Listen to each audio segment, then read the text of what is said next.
Ladies and gentlemen, your guests tonight, two of the greatest. Make some noise for Chris Stefano and Joe DeRosa.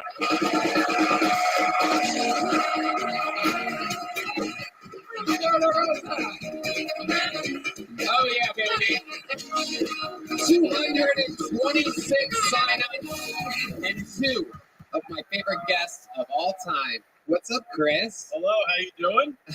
Feeling good? Absolutely. Absolutely. We Look have good? some fucking fun tonight. Yep, beautiful crowd. There it is, great hat. This guy wearing a fucking Gucci bucket hat. I up know, there. dude. You really look like an idiot. Yeah. It's unbelievable. But it's good. You're owning it. It's about confidence. Yeah. Wow. Dude. No, don't pull it down. It makes it worse. But it's good. Good for you. That is an incredible hat. Joe DeRosa, what do you think about how dumb this fucking guy looks? What do the GGs on it stand for? Wow, you're so poor and cheap. It stands for, the GG stands for gay guy. That's how I know what it means. Wait, what do the GGs stand for? Gucci. Gucci, puppy. You fucking free t-shirt wearing motherfucker. You bought that? Oh, I like that you're wearing the thing your dad bought you at the game. Let's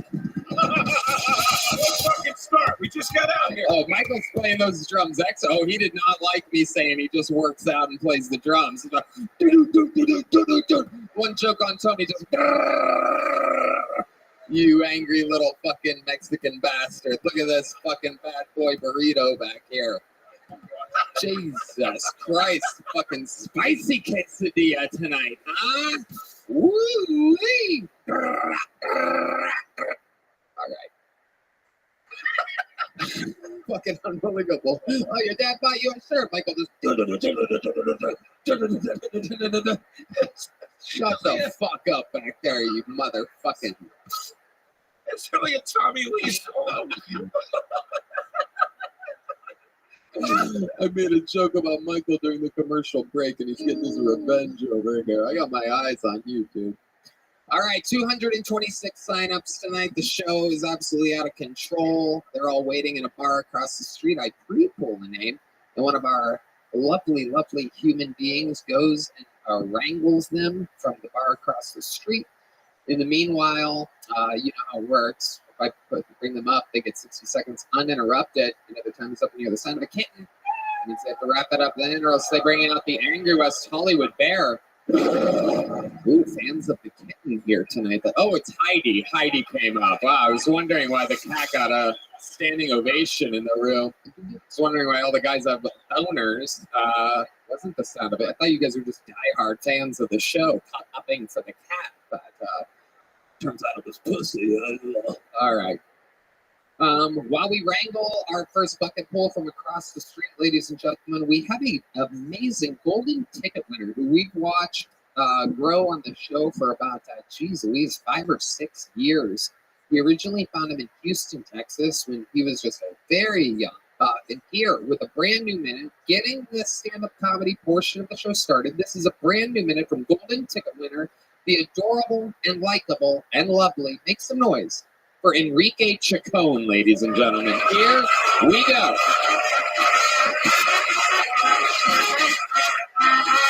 Yo, what's up, motherfuckers? How we feeling tonight? Hell yeah, man. I had to stop driving Uber Eats because I started abusing my own supply. Hence the weight gain. And if I'm your Uber Eats driver and I've been dropping off McDonald's at your shitty college campus and you're only tipping me 86 cents, I'm sorry, bro, but I'm gonna put my dick in your fish sandwich, dude. At that point, that ain't tartar sauce anymore. That's tres leches now. You wondering why the McDonald's tastes so good this week? Where's this new recipe coming from? Oh, it's coming.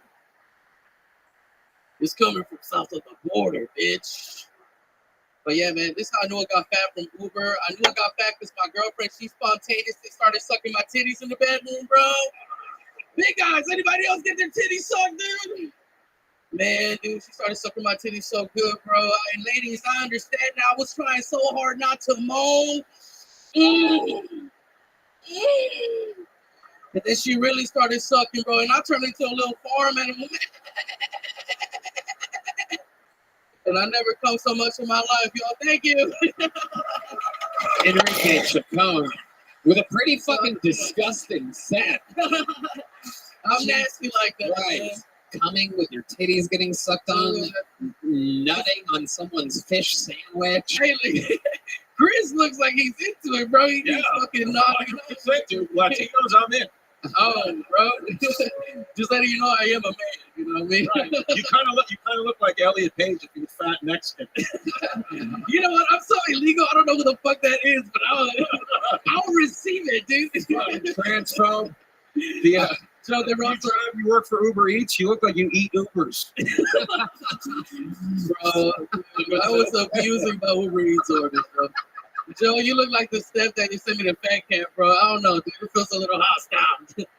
But yeah, man, I'm a big fan, bro. I used to do the secret group, and that's the club that I started in, bro. But oh, that's great, man. yeah, man. Thank you for the Fuck compliment. Joe DeRosa. Yeah, Joe named it after his sexuality. Hey, you know what? I can't speak to that, bro, because, you know, I have a non-binary face, dude. I can't fucking speak to that shit. You really I don't. wish I could. Alonzo. It's pretty binary to me. I bet there's been a lot of ones and zeros that sat on that face. Ooh, a smart binary joke.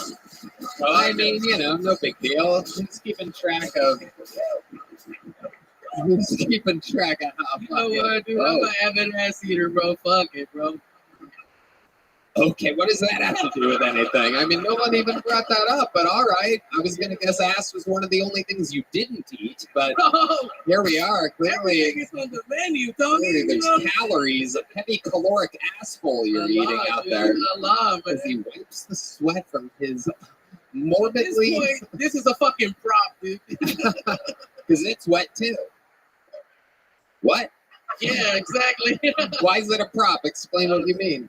I was like, dude, every time I do a punchline, before the punchline, I wiped it, you know what I'm saying? And then I dropped the punchline. Is that whole thing was soaked? Is the back as wet as the front? It's not as wet as my back, but you know what I'm saying? There you It's go. almost there, Tony. There you go. It's almost there, dude. You took the ball and you ran with it, little Enrique, my little tiny baby boy. You know what I mean? Just get- Whenever you wipe the sweat off, does the crusted Cinnabon cream rehydrate? And I'll save it to go and put it in my microwave later, you know? Hell yeah, dude. Oh shit! It looks like you've been wiping your hairline up, you know? Oh! I'm sorry,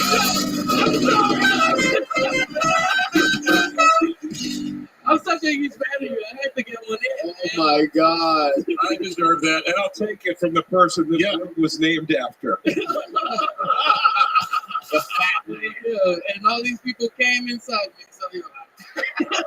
Oh my god! You dirty little fucking beach ball bitch, Enrique. You're a little wild boy. Yeah, man. So what else? Are you really doing Uber Eats now? Is that what's happening? I had to stop doing that. I did it for like a week and I was like, man, fuck this shit. Because I had some time before I hit the road on the weekend. Yeah.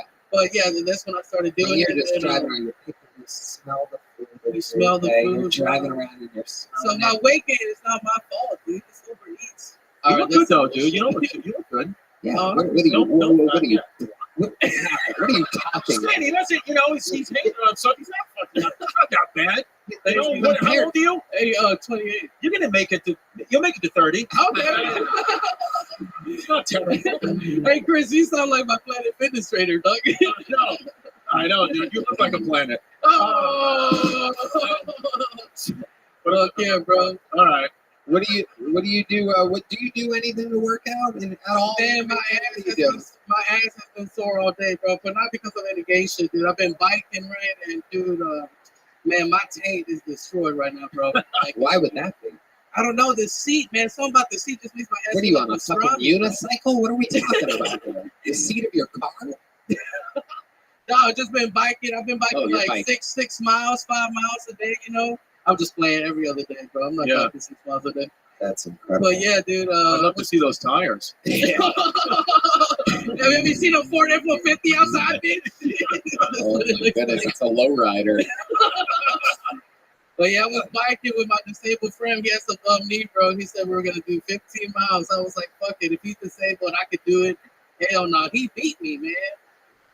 He beat me. So Dude, Stephen Hawking could beat you. I fuck his ass up, bro. He's dead. Anything else crazy going on in life, Enrique? Yeah, man. Since I quit my job, right, I've been hitting the road pretty hard. So I'm booked out to December. So that's fucking good news, right? And yeah, man. Just out here doing it, bro. Taking all these little clubs, you know. I've been on the road with Heath Cordes and Rick Diaz. I love it. So yeah, man, we have a few dates, but we did Philadelphia last week, bro, and that shit was cool. We ran up the Rocky steps, you know, where Rocky was doing his show. I was playing, I didn't run it. Yeah, you took the rocky road. You son of a bitch. I know what I'm getting on my Uber Eats order later tonight. Can I give you a tip of advice? For a man that sweats the way you do, wear one shirt. Hey, look, man. It's either sweat or titties, bro, and I don't see any dollar bills. Oh my goodness! Wow. But Do yeah. you live in around here? Yeah, I live with us. Well, this weekend I'm doing shows in Dallas. Do you want to do a spot on one of the shows? Brother. Whoa! Look at that, Enrique! Hey, look at that! Got a real gig out of it. Amazing stuff. There he goes, Enrique Chacon, ladies and gentlemen. Thank you. All right. And the show has begun. Someone just got a real spot at a real club this weekend. Sold out show with Krista stepping up. How cool is that? Amazing. Do it, man. We're going to stock up the green room for him. We'll get him going. Absolutely. Yeah. Absolutely. Maybe Maybe you can me get some, too, that kid. Me too. I know he does have a nice fat ass. that's a meat trace. Or Me dose. too. Me dose. Okay. Ladies and gentlemen, here we go. To the bucket we go. Your first bucket pull of the night, ladies and gentlemen. This is where we meet someone all together. Anything can happen. Could make them a star. It could embarrass themselves. They could be great. They could suck. Their minute might suck. But their interview could be great. Their minute could be great. Their interview might suck. Ladies and gentlemen, the whole thing is improvised. Anything can happen. Make some noise for your first bucket pull of the night. Emily Wade, everybody. A few minutes from Emily Wade. What's up, Kill Tony? How are you doing tonight? My name's Emily Wade. I'm 26. My dad's 66. And recently he married a Ugandan mail order bride who's younger than me, which has been great for my mental health. Let me tell you that.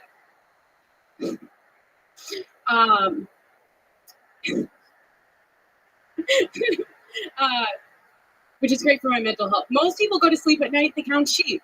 They count cows jumping over the moon. Me, I count the amount of times my dad's gotten sloppy from somebody who's still watching SpongeBob on repeat. And I come every time, let me tell you. He does all this shit for this bitch that he never did for me. He paid for her rent, he paid for her car, he paid for her college. I had to drop out twice because I couldn't afford to go back to school. If I had known that's all it would take, I'd have sucked the fuck out of my dad's dick years ago. Talk about a full fucking ride. Now, don't worry. My dad knows I do that joke. He actually came up to me after I said, he goes, Emily, I just want you to know everything you said tonight is absolutely true. How would you feel about going back to college? And I'm excited to announce I'll be starting at UT. Okay, the bear has come out, a full set, and then some from Emily Wade. Hello, Emily. Welcome to the Kill Tony universe. How do you feel after that? You know, I shouldn't have stopped for 10 seconds, but it is what it is. You did do that, and there's nothing you can do to change that. That is incredible. It will live in history, and you're realizing it and still living in it right now. I can. The same nervousness that happened that made that happen still exists right now to you. Oh, I'm in it. I love it. How long have you been doing stand-up, Emily? I've been doing comedy for a year. 1 year. Are you from here in Austin? I'm originally from Boston. I just moved here from Miami, Florida. Nice. Originally from Boston. You just named 2 places that nobody likes. Congratulations. Absolutely amazing. Amazing. What do you do for a living? I have a stand-up comedy podcast with my best friend called Two Girls, One Blunt Podcast. Okay. There you go. For those of you that like unbelievable breaks of silence during your podcast, be sure to listen to that one. Yeah, or you can listen to nothing. It's kind of the same thing. Guys, what do you think about Emily? Emily, I thought the most important part of your set, and I'm not being funny. I thought the most important. We know.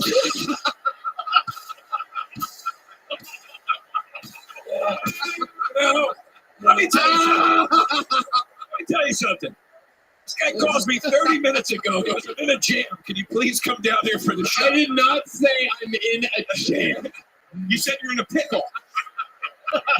But that was up your ass.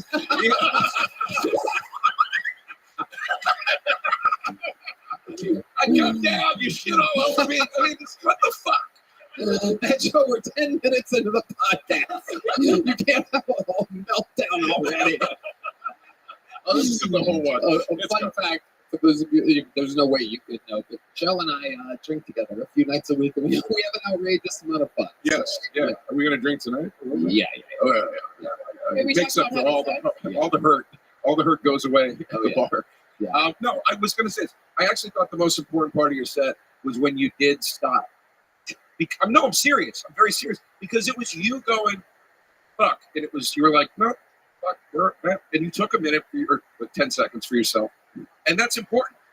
That you'll go, as you grow as a comic, you'll learn how to do that and not show it as much to the audience. But that's important that you had that comfort level, call it nervousness, whatever, that you were able to go, you know what? No, fuck it. Hold on. Give me a second. I got to do whatever. I don't know. I thought that was good. And I think you have.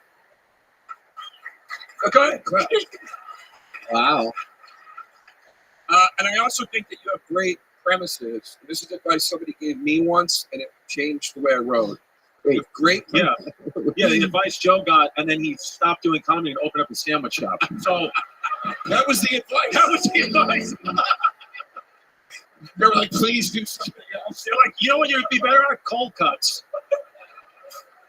I am this close to opening a hot dog stand. Fucking try me. I honestly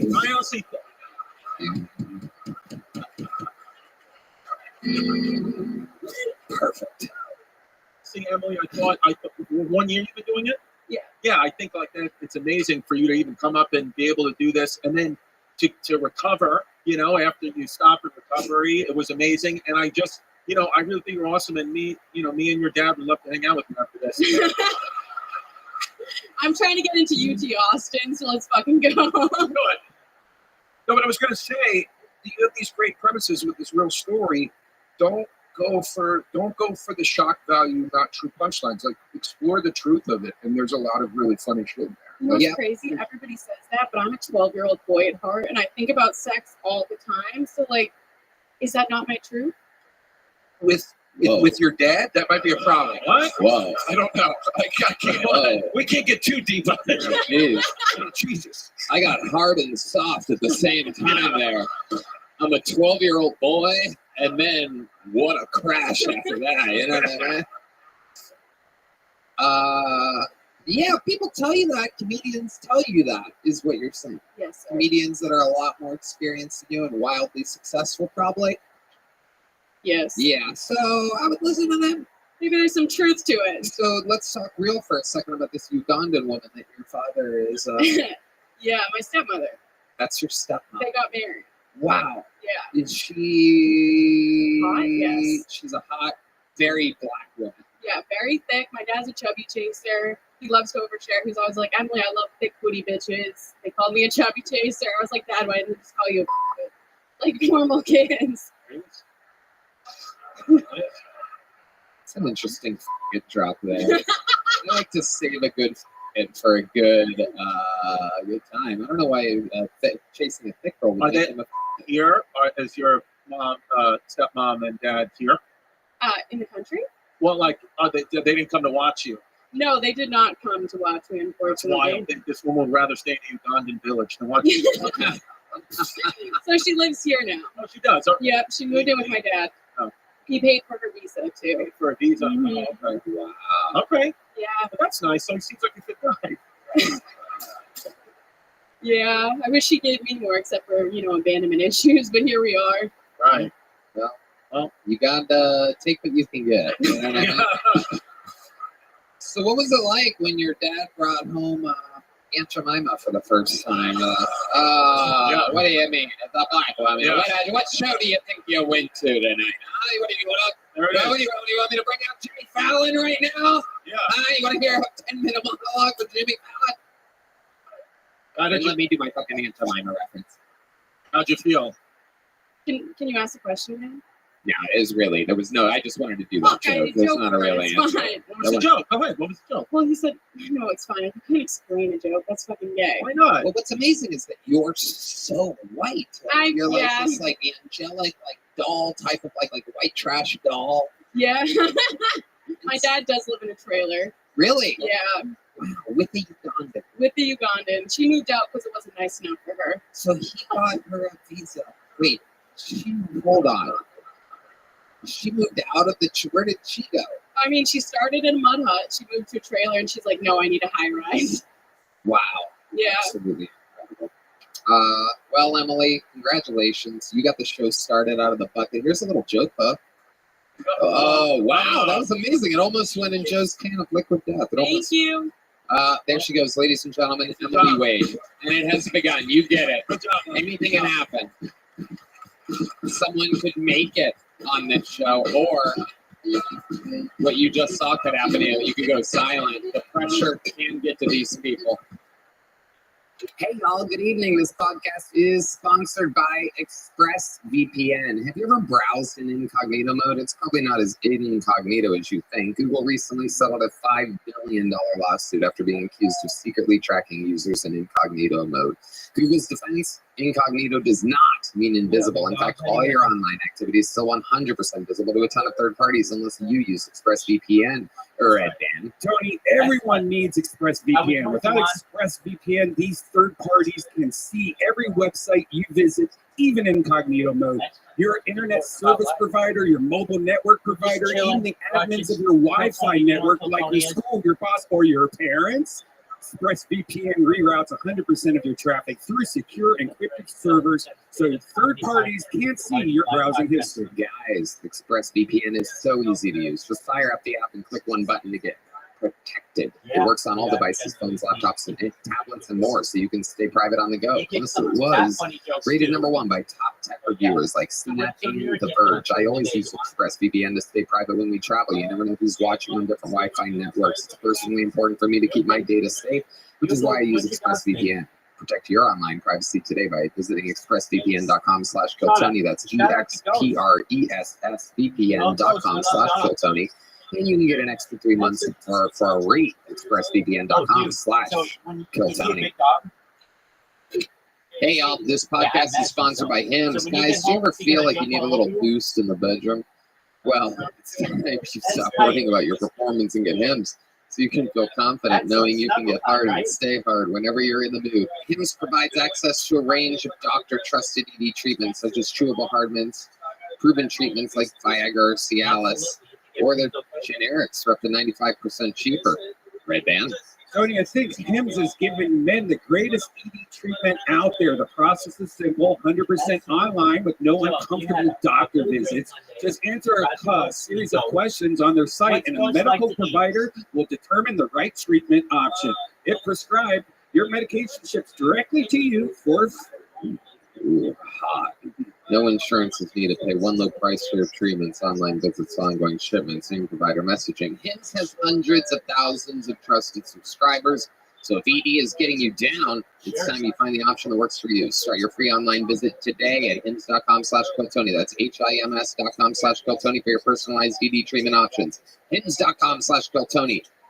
Products mentioned are chewable compounded products, which are not approved or verified for safety or effectiveness by the FDA. Prescriptions require an online consultation with a healthcare provider who will determine if appropriate restrictions apply. See website for details and important safety information. Subscription required. Price varies based on product and subscription plan. Make some noise here in the next bucket poll. A brand new from Chris Reeves.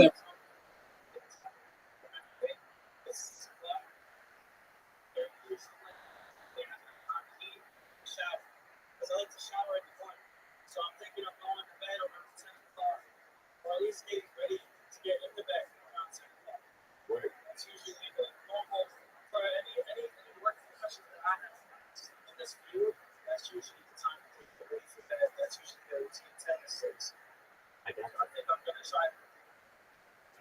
Do you have trouble waking in the morning? Only when I take sleeping pills. Dude, I get Yeah, dog.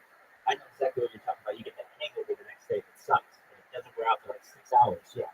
So in order to avoid that, here's some tips that I use. I only take half the sleeping pill, so it's not as strong. And then in the morning, like let's say if I have to get up at 6, at 5:30, sometimes I'll take a no dose or drink a cup of coffee, and then go back to bed. Get that nice little extra time in, and then the caffeine has had enough time to get into my body, and at 6 o'clock I wake up naturally. Okay, that's a good idea. That sounds like a really good idea. It is, my friend is the one who came up with it. He called it a 0 to 60. What he used to do is stay up really late. He used to stay up really late and have to get up really early in the morning, and was unable to do so because he was so drowsy. So he would set 2 alarms. One, 30 minutes before he had to awake, and he would take a no dose. And then when he had to awake at 6, he was wide awake because the chemicals had a chance to go through your body. That sounds like a really good idea. I'll definitely try. I mean, I usually don't try to take the sleeping pills. I usually just go to sleep. But yeah, I'll try to take like half a night tonight and see how it works. But you got to get on the train. I'll join you back later.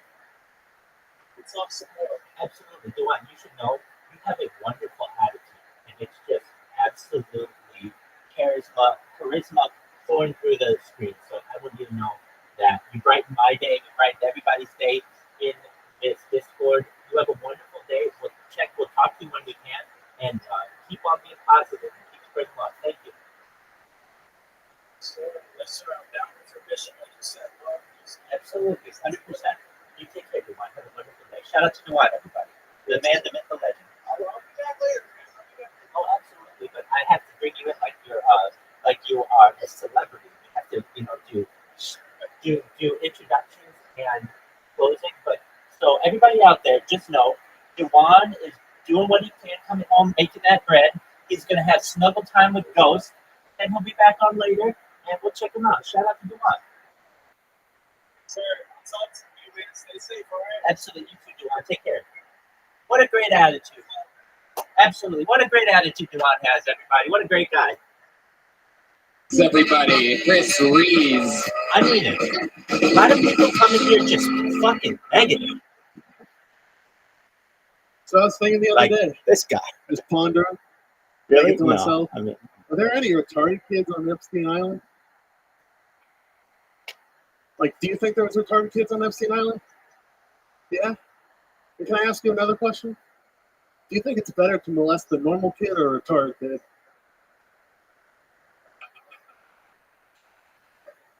You don't have an answer? Pussy. I'll tell you, because there is a right answer. It's retarded kid for sure. You agree? It's retarded kids for 2 reasons. Reason number 1, they're too goofy to testify. Where'd he touch you? I like fire trucks. And reason number 2, a lot more drool. Yeah. I don't know if you ever fuck dry kid hole, but it's annoying. Holy shit. Chris Rees. I feel like all that material was written by you trying to actually molest kids. Mm-hmm. Okay, wow. So You got to do the research. wow. All right. Holy shit. How are you, Chris? You've been on this show before. Yeah, I've done the show a couple times. I've been doing good lately. Yeah. How old are you? I'm 25. 25. How long you been doing stand-up? 7 years. 7 years. Mm-hmm. Wow. So you started when you were 18? Yes, sir. Were you ever molested? Oh, we talked about this culture. Hell yeah. Really? Goddamn right. Molested and proud. Mm-hmm. Wow. I'm one of those retarded kids I was talking about. Yeah. It seems like Mhm. it. Unbelievable. I don't remember our molestation talks. I thought it was a risk asking that question. Yeah. What we talked about, I just got really sad. Okay. Yeah. All right. Why did it get sad? I don't know. Did I you think get we- sad? No. Oh, you like it. Yeah, I was having fun since I got molested. Right. Exactly. You I enjoy was it. jerking them off. I'm like, yes. All right, Chris. All right, Chris. Settle down. Tony, where does comedy go from here? What's happening? I'm fucking my dad, molesting retarded kid. Yeah. I remember a guy would come out and talk about Tide.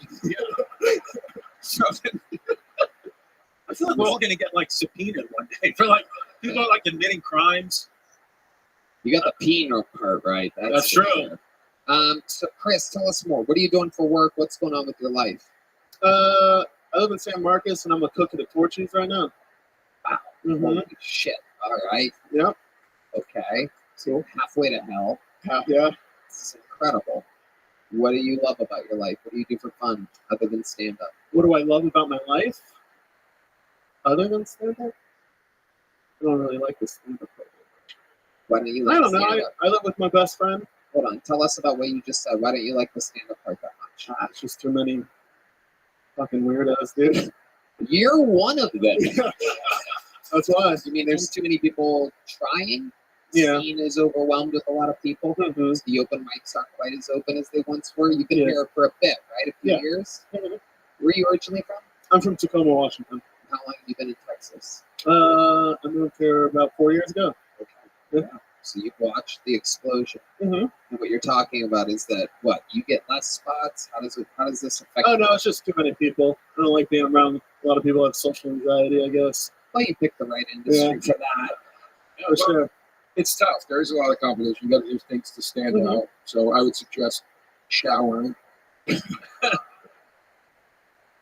think he's got good hair. Oh, thank you. I like it. It is. I mean, it doesn't look clean, but that's kind of like a look. Oh, yeah. You know, right?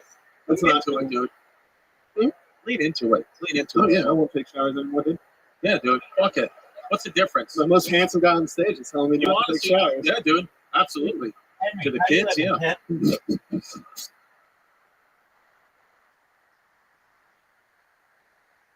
Hope you're having a great day, my man. Living the dream, baby. Every day's a holiday, every meal's a feast.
How old's your roommate?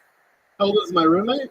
He's like 32. He works here. It's Adam Lucky. Oh, okay. Yeah, we know Adam very With well. him. Okay, so what do you guys do for fun? You love being his roommate so much. You guys play video games? I watch him play video games. We watch movies all the time. You guys smoke pot together? No, I don't smoke pot. You don't? You look like that? Yeah. It's amazing. By the way, you saying I watch him play video games was creepier than the retarded kid. Yeah. Sober too. You're just sober and sitting there just watching him play video. Like, good job. That's fucking scary, dude. Why are you sober? Why am I sober? I just don't smoke weed. I do everything else pretty much. Oh, okay. Wow. Look at that. Amazing. Why do you have all the money? You have like you get $55. You have like No, I'm a cook, so I burn myself a lot. Wow, you bring yourself a lot. Incredible. seems You're, intentional. you're bad at it. Yeah. It's amazing. Somewhere out there, Emily orders some tacos. This fucking guy burns himself making them, and Enrique picks them up and delivers them. What a weird world we're living in, where you know the life of your bucket pulls throughout the day. All right, Chris. Well, you already have a joke book? Yes, sir. Okay, well, there he goes. Chris Reese. Let's keep it moving All right, along. Chris. Now let's fly through it. You guys having fun out there, huh? All right, your next comedian's been on before. Make some noise for the return. A brand new minute from Chen, ladies and gentlemen. The return of Chen. We know Chen.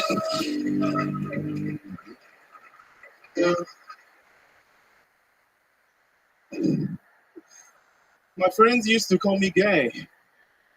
When I came out as trans, they begged me to go back to being gay.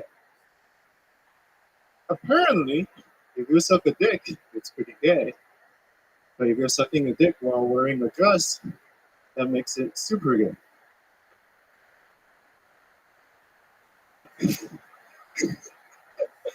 Sometimes people ask me, hey, are you trans?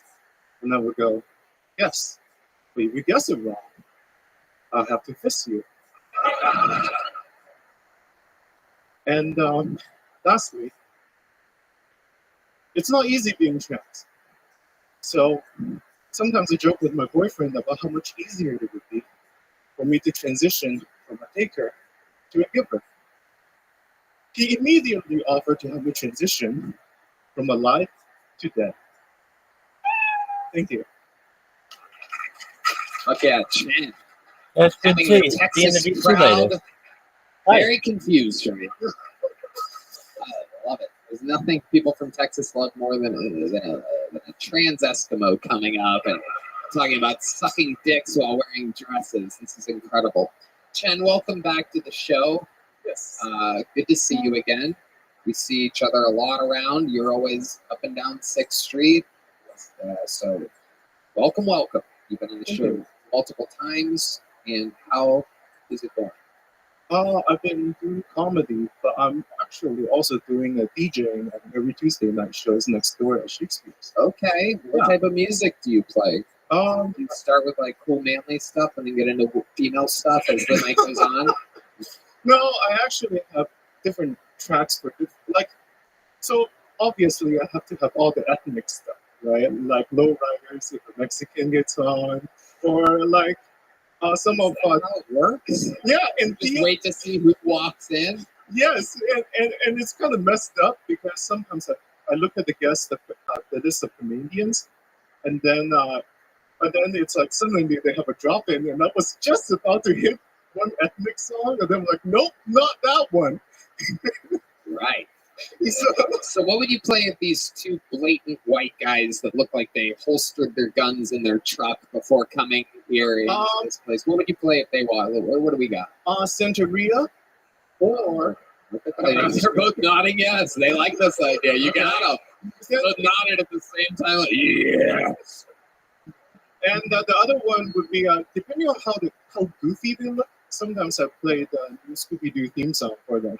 Wow. Look at you. Scooby-Dooby-Doo. But wait, I don't understand. You're saying you play songs when people walk into the bar?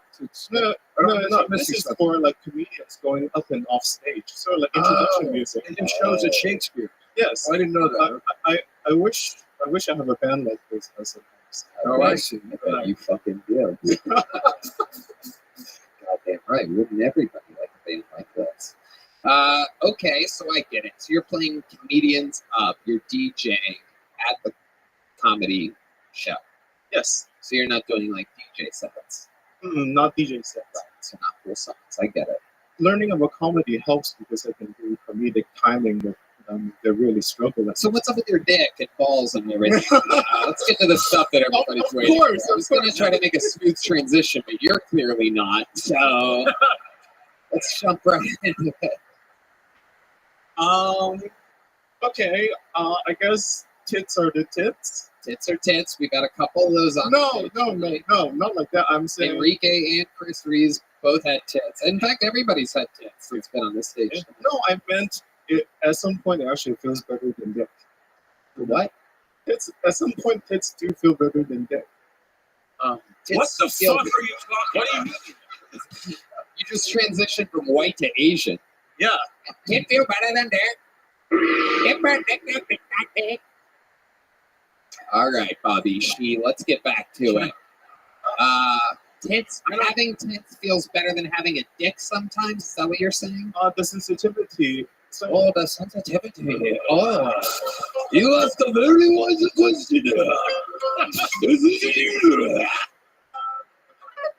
I sheath my sword between my legs. I reach in the comedy show. You can no longer find my katana. By the way, hitting pause on an iPhone as a comic, that's not DJing. Let's not get carried away. He's talking like he's fucking Kid Cudi. Right. okay, it's not DJing, but I do use Audacity to make sure because like comedians go on stage. It only takes like 10 seconds, 15 seconds. How do I get to the good part where people will actually feel excited? Yeah. Oh, let's get back to the transition thing. Somehow we went back to DJing, and I want to keep moving forward here. So what's going on with all that stuff? Tit feel better than dick. What's next? Okay. And I guess when I feel really horny, I do feel like a pressure in the gooch area. Tell us more about that. Everybody here wants to know. The Santeria guys are vomiting in their cups right now. What the fuck is this show? This is fucking disgusting, goddammit. it. Are your parents still alive or have they honor killed themselves? They have transitioned to dead. Well, my biological father haven't been returning my texts. Right. And my Wow. That tracks. and my mom wants me to be normal, whatever normal means, and she wants my hair on the platter for her birthday, which I Hey, think no, normal is you. Don't. Are you a guy? Wait, are you born a male or a female? Because you're one of those trans. I don't know which way it went. I'm trying to figure out. Did you go male to female to male? I respect both your choices, but I just don't know. it's male to female. Male to female. Okay, cool. Because you're kind of in between. Yeah. But I respect it. I know. Hey, I like that shit. So, you know what I mean? I've never thought I'd meet the trans Milan. And this is what Disney wants. This is what they hit, and I support Disney. I have a special coming out on Hulu in February. So That's just right. know that. 100%. Yes. So how's it going? The transition, what's the next move for you? Dad's leaving you on red. I guess in a way I'm looking for other outlets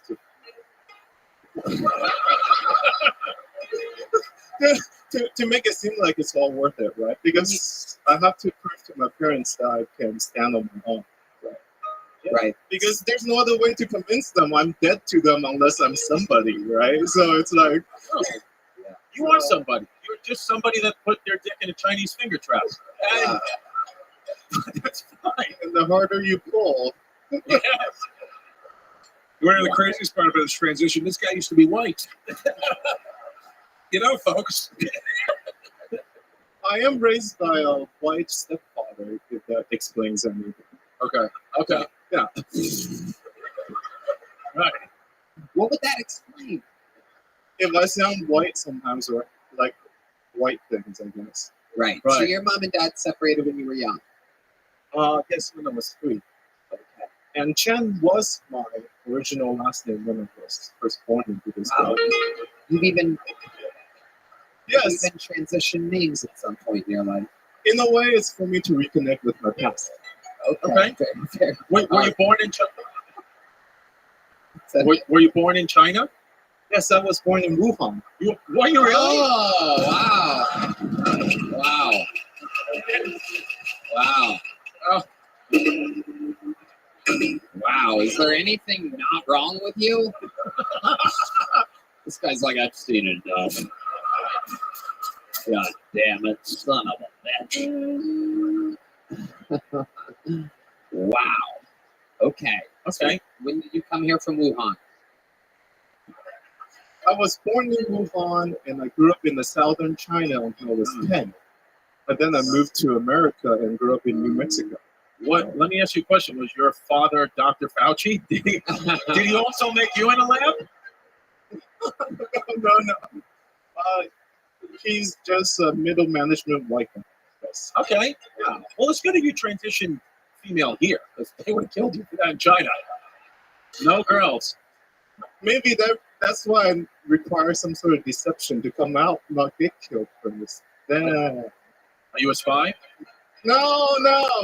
Okay, because You know how they kill like female babies? yes. Exactly. That's what I meant. Okay, John. Jesus. I just wanted to know. I love it. Okay, Chen. You have a joke book already? You've Yes. done the show numerous times. There goes Chen, everyone. Thank you. Keep going.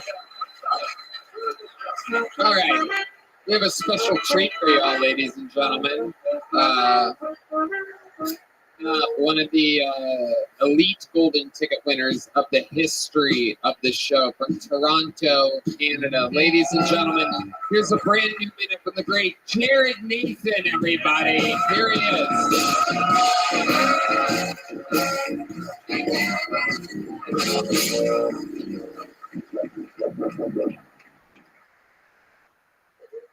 What's up, mothership? I was on Amazon today. Look up electronics.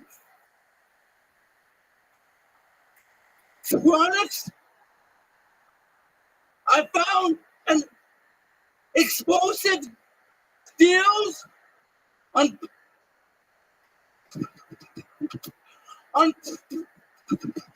pagers and cell phones.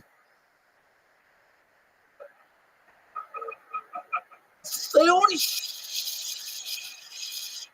ship to Lebanon.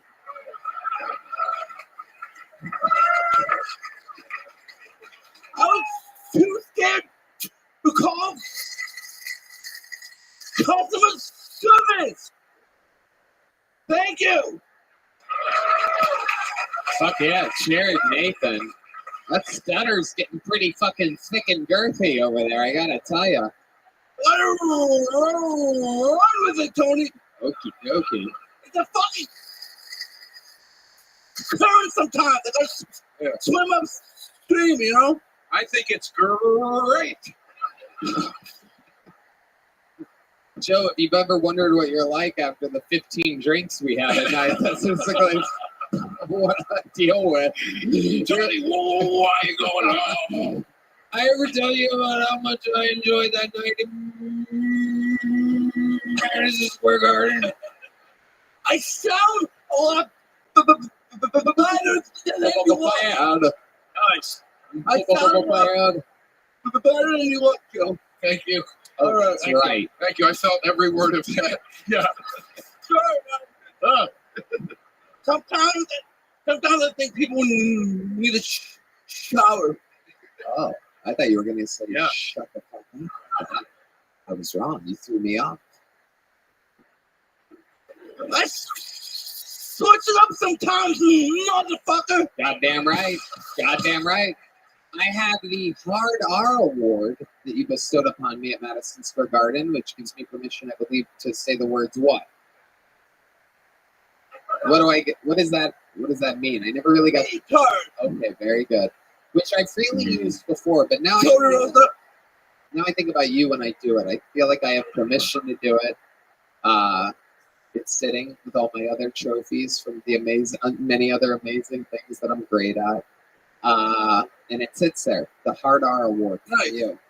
Sometimes it takes one and no one. You son of a bitch. You son of a Yes, I am. What's going on, Jared? Tell us more about your actual life. You enjoying Austin, Texas? I'm What are enjoying Austin, Texas. you living here? What are you doing? I come in time to time. I'm trying to come in more often. I'm working on my visa Yeah. right now. And I'm just trying to, I want to come in more often. I love Austin. Canada doesn't let you just do whatever the fuck you want. It's a communist country, you know? It is. It is. You're hearing it straight from the source. The fucked up thing that happened to me before I came here. Tell us. I had my fucking tricycle stolen. Yes, I rode a trike. I'm not afraid. What kind of trike was this? A true tricycle? It was a swing. Old school. Two tricycle, 4 wheels. Swing? 4 wheels? Swing. These 4 wheels? Or one. 2 wheels at the back. Right. 3 wheels, sorry. 3 wheels. 3 wheels, motherfucker, yes. Absolutely. Absolutely. So this was in Canada. You're In out Canada. riding your tricycle. Yes. And where did you park it? Where did some slimy Canadian get their hands on your tricycle? You were at a school. No, I was not at the school. Okay, where were you? I walked it up. Right behind like a parking lot. Right behind the building that my mom owns. Down a what? And my mom owns the building. Oh, Jesus Christ. I don't know. What the fuck is going on with you tonight? Can I mean, point out this glass was empty before he started telling us? Dude, he is fucking work. That's crazy. My mom owns the building I used to store my bike at, and some ableist motherfuckers put the fucking chain, and yeah. Probably just a middle school kid. It's probably not like a gangster. Yeah. It was Rosa. Oh my goodness. How dare you? How dare you? Get around. What's it like looking at yourself if you had one more chromosome? It's amazing, right? You're so close to that. And Joe, you're so close to that. I mean, it's unbelievable. Look at that. It's a before and slightly after. Who's worse? You know the answer to that. Rosa. That's right. No doubt about it. No doubt about it. I accept that. No, but despite my trike being stolen, I've been doing shows all over Canada. Yeah. Check out Serenading Comedy. Shutting down and serenading comedy? Check out my dates and Serenading Comedy. What? You're a little bit more stuttery and you're a little more retarded than usual. I'm gonna be honest with you. I don't know what's going on. I've been kind of sick for a couple of days. You've been sick. I've been sick. Jesus. Kind of shit. I've never been happier to be in my seat. You're getting it all. Jared, what the fuck would make you come here if you're sick? This is karma. This is why your tricycle got stolen, Jared. You're out here not caring about The others. show always has to go on, you know? No, it doesn't always have to go on. It doesn't always have to go on. You're going to get everybody sick, which is a good thing for the guy in the douchey Gucci hat. A bad thing for everybody else around us. What were your symptoms? He wasn't retarded before this, so DeRosa's about to hit a whole new low over here. I just been puking and feel like shit, so I can. Okay. Put the fucking mic in the mic stand. Jesus Jared, Christ. are we gonna switch mics? We have a mic switch that we can do. Ugh. I'd rather Bottle of blow what? Jen than fucking. Jared, get out of here. God You just damn it. knocked me too. You knocked me. We have to make sure people aren't sick. from now on, because I guess that's not a thing. There he goes. Go home, Jared. Go home and get better.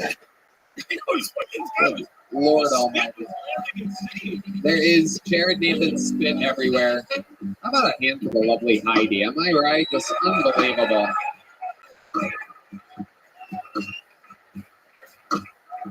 Is that a new mic or the same one? Oh, it's clean. She's wiping it all off. How about another hand for Heidi, everybody?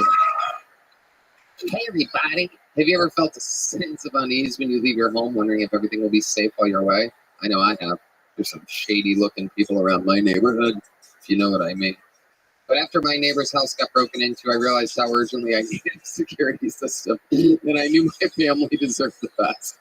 After some extensive research, I found Simply Safe. I've loved having Simply Safe protect my home for 3 years now, and the security and service have exceeded all expectations. Red Band?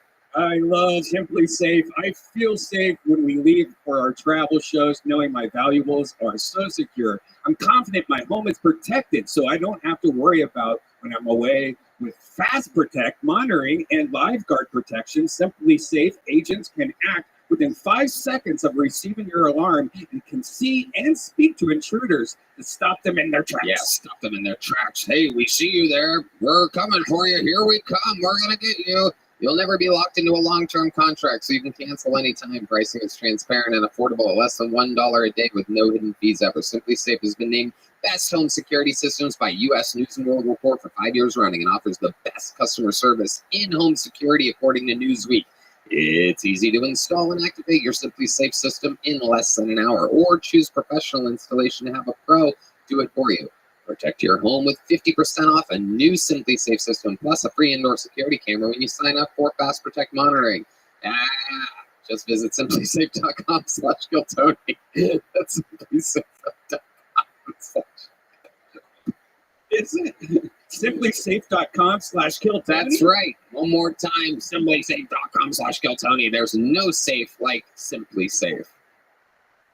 This podcast is brought to you by Send the Vote, folks. Election day is coming up on November 5th, and there's a website, sendthevote.org/Tony, that makes registering to vote easy. It's nonpartisan, meaning they don't care who you're voting for. They just want to ensure you can vote for Red Band. That's right, Tony. All you have to do is head over to sendthevote.org/Tony, and they'll help you sign up, register, and check if you're all set. You can also text Tony to 33022. That's 33022 to learn more. That's TONY to 33022. Thanks to Send the Vote for sponsoring this podcast.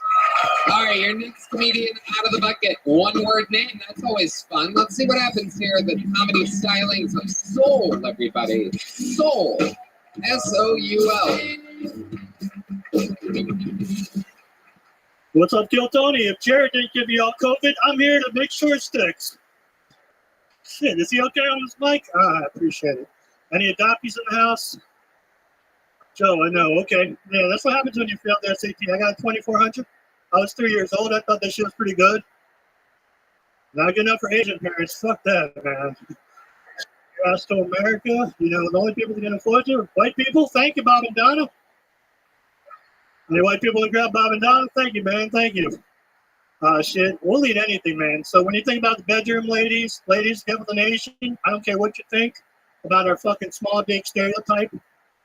Let people eat dogs. I'll tear a little kitty up. So, you know, like we'll do whatever it takes. Fuck that. It's not always like fresh, fellas. It's not HEB. You know, sometimes it's discount, bottom row, sushi. So I keep soy sauce packets in my pocket just to flavor it up. I'm cool. I'm an American, damn it. Soy sauce and ranch. See, I'll eat that cat. Thank you, I'll kill Tony. Soul. Incredible to see. How you doing, You Tony? Big twice fan. in the same night. You went backstage, got a haircut in your back. It's Chen, everybody. Chen has decided to please her father. You've chosen the right path. I'm a real boy, Tony. I'm not Chen. I love Look Chen. at the racist Chinese music, guys. Oh, it's you now. You guys switch. It's unbelievable. The racism up here. So how are you today? No, I'm kidding. I'm kidding. Soul, you've been on this show before. I remember your face. Yes, sir. We've met outside the show, but I've followed you guys since HEB event on New Year's. I live in Gatlinburg, Tennessee, but I come and use my VA benefit very well. Drive up here. VA for which army? Vietnam? What branch of the military were you in? Fucking vaccinated Americans. No, I was in the Air Force. Air Force. Air Force. Shout out to you. Hey, real soldier over there. Kamikaze.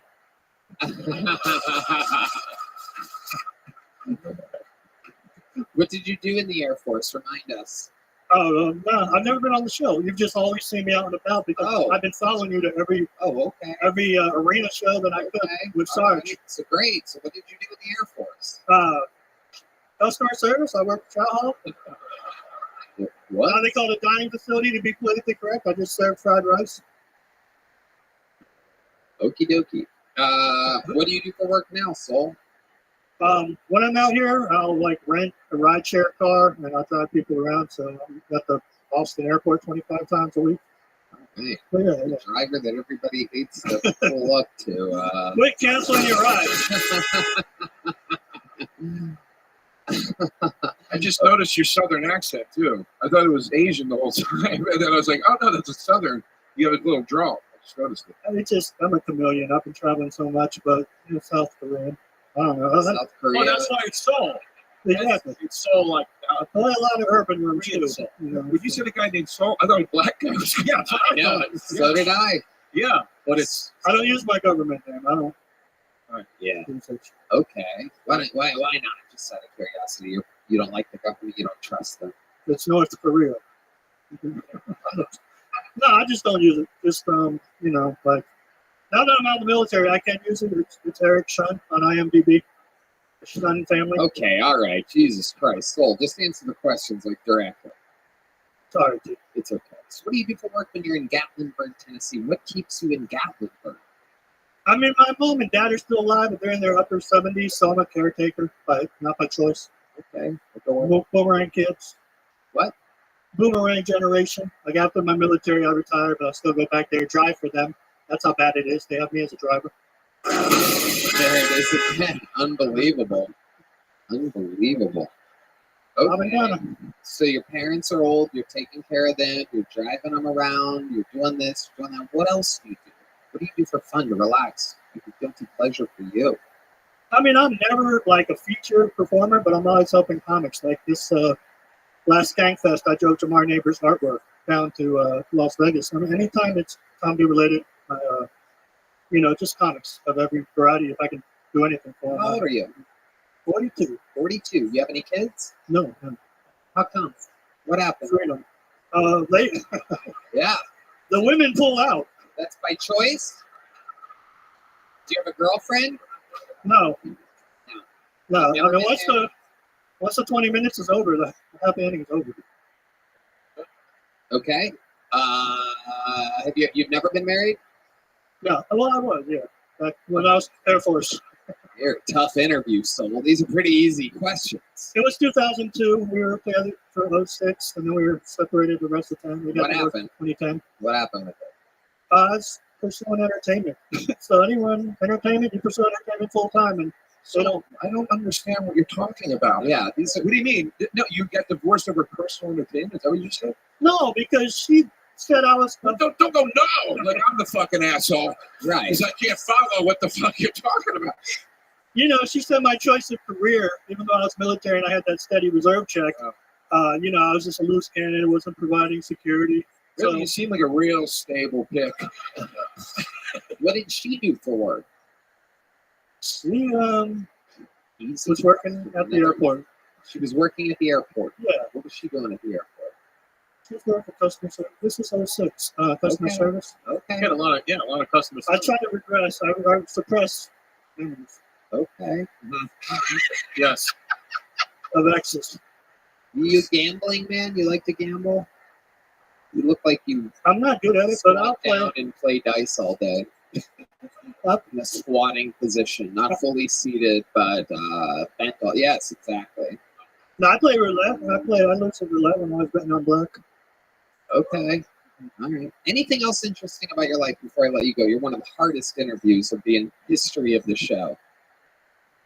I'm sorry, Tom. You've mentally prepared for this forever. Yeah. I mean, I'm trying to find my birth mom. So Okay, let's I would do use a that. platform like that. Fun. Where do you think your birth mom is? Probably on Facebook blocking me. Yeah. I don't know. Like the only information I have is that my dad died in I was like born in March. He died in December.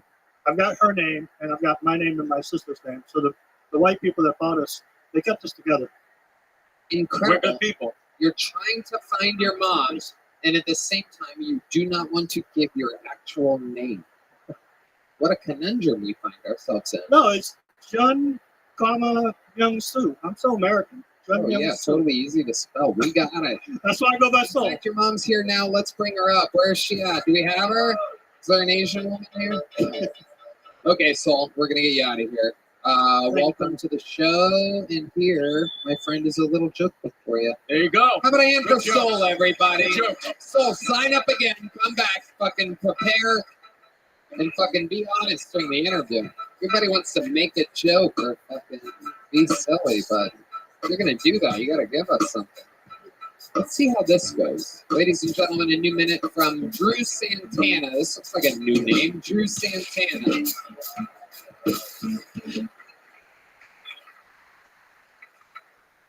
What's up? This is fun. I saw this tranny walking 6th Street earlier. She actually tripped over a dick. Yeah, she tripped over. She scraped up her lady penis. She bruised up her big fake titties. Women, am I right?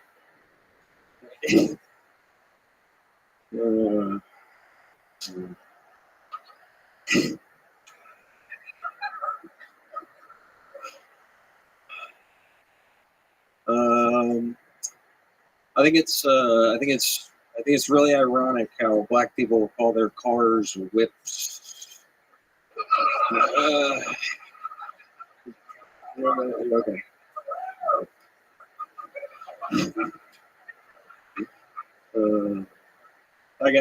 I'd never like pull up with the homies in my taxes. You know what I'm saying? It's a little on the nose. Thank you. All right, Drew Santana. Man, you had that whips joke the whole time, and it started with that weird tranny trip on a tick thing. It's unbelievable. Hello. Hello. How long you been doing stand-up? It's probably 10 months now. 8-10 months now. Where are you from? I'm from Denver, Colorado. You still live there? I live here now. I just moved out here. What made you move to Austin, Texas? The comedy, Right. This whole thing. Absolutely. How do you make a living, Drew? How old are you? 26. Okay. What do you do for work? The other night I went out mining. Really? You know how to mine? It was a off the cuff thing. How many of you guys want to see a mime? Give me some mime music. Give me some mime music.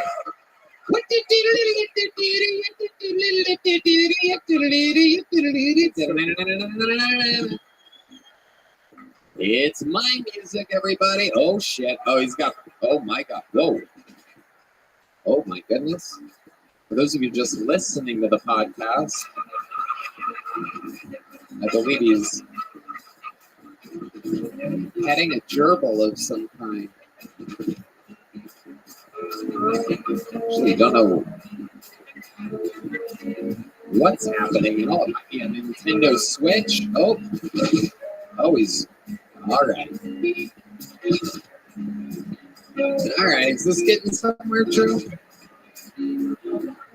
Oh, don't fuck with the cool black guy. Oh, he assumed the cool black guy would look like his friend. Okay, Drew, that's enough. That's the dumbest shit I've ever seen. Literally anybody can do that. Drew, Barely miming at all. Joe?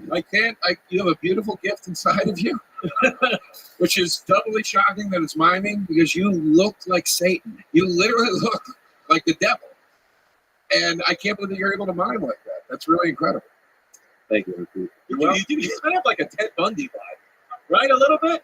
but it's good, like a new one, you know? Yeah, the low hanging fruit is that it looks scary and gay, like a gay vampire. Yeah. You know, HPV Lovecraft. Do you have dark thoughts sometimes? You look like you have dark thoughts. I think that's what we all agree on. You look like you think about doing bad things all the time.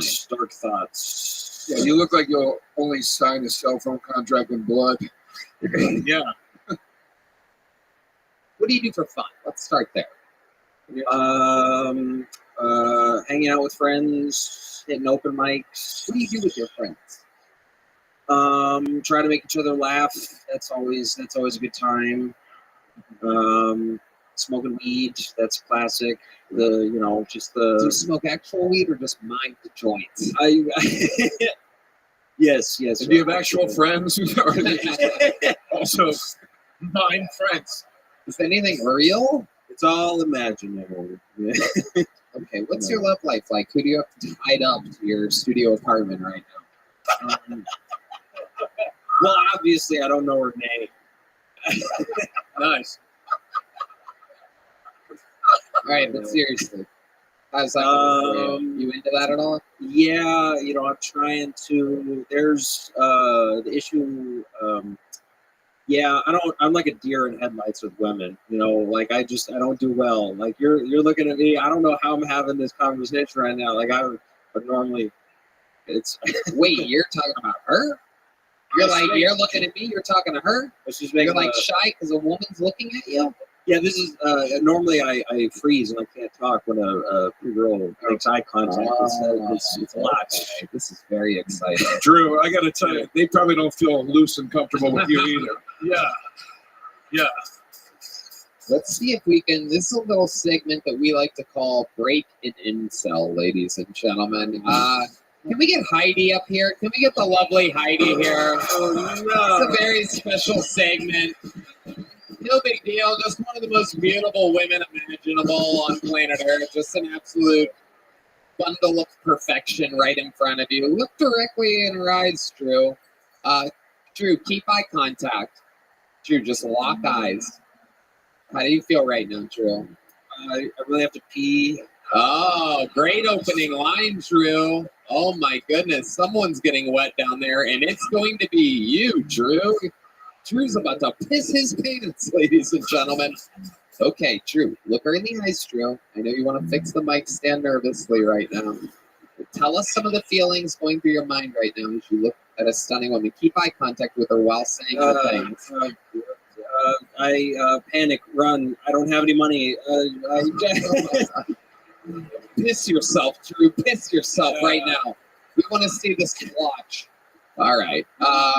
Okay, give us an idea of what an opening line with Heidi. Heidi, why don't you open things up? I always like you. You're so conversational.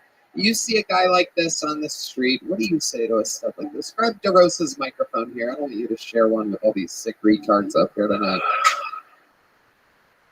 Okay, Heidi, you're going to give him a shot, and you say, Do you need $1 or something? oh, Heidi, be nice. Come on, start nice. Come on. Heidi's a fucking cold-blooded assassin. She was raised around us wolves here. No, but I do need your number. Whoa. There it is. Rapey. There it is. Holy shit. Come on, dude. Straight to the number. Okay, let's try another round. Here we go. Round 2 of what the fuck is going on. Heidi says a nice line, and you react in any way. Heidi. How's your day going? Come on, dude. Think a line from your favorite movie. Go, how about this? It lights it when you put the lotion in the basket. It puts the lotion on its skin or it gets Let's get back to it. She asked.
Welcome, welcome.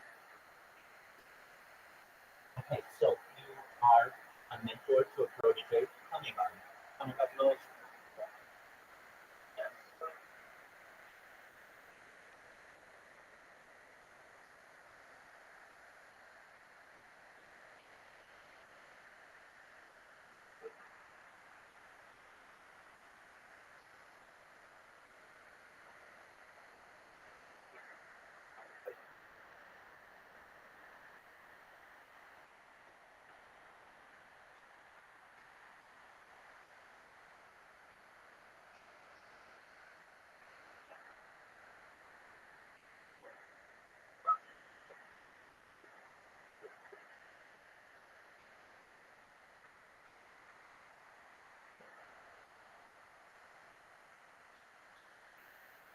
You so you mentor people in CCK?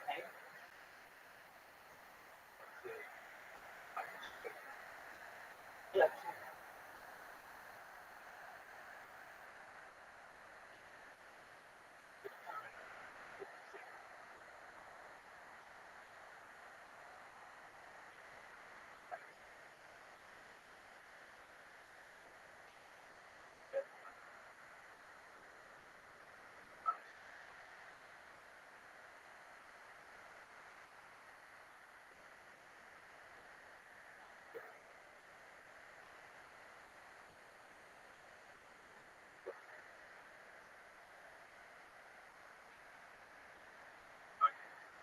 Good for you. I'm looking at that now.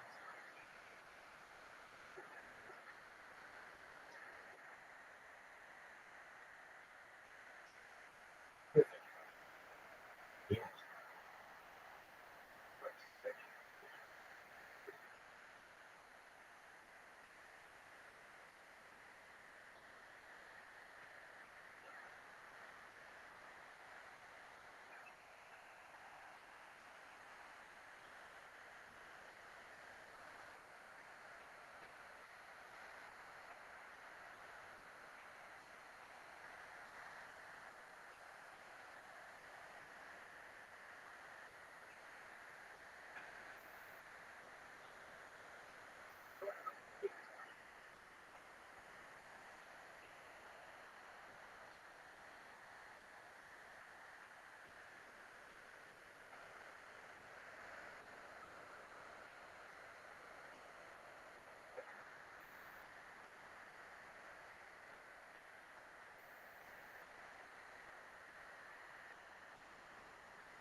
It's really small, but I'm seeing the picture.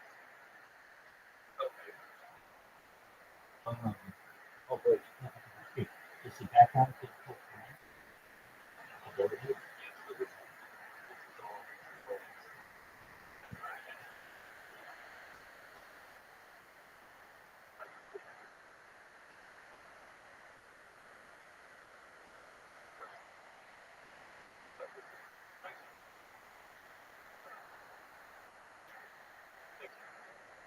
May I ask, like, how do you judge someone's hacking ability? I thought it saw that one of the characteristics abilities, hacking ability.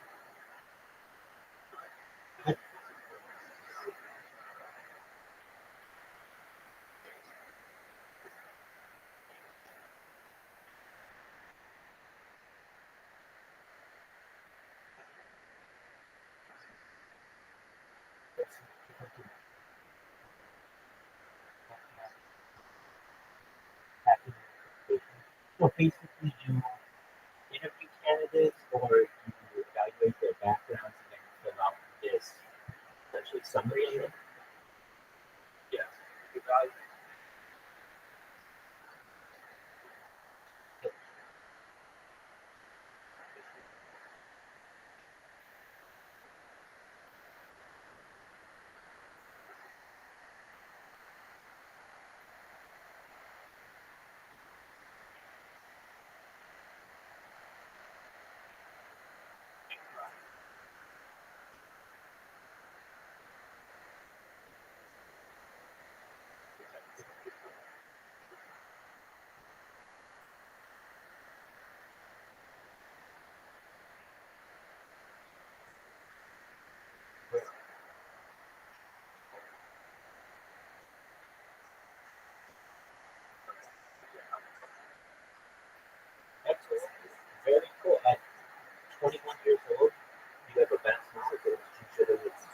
takes a little bit longer to be included in the program. So, what about you? How are your proteges? Do they seem to have a lot of potential? Yes.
Yeah. Well, yeah, I do have a projector. It fits in your pocket. It's portable, and so it's not anything super fancy, but it provides enough quality that I need sound or and the ability to just travel. And I really think in the future, this will be a technology that you'll have on your phone. Basically, you'll be able to put your phone down and project on the wall.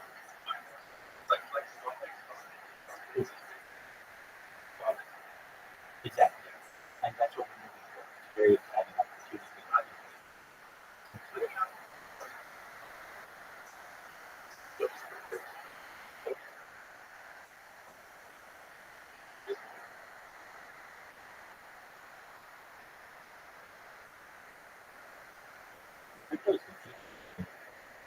I can tell you that the world will find many different types of currencies over the course of the next 10,000 years.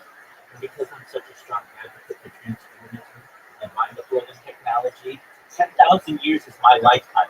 That's your lifetime.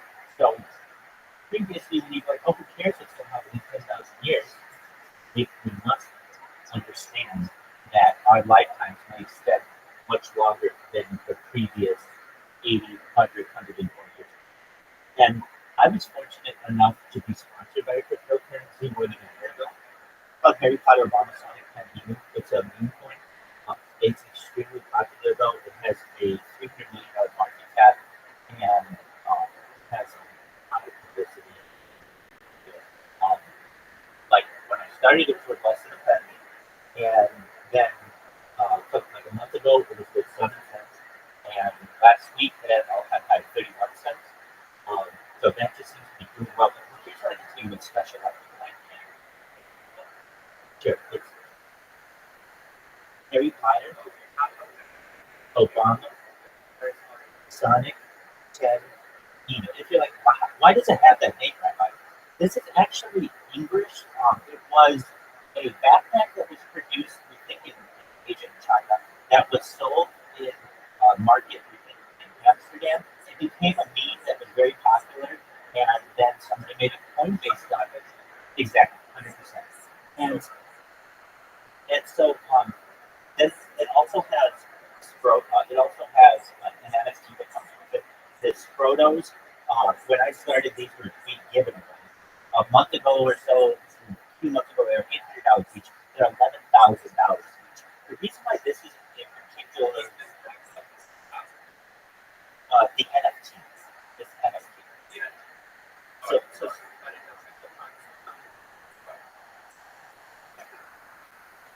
certainly. Well, I think this one will be worth more just because there's so much data on this one. There are users just literally on the internet have recording this. But what makes this coin special is has been live in its Telegram, video Telegram live now for more than a year, or almost about a year and a half. And the entire community's story has been recorded on camera. And that's what makes this coin special. Essentially, it's backed by data. No other coin is backed by anything. The Federal Reserve doesn't even back the United States dollar. The dollar has been backed by gold since 1971. And essentially,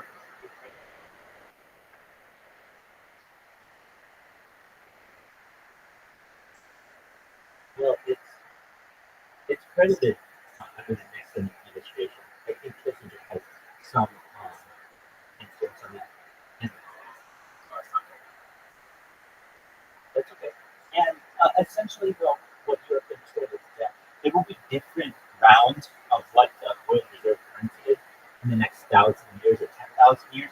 So right now, it's the United States dollar, but in the future, there may be a BRICS currency that is rolled out. I've seen some.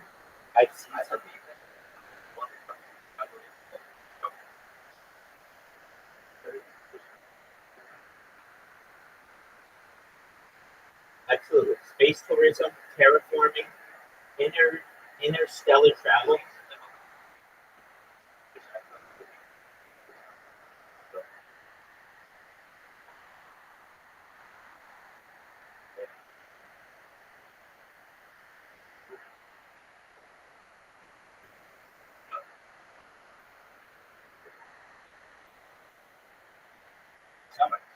Some say it's already being done on the dark side of the moon. It would be the place to do it.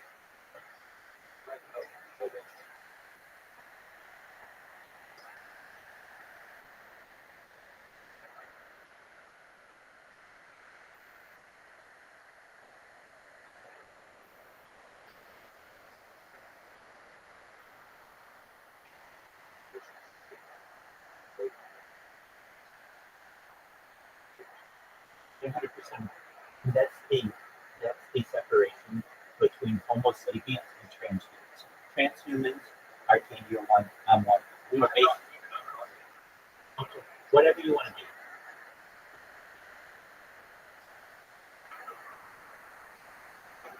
I don't memorize people's thoughts on this, but what I can tell you is that there are two types of thinking, whatever you want to think of. They're the standard human Homo sapien, I'm only going to live to be age 80 and then I'm going to die. And then there's a transhuman, whatever you want to consider, non-binary, asexual, whatever you want to consider. That could be, I mean, generally it's known as transhuman, the idea that we don't have that be able to do it.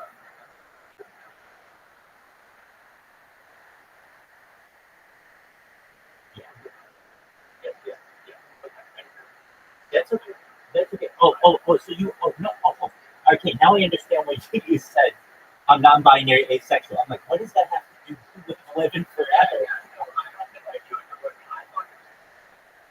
No. Yeah, sure. So basically, when we separate ourselves from Homo sapiens into a type of species that doesn't die, that's transhuman. It's I would say advanced evolution with use of technology, specifically cybernetics. That melding between human, between biology and technology.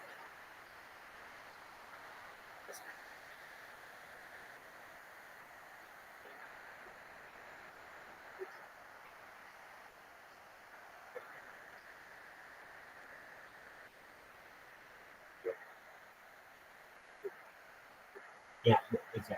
Yeah. So we do have people who argue.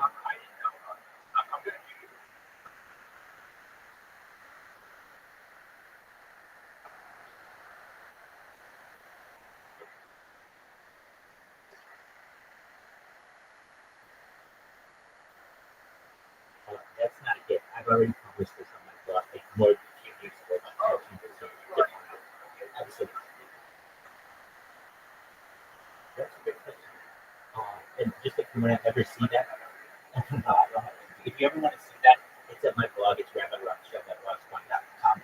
And I would go to ChatGPT, exactly what you're saying, and say, give me 100 different methods of transhumanism.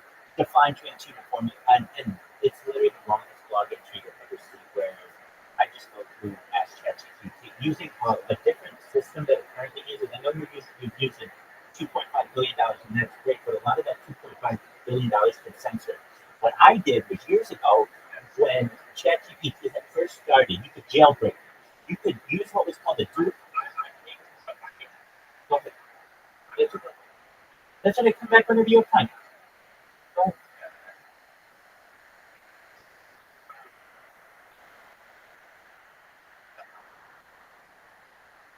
It's something I care deeply about. It's something that I want, but I need to go viral. Once I go viral, I'll be the most. Once I go viral, I'll be the most eligible bachelor in the world. I'll be the most famous person ever. I have more data online than any person ever. You're literally able to watch my life in reverse for years. Nobody else has this type of opportunity. Thank you. Okay, anytime, man. You take care. Keep spreading the word. Keep spreading peace, and really we're working towards world peace. Shout out to Arcane, everybody. Shout out to CCK. Shout out to CCK, everybody. Take care, my man. World peace. Excellent. Anytime. You're welcome anytime. You like Arcane? Yeah, he's tight as fuck. Is there anything you don't like about Arcane? Yeah, that we can't talk longer sometimes. I like to talk to him a lot. But aside from that, no, he's great. He's a cool person. To the What's the number in my phone? No. Okay, Drew, relax. You can mine in your phone. Okay, everybody relax. Everybody relax. Okay. Drew, she asked you, how's your day going? Better now that I'm talking to you. Thank you. How about you? How's your day going? You're welcome. My day's going great. That's so far, so good. Holy shit, Drew. This is unbelievable. Heidi, say something else easy and nice. Let's see how he reacts. Where did you grow up, Drew? Denver. Yeah. And how was it living in Denver? Did you climb any mountains? Yeah, no, we what did you do for fun in Denver?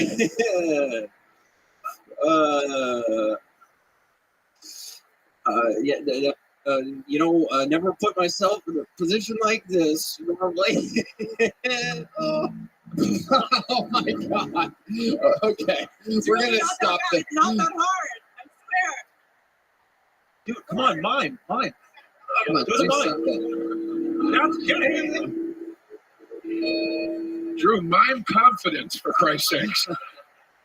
You're like mime confidence. All right, Heidi, you've shown us enough. Thank you, Heidi. How about another hand for the lovely Heidi?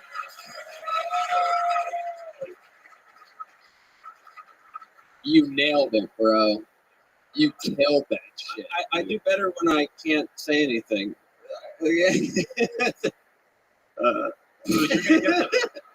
All right, Drew. Well, fun times. Good stuff. I love the whips joke. Great job. Thank you. How long have you been doing it? 6 years? What did you say? It's been about like 8-10 months. Right.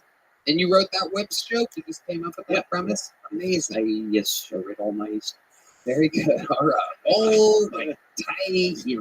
Here's a little jungle. There you go. Drew Santana, on to the next one. We're having fun out here. Another bucket pull. My goodness. Can you believe the buckling under the pressure of the young buck Drew Santana? Anything can happen. All right, your next bucket pull goes by the name of Peyton Reddy. Here we go. Peyton Reddy. Hey, good to be here. I got a girlfriend now. Sorry, fellas. I was doing Tinder for a while, and, a lot of comics, they talk about Tinder. It's like infamously the worst dating app, But the craziest thing to me about Tinder, when I was doing that, when I created my profile, Tinder makes you pick like a whole bunch of hobbies and interests that show up on your profile. You cannot finish creating your profile without picking hobbies and interests. So Tinder gives you a big list of hobbies to pick from. I thought this was weird. Did you know you could pick Black Lives Matter as a hobby?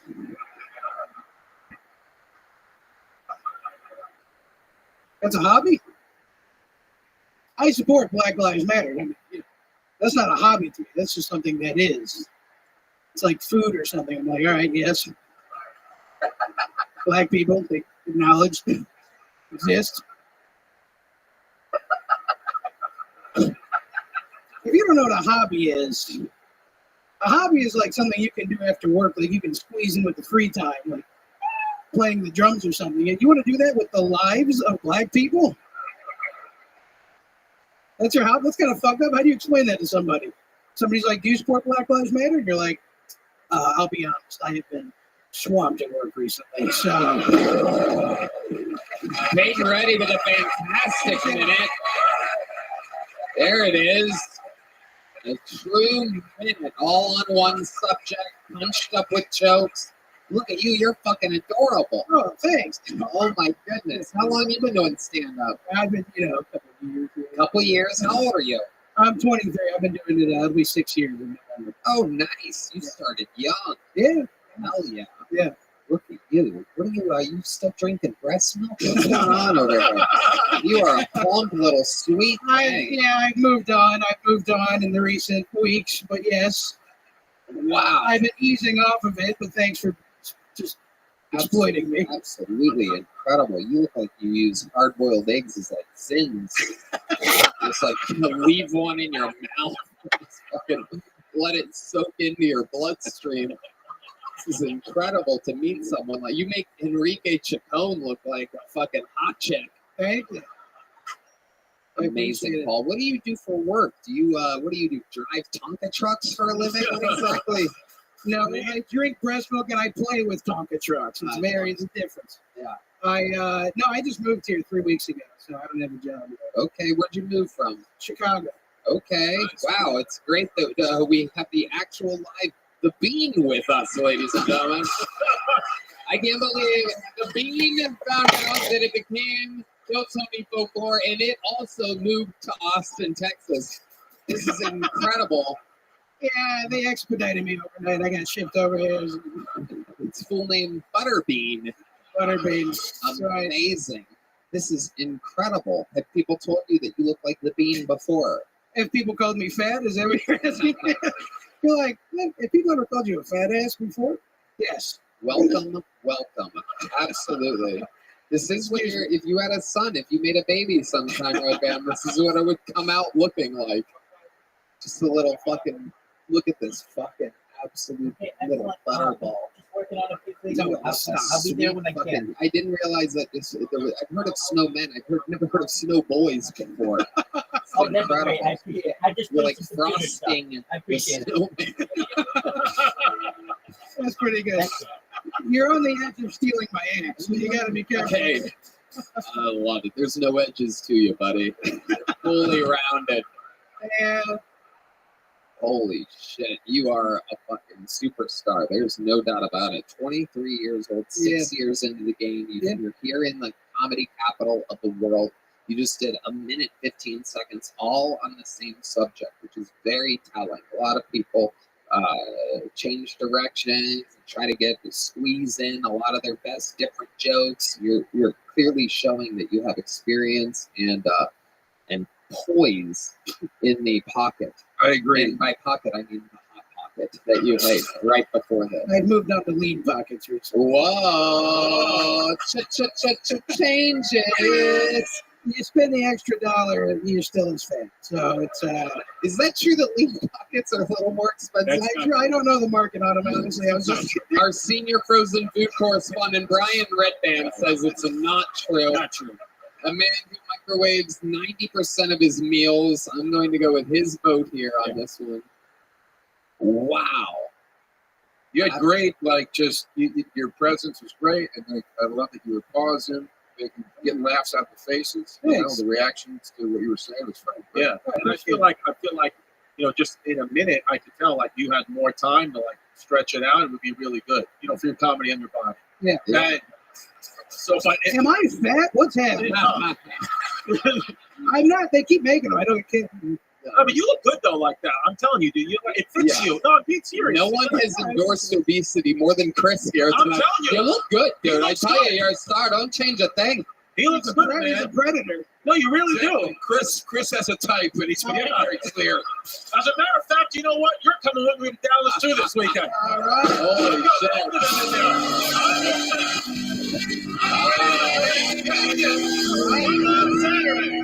Come to my show. I got 500 pounds of fun. All these comics think it's a break. Chris needs people to fill seats.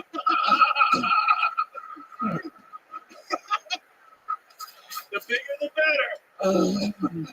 Amazing. Have you ever been to Dallas before? No, I've never been to Dallas. Wow. All right, good. Only been to Austin. Amazing. Well, the Buyers Club, unfortunately for you, is not a sandwich.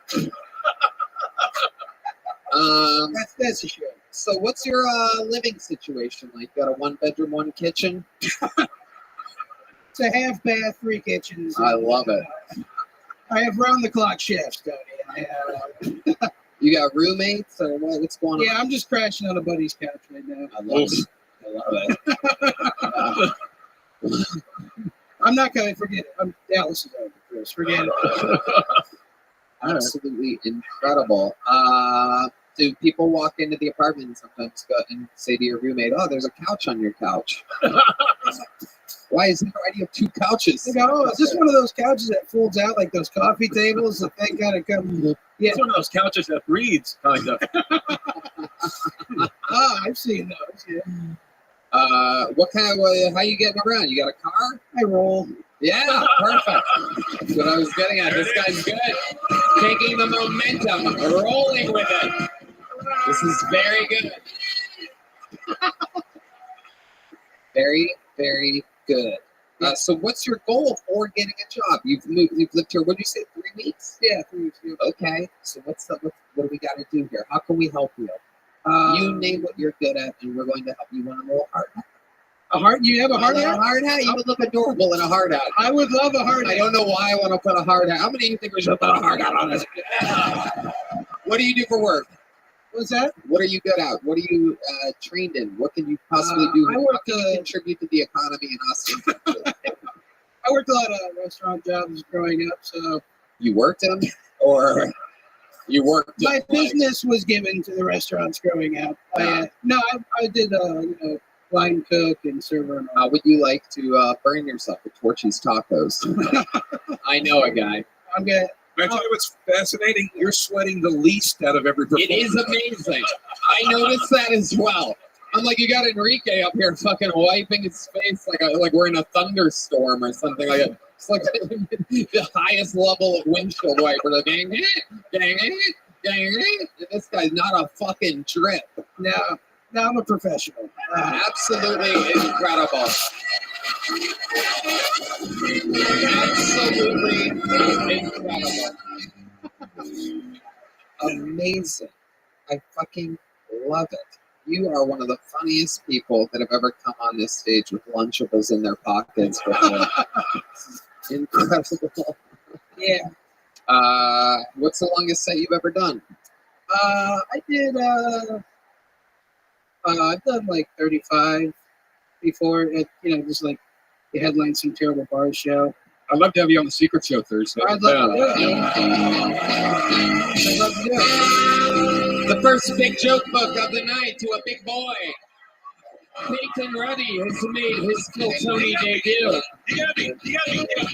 I have a feeling you're going to see a lot of that kid someday. I'm normally very right about these things.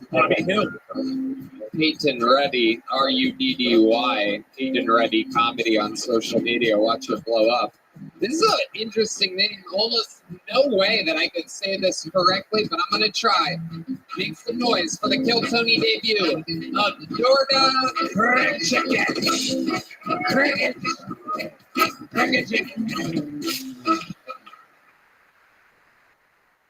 Hello, my name is George Kekilic, and that's not even a joke. I am from Montenegro, and Montenegro in Spanish and Italian means a black mountain, right? Which makes me a black mountain man. Or, as we like to call us, I am a Montenegro. Oh, shut up. I can say it. Oh, shut up. Well, if you don't like that hard R at the end, you can just call me a Montenegro. It's fine. We like it. Well, you have to understand, I have right to say it because we were slaves for 500 years, right? Under a Turkish empire. So I heard some of you guys got reparations for slavery. And that's why this Montenegro is here tonight. I need some reparations too, all right? And that would be my minute. Okay. All right.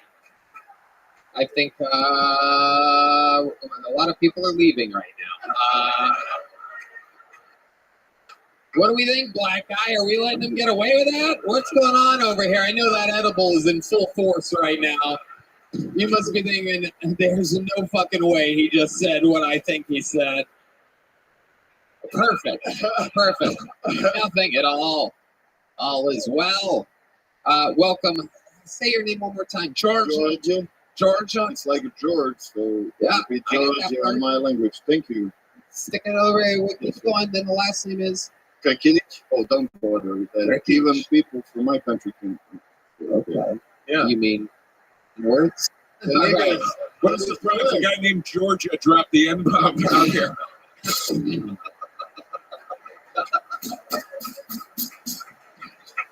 This Georgia hasn't seen showers in weeks though. You kind of look like Jesus if you lived on 6th Street.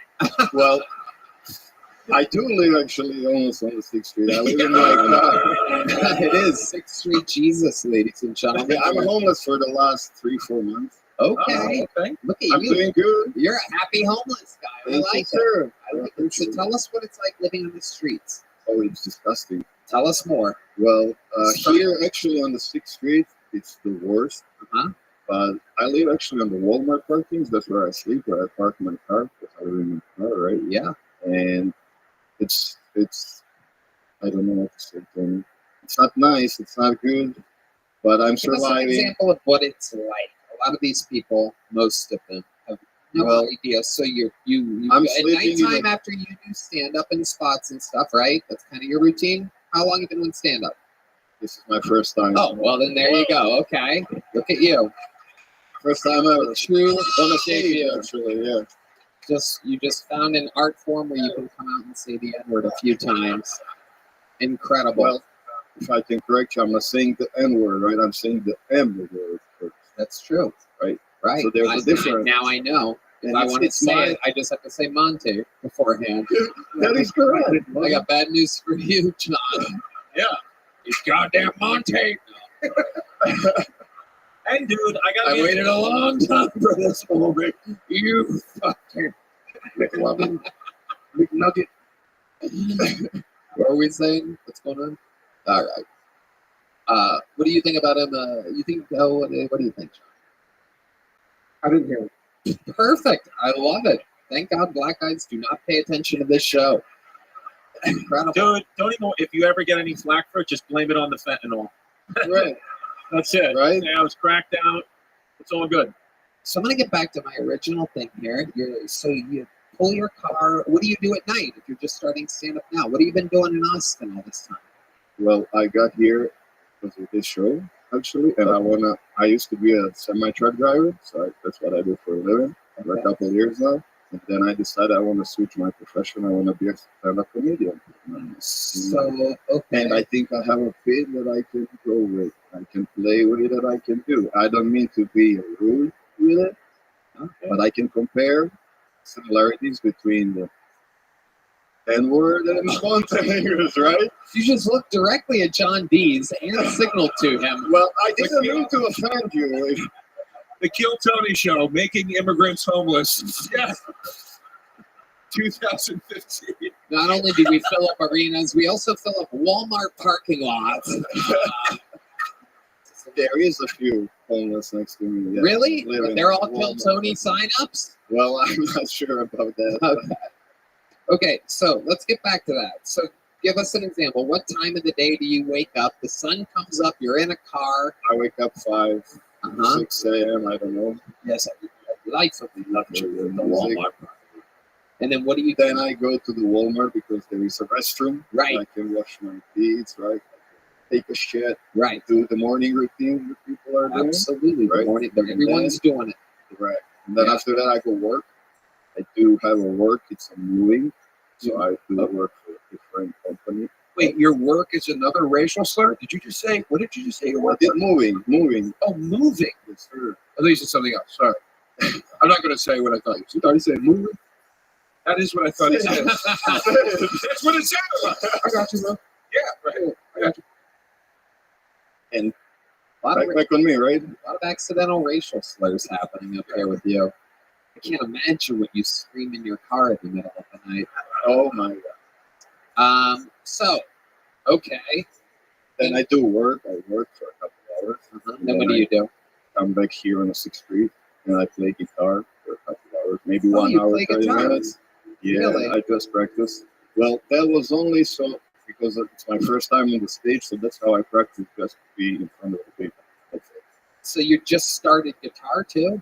No, a couple of years. A couple of years ago. Yes, How sir. often do you practice? Well, almost every day. You guys want to hear a song from fucking Georgia? Well, I got a fucking backup guitar, right? I'm not gonna sing. We have the official Kiltony guitar. We tuned up and ready to go. Ladies and gentlemen, wow. Here it is. Let's do both of these. Get them up. Okay, George. I have a feeling. I have a weird feeling George is about to impress us here. He's got these homeless energies, these pent up fucking. Georgia, face the crowd. Face the crowd. You're trying to head back to the Walmart park. Oh shit, he's calling out something to the band.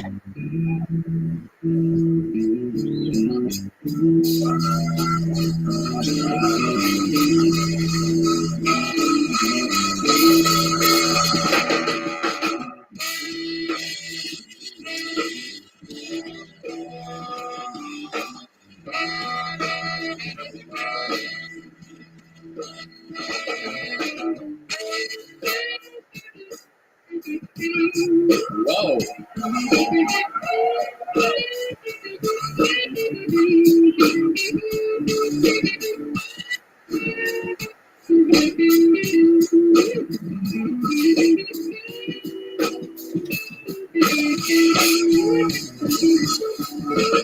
All right, that's great. That's great. Great stuff.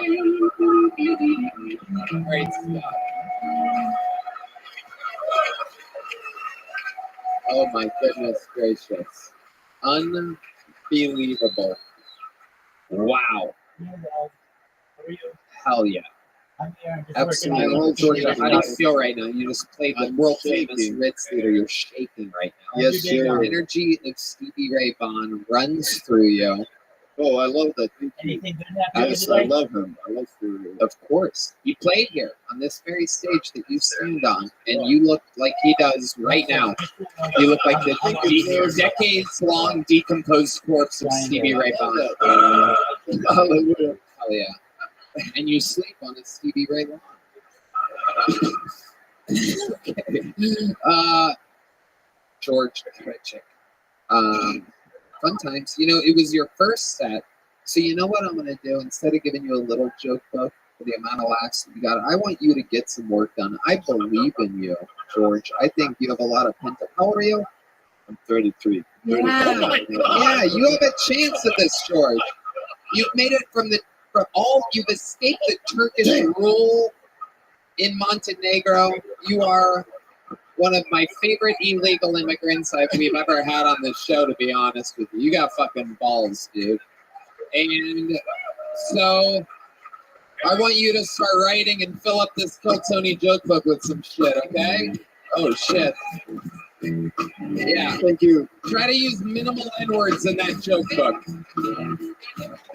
There he goes. Georgia. Gretchen. Well, which one was first? Okay. All right. Next one's here next month. rock and roll. Bruno Oliveira. Bruno Oliveira.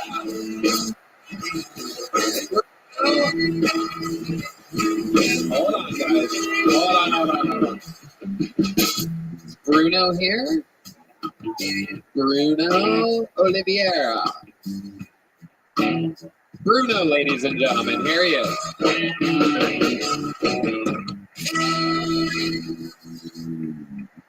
What's going on? How's everyone doing? Nah, it's good, man. This is my real accent, by the way. I'm not actually Mexican, so I just want to put that out there. Everyone calls me Hector from Fast and Furious and shit. I can't see it now, you know what I mean? Like, But the other day I got called devices. fucking people from down under. I'm like, what the fuck, man? That's a fuck up thing to say, man. It's been thank you. Appreciate that, man. It's my first time here in Texas and shit, man. Like, it's cool. It's not too bad. I'm not trying to hold my breath because I ran here. I'm not that fit. But,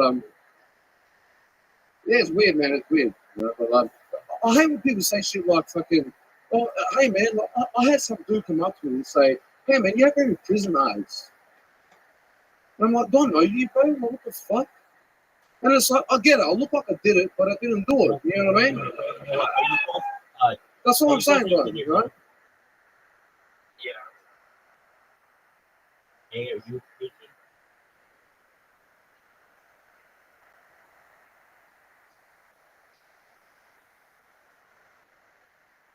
It could not be clear. As much as I'd love to hear that, I only. Yeah, when I ask you a question, are you 18? It's a very serious question. Okay, then you answer yes. And you can. Excellent. How are you guys today?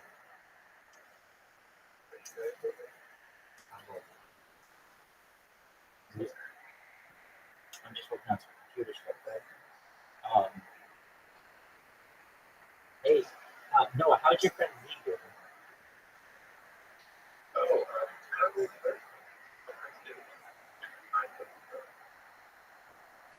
Noah, do you know how old Z is?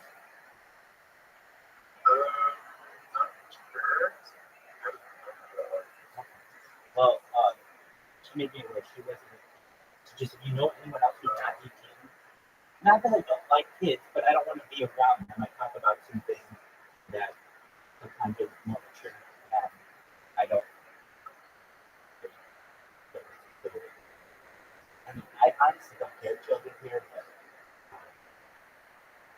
frankly, I don't want to tweak my message for children. My message is for everyone on earth, specifically though adults. So, yeah, with that, we're just chilling. I'm in a bunch of Discords, as you guys know, and some of my devices are slower than other ones. So, and some are faster than others. For one reason, I've got this one cell phone that's just having some issues. That's not no big deal. How is your life going? No, how is your life going?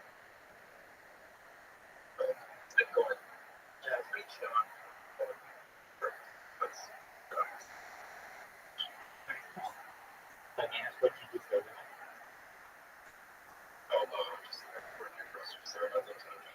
That's very cool. No, it shows that you're accountable and you're consistent and that you are punctual. Dude, those are all really good issues. It's not an easy job to hold down, especially in this economy, especially at your age. Being new to the workforce. Hey, what you doing? That's on these things.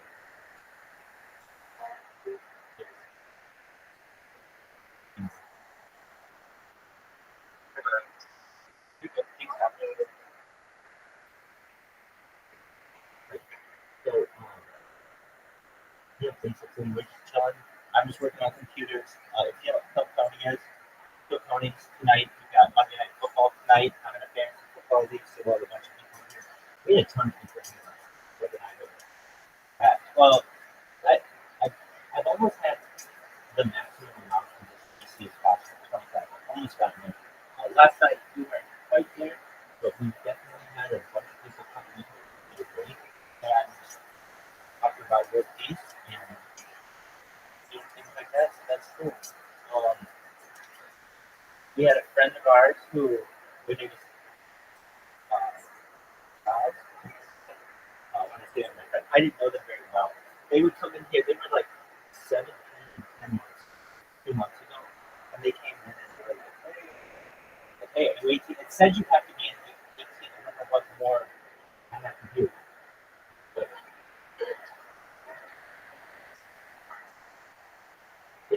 it most certainly 18 years old.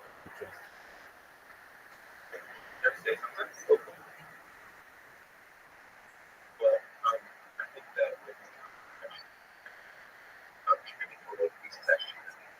shows that you actually care about the issues. But I do think you are fast. It was a How are you? good. Yeah, I don't think. I should do that. Yeah, so after you spoke to us, by the way, so like I was talking to that's just been perfect. But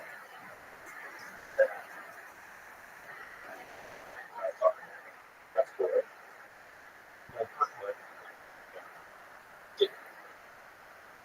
Okay, good for you. So yeah, so what do you think you're trying to do? Are you like a evil, an archdemon, or you a god? No, I just think exactly what that definition says, that people are using this technology to be able to extend their lives past normal ages. Oh, I mean, no, I don't believe in that. I believe like I'm naturally able to do it. Like it's all natural ability. So transhuman would mean a human that became something, right? Not necessarily. It can be. You mean you think you're just gonna be born and never die without any assistance? Yeah, that's what like gods and things being immortal. That's what the old aliens used to do, but with unnatural things. Their minds just their consciousness and like trees and rocks and stuff. That was like the original transhuman ideology before the flood happened. Like I see what you're saying. What are you saying? That's the original transhuman ideology. You didn't even know what transhuman was in the last conversation. And now you're telling me like the transhuman ideology.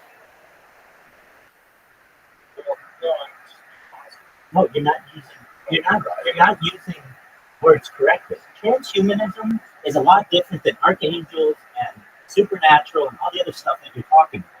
That's different.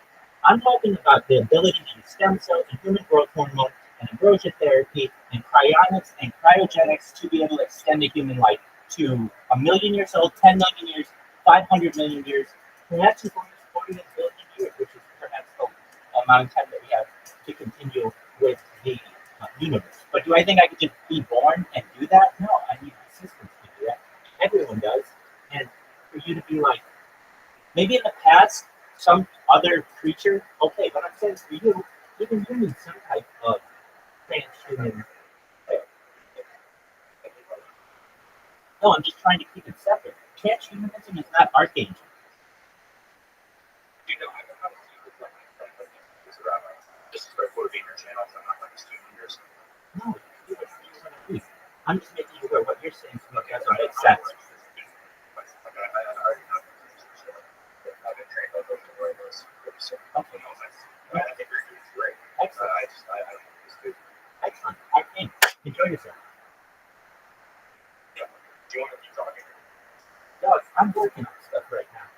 You're over here telling me what transhumanism is, and within the last hour, you didn't even know what it was. And so it's offensive to me, right? That you're telling me. Okay, so you are.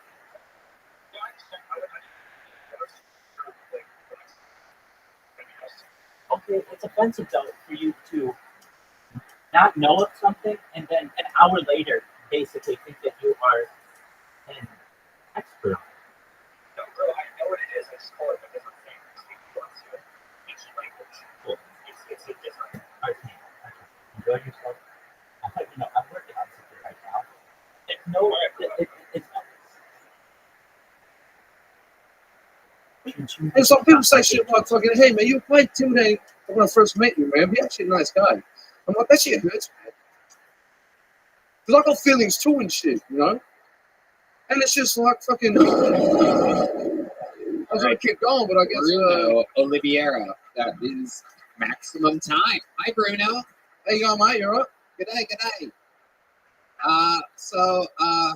Where are you from? Are you serious? What? He is Yahoo serious. Bro, that is a. Did you say it during your set? If you were listening. That's an easy question. Is it a yes or a no? That is yes. Yes, So where was it? Australia. Right. Sometimes I have to do things and post a show and I miss a second every now and then while You know what? everybody That's fair enough. thanklessly watches and enjoys themselves. So yes, Fair enough. you got me. No worries, Ken. So is it Australia? Huh? Australia? Australia, yeah. Very good. Okay. What brings you to America? I thought I'd check out comedy and shit, you know. I thought I'd check out like the New Mexican places around here and stuff like that, you know. Like New sort of- Mexican places? No, I'm not. Well, it's just people think I'm Mexican all the time. You know? Right. People speak to me in Spanish. Even in Australia, do they think you're Mexican? Well, there's no Mexicans there. That's the weird thing. Right. There's It's no not that Mexicans. weird. It's nowhere near fucking Mexico. Fucking 20-hour flight. Yeah. Yeah. No, wait. See, like, this is the thing. Like, in Australia, people think I'm from New Zealand. Yeah. But over here, people think I'm Mexican. Right. Either way. Yeah, either, whatever, you know what I mean? But, like, Either way, you're not welcome. Yeah. Wait, you sound like immigration, bro. That's what this shit, like, I was there for fucking I 40 minutes. thought you were MS-13. I didn't know what else. I got my guard up. I'm not from the cartel, man. I'm just going to put that out there, you know what I mean? I'm just an ordinary dude. Thank you. I did laugh a few times at your set. I think because I thought it was funny, or I might have been terrified. I'm not sure which it was, but I mean, I get most people when I perform, they look scared. They'll feel like they're forced to laugh. But you know what I mean? I'm here, so thank you for being, I don't know if you're laughing or not, but whatever. You know what I mean? well, you've really leaned into the look. You know, Well, this is how I dress back home, you know what I mean? So this is unintentional Mexican. Like, I'm not even trying to, no, really, like, this is how I dress. And like, I see Mexican people walking past me, giving me the head nod and shit.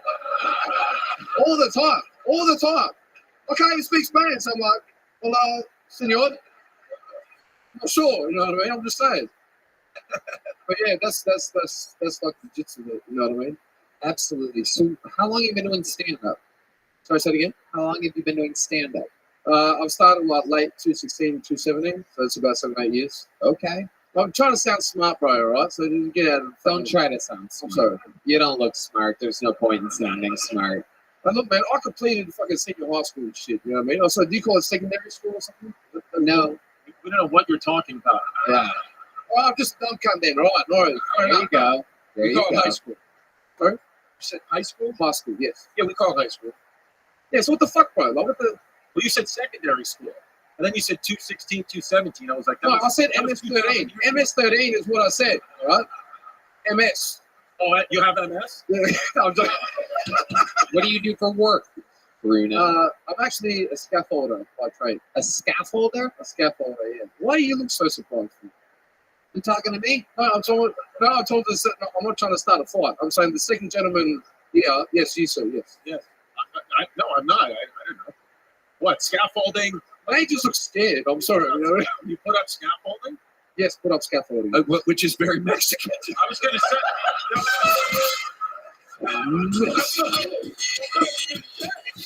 At this point, you're asking for it. Yeah, dude. I just drive me lowrider to the scaffolding location.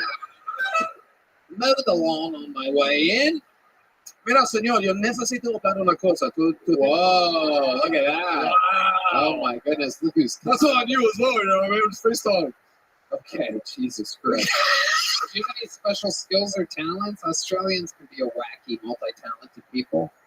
I mean, I like anime. I don't know if that helps. I don't know what that means as well. Did you get into fights as a kid? Your nose is kind of fucked up. Is that from a lot of cocaine or getting beat up? That's called a business part. Oh, that means cocaine is the answer, ladies and gentlemen. little bit of that And the back of Australian. your head is caved in. What's happened in the back of your Can head? you fucking stop, bro, please? Just turn around and show one in the back of your head. Yeah, it's flat. I know. I was flattened as a kid. I don't know. Look, I got Both of your hemispheres are fucked up.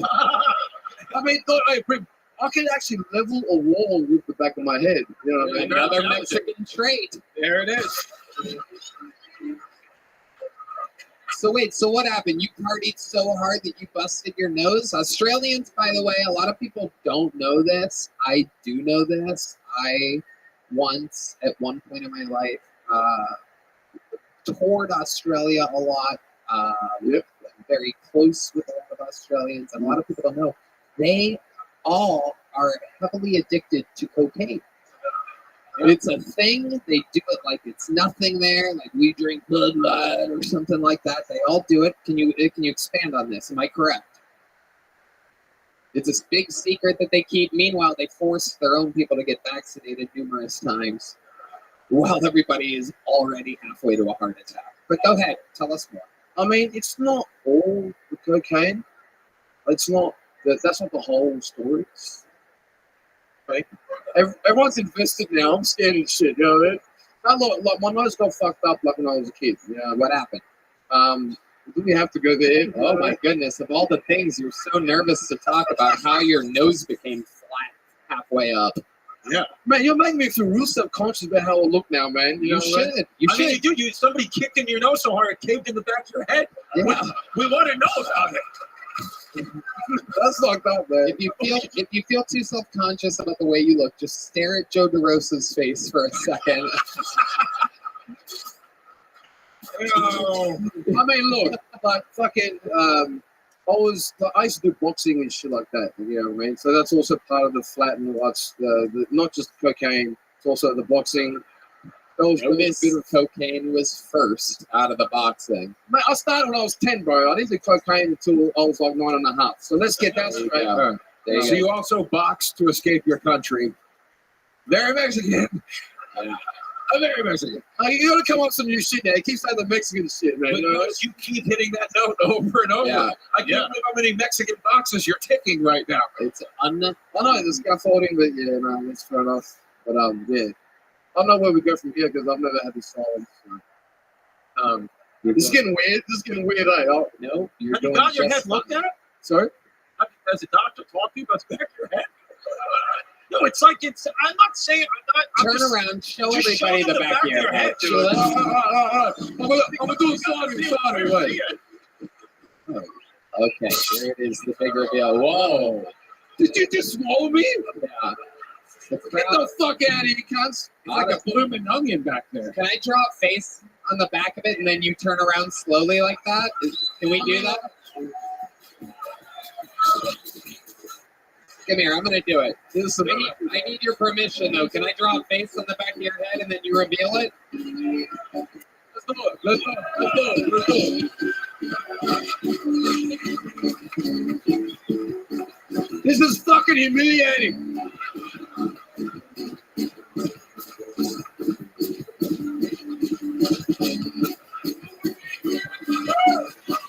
His head is so sweaty that it just eats Sharpie alive. It's not working.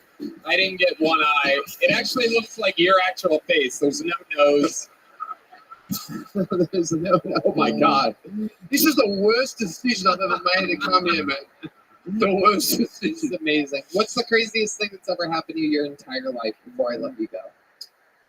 I feel like you've seen a lot. I feel like there's a lot of special fun facts about you. I mean, okay, I'll say this. This one time I actually got my drink spiked, right? So sorry, spiked. Yeah, my drink was spiked. Yeah. No, because I have to break it down because I said Was it a margarita by chance? No, I'm a real man, so I drank Jacks and Coke. So I had my and Coke, multiple Jacks, one Coke. So I had a lumberjacks and flathead. What was more jacked, your Coke or your nose? At this time was both actually. Okay. So both I was actually pretty fucked up, and so my drink was sparked. Sharpie really doesn't work anymore. It absorbed all of the fucking. Hey, the whole time I'm going to explain, I'm just going to do this. I'm going to rub it off. But so your head has a wet back. Takes another one. That's another box on the Mexican. And it's actually wet as well when I did it. You know what I mean? It's fucked up. But so I got my drink spiked, and I went to the. Sparked. Next on Spark, UFC Unleashed on Spark. Fucking watch the Spark. There. Fucking crocky. So my drink was sparked, and I went to the restroom.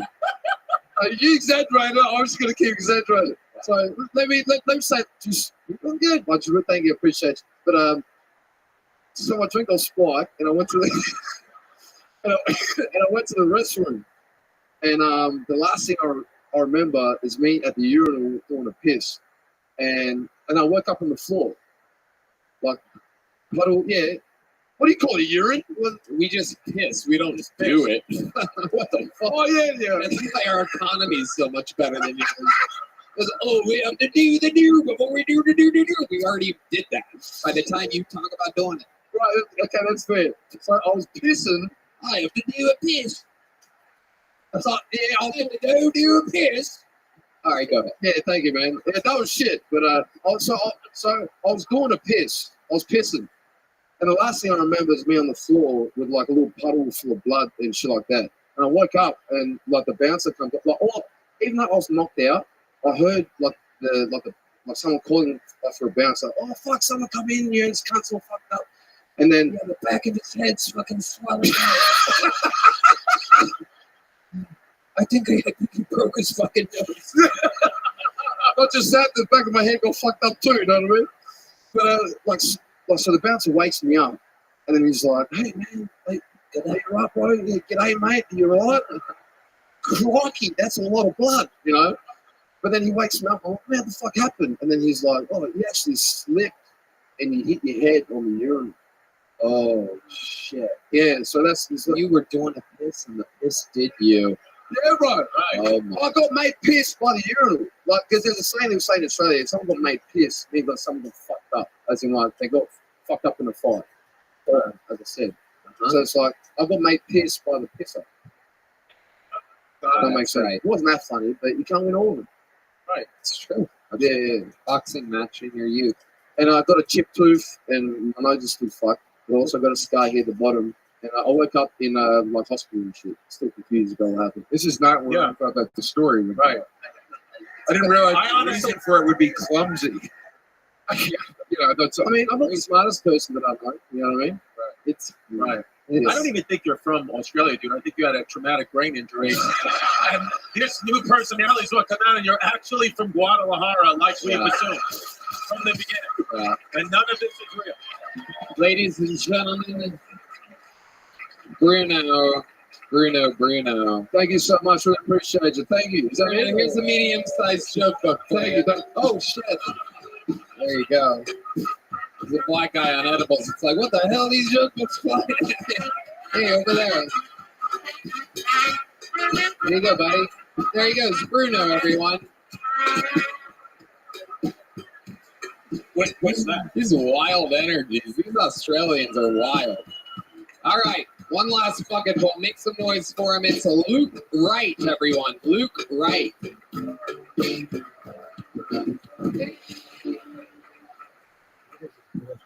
Hello, all the people. My name's Luke. I identify as a BBC, badly balding Caucasian.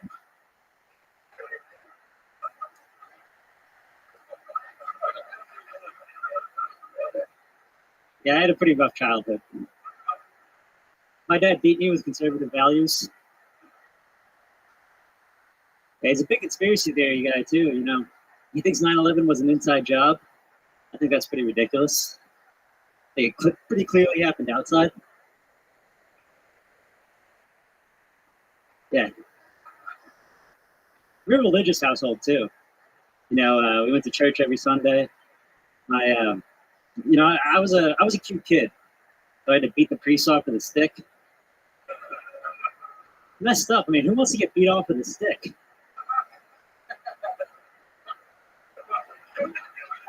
Not that bad though. We would go get Mexican food after to make me feel better. You know, now like whenever I want to feel like I'm back in my childhood, I just go and get some like nice Al Pastor tacos. Yeah. Only now I have to pay for pastor meat in my mouth. Oh my goodness, a lot of people push it to the limit here. Luke, right, with a full set. Hi, Luke. How's it going? How are you? I'm doing all right. How old are you? This is insane. This is awesome. This is like the dream come true. This is Okay. Yeah. How old are you? I'm good. I just came into the festival. God, you don't believe me? Oh no. No, how old are you? Well, how old am I? I'm 23 years old. 23 Nice. years old. You don't look a day over Joe DeRosa. Why am I the go-to? I've never seen back-to-back contestants have one has the worst back of the head and then the worst front of the head. Oh my God, you're aging worse than the homeless guy is. Well, I would say like a fine wine, but there's nothing fine about this wine. I don't know. Oh, that was amazing. Amazing, Luke. So where are you from? I'm from Houston. Houston.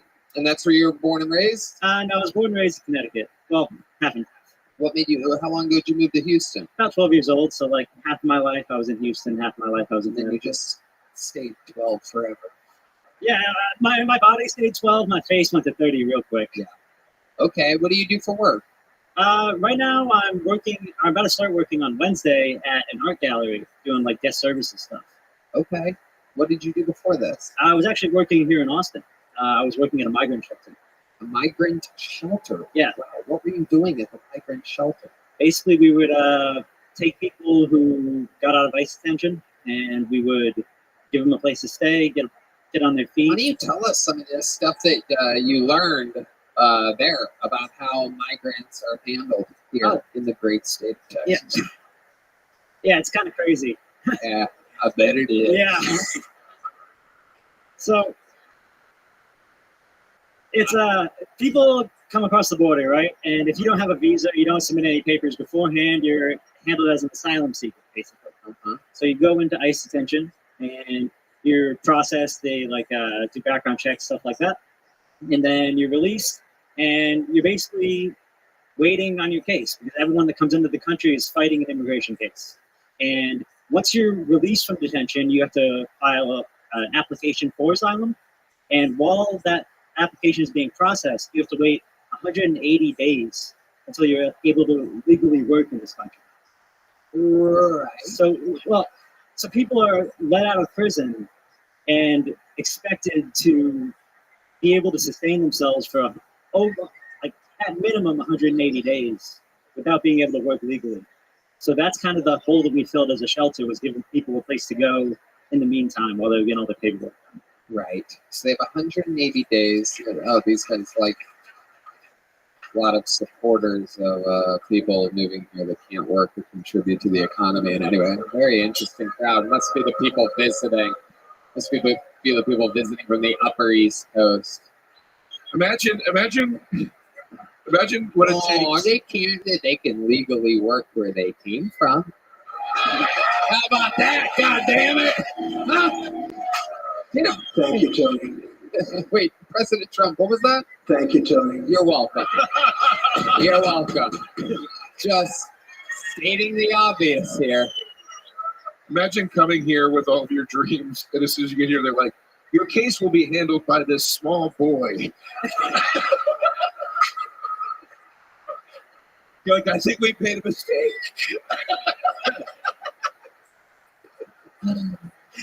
Did any of them ever give you a hard time? Oh no, they're all great people. Oh yeah, you like them, huh? Well, no, I did almost get stabbed once, but that's right. It was an almost. It was an almost. Yeah. What were they going to stab you with? It was scissors. How did that go down? She came from a very messed up country. She? Yeah, she came over, entire family, or not. Well, That's what happens when you try to text other girls. Don't fucking do that, dude. Trust me, I know. Oh man, you know the struggle. I mean, it's scary. So was she Latina? No, she was from Africa. From what? From Africa. Oh. Boy, one of those. Okay. Yeah. Was she from Uganda by any chance? No, it's like a small eastern country in Africa. I don't want to like say specifically which one, Well, I don't think we know where they are. but oh yeah, I forgot where we were. Shit. Okay. Zimbabwe? Did she say, "Oh hell no" right before? Yeah. What was the? What was? No, that's the west side. I'm talking about the east side. All right. I'm geographically confused right now. Oh shit. Okay. So, what happened? What was the dialogue before the scissor attack? She got in an argument with another one of the residents at the shelter and got very upset, was trying to like attack him, and I basically like got between them so she didn't like hurt anyone. And yeah. Okay. Look at you. Nice. Look at you, a hero. I wouldn't go that far out.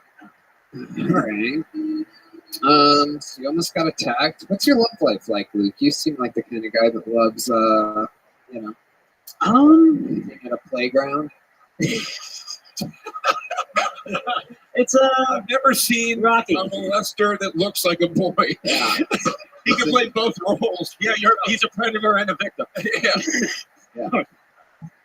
No, it's rough. It's rough. Yeah. What's it like out there for you? I don't know. It's just kind of hard to find like people. Well, you're looking at me. I mean, it's. But no. Well, I mean, I don't think they're East African women's type. That's the thing. You're going. I mean, it's cool, but Yeah, you almost scissored with a migrant. There must be something going on. What detention center would you put these two Mexican women at exactly? If I don't know. Canadian, the worst of them all. Kind of like North Dakota. I mean, it's pretty close. I don't know. So Luke, what like when you say it's bad, I look like this, whatever. Like, when's the last time you went on a date? About a year ago-ish, year and a half ago. What was that with? How did that go down? That was just off of Tinder. Okay, so you're on Tinder. Not anymore. What? You just gave up Tinder suicide? Yeah. I just prefer to meet people in person, and that hasn't been going so well. Not really. You're just standing by the Rio Grande waiting. It's a bad timing.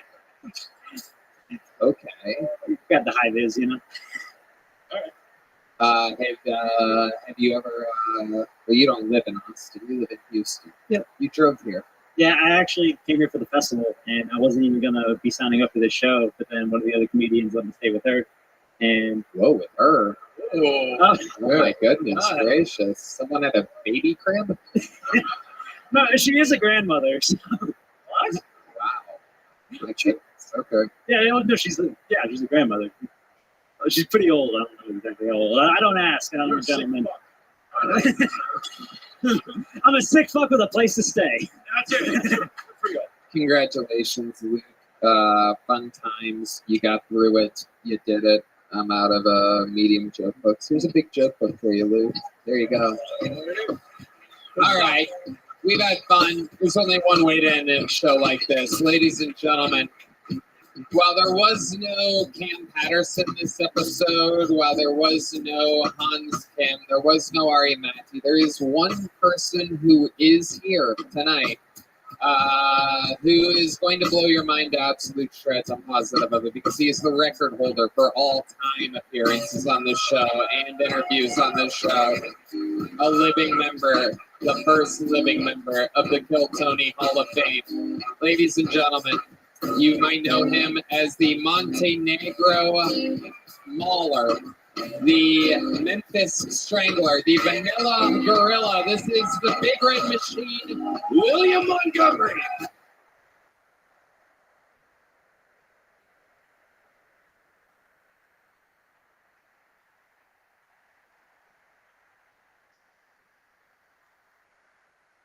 Pro tip, if you ever get to meet Bone Thugs in Harmony, don't ask, which one of you is Harmony? I used to seal the deal with girls in college by going to their apartment and offering to clean their bathroom, and then I would unseal the deal by taking a shit afterwards. I'm starting an ultimate frisbee fantasy league, and we're already bankrupt. One rule I did have to enforce on the league was hacky sack is illegal in the off season. We're hurting their ankles. Okay, connection between hacky sack and ultimate frisbee. Tony, I actually recently invented an anti-gravity bong. It doesn't work, but I was also pretty high when I invented it. Okay, that's my time. Thank you, Tony. William Lights Out Montgomery, the great gumball of the North, the one and the only William Montgomery. Jared Nathan got wheeled out of the front of this fucking building. He literally came up into the green room vomiting, sick as shit. He had a fever, and they literally wheeled him out like 10 minutes ago. Are you serious? Yeah. Wait, shut up. No, seriously. He seemed really sick. Y'all disinfected this, right? I swear to God, he literally fell out. He vomited a bunch in the freaking green room. And I've been joking the whole time that Jared Nathan seems super sick. And you know me, Tony, I'm kind of a germaphobe person. And then he starts vomiting and he hits his head a little bit on the ground. It really wasn't that. Seriously, it wasn't that bad, but they had to get him out in a stretcher out front. Are you serious? Yeah. Holy shit. So I'm just happy to be here right now. And literally, no, seriously. I mean, I was excited about being here tonight and everything. And then I'm joking with his ass. I'm like, dude, don't touch me. You seem so sick. He literally kept on trying to touch me. He was joking around. And he stutters a bunch, so it can be hard to kind of understand what he's even saying to my fucking ass. I just try to be nice, but he ended up vomiting. And all of that at once, he started vomiting and hit his head. He vomited a bunch, and he made this weird noise, and we all kind of looked at him, and it got on Janice a little bit. Red Band's Janice. Yeah, it got on her a little bit. Red Band's girlfriend, soon-to-be wife, Janice. Yeah. Did he stutter when he vomited? Was it like a mist? Or like, no, he seemed... I don't feel so... I don't feel so... Yeah. It was kind of like that, but no, it seemed like he was more scared. Right. Well, way to put a little ribbon of sadness on it there at the end. Absolutely incredible. Amazing. What's going on in your life, William? You're a superstar. Oh my gosh. Finally up to, I was in Connecticut this past weekend. It was fun. I was in a mall. I had a good time in Connecticut. The club, though, Tony, they promised me they were going to give me 2 pizzas. I don't have a lot on my rider. All I have is throat coat, honey, and soda waters with limes. I don't ask for a lot. And then on Saturday night, I tried to get a pizza from a place called Pepe's, and they swore to me. They were ordering my 2 pizzas, and they didn't come at all. You know, I started thinking, do they hate me or something? I really start wondering if it's like an issue. Right? You wanted your Pepe's. You're going to eat 2 pizzas? Huh? You're going to eat 2 pizzas? What? I go there thin crust. I've been really hungry. What were the toppings that you went with on these 2 pizzas? Tony, what did I not have on those motherfuckers? We had fucking anchovies on that thing. Whoa. What's going on? I think you have what Jared has. My throat started hurting a little bit. Right on that. I luckily had 2 weeks off. Yeah, Tony, it's bad. If you scream at all, your throat clenches up now. It hurt right there. Hold on. This is like a tomato. Oh my goodness gracious! The people are not going to enjoy this. This is like if Gallagher came down with a watermelon allergy. One of your trademarks is it hurts so bad. Hold on, what else? I had like wait. I think your throat hurting might be hilarious. Hold on, it's not. No, it really hurts. What else was on the pizza? Oh yeah, pepperoni. No, that would really hurt. This is all just on one pizza? Mm-hmm. Is that all? Yeah. Is that all? It's like a Supreme. It was a Supreme. Okay, what was on the other pizza? Ooh, extra cheese. Oh, that's it. Fuck yeah, Carl Bach, you're the best. Shout out to Carl Bach. Okay, you can see him clenching up, ladies and gentlemen. This is incredible. A whole new storyline to keep your eyes on. William, no longer. What else goes on the second pizza? Tell us. iceberg lettuce. Oh, that's it. You got iceberg lettuce. I've never even heard of such a thing before. Yeah, it's like a hamburger pizza. Oh, Extra cheese, iceberg lettuce. was there sour? It's just kind of that. Yeah, extra cheese, iceberg lettuce. I call it a hamburger pizza because it kind of reminds me of a Big Mac. Ooh. What else was on it? Was there? Some Thousand Island. Dressing! Okay. Okay. Only me and my man find this amusing for some reason. Every once in a while, you just gotta enjoy it. I love it. So you didn't get your Pepe's pizzas. What did you end up eating that night? It's a lonely road out there, especially almost more than anywhere in Connecticut. I got 2 orders of chicken wings to go. And it was kind of funny. One of Dan Madonia, who you know, he was one of the guys who was on the show. It was very fun. And I guess he farted when I finally opened up my chicken wings. And I thought immediately my brain equated it with the chicken being spoiled. Because it smelled kind of like spoiled chicken, but it was actually just his farts. So then I ended up forcing myself to eat it, watching Forensic Files in the hotel room after. It was cold. It was gross. But it was fun. Slept an hour and a half. Rest in peace to Marianne, Erica's sweet grandmother. She passed away on Friday. Shout outs to your girlfriend's grandmother. That part is real, ladies and gentlemen. That's it. Very sad. No, Red Band. That actually, Red Band, normally I just kind of don't think your stupid ass is funny because I think everybody kind of knows that. I think you get lucky every now and again, but it was kind of, that genuinely was a little offensive. So if you could say you're sorry, I would appreciate it. I'm sorry. We said shout out. Shout out to my, like TLC. Oh, I get it.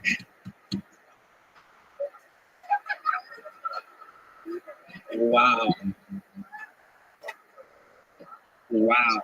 So your girlfriend's grandmother passed away. She's up in heaven eating.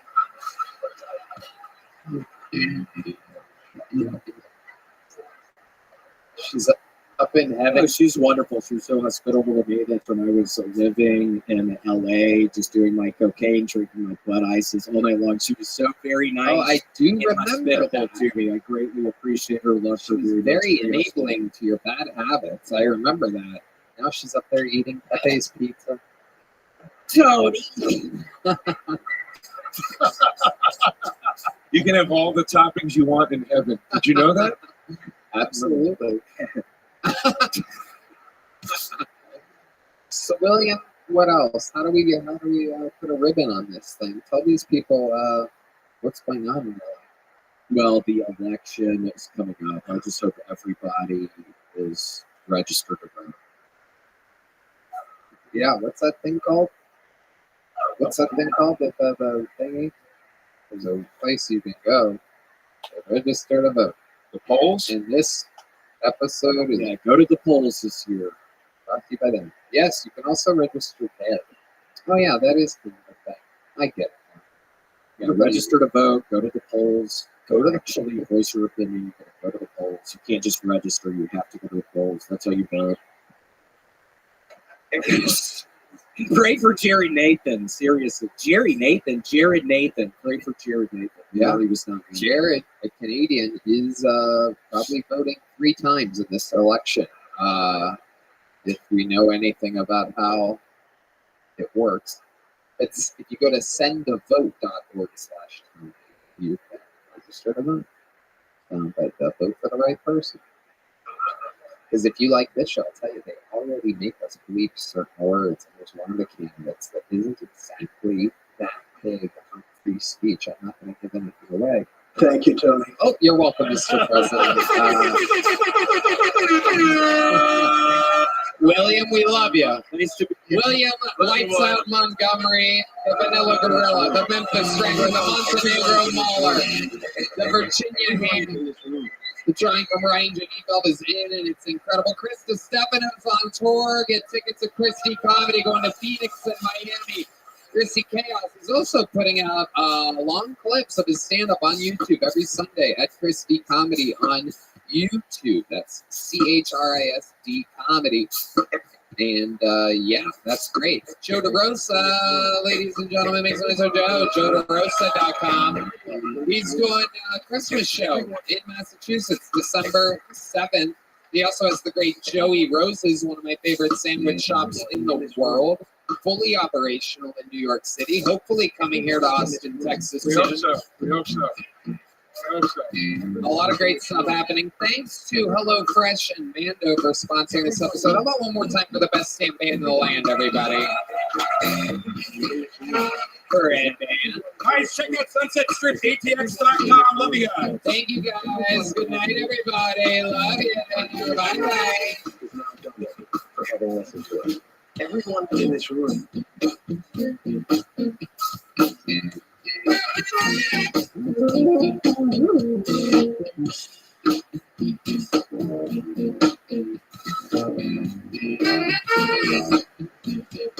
Everyone in this room.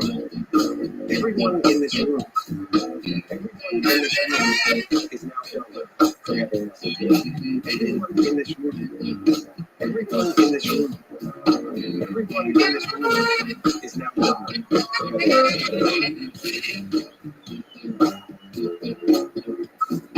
Everyone in this room is now. Everyone in this room. Everyone in this room is now done for having listened to it. Everyone in this room.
From the Comedy Mothership here in Austin, Texas, for a brand new episode of Kill Tony. Get up a Tony.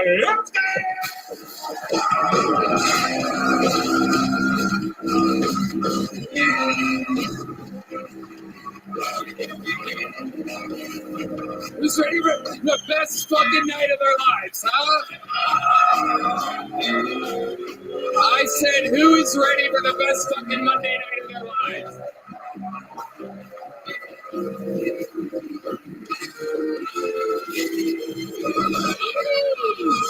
Make some noise for Red Band, ladies and gentlemen. We are here. This is indeed the one live podcast in the world. Kill Tony, brought to you by Squarespace, Game Time, Hims, Talkspace, and ZipRecruiter. Make some fucking noise, people. You did it. You're here. Live at the mothership. How about one more time for the best damn band in all the fucking land? That is indeed the Kill Tony band. Little groove line horns over there. Carlos Sosa. Fernando Castillo. And of course, the great, the powerful, how could I possibly fucking forget? Raul Vallejo, ladies and gentlemen. And Michael Gonzalez. Carne quesadilla.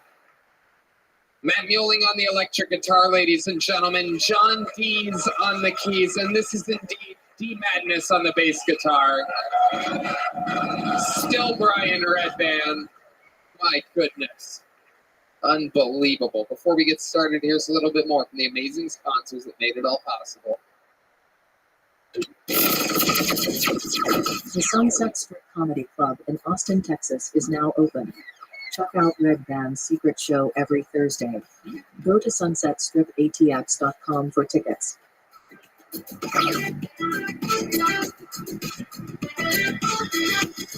guys ready to start tonight's episode?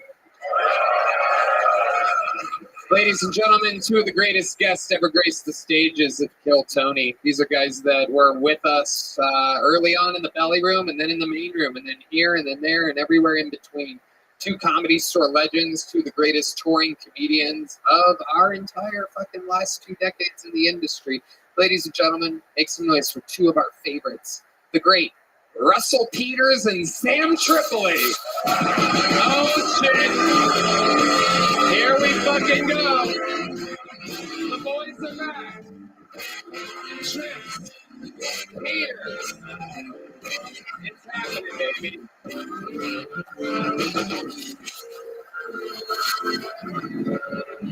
Tripoli and Russell Peters. Hey. I figured, why not have a Brown invasion on October 7th? That's right. Very fitting.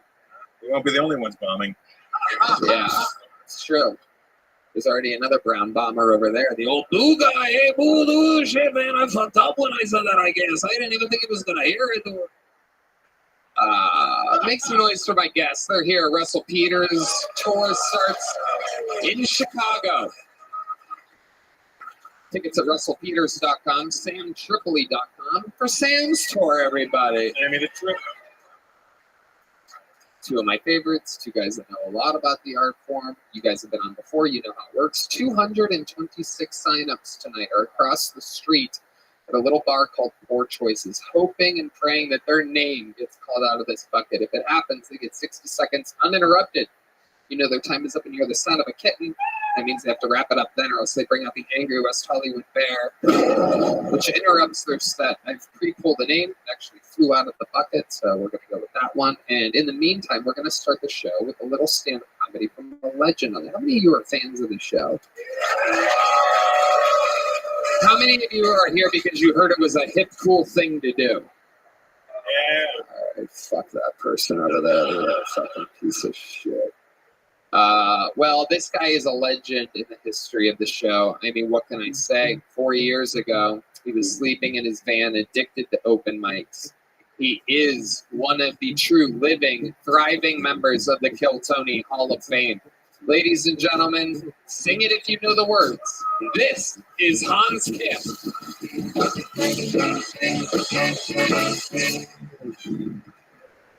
Thank you, guys. Good to be here. I'm pretty good at the Tokyo drift, obviously.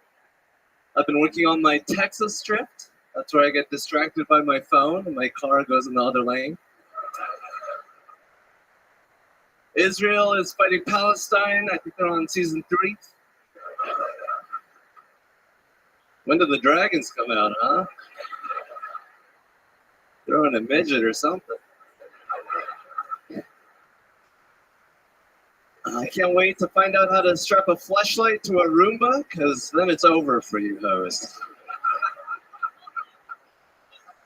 All these fucking feminists say that we have to be attracted to fat women now. Why, so they can accuse us of rape too? Nowadays, it's considered rude if you don't rape a fat chick. So, you gotta rape them. Yeah, thank you so much. Hans Kim. He does it yet again, ladies and gentlemen. One of the all-time greats from the show, flexing a new minute. I love it. Well written, rock solid. Look at your big happy Asian face. You're adorable. Thank you, Tony. I have a long face. I feel like father, like son. I feel like I'm like the Asian Tony. Wow. Incredible. I'm pretty sure. Father, his last name probably son.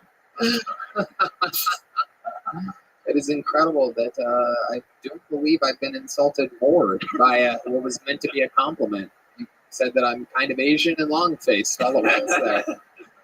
My sweet, sweet boy. You are indeed my Asian son.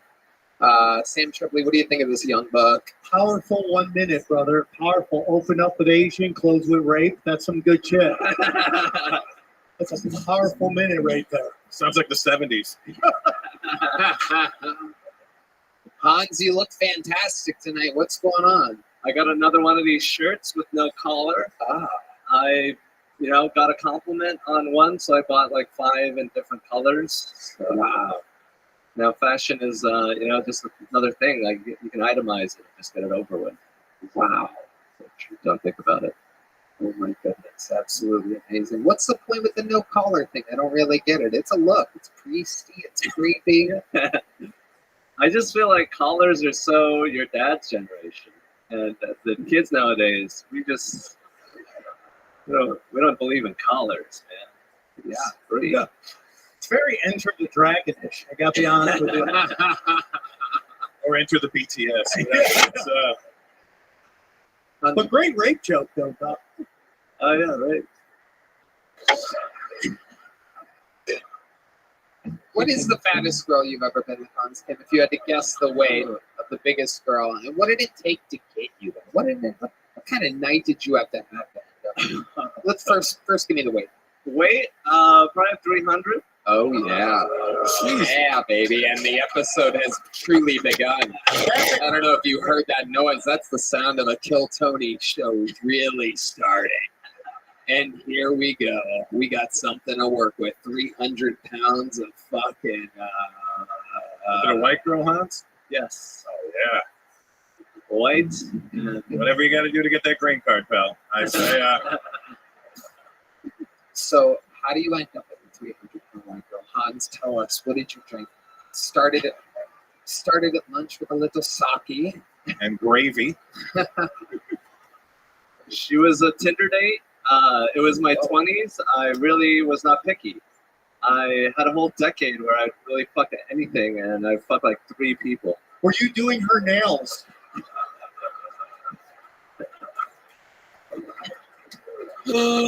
It was a whole decade where I didn't do anything. I feel like 3 people. That's amazing. Yeah, it was really weird. No one wanted to fuck me until you made it popular. Yeah, that's true. That is true. Comes in Hans and her sizes. Even Rick Diaz is getting laid now. It's incredible. I've been able to do the unthinkable. Jared Nathan is eating a girl's pussy right now as we speak. Just bumbling right in it. Hans, what else is going on in life? Anything else crazy? I'm having a great time on tour every weekend. I still have my beautiful girlfriend. She is not cheating on me. She's. You gotta believe, Hans. You gotta believe. I mean, even if she is, I get access to her whenever I want. So. That sounds like love right there. What do you think she's going to say when she hears you say that there was 10 years where you would have fucked anything and you had sex 3 times, one of them being a chick 300 pounds. So your batting average was .333 with 300-pound girls for a decade. And she now knows that about you, that you're that easy and have such low expectations. How do you think? Oh, she's calling in, the girl from a decade ago. We have her on the line. She's calling now. We heard her first. Red Band's so good at sound effects that the phone ring happens after the pig noises, ladies and gentlemen. It's almost like Tarantino-esque, the timelines with his soundboards. You would think he does it on purpose, like a creative genius. Is there anything you want to say to the girl? She is on the line. I don't know if you hear that. Oh, there she is calling now. Again, no, she's calling with an old cell phone now. Thank you so much. I needed that. She's grateful. She thanks you. She loves watching you work, I do believe she's. Okay. Great stuff, Hans. Anything else? I love you guys. I have a new gun. I have an ankle holster. So Oh, wow. just watch out for that. There he goes. That was Hans Kim. That was Hans Kim. That was Hans Kim. That was Hans Kim. Yeah. All right, your first fucking poll tonight. I don't know if you guys know how this fucking shit works, but this is where we meet everybody. Anything could happen. It could be somebody's first time. Could be someone that's here trying to make it, that's been working at this for 2 decades straight. Anything can happen now. The whole thing's improvised. This is 60 seconds interrupted from Mark Pugh. Straight out of the bucket. We're going to meet them all together, and then I'm going to interview them. Mark Pugh. All right, let's wrap this shit up. Hey, white people, how y'all doing? All right, fuck y'all. I just moved to Austin to do stand-up comedy. I'm gonna move back. I don't like none of this shit y'all got going out here. This shit weird as hell. They say, oh, keep Austin weird. We can stop. Y'all don't need to get weird no more. Fuck it. Y'all liberal. I'm cool with liberal shit, but all the fucking restaurants want to say the trees and shit, so they toilet tissue hard as fuck. So when I wipe my ass, I'm like, bitch, is that blood? I think I'm on my period. I'm from Louisiana, and all the white girls got big booties in Louisiana. I came out here, no booties. I'm lying. I seen one white girl on 6th Street last week. She had a fat ass, but I didn't want to say nothing to her because her head she was bald-headed. And I didn't want to say nothing, but she looked so good from behind, so I was like, I'm going to say something. So I walked up to her and I tapped her on the shoulder. I was like, excuse me, ma'am. You have a moment of your time. And she turned around. I was like, nigga, that's Joe Rogan. I'm done. Thank you. Mark Pugh. What's happening? Hi, Mark. You're funny. Thank you. I appreciate it. it. So the only girl that you've seen with an axe was Joe Rogan? Yeah, I'm ready to go home. I mean, in all fairness, Joe does have a pretty fantastic ass. He squats daily. He's a job. There it is. We have him on the. I'm sure the phone's going to ring any second after. Welcome, Mark. Okie dokie. Thank you. How long you been on stand-up? I say about 8 years. 8 years. All of it there in Louisiana? Yeah, most of it, yeah. Okay. What part of Louisiana? Shreveport. You love it there, huh? Yeah. I'm going back tonight. Are you really? I'm moving. Unless somebody in here want to give me a job, I'm going to fuck home. Okay, we're gonna get you a job. Just relax. It's very Thank easy. you. It's very easy. We got you. We got you covered. What are you good at? What do you do for work? What have you done in the past? Let me guess. You worked at some cell phone kiosks or something like that. No. That's his people shit.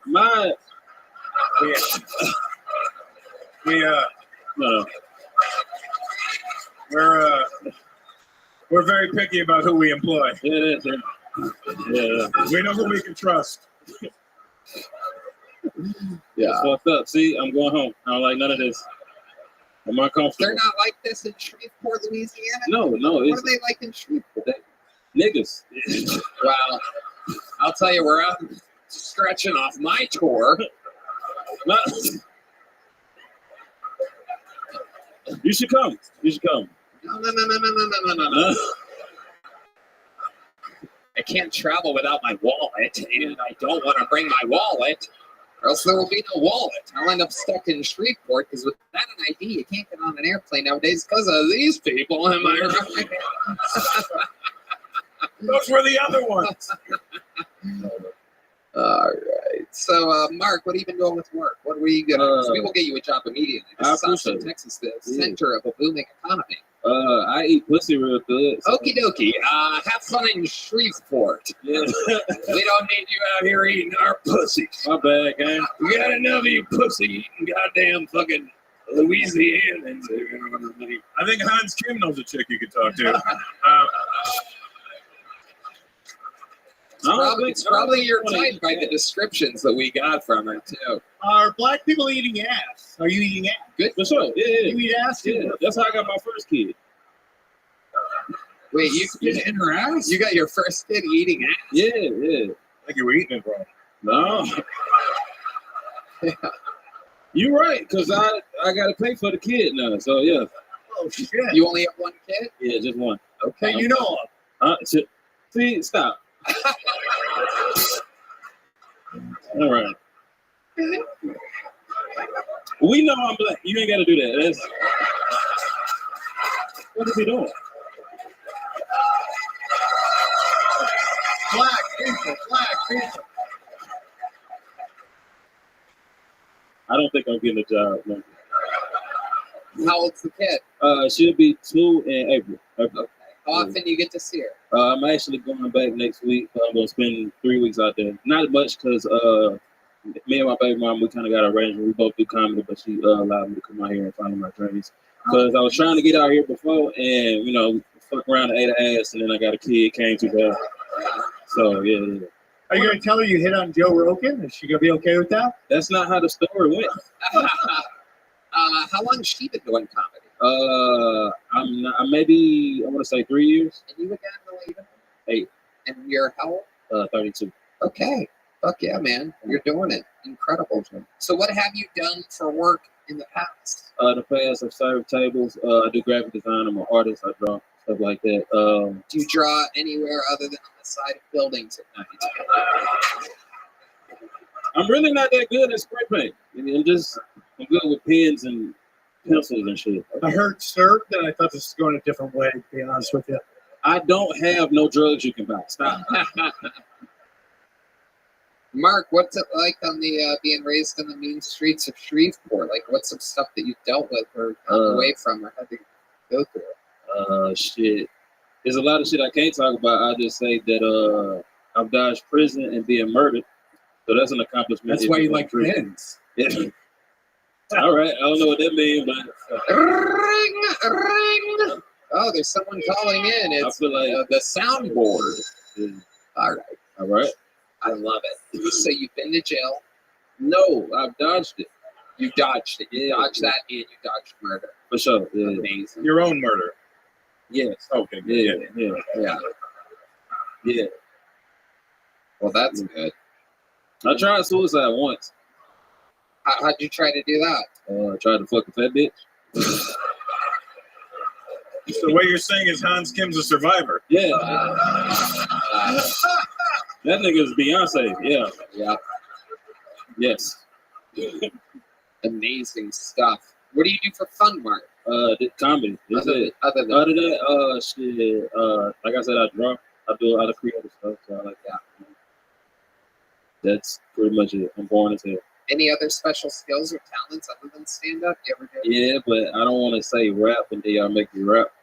No, I don't want Is rap one of the things? Yeah, it is. Well, let me tell you something. I know a little bit about Louisiana rap because when I was a young buck and the No Limit Soldiers were a thing. For sure. You know what I'm talking about? Yeah. So I have to hear something. So you tell Michael a beat that you rap. 1, 2, 1, 2, 3. I don't know no beat. That is a terrible beat. Can I get another beat? It's pretty cool. Yeah, get another one. What do you want? Remix it. There we go. All right, ladies and gentlemen, Mark Pugh.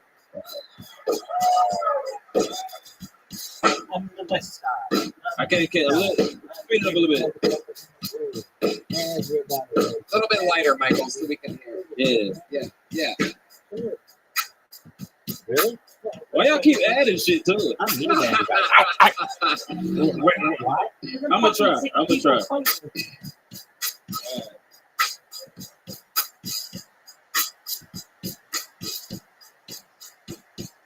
I just moved to the city.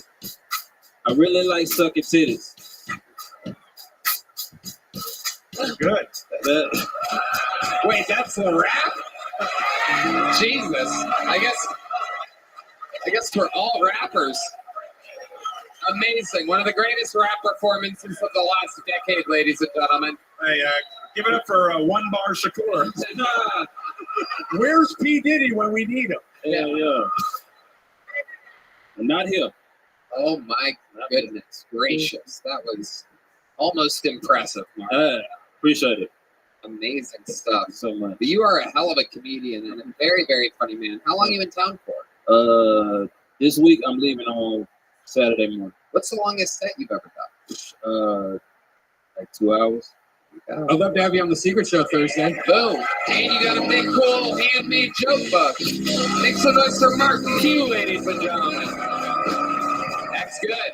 You just got a gig out of it. That's as good as it can go. Oh, it's the lovely Heidi, ladies and gentlemen. Heidi, can I get another one of these mamma jammas? Ice drinks.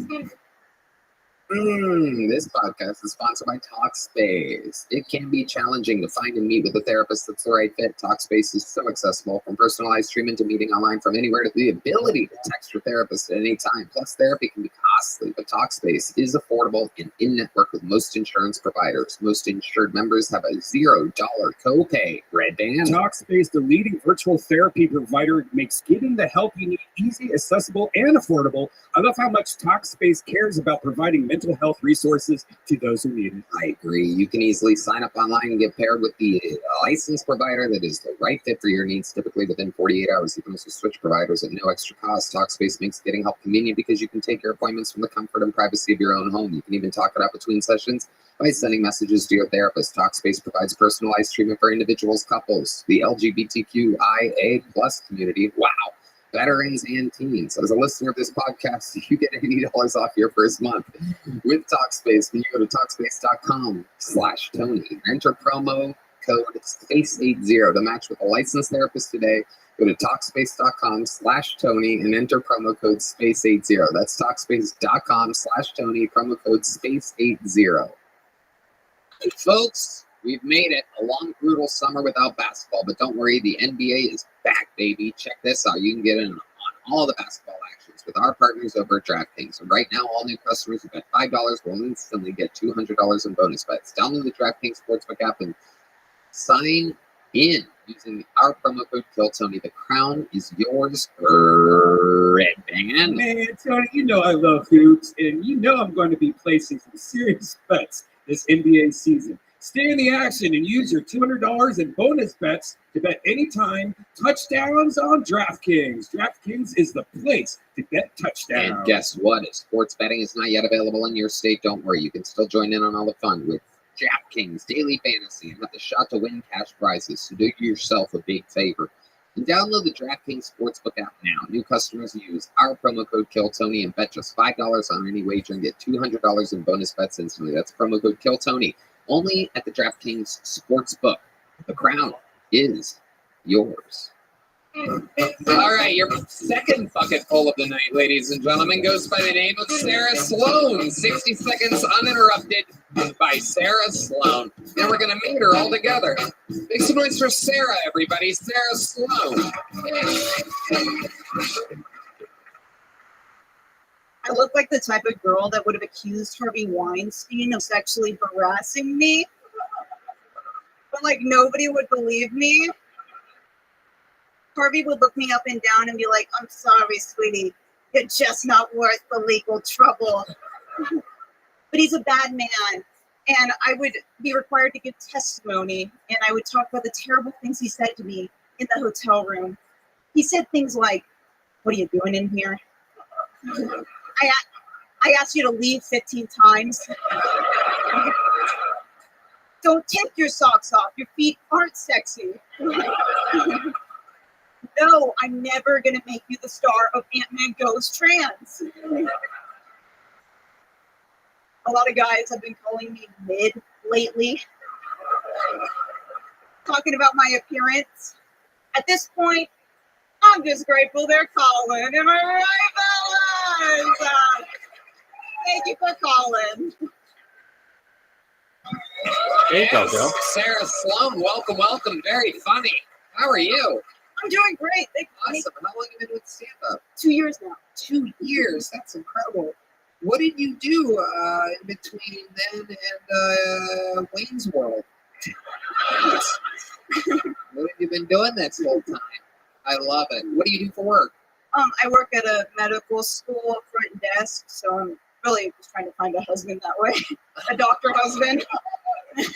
Just hoping some sick guy comes in. Like, this'll work. Well, no, Were them is your chlamydia cleared up yet? Yeah. Or, Amazing. Do you meet a lot of guys doing that? No. They're Asian, so they can't really see me. You're such a character. So rarely do we see the truly self-deprecating female comedian, right? You know what I mean? Like, it's like they kind of dabble in it, like, oh, my pussy's all slutty and beat up. But you're different. You're like a female Rick Diaz. Like, oh man, I hope I survive the day. No one runs anything with this. I like this. So rare, such a rare bird. Have you always been like an awkward, silly, funny person? I really have. Yeah. That's what everybody tells you, right? My mom especially. How about your little brother where you stole that t-shirt from? You always dress like you just got out of the medical office? Or a test? Honestly, yeah. It's amazing. So tell us, Sarah, what have you been doing with your life? You just started stand-up 2 years ago. What else have you been up to? Yeah, I wanted to move out here. I moved from the East Texas area, Tyler, Texas. This summer I moved, and so I had to get a job. I finished a degree, all that. Get your degree in?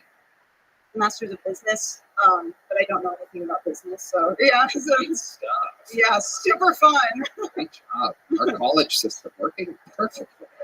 It really is a joke, sadly. Yeah. Amazing. So what do you do for fun, Sarah? You seem like the kind of girl that likes to sit at a coffee shop all day and do nothing.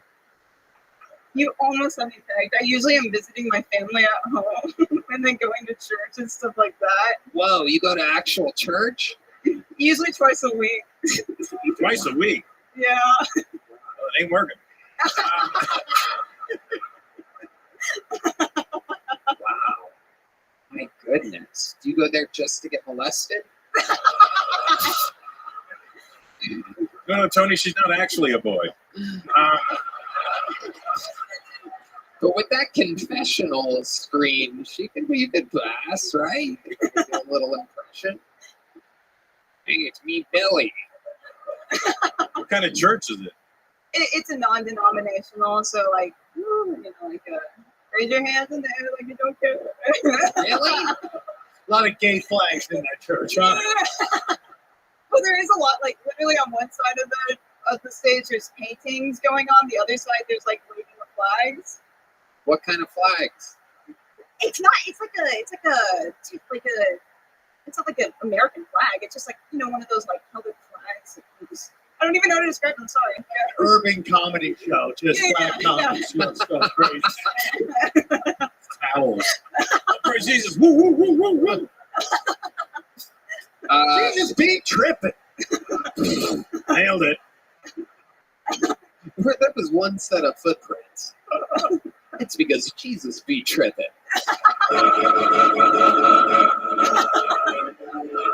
That band is amped up tonight, folks. There's a lot of confidence over there. The remix of the sound effect, Hallelujah. So, Sarah, have you ever tried being a lesbian? It's the question that everybody in the room wants to ask. I, as the host, I have to do it to you. The world wants to know. It's the same reason why everybody wonders why I'm not gay, but I'm fine. I'm not up here complaining like you. Have you ever tried it? Have you ever thought about it? Do you want to kiss Tony? No. No. Take your shot. No. Nice. Lips or no lips, she's kissing. Party off, Garth. Party off. Have you ever had a lesbian experience? No, I have not. My sweet mate did ask me one time at a party. She was like, "Do you want to make out?" And I said, "You really don't want to." And that was the most that's the furthest I've ever gone. So why did you say you really don't want to? Are you a bad Because I really didn't want to kiss. Oh, you really? Yeah, I do. So you're like, you really don't want to. I want a man, and I want a man bad. Yeah. Wow. When's the last time you were with a man? Look at me, Tony. When's the last time you kissed a boy? Never had my first kiss, Tony. No way. What? That's not true. Ladies and gentlemen, please welcome Sam Tripp. Yes, this is where we send in Sam. I'll do it. Sam? Would you like to give Sam a kiss? I don't.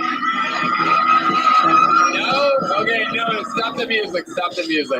Consent's a big deal here on this show. Stop the fucking music. Okay. This chick literally looks like a lawsuit. You're gonna. I was there to make it, and they took advantage of me. Next thing you know, this Armenian guy had his tongue down my throat. I was squirting holy water out of my church pussy. Oh, this guy's seen it. I'm out of here, goddammit. You don't make fun of the Lord and Savior. That's usually what men do with me. You're funny. She said that's usually what men do with her. They just like, I'm out of here. It's so weird that you've never had sex because you totally have a I'm a teacher that fucks her student vibe, you know, totally. I see that. I do see that. Stay after class, Michael. Oh, there's the bell. And Michael's just like, no, I'm good. It's not worth it. Is that really true? But Sarah, you've had like a boyfriend or something, right? Like, other than 5th grade and whenever I was like lying to my parents and the furthest we went was holding hands under the cafeteria table, like seriously nothing. But how? Why? What? Perhaps the best timed air horn in this show's history. Oh my God, I love it. I do actually have a crush on a couple of the guys that work at the mothership. I'll just look at them. Well, I'll tell you right now, I hope one of them's Deep Madness, because the other ones that want to fuck with you.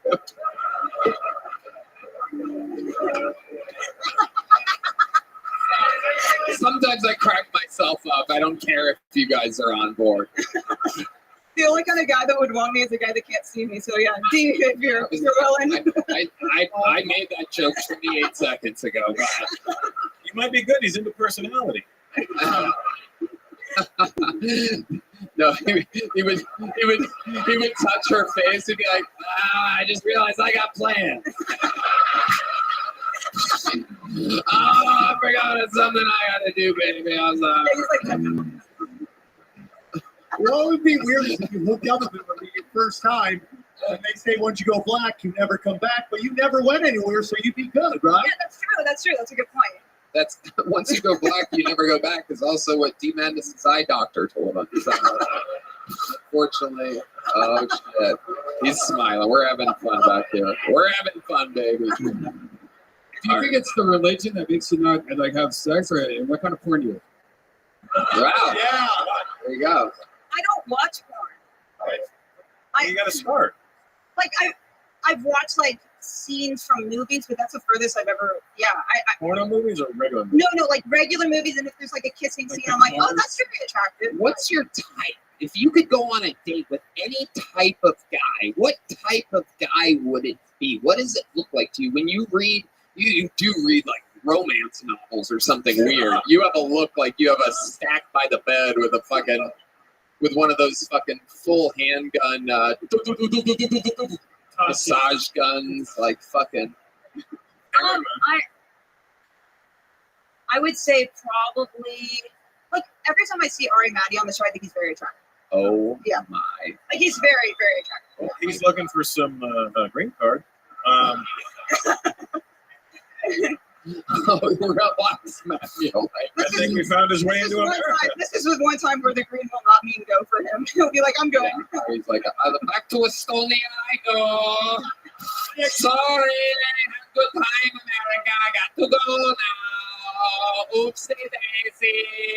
First flight out in the morning. Got to go. All right. I think you're absolutely hilarious, Sarah. Can I do one thing for you? Oh my goodness gracious. Here it is. Here's the big twist. Here comes a big twist, everybody. I can do a horse impression, so I just wanted to look. Fuck yeah. Okay. Horse impression? Absolutely, I want to hear this horse impression. There's no one less stable on this show than her. We're not going to say nay to that. That was good. That was good. Okay, ready?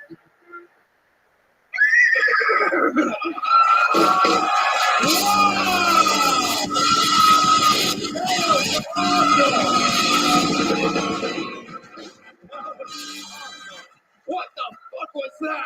That was amazing. That was the most unbelievable thing I've ever seen. Oh my God. Oh my God! I know what kind of cock she likes. Holy shit! I have never seen so much pent-up sexual energies in the impression of a horse before. You know how to you're like a little teapot. You're so worked up. You need dick down so badly that you are morphing into a whole different animal. Gonna squirt hay everywhere. There's a movie called Mr. Hands. You should check that out. Oh, Sam. Yes, you should. Sam, there you Leave me alone, dude. Jesus. Yes. Hey, Sam, you crossed the line. Just a classic. Okay. Sarah, you got a big joke, but that horse impression, something else. Is that you have any other impressions? Kamala Harris, same thing. Oh, yeah. Oh, I like that. Political. You want to hear it, or I can go? Yeah. Okay. Okay. So I do it where she's talking about she's describing the Ukraine-Russian war. So she's like, Ukraine is a smaller country, and Russia is a bigger, more powerful country. So Russia invades Ukraine, and that's wrong. Do the horse one more time. Okay.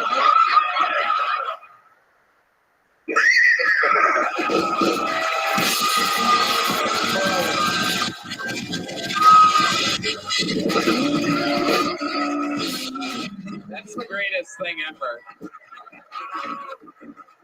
You live here in Austin now? I moved late June. You moved in late June. You know what we're going to do? I'm going to do something special right now. My friend, at the HEB Center on New Year's Eve, at some point during the show, I'm bringing you out only, exclusively, to do an impression of a horse. Ladies and gentlemen, you just watched a woman who I don't think has ever been fucked correctly in her life find out that she is doing something at an arena in her hometown on New Year's Eve.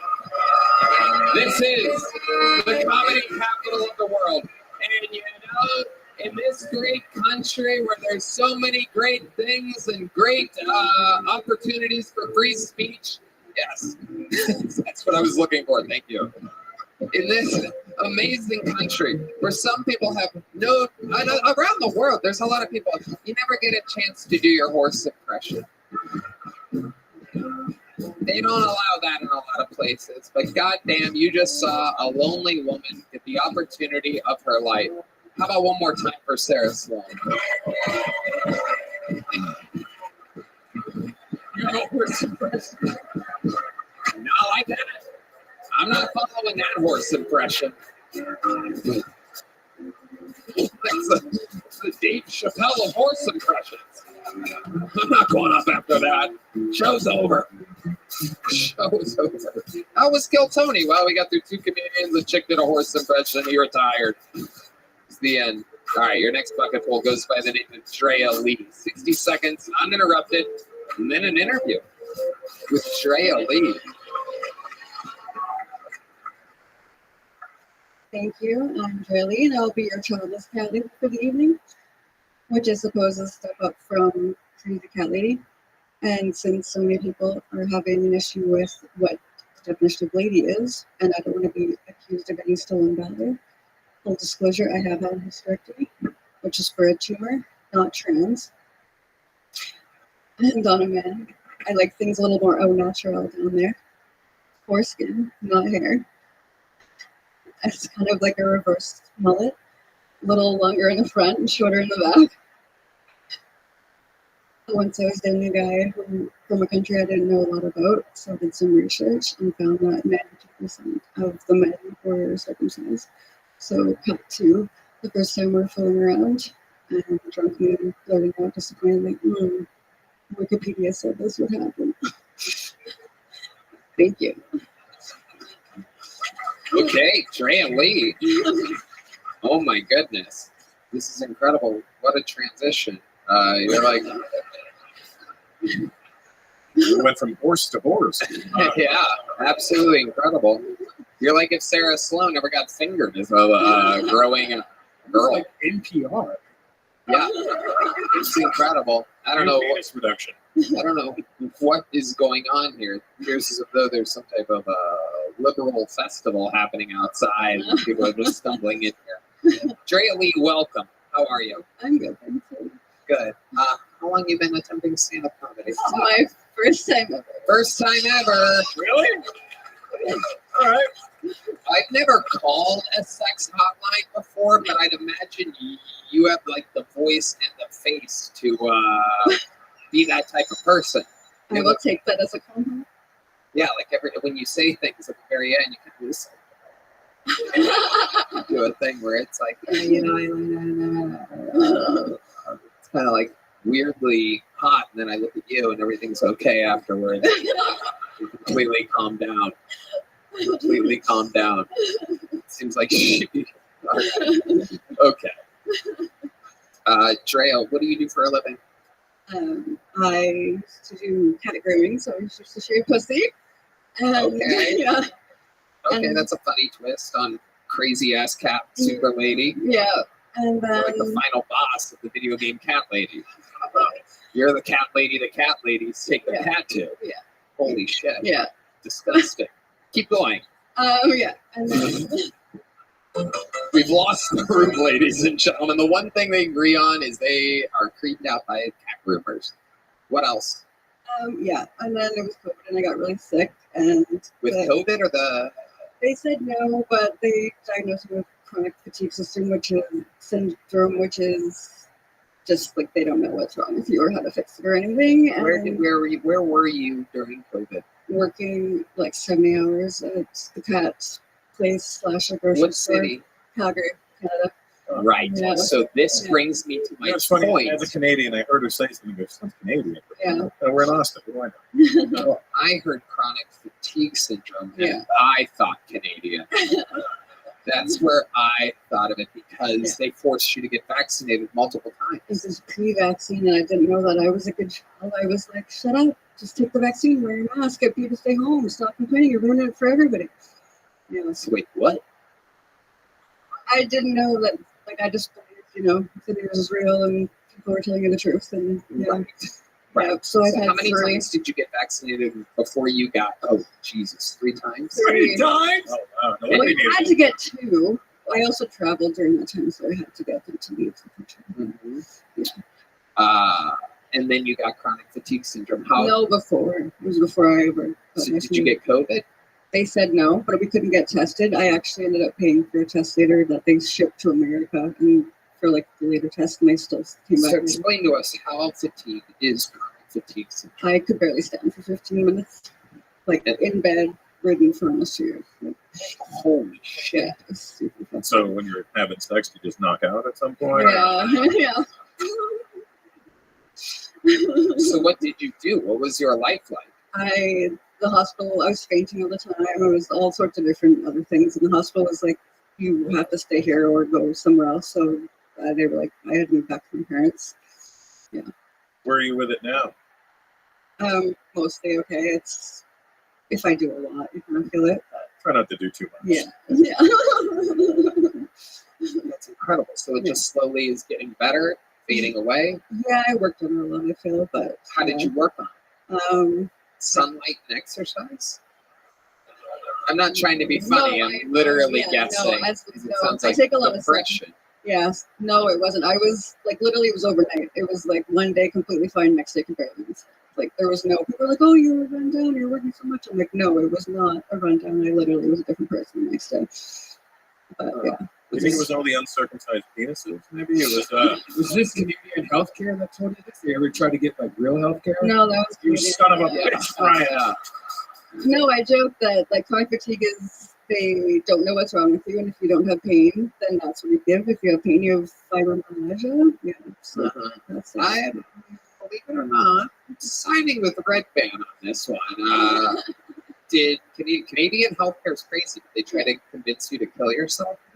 No, I actually just found out because my dad actually passed away recent, and his there's like MAID, which is medical assistance in dying, and if you sign up for it, you have to sign up from the beginning, so you can't change your mind in between. So you could have something where it's like cancer, but they don't know if you're gonna be okay or not, and then it could be like years. But if you sign up for the one, you can't have the other, so you can't even change your mind. So if you, I just found this out. Is it assisted suicide? Yeah, assisted Yeah, suicide. Canada has killed thousands of people, I do believe. Look at that stat. Just for the record, that's Calgary, Alberta, and Toronto. No, it's a real thing. Canadians, I think they help you kill yourself. I've been Canada. for a long time. It's wild. It's wild. Luckily, I'm in a green room very often with Joe Rogan. My news is crazy. It's like real. It's the actual news. You can't really get it anywhere else. Maybe Tripoli's conspiracy filled Twitter. Sam, you must have a conspiracy about this. Yeah, it's not real. Oh. What do you mean? So is this your Make-A-Wish? Is this what this is, your Make-A-Wish? No, I actually, about to I just started watching this, like in the spring. It was like before he did the roast, so I wasn't that lame. But yeah, and then I got tickets to the early show actually tonight, and then we just went over, got straight and signed up for tonight. So you took like a comic who was like working really hard to go try to make it. You're like, fuck it, I sleep a lot. I'll try fucking stand up. It's fine. Yeah, still free to stand up. Yeah, Yeah. still laying down. So being on my back. Yeah. So you're a Canadian here illegally taking American jobs. Is that what you're doing? I'm not getting paid for this. We have a lot of people in the room that You are doing that white already. illegals. Everyone's going after this fucking Taliban-looking motherfucker over here, when it's these guys taking the good jobs. I know I have little sympathy when I'm at the border and they're asking me questions, and I'm like at the airport, like, do you know what's happening on the other side of the border? Like, how dare you ask me how long I'm staying and where I'm staying? Do you have a problem opening your mouth fully? That's what's. I think it's kind of. By the way, just a little update, a little fun fact. In 2022 alone, there were 13,241 people assisted suicide in Canada, accounting for 4.1% of all deaths, and that number went up 31.2% since 2021. The numbers are not in for 2023 yet, but going off of the 30% growth of the year before, you can imagine about 16 or 17,000 people a year being killed in Canada by Canada. Just a little fun fact for you. They are literally killing themselves. So all the praying helped America. Wait, weird clap, by the way. Weird clap. Tony, with the exchange rate is less. It's true. It equates to 212 American lives. One drink. What do you think that number would be if the Maple Leafs actually won a fucking Stanley Cup? Do you think that number would go down? Maybe it should. I love you. Again, I'm like, I can only. It's a very toothy blowjob. Drea, here's a little joke book. There you go. You got it. Oh, she can't catch that, but she sure can catch restless leg, whatever the fuck it is. Yeah. Chronic fatigue syndrome. There she goes. Drea, ladies and gentlemen.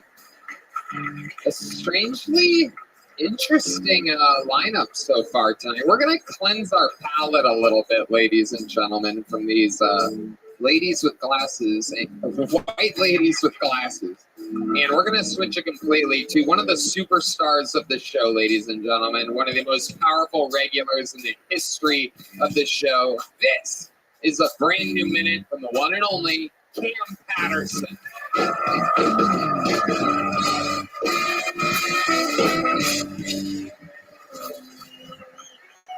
Hell yeah.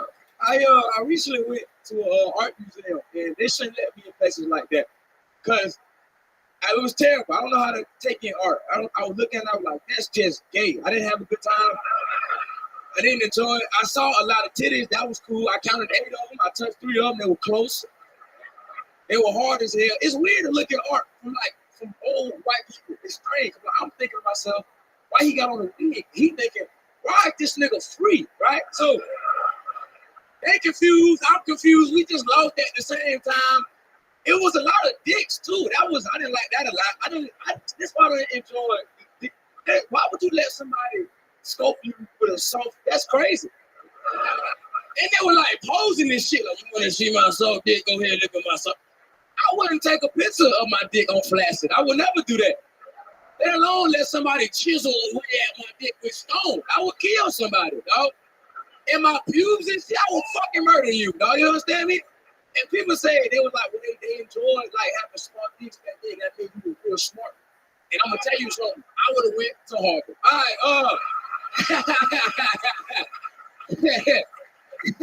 right, Another great minute from the great Cam Patterson, ladies and gentlemen. Fun stuff. You go to a lot of museums? Hell no, nigga.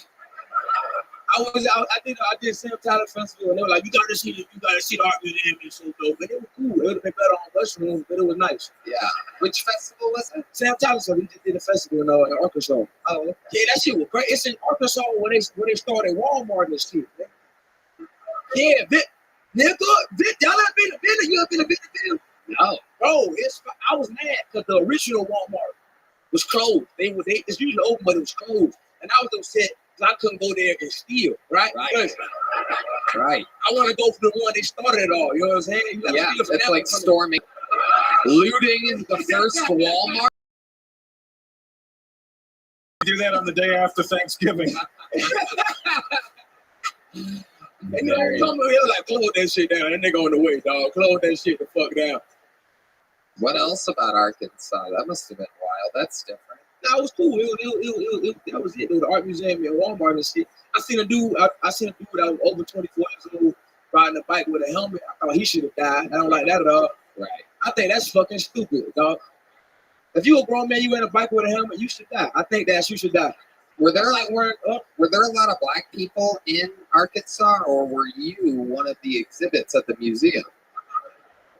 There's a black man over here, ladies and gentlemen. Well, what black people live in Arkansas? Oh, okay. Black people in Arkansas. I just not in Bentonville. They don't let us live like that. But they're black people in Arkansas. I believe it. Yeah, they're called the Razorbacks.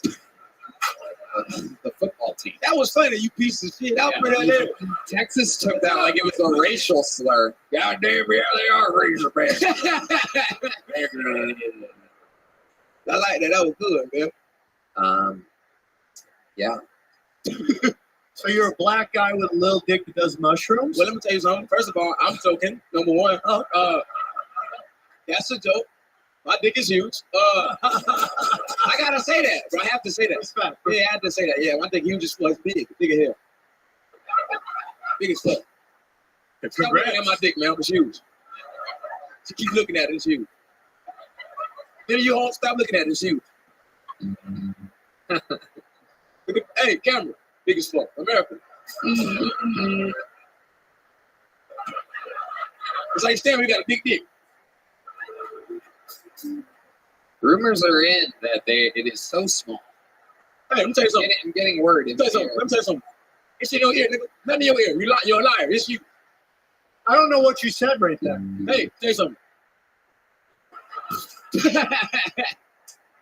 How's everything else going, Cam? What else is shaking? Anything else crazy going on? Shit, not really. Just on the road a lot. Just run around and shit. That's about it. You know what I'm saying? Yep. Yeah, love it. Russell, you've seen Cam before? I've not seen Cam before. I met him in the green room just now. But that's about it. Good job on your penis, Cam. Thank you. Thank you. You know what? Thank you so much. Thank you. I'll just give you a pound. No. That's all right. I know what you was touching. I don't touch. No, this is what I do on there. Okay. Whoa, he's a southpaw. Yeah, he's a fucking lefty. That's odd. Now, I'll tell you something. I lied. This is what I do on mute. Oh, shit. I'm a liar. Aha. Only this part of my hand feels dirty.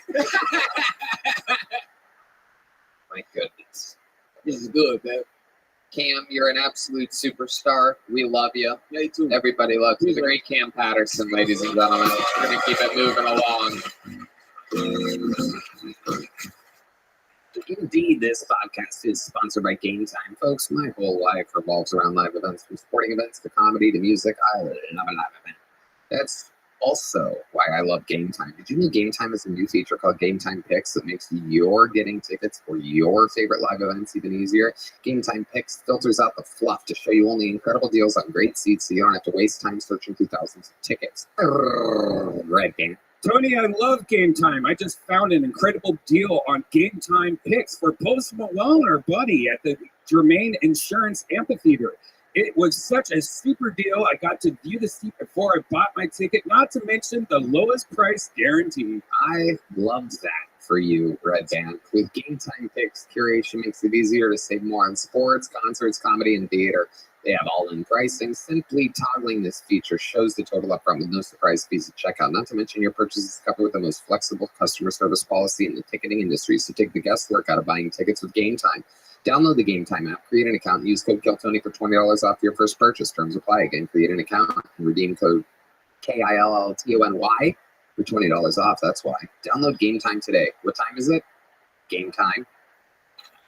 Hello, this podcast is sponsored by Squarespace. They are the all-in-one website platform for entrepreneurs to stand out and succeed online. Whether you're just starting out or managing a growing brand, Squarespace makes it so easy to create a beautiful website, engage with your audience, and sell anything from products to content to time, all in one place, all on your terms, Red Band. Tony, I love Squarespace. It's far and away the greatest website designer out there. Start a completely personalized website with the new guided design system from Squarespace Blueprint. Choose from professionally curated layout and styling options to build a unique presence from the ground up, tailored to your brand or business and optimized for every device. Easily launch your website and get discovered fast with integrated, optimized SEO tools so you show up more often to more people and grow the way you want.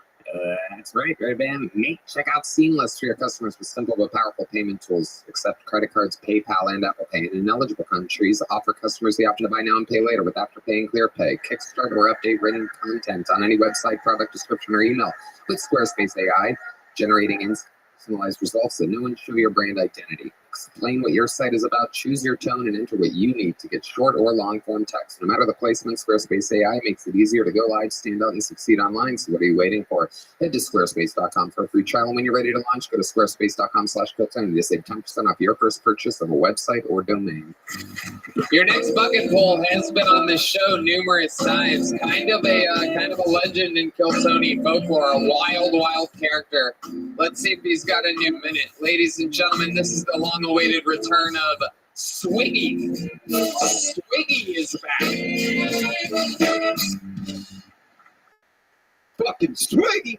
Yeah, I worked at like this barbecue restaurant, and like I banged this like fat chick when I first started working there. But then like years later, she tried to like make fun of me, and she was like, the next morning when I woke up next to Swiggy, he was all cuddled up next to me. I'm like, yeah, like why wouldn't I be? You're like a big comfy pillow, you fat fucking bitch. Like, oh, fuck out of here, dude. I be treating fat bitches a lot like menthol cigarettes. Like, you know how like all your buddies smoke regular cigarettes? You might go out and like buy a pack of menthols. That way, like, you know, like they don't want to bum any off you.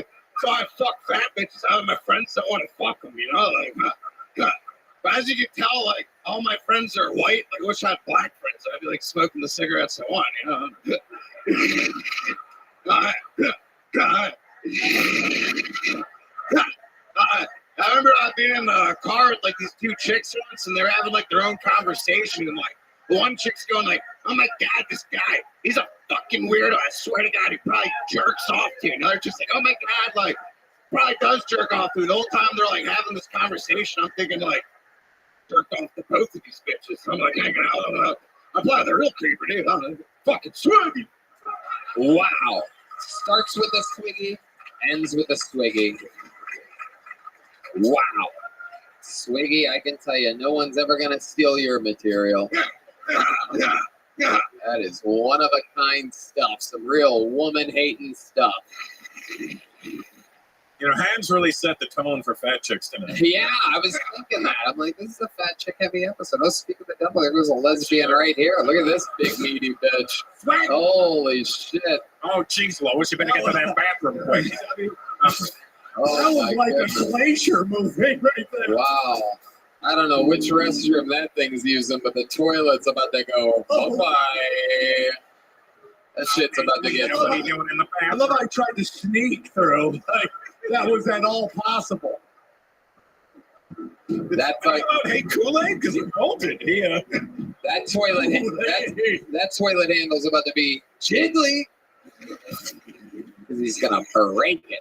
Back to Swiggy. Tell us what's been going on. I got to tell you, Swiggy, honestly, even though it was fucking kind of diabolically evil, I loved that minute. The way you're delivering it, you're kind of standing there in the pocket and doing your own thing. Like I said, talking about shit no one's really covering. Kind of self-deprecating, but also funny. Very good. It's smarter than the shit you used to talk about years ago. I remember you. Smarter? There you go. That's coming from Red Band, who hates you. Red Band hates you. Red Band openly, aggressively dislikes you. Twiggy fucking.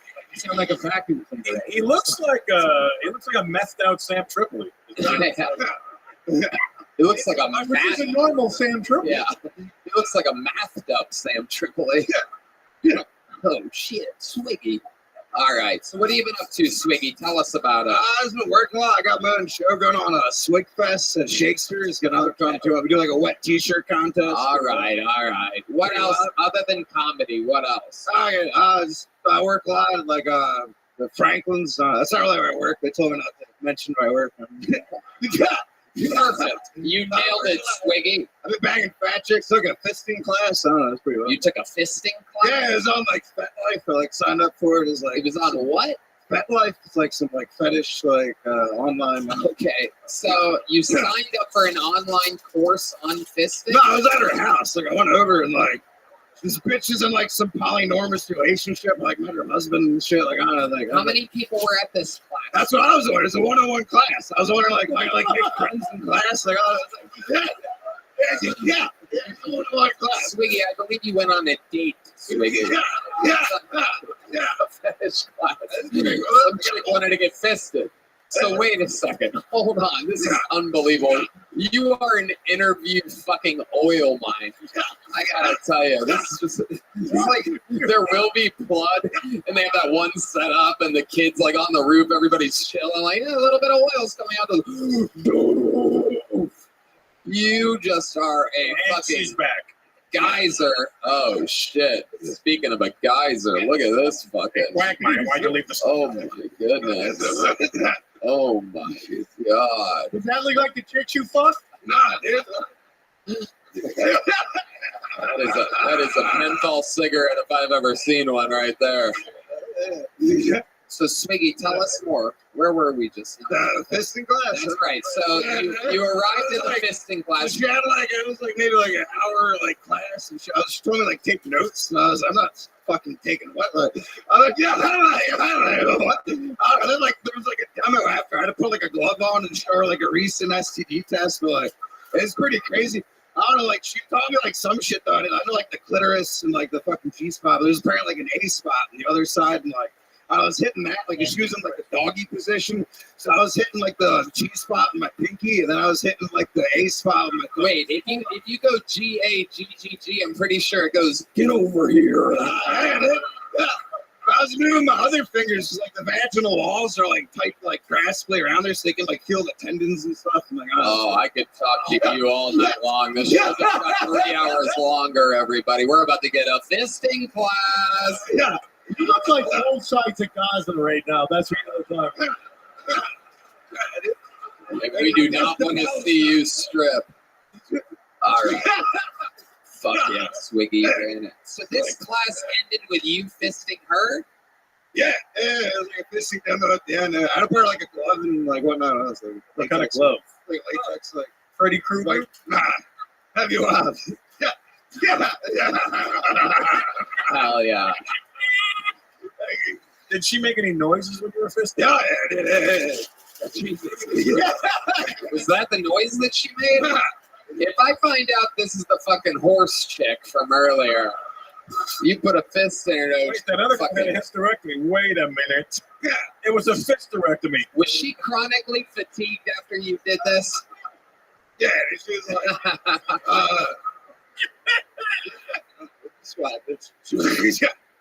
Did it sound like this when you fisted her? That's Tom Segura after breaking his arm, ladies and gentlemen. Special noise. This show is great, dude. Fuck yeah. Tell us more about Sweet Fest. Hey, it's good. I put like comics. Oh, I can tell you if you want to do. There's going to be like a wet t-shirt contest. There's a hot dog stand. There's going to be like 15 comedians with 5-minute sets. Yeah, I overbooked the last. I had like too many. Everyone was doing like short sets, but we had like the wet t-shirt going on. That was cool. It's very cool. There it is. All right. I was right, except less hot dogs than I expected.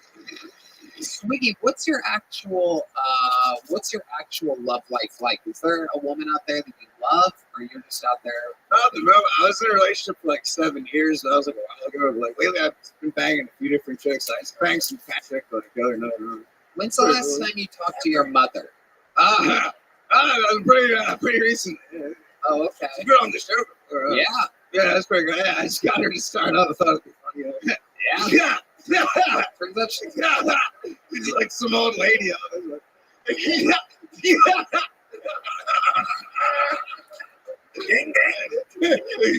Your stand up was like, I gotta fuck that guy. Yeah. It's just like it's things so. A little. Yeah. But she like supports it though. Mom's classy. Yeah. You're like, Mom, that really hurts my A spot. All right. Well, Swiggy, what can I say? You already have a big joke book, right? Yeah. Another one. All right. Fuck yeah. I mean, I already got another one because I already got one.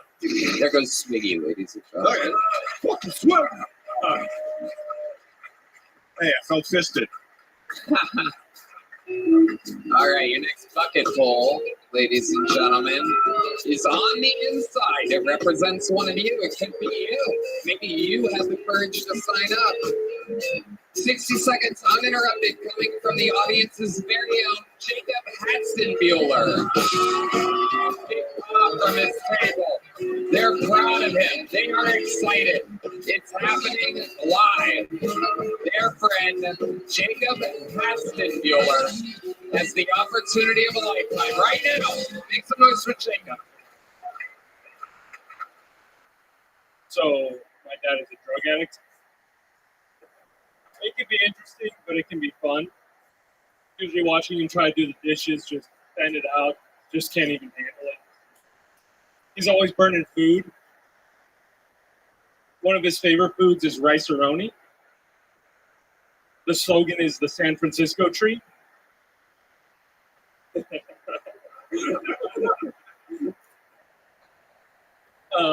Usually I'd come upstairs and I'd just see him against the counter, lit cigarette, big twisted tea, opening the pack of basketball cards that he got when my mom was sleeping, trying to pull the LeBron James so he can finally get his life together. I oftentimes go to Whole Foods. I see a lot of hot women. I'm just glad that they are finally eating. An adorable set. Jacob Hatzenbuehler. Welcome, Jacob. Thank you. Hell yeah. How long have you been trying stand-up comedy? It's my first time. His very first time. Amazing. Jacob, I love it. How old are you? I'm 26. 26. What you been doing with your life up to this point? Bunch of stuff. Okay, well, you can start listing them off. You're on the show live right now. We're from Montana, so we do a lot of skiing. There is no we. You're by yourself. Stop looking at them. I'm nervous at this table of fucking Billy Goats over here. Look at this shit. Just a mustache with a ball cap on over here. That's his buddy. That was like John Holmes, my buddy. Just a human mustache. Look at that fucking guy. Jesus Christ. He just got it this morning. He looks fabulous. I love it. So, what do you do in Montana? What kind of tractor you ride?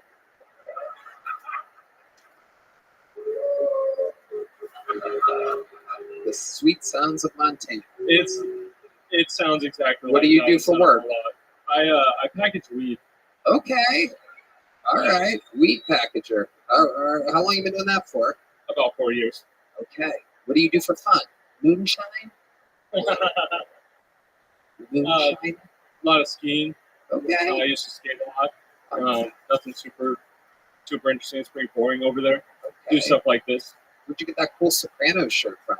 I just ordered it a few weeks ago. From where? They deserve a shout out if you can remember. It's Fantasy Initiative on Instagram. Oh, okay. That's interesting, and I thought I was hoping it was Sopranos-based official merch, but I guess not. Okay, Jacob, what's interesting about you? How was this all true about your dad? Yeah. He was burning food, doing dishes. Sounds like he was taking care of your ass He was indeed. while doing drugs. Yes. We're talking about heroin, Yeah. fentanyl, Probably. but you know for sure heroin. Yeah. He would not make some rasaroni. Yeah. And that basketball card thing's real? Oh yeah. All right. And where's your dad at now? Back in Montana. Okay. He's chilling right now. Yeah. Does he have any idea that you came here? Nope. Why not? Because he's doing heroin. When's the last time you talked to him? I talk to him every now and then. Yeah. You live with him still? No. Does he usually stay up at about this time?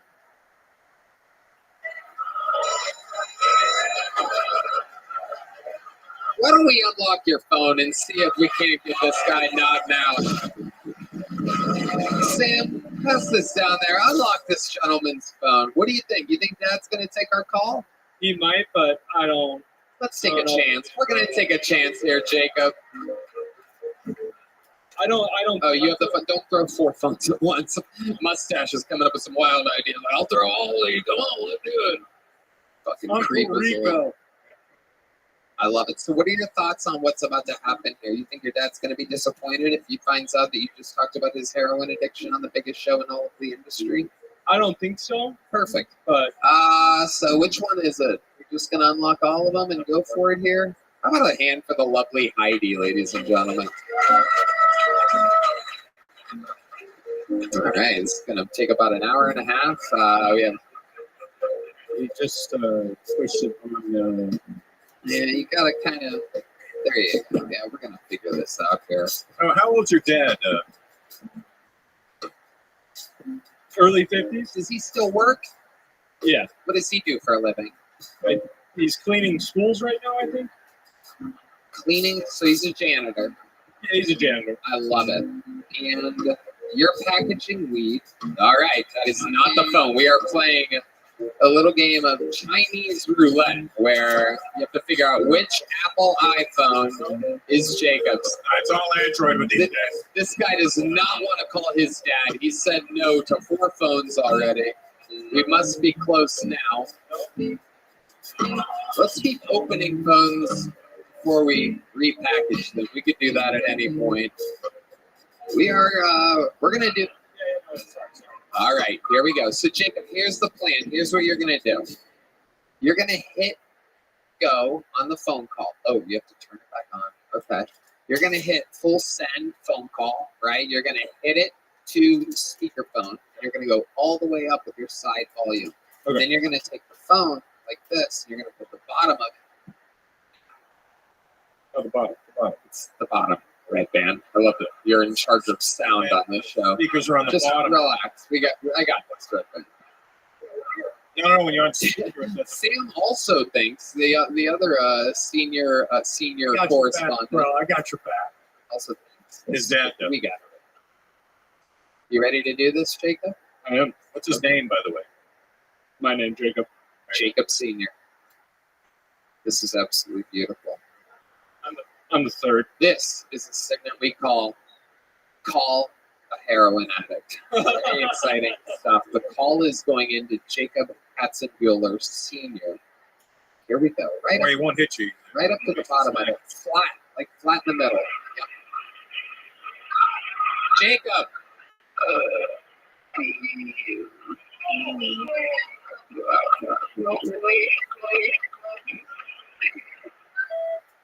Oh. That was not it. Yeah, that's a voicemail. He's had many numbers. I'm gonna try another one. Wow. Did that say something about SoundCloud? I have no idea. Okay, try again. Have your dad I got one more. He switches numbers all the time. I have no idea. Man can grind your mileage. Oh, you're fucking all right, Jacob. Well, that sucks. That's it. There you go, Jacob Hatzenberger. Here's the little keychain. There you go. We tried. Sometimes it works out. Sometimes phones are shut off. It only took 7 minutes for no phone call. No big deal. Who's paying attention? You guys still having fun out there? Your next bucket pull, ladies and gentlemen, goes by the name of Brandon Michael. And here we go. A lot of these comedians have been here all day. Here's Brandon Michael. I'm going to give you guys a little fair warning. I just took 2 baby aspirin, so if I seem a little shaky up here, I apologize in advance. A fun fact about me, I can't really smoke weed. No matter how hard I try, 2 puffs in, I immediately start feeling like Forrest Whitaker's left eye. Alcohol is even worse. I don't think I've had enough hardship to properly enjoy my alcohol, but I think for me, more it's the taste.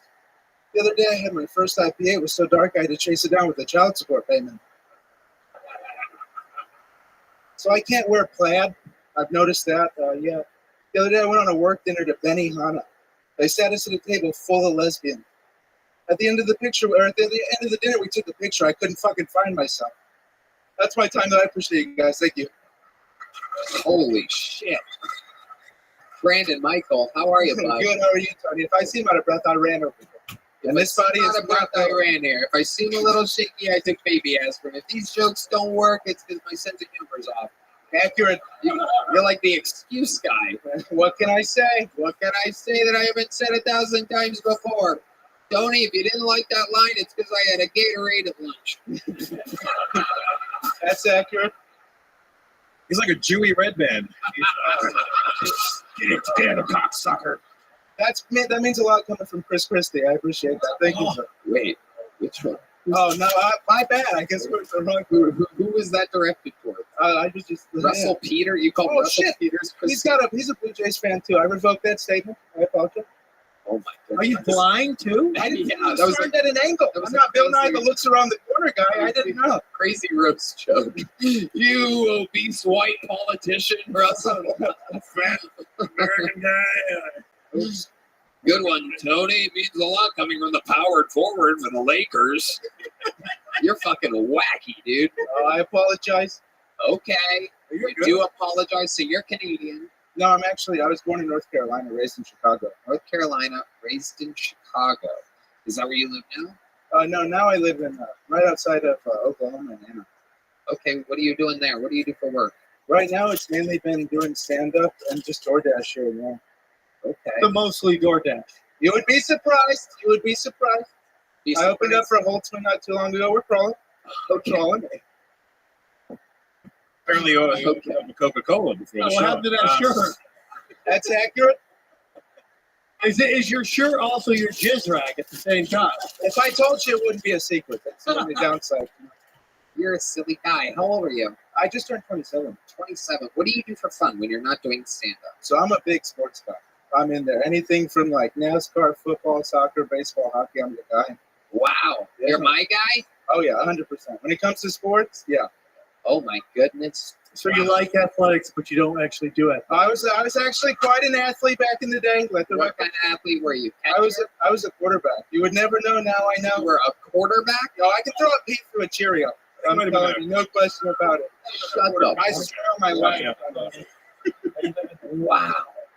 You were. I promise you'll shit your pants. I promise. I'll shit my pants. You'll have a full diaper. You're so good at sports. I'll shit my pants. 100% right. G-Man, actually, let me tell you about myself. Can I tell you about myself? Yeah. Excellent. I'm Rabbi Rothschild. I stream at like 24 hours a day, 7 days a week, 365 days a year for world peace. I don't want people to go to war anymore. I talk about things on the stream that aren't normally talked about in society. I've been live streaming for more than 3 years, 24/7. It's the most amount of data that any person has in global history. We've seen the death of a queen, the birth of a eye, the coronation of a king, and everything in between. This goes back to the pandemic. You can literally watch my life backwards, like a timeline. And it's a timeline of history. Absolutely. And you should know that data is very valuable in society. Bill Gates coined the phrase in the 1990s, context is king, and I'm making it true today. In 2018, The Economist magazine stated that data was Earth's number one resource, more valuable than food, than water, than gold, than petroleum, than platinum, than anything on Earth. And I have more data than any person ever, which means I'm going to be a very influential person someday, a very wealthy person someday. But you can't get all your dreams. Not just your dreams, but your family and your friends as well. We're taking care of every person you've ever met. And how are we going to be able to do that? I'm going to have more money than I know what to do. It's not going to mean anything to me. I'm going to want to make people happy. So I'm going to say to you, G-Man, here's $1 trillion. I want you to give 500 billion of it away to your friends and family, and you go spend 500 billion. And if you need more, companies, because absolutely. And you should know that we talk about things on this stream that aren't normally discussed in society. Things like anti-gravity, antimatter, alien disclosure. We talk about dark matter, dark energies. We talk about life extension technology.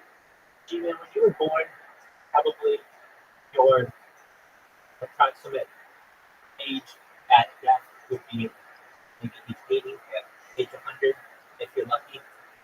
But you're going to be able to extend that further, past 100, 120 with certain technology like stem cells, human growth hormones, other life extension technologies like ambrosia therapy and cryonics. We have life expectancies 80. Exactly. That's for the people who are alive right now. Exactly. I think, but for you though, eventually your body's going to break down. Let's say at age 150 or 200. Eventually, your body's going to break down. But that's where we talk about the next level of really exciting technology, which is known as mind-over technology, where we scan your brain, basically your central nervous system and your peripheral nervous system, into a computer for later download. As an android, an avatar, a cyborg, a cybernetic being, a clone of yourself, you could be perhaps a robot or an ethereal being, whatever you want. The choice is yours. Or you could just die a normal death. What I'm making you aware of, though, is we're moving towards a world from humanism to transhumanism. It's a very exciting premise. And if I really wanted to tell you my heartfelt belief, because I think you're going to die, and I'm going to help you get there. Oh, yeah. That's right, my man. So you raised some really good questions. Like, hey, I see that you're live in a bunch of servers. What's going on? Yeah, I am. Basically, I give people a portal into my life so that people can just have a relaxing, peaceful, chill place to come if they ever want to talk.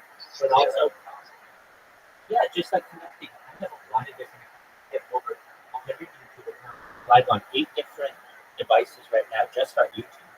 And we're streaming to over 33 different platforms that multi-stream. So I'm live on YouTube and Twitch and Discord and Telegram and Twitch and TikTok. I'm live on. So I'm live on. I have over 100 YouTube accounts. I have over 200 Instagram accounts. Oh yeah, yeah. Oh, absolutely. Absolutely. Yeah, and people are going to excellent. People are going to want to study this in the future because this is essentially a time capsule for the world. It's my gift to the world. Essentially, we're archiving world history. Right now, I have 24/7 AM radio going that's just playing all the news. So you literally be able to go back in time and listen at any given time of what was going on Earth. And that's a really exciting premise.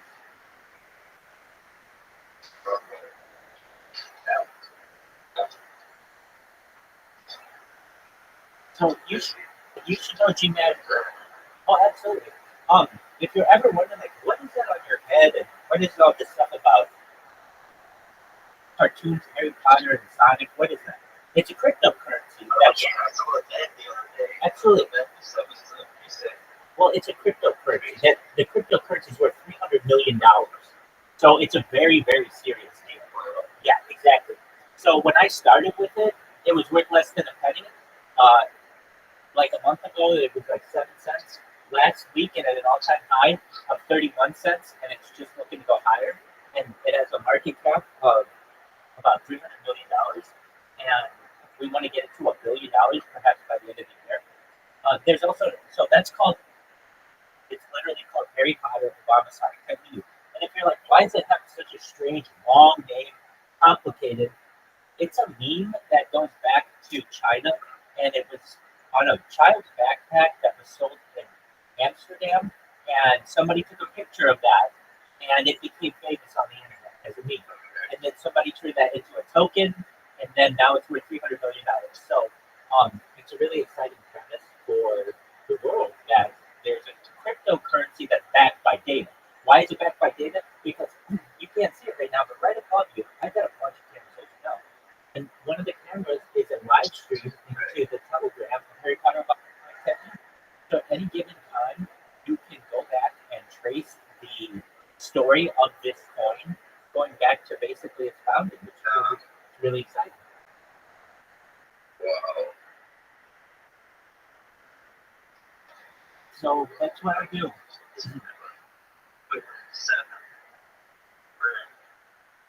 I like to see what's seven, so yeah, in the end, it's plan, you know, socialize, I guess that's for them. Yeah, I'm basically, and I think you know, I think everybody knows. Like, yeah. The circles you're in. Oh yeah, definitely. I work on them on a daily. Yeah, I mean, Switch to like different profiles and see what's going on. What VC that you're in. actually, these are all under the same profile. How do you like that? Yeah. But like right now, like you see the profile and socialize the profile. There's like content people up there. You can like see them all right now.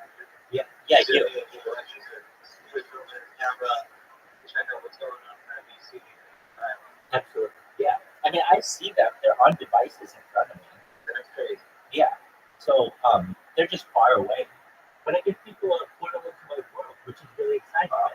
Wow, we can watch someone whenever we want. And we can just like buy them a lawyer, we chat with them, we do whatever we want. Absolutely. My life is an open book, essentially. And I'm here to help people. And really the big mission that I have is solving world wars. I don't want that anymore. Peace. And other things that we talk about a lot are solving world hunger through the use of technology, agricultural drones, like floating greenhouses, like perhaps saltwater greenhouses, vertical farming. We talk about hydroponics and cloud seeding. I mean, these are all really good ideas. And it's like, wow, why aren't we doing that? Right? So it's really my work and it's going to change the world. It's going to change the world in a big way. I'm going to send you, you don't have to watch it now, but I was recently interviewed by some influencers, and they'll tell you, everybody knows about me on Kick. If you know what Kick is, it's like Twitch or YouTube, but it's like an up and coming one.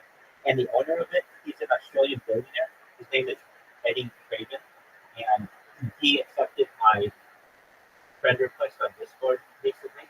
So I've got that going for me, where we're starting to gain some momentum with some major influencers. So I sent it to you, and just know that this is always a place for you to call home base. You can always come here and chill, especially the mothership. Why? Because you're gonna go out, you're gonna do your thing. You're gonna go to the chill zone and chill bar, and you're gonna go into the daddy Discord and the mommy Discord and the socialize and all the other ones that are big. And but whenever you're bored and you're like, you know what, I'm going to check out and see what Rabbi's doing, you're always welcome here. And just know we do some really cool things every night. We play video games, so we play some mini games if you're ever in here. And each night it's growing how many people we're getting. And we'll watch Monday Night Football tonight. So I'm in a very big fantasy football league with this cryptocurrency, and so the cryptocurrency, when we started, we all threw in like $50, not a lot of money. And because the cryptocurrency's done really, really well over the course of the football season, it's worth thousands of dollars now. So it's really, really intense. And so we'll get to that if you're watching Monday Night Football. We'll also watch Kill Tony, generally on Monday night, which is a comedy show. And then we will play some mini games. So, usually people are at work or doing anything during the day, but at night you get people here. And as you see, I think I've got a good strategy. Just, hey, be omnipresent where everybody can get a hold of you if they need and be a positive force to everybody and be a light to everyone. And, you can't beat that. I mean, we all should be so, we should all benefit so much from somebody, I feel, who would just give up of themselves and say, hey, you can study me, you can talk to me. If you don't like me, that's okay. Just ignore me. Turn off my camera to get a VC if you want. Absolutely. Amazing. And I get people who just like to watch me sleep as well. Oh, hi, pleasure to meet you. Excellent. That's amazing. Shout out to G-Man. Absolutely. Shout out to G-Man. G-Man, you're going to be a billionaire someday. How does that make you feel?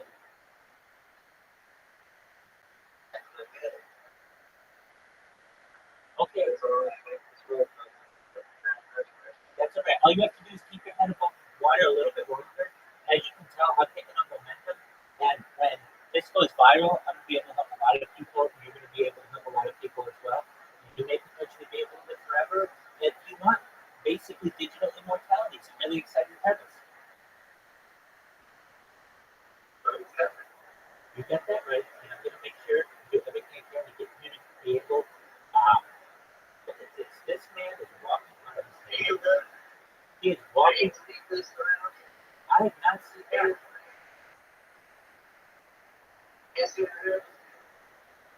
Wow.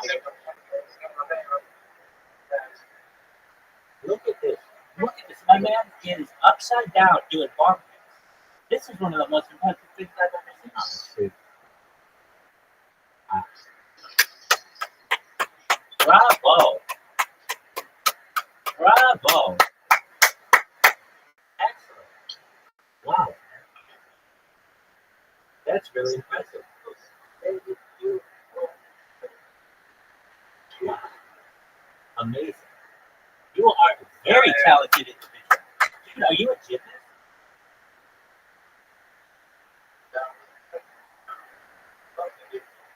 You absolutely could be. Dude, have you ever made G-Man, have you ever made that trick into a TikTok? G-Man, make that into absolutely. G-Man, you need to make that into a TikTok. It'll go viral. Absolutely. If you put that on TikTok and also if you put it on Reddit, it would go viral. Dude, that is the perfect. That's amazing. That is the perfect little trick to do to go viral. That's an amazing trick. Wow. G-Man, you are very talented.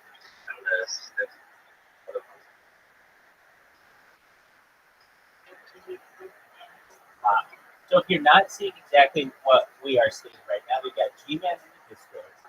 He has a talent where he is able to do a bomb hit upside down while walking on his hands. It's phenomenal.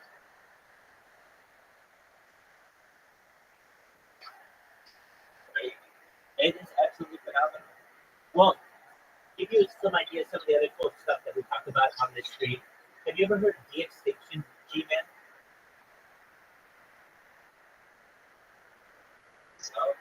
All right, so de-extinction has already taken place.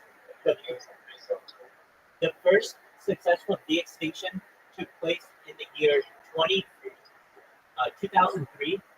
It happened with a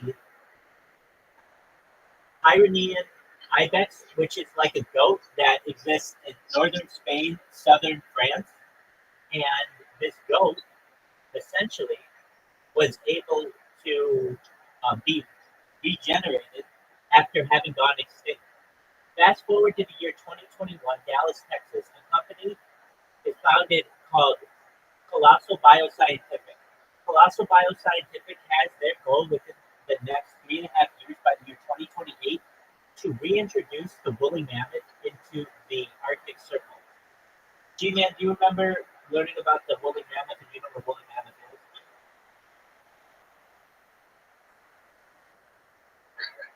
Exactly.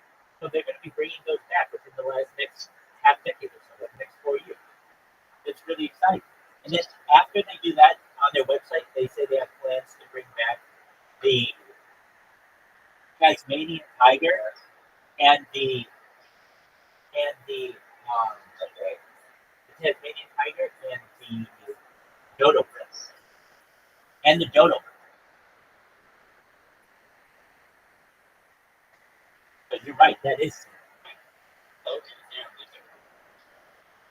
And then from there, there's a whole list of things that we could bring back, including like the saber-toothed tiger and all kinds of other things. Yeah, so that's really exciting. Anyway, so that's just one of the things that we talked about. We talked about other things that are really cool, like a Bering Strait tunnel.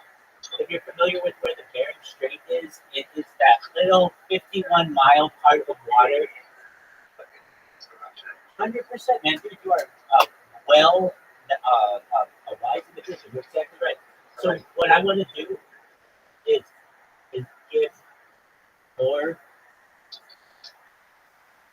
publicity to the building of the tunnel between Asia and North America, so that you would be able to drive a car from New York City to London or New York City to Cape Town. Oh, here he goes, folks. Yes, it would. Oh, wow, look at this. He's doing it like on stairs.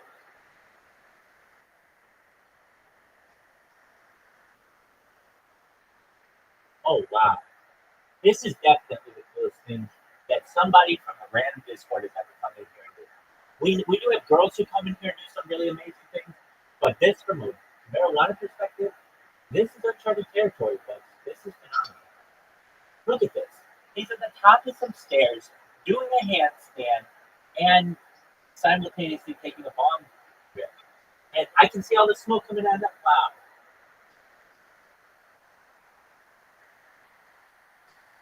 Wow, and he's going to walk down the stairs. This is some serious upper body strength. And you can even see the smoke coming out of his lungs as he's coming down the stairs. Dude, bravo, dog, you seriously? This could be your TikTok channel.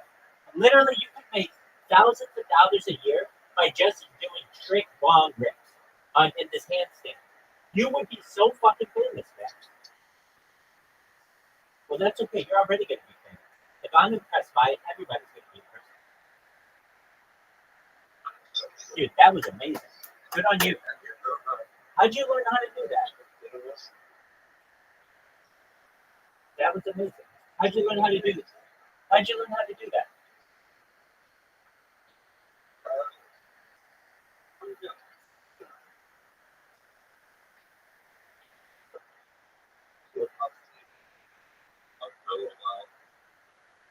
Yeah, definitely. So could you do?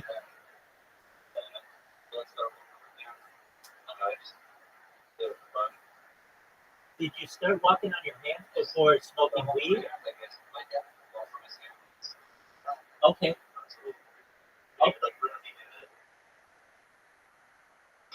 Yeah, but you know it's possible.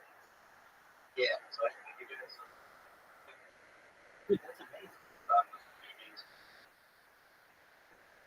Well, that is a phenomenal trick, man. I'm serious. I saw in a movie somebody it was they were like you take your fever, you take a shot, and then you take a hit. Or no, it was you take a hit. And yeah, you take it. Then you took a beer. And I was like, that's not going crazy. I'm just taking a beer. And then try that out. Take a hit, a shot, and screw it up. And then one day when I was trying to like block my hands, I was like, I saw people do like, you know, they like upside down like legs. Yeah. And like, oh, you see that in like movies? They're like holding your head upside down, your neck. I was like, oh, they're trying to make a bomb. Exactly. It's a keg stand. It's a bong stands. That's exactly right. Yeah, like hey, just That's and then was sort of trying to upside down bit. And then when I was doing the upside down bit, taking the shot with it, and it's let's try that too. oh, that's amazing. Okay. So that maneuver that you're talking about with a keg, that's known as a keg stand. So that would be known as a bong stand. That was amazing, man. You've invented something. Yeah. There you go, yeah. You definitely invented something. A bong stand. That's fucking phenomenal. Shout out to the bong stand being invented here on the 24/7 live stream. That's amazing. Good on you. Well, phenomenal. Well, G-Man, you should know, I mean, I will always watch, if I'm ever conscious, I want to watch you do this.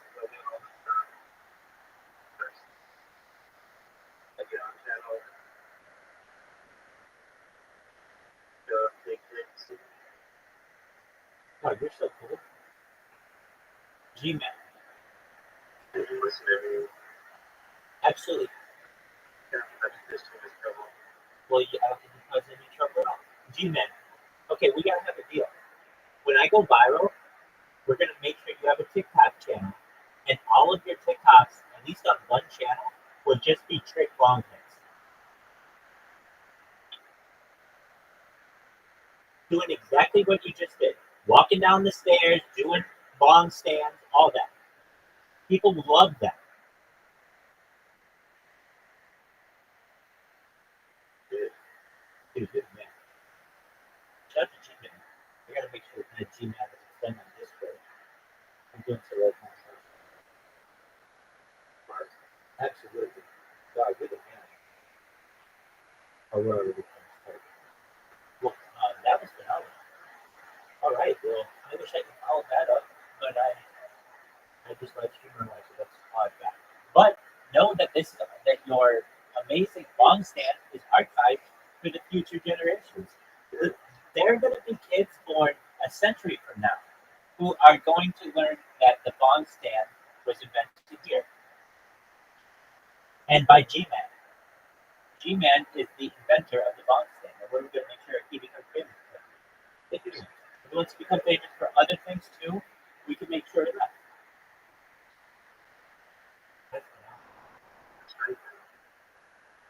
That's absolutely phenomenal. Absolutely. Oh, you're really cool. I don't really tell people, when people come in here, I don't normally tell them to start a TikTok. I tell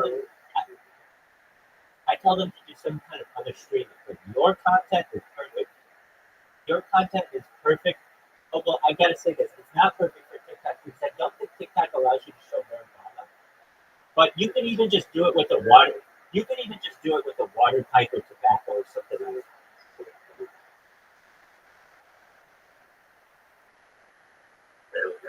Wow.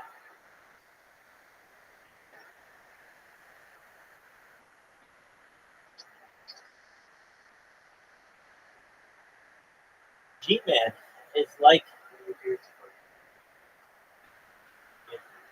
amazing. You've given me a really good idea, G-Man. One day, I'm going to have a magic show that's just marijuana based, where it's just cool marijuana trees.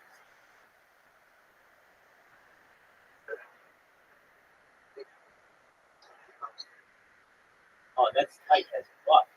Dude, look at that shirt.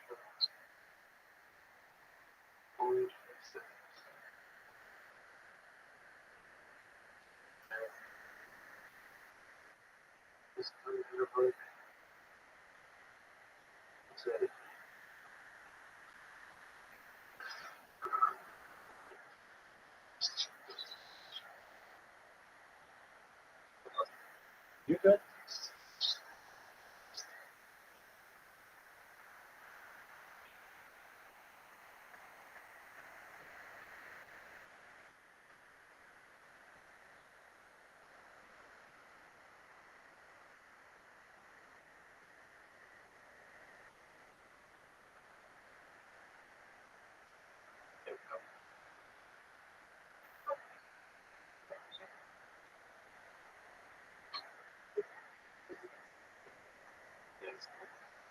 Just for a moment, your camera's spinning.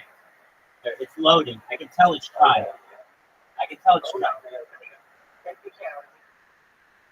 Just a moment, your camera is not loading.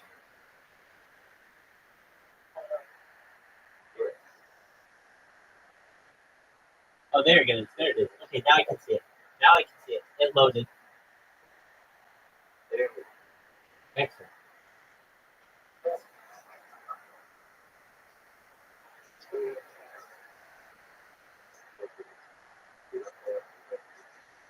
I see it. Look at all your little gizmos, gadgets, and trinkets and things.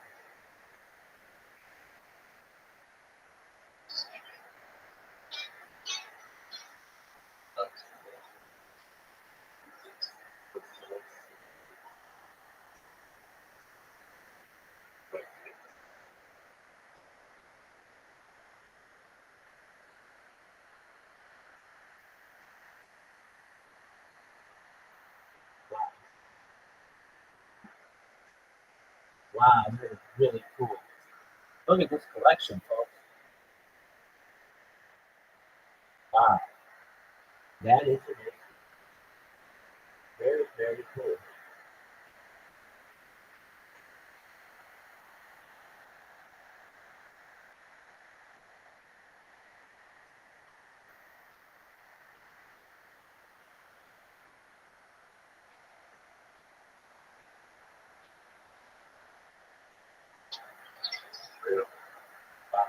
That's good. Just 54 to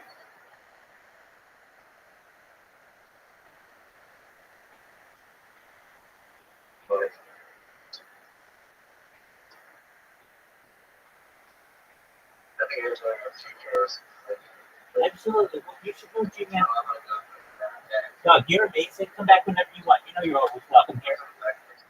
Absolutely. You're very talented. Take care, man. Excellent. That's G-Man, everybody. Spread the love. Peace, man. Take care, buddy. Peace. There's G-Man. Okay, now that I like. That I fucking like. That was like fucking interesting.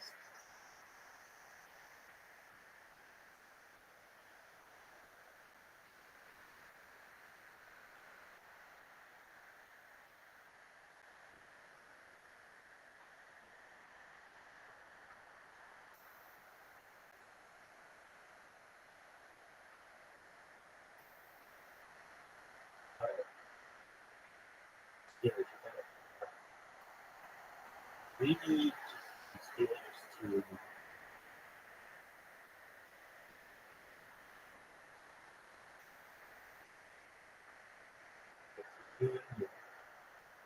need you.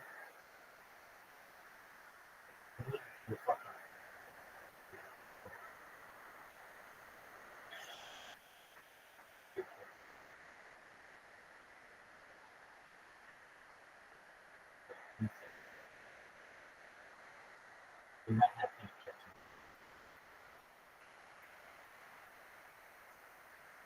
What you say for it. Okay, so who needs to talk up here?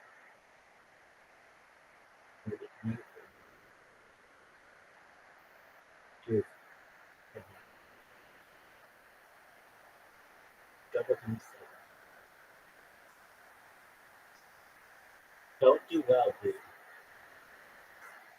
I got it.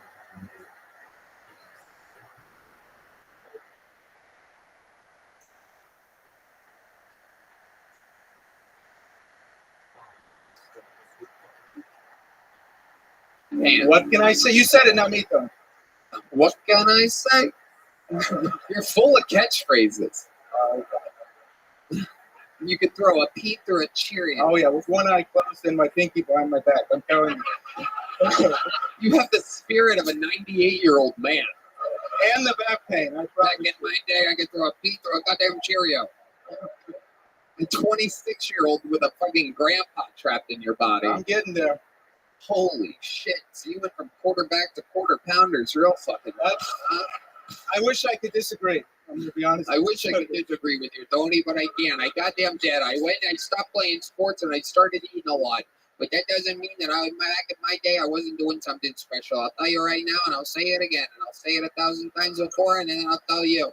And you'll see one day you're gonna shit your pants when you see that I'm telling you the absolute truth. And there's nothing about it that I wouldn't change for the world. And if I did change it, I'd change it back 1,000 times over. And if I did that, you wouldn't even know.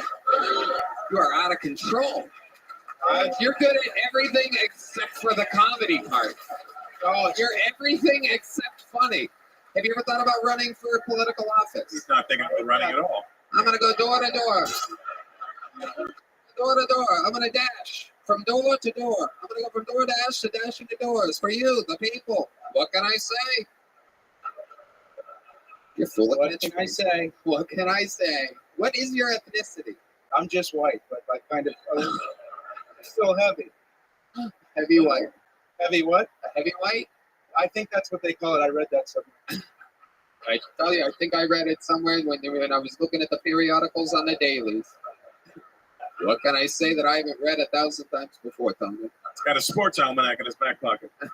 Oh yeah. Oh, that's actually an erection. We'll cross that bridge later, I guess. We'll cross that bridge when there's a bridge to be burnt. That's actually the sound that I hear in my head after every single one of my lines. It's absolutely incredible. And you can't spell incredible without credible, and that's what I am, Tony. That's the bell from Jermaine Taylor Kelly, Public Round 11. I know that. Mickey Mantle, 1947. You're not that far off. That's what's embarrassing. Absolutely. So that's the part that's embarrassing. That's so it is incredible. Russell, you've performed in the Middle East many, many times. Correct. And it is very dry out there. Have you ever seen anywhere drier? What's drier, there or the pussies in the room when this guy came on stage? Hey, you would be amazed. You would be amazed, Tony. I'll tell you this. I'll tell you this right now, Tony. I know what you're thinking. Tony, no, Tony, no. I know what you're thinking right now. But let me tell you something. I can throw a PP or a Cheerio. I'll absolutely get laid with anyone, anytime, anything. And I'll tell you this.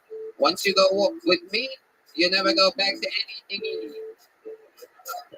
Do we have a catchphrase for that? Not yet. Do you have any special? Do you have any special moves in the bedroom that you like to do? We learned a lot about the G spot, the A spot, and this thing I've never heard of called the clitoris today.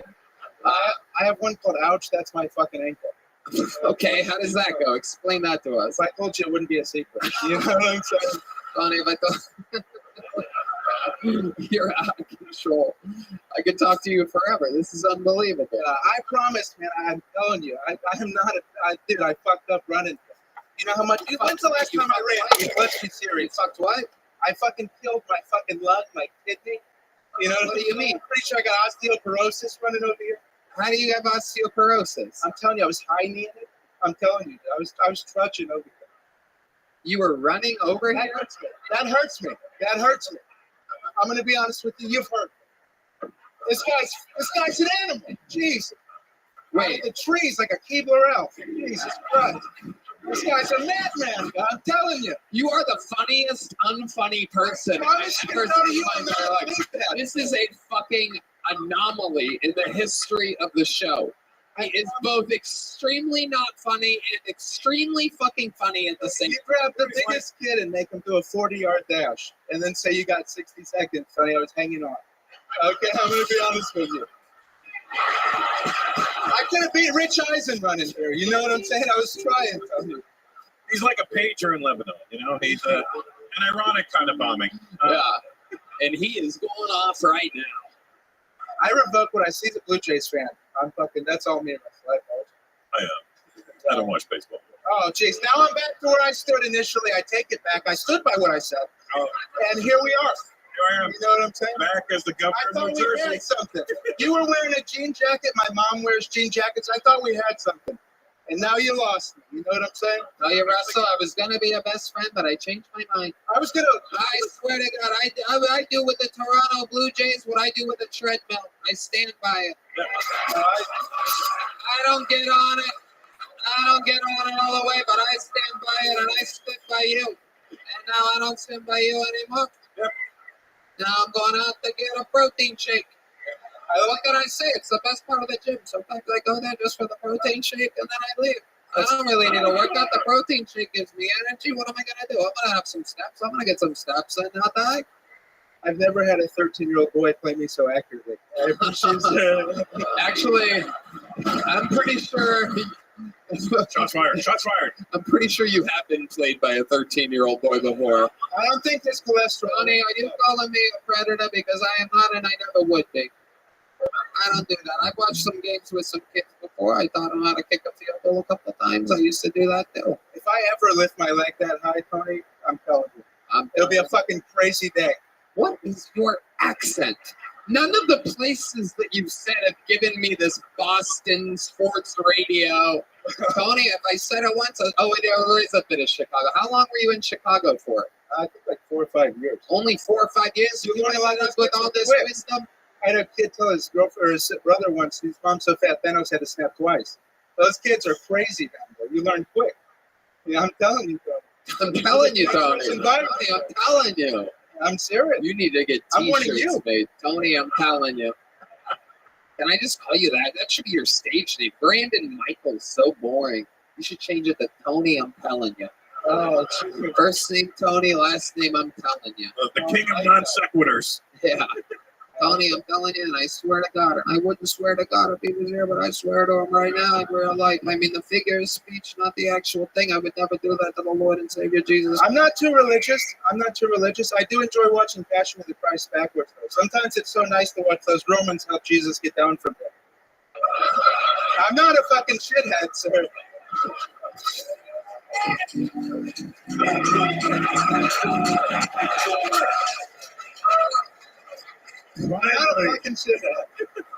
keep looking back. He's not like. So wait, how long have you been doing stand-up? Only about a year and a couple months. Where have you been doing it at? Mainly Hyenas. That was like kind of my open mic club, yeah, and I've kind of expanded a little bit. And that's where you're based I'd out say of? expanded a little bit. Oh, that's accurate. You and my doctor both, pal. But yeah, you and my doctor.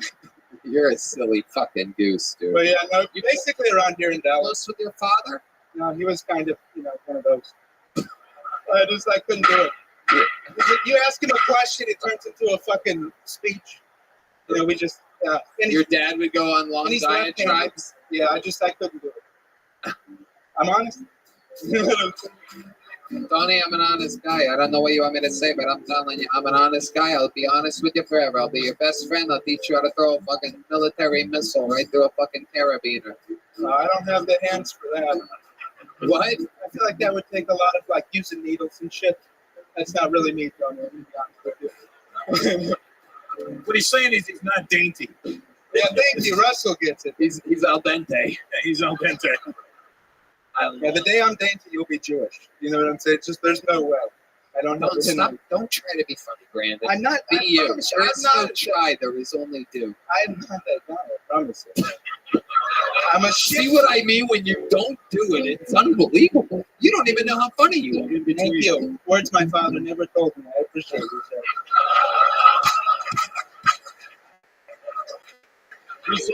He's to the 25, 30, 30. All right. Red band. Jesus. All right. Okay, stop. We're going to get out of here. Brandon, any parting words? Any last thing that you want to say? How do you feel this went?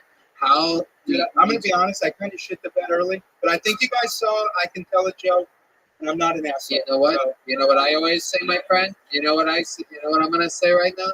Shitting the bed is one of the side effects of taking 2 baby aspirin before you come out there. Prescription strength. Prescriptions. Wait, stop. How do you get prescription strength baby aspirin? And why are you saying that without a smile on your face? I'm telling you. Tony, I'm telling you. What do you want me to say? I had a headache. Someone had prescription strength baby aspirin. Lie on fentanyl right now. There's no such thing as baby aspirin prescription strength. That's called aspirin. That's what they want you to think. That's our senior aspirin correspondent, Brian Redband, here with the Bionic Man. He's been looking for baby aspirin his whole goddamn life. Oh, shit. You are unbelievable. There's nothing I can do for you, but maybe we get him a box of Cheerios. Yeah, So they can that's throw true. me through it. What do you do for work again? I've really just been DoorDash, and I work door guy at Guinness. Why Dallas? Why are you there? What do you mean? I'm not exactly in the financial infrastructure to pick a place and just go there. You know what I'm saying? Okay. I'm a Dallas guy. But what We're makes- roughly there. Why are you roughly a Dallas guy? Well, we originally moved here my senior year of football. Who's we? My mom. I moved with my mom and dad. Right. And Mom then and dad. around 2014, and then I just kind of been here since. Okay. And you were Friday Night Lights. Yeah, you could say that. One time we ran out of power, but we'll fucking brush that under the rug. You know what I'm saying? I gotta get you out of here, dude. I give you a big joke book already? No, I appreciate it. You got it. You're just too silly of a goose. Fill that up. Brandon Michael. Brandon Michael, or as I'm going to call him from now on, Tony, I'm telling you. The Kill Tony debut of Tony, last name, I'm telling you. It's a wild show. Your next bucket pool goes by the name of Chase Moat. Here comes Chase Moat, everybody.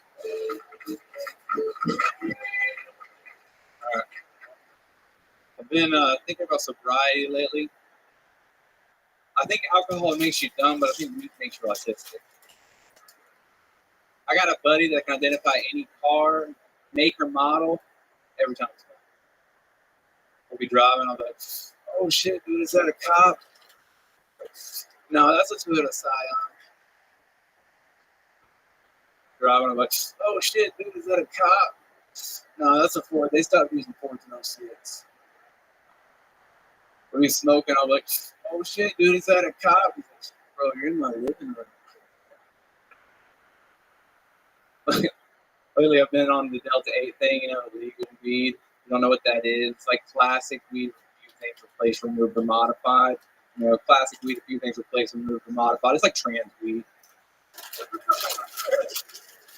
I had a buddy that was like, is this real weed? I was like, that's transphobic. He was like, is this legal? I was like, for now. All right, thank you. All right. Chase Moat has a super fan over here. This is absolutely incredible. How high are you, sir? Thanks. You're fucking drunk. Absolutely amazing. Oh, yeah. Hi, Chase. How are you? I'm doing good, Tony. Good. How long you been doing stand-up? Going on 40 years. Where at? Alabama. All of it in Alabama? Yeah. Have you been on the show before? I was on the show before. I don't like to talk about it. Okay. All right. What happened? I don't know. You called me the Birmingham Bomber. Ah. I thought that had a lot of 16th Street Baptist Church vibes, and I didn't like it. Okay. Well, welcome back, Birmingham Bomber. Thanks. Hey, if it sticks, I'll take it. All right. What do you do for work? Right now, I drive for Amazon. Okay. Yeah, drive for Amazon. Does your friend know what kind of car that is? It changes every day, dude. It's a trip. It's wild. Okay. Is it? I think so. Sometimes it's a Ford, sometimes it's a Sprinter, sometimes it's a, that's crazy. Well, the cops haven't, dude. Amazon just got on the Ford Rams. They have the widest cargo space. Okay, go on here. Chase, what else in life? You still live in Birmingham? No, I'm here now. I live here. How long have you been here? Like 4 months. Okay. What's your living situation? Me and my wife bought a house. So I live with my wife and my kid. We bought a manufactured home and a manufactured home community. What does that mean, manufactured home? It's like a trailer park without wheels. That's it. Storage unit, right? No, I mean it's a trailer. They make it look nice. No wheels. No wheels. They bring it in and then they just leave it on the cinder blocks. Stuck there forever. You can move it. How can you? But it takes a lot of work. I think money. But yeah, I want to do the work, so it takes a lot of money. Right. Absolutely. That would be the sound of it. Yeah. So how old's your kid? He will be 4 in January. And how long you been with your wife? 8 years, going on 8 years. 8 years. What does she do for a living? A reverse mortgage loan processor. So she's kind of the breadwinner in the family? Hell yeah. My goodness gracious. Yeah, the pendulum is swung. They're making the money. Yeah, definitely. What ethnicity is she? She's a white. Okay, she's a white. He's from Alabama. Yeah, no, I know. I just wanted to see how he would say it. It came out best case scenario. So white. Right. She's either going to be white or related to him, one or the other. Yeah. I just love how it starts with an H down there in Alabama. She's white. A white. A classical white. White. Okay. And so she is the breadwinner. So you have to keep her very happy, right, Chase? Do you have any tricks to that? Yeah, I got so many tricks. I got so many. Rattle them off. All right, rattle them off. I'm super kind to her. Gay! We have a gay man, ladies and gentlemen. All right. He has come out of the Look, closet. I love monogamy. That's what I'm about. Wow. He's a gay, lying man, everybody. A gay liar. Pants are on fire because he's flaming. Yes. All Let right. me hot. Okay. How else do you please her? Do you have specific questions? Yeah. Yeah. Keep going. All right. I talked about listening to her feelings. I'll initiate a lot. I'll initiate the dishwasher and sex. I'll initiate sex. If the roles were reversed, right? You're reversing mortgaging. She is a dirty Amazon delivery driver. Hell yeah. Right? Do you think you would be the same person? Do you think you'd be as nice? Do you think you'd be as giving? Or do you think you'd be like, bitch, give me some food? Oh, if I made all the money, would I be nicer? Yeah. Or would I be meaner? Well, no. Would you be exactly as nice as you are? Would you be just ever so slightly less nice? Yeah, probably. I mean, I don't know what the... Yeah, absolutely. No, yeah. I just wanted to get that on record. No, you got to watch your tongue if you're not making the money. I think women learned that, and now we got to learn it. I just wanted, when your wife's watching this, I want her to be like, God damn it, what the fuck, Chase? My wife's mouthy as fuck. And I didn't say that. I did not say that. What do you do about that? I go on the road. Perfect answer. The Russell Peters tour starts next week in Chicago. RussellPeters.com for tickets.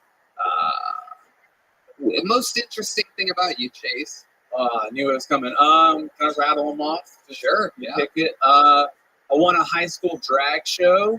You're right about the gay. For the record, I called him gay 9 minutes ago. The other heel just dropped. Not drag isn't gay. It's just pretend. I don't know. Pretend gay? Sure. No, it was in high school. My high school put on a drag show. Was it drag racing or? No, they were like, the only way to have drag in schools is if the kids do drag. I guess I don't know. So there's no way they can have. I won. Well, you're the best one. Yeah. How many of you want to see him reenact his drag show from? This is goddamn unbelievable. Okay. I'm just glad it's not in front of school children. This was all right.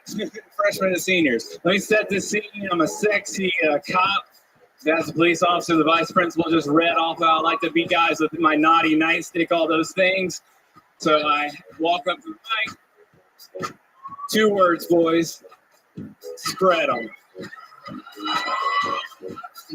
Oh my God, I regret this. We were never allowed to use the mic again. The mic got All right, taken away. stop with the gay lighting and everything. Jesus. I didn't even know you guys had that lighting package back there. Just rainbow strobes all of a sudden. I specifically requested it, but I mean, I didn't think we would do it on this show. That's for after hours. Oh my goodness. Okay, guys, that's enough. Michael, relax. Jesus, Michael Gonzalez has been waiting years for this drag show opportunity on this show. I was underage at the time. It's like the segment ended 2 minutes ago. Michael's like, come on, get it, come on. Yeah, that 15-year-old body was nice, right? So you said you're going to rattle off a bunch of stuff. You rattled one off, and then we went full stop. What else you got? Yeah, that was fun. I've had a lot of concussions. Is it from the gay bashing? Or? No. They were from a lot of different things.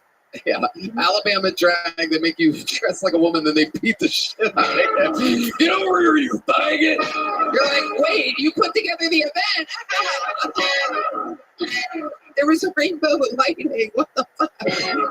Ow! I'm concussed. And now I'm shocked. Oh, and I've been bounced off of something.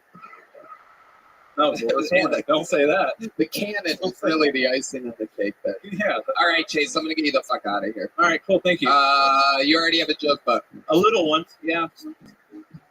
That sounds about right. There he goes. Chase the moat, ladies and gentlemen. All right. Ladies and gentlemen, one final bucket full. How we feeling? This is the latest we've ever gone on a Monday night. You guys still with us? Make some fucking noise for your final bucket full of the night. We're gonna meet them all together. Make some noise for Fantasia Will Hoyt. Fantasia Will Hoyt. I bet none of you expected a white girl to pop out, did you? No. Nope, but it's me. Hi, everybody. I'm Fantasia.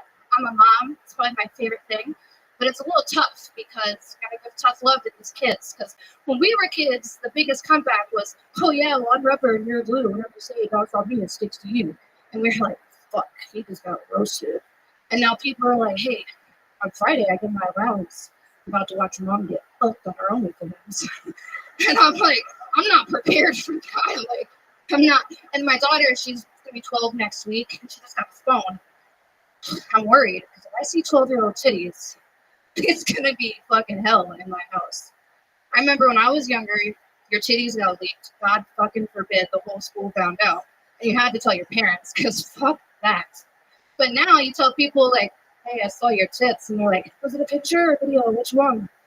I don't know which one you saw. There's tons, but half the time they leaked it themselves because she's competing with her mom now for OnlyFans. But they might give a promo. You can get 2 for 1, So who knows? But thank you. Holy shit. Unbelievable.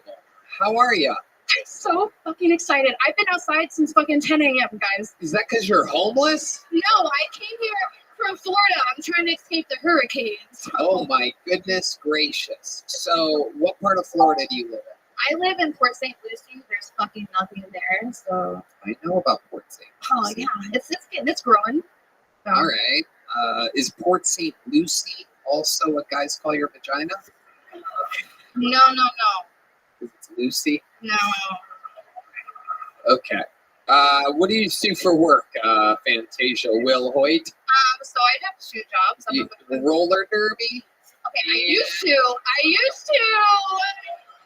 Listen, I have 7 brothers. You have to grow up to be a tough bitch. Okay. You do. You have to. You have 2 jobs. Yes. You're a manager at a strip club. I am not. I am a massage therapist. That was my next guess. And number 2 is a gas station attendant. No, I actually am an alternative fashion model. That is my job. Okay, I see you representing the Kansas City Chiefs. Yeah, we won today, and the Cowboys won yesterday, so I'm pretty excited about that too.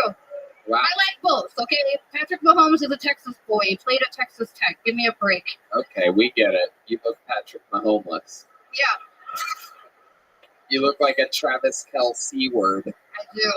These are Chiefs jokes about females that I'm often told I'm a real connoisseur, so. Okay. All right. What's your love life like? You seem like the kind of girl that would absolutely take anything. Well, I mean, earlier I know we talked about the molestation thing, so I guess you have trauma. So when you say earlier, what do you mean? Exactly? I was here for the earlier show, the standby show. What do you were in the audience at another taping of this show? Yeah, earlier. Okay, right. Yes. Well, that's that sorry. has nothing to do with anything. Well, that was a different show. Well, I was talking about the trauma. And we didn't talk about anything. No, I was just talking about things. So let's just start from scratch. I'm sorry. I'm just nervous. I'm very excited. I'm just nervous. It's okay. So what was the fucking question again? My love life.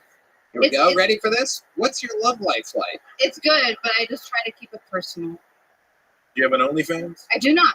Oh, huh.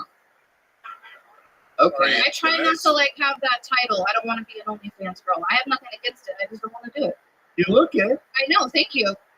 You don't. I take it as a compliment. That just means that I'm pretty. So whatever. Kind of. Yeah. It's fine.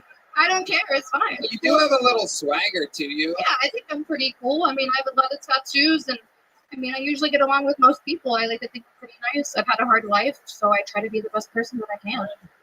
Wow. Okay. There you go. Silly Eilish, ladies and gentlemen. So, if you don't want to talk about your personal life, can you give us some more interesting fun facts about? Sure. I mean, I was a foster kid for a long time. We already knew that. What Yeah, else? of course. Before I did massage, I used to run a Denny's in the hood, so that was probably my favorite job I've ever had. A Denny's in the hood. Yeah, I used to fight strippers in the bathroom. They would come get off work and just be like lit and just throw money at me like it's gonna make it okay. I've been in more fights than I would care to imagine at Denny's. No, you were in a Florida Denny's in the hood. Yeah, Riviera Beach, if you know anything about that, it's pretty rough there. The only thing worse is a Waffle House in that area. It definitely is. Yes. So, interesting. How did the 12-year-old happen? Is that your only kid? That is my only kid. Yep, I had her when I was 19. I had her at 18, but I was married. So when I got pregnant. Is he on OnlyFans? Nope, he's in prison. Oh, look at the feds. I can't believe the father of your children is in prison. That's Okay, unbelievable. well, her biological father is in prison, but she has a great dad in her life, Okay. and he's been there since before she was 1, and he's the best man ever. So she has a great dad. Yeah, Good for him. Amazing. yeah, he's amazing. Amazing. What did her biological dad go to prison for? Are you ready? Yeah. Child pornography. Oh, my shit. God. I swear to God. When? Did he write that set for you, or I'm sorry? did he write that set for you? No, he did not. No. Oh my goodness. So how did this go down? What happened? So we were like freshly married when I was 18, and I had left to go. How old was he? He was 20. He's 2 years older than me. Okay. We went to like high school together, and we lived on military base. He was in the military, and I left to go to the store, and my daughter was there, and I got a phone call 20 minutes after I left that I had to go home because the police were there. And I was like, what the fuck is happening? And they showed me a search warrant that they had for child porn, and I was like, okay, well, like, I'm not in trouble, so like, can I have my kid? And they're like, no, we gotta talk to you. And I'm like, oh yay. But it was like real like criminal mind shit. Like, I'm driving down my road, the whole road is like filled with cops. I have to like drive through yards to get to my house. It was fucking crazy. Okay. So as you approach, that happens. What did they end up finding? So I don't exactly know because he took a plea deal. So when he went to court, they like had like a whole deal arranged. But I know they took like anything that could hold storage, like a TV, like the DVDs. They went through all the DVDs to make sure they were like super legit, like real movies. Like they wanted to take like the digital picture frame that just had pictures on it because they want to make sure like nothing was being hidden. Like they literally took everything. So I don't know. How did you meet the supplemental father? Also when I like lived there. So Because it seems you met him right away. I didn't. It was a little while later, but it was less than a year, so it was kind of fast, I guess. But You meet him at a bar? Were you no, my friend, she was moving, and at the time I had a cleaning business. Like when military families move, they have to have like their house spotless. So they would hire me, and I would help my friend clean her house, and he was there with her husband. Clean and her that's- hard drives also? Absolutely. Absolutely. I don't want to call at another house like that. Come on. Okay. So have you ever been into drugs or anything like that? Never. I never even smoked weed until I was 27, but now I love to smoke weed. You look like bath salts, to be honest with you. I really have never tried another drug besides weed. So Wow. You look like you might have dated his father, the guy from Montana, you know? Yeah. before I got all these tattoos, I actually wanted to be a police officer. So I didn't try drugs because I knew I would have to pass all these tests. So Wow. Absolutely incredible. So how long have you been doing stand-up? this is my first time on stage ever. First time ever on a stage. You've never been on a stage before for anything? I do like karaoke, but that's it. What's your song in karaoke? Carrie Underwood, Before He Cheats. Wow. Before he cheats. Or I do Gretchen Wilson here for the party. I like that song. Or your baby daddy, Carrie Underage. He likes that. He really does. Congratulations, Fantasia. You did it. You got on the show. Here's a medium-sized joke book. Feel free to fill it up with crazy shit. Sign up sometime. We'll do it again. There goes Fantasia Will Hoyt, ladies and gentlemen. Did you guys have a fun night tonight? Well, you know, the way I look at things, there's only one of two ways to end an episode like this. And the usual way of ending it is not here tonight. However, the only other reasonable option in the world, I think, is to bring to the stage one of the fastest rising comedy stars in the world. I mean, where do I even begin? He's a fucking cold-blooded assassin. So many levels accomplished on this show. The only one left is him becoming a citizen of the United States of America. Ladies and gentlemen, I present to you the one and only, the great and powerful, the Estonian assassin. This is Ari Matti.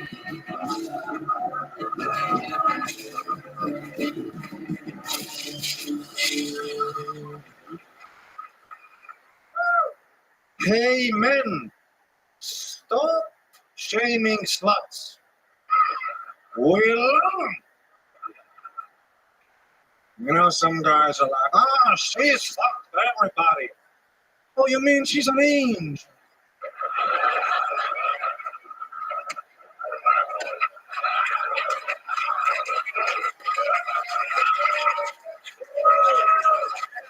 I'm 32 years old. I need time on court.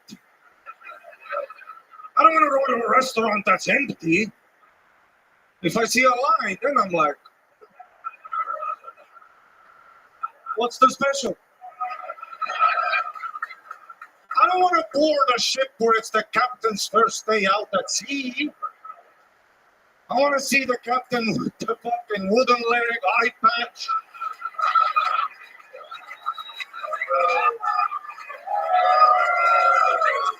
I've been sucking dicks since Woodstock. I don't want no shell-shocked virgin approaching my dick like you're a contestant on Fear Factor.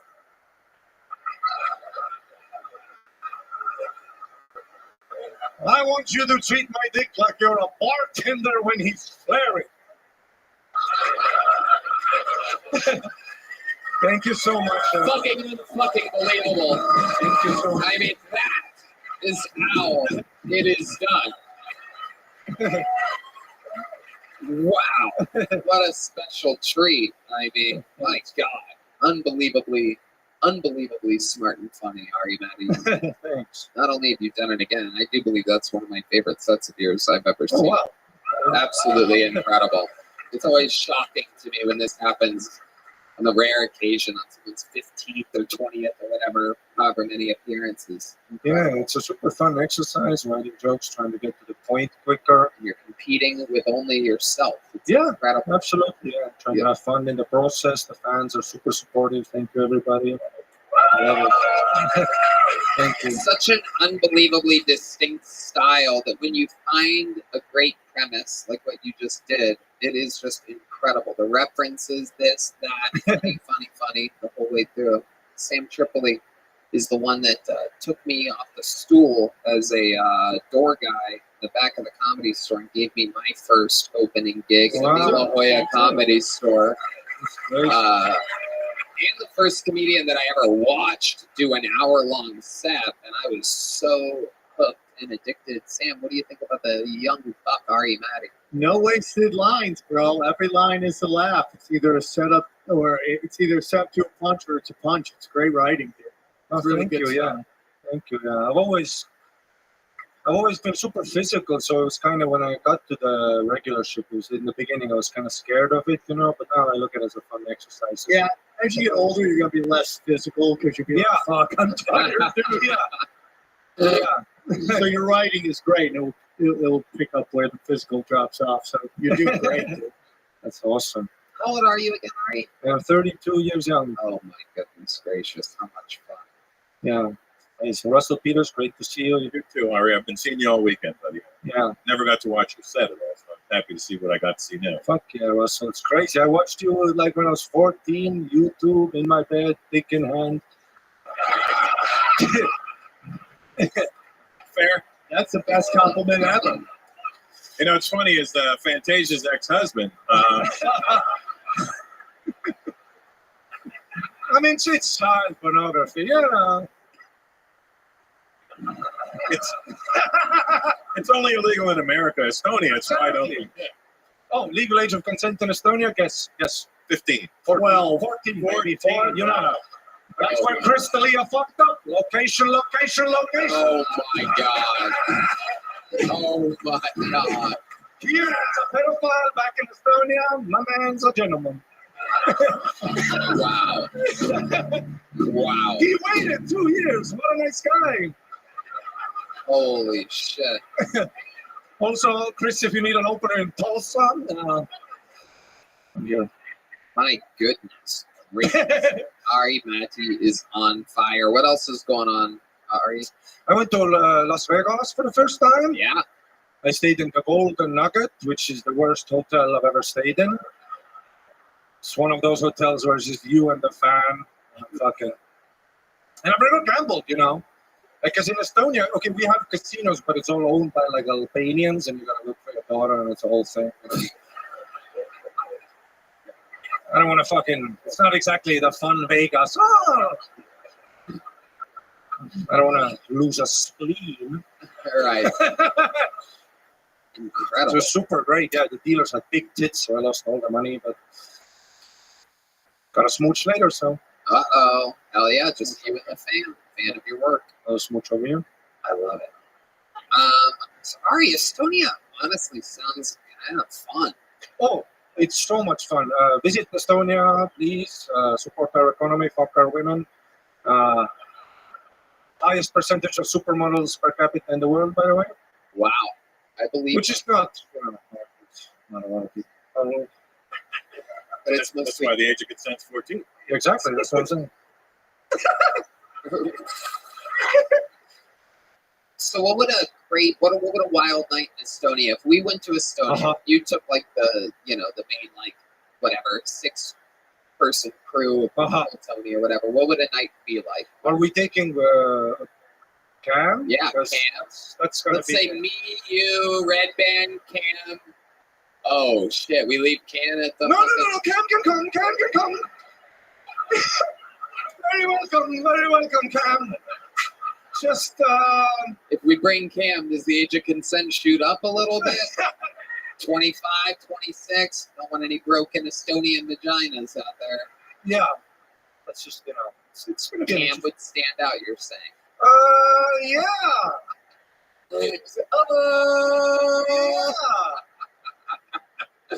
Okay. Like I remember, I knew my friend's grandmother went to fuck. Who's the guy? The song that beautiful girl.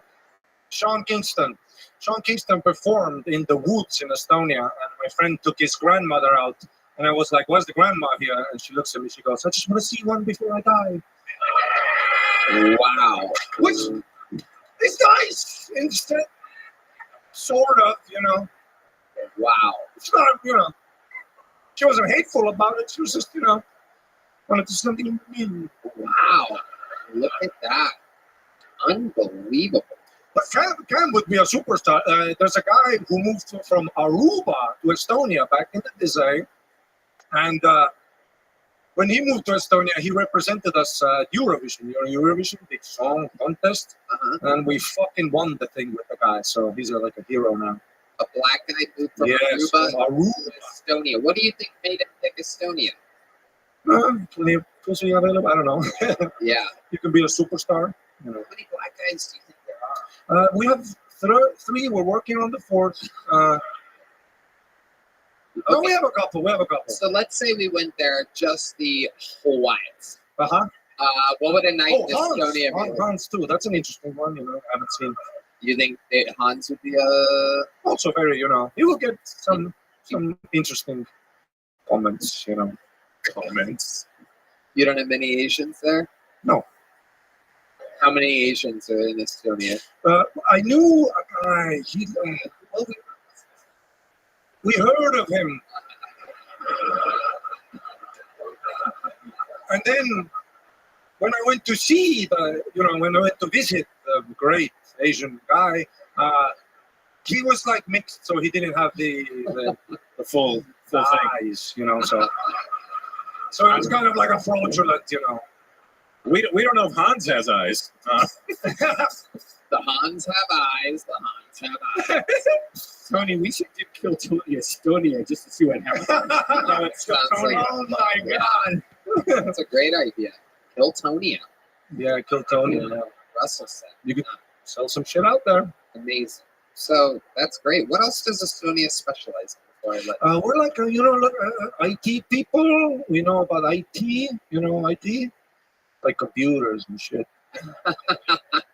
And then, we invented Skype back in the day, sold it before it became valuable, so we kind of got fucked on that one.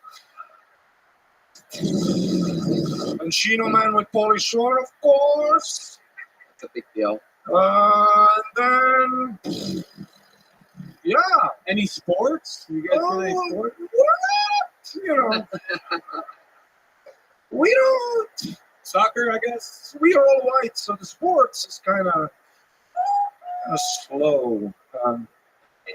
Yeah, we're not really on. Some skiing, some skiers were there. We had some fun skiing bitches,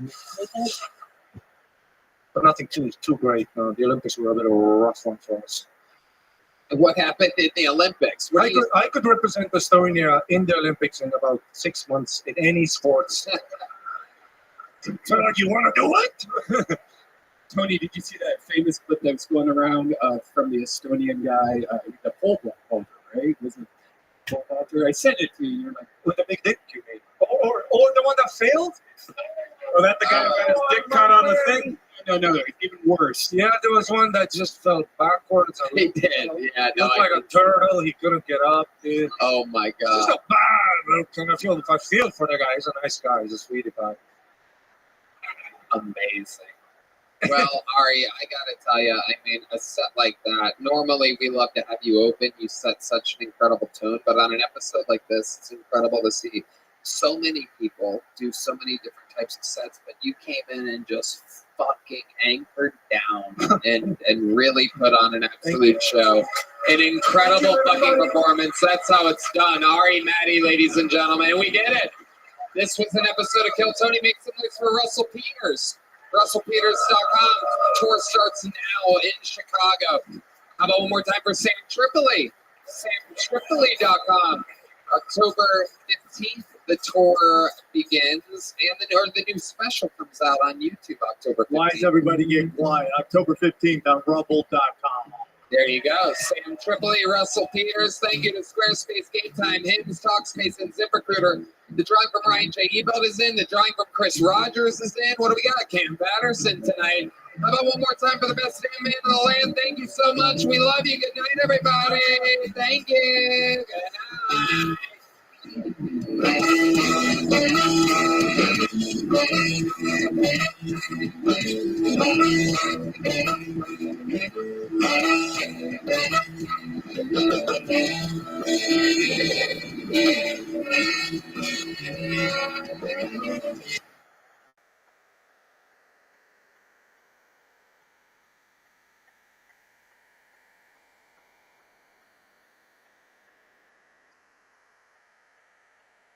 Oh, when you hear that.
First, dog. You are.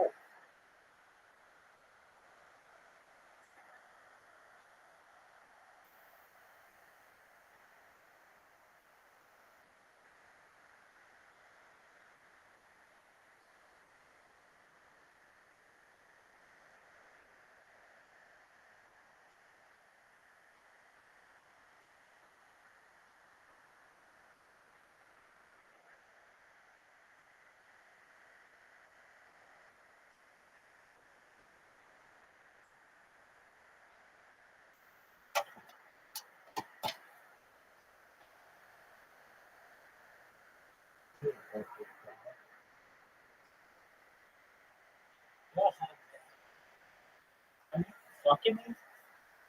Shit.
Las Vegas, who's ready for the best fucking night of their lives?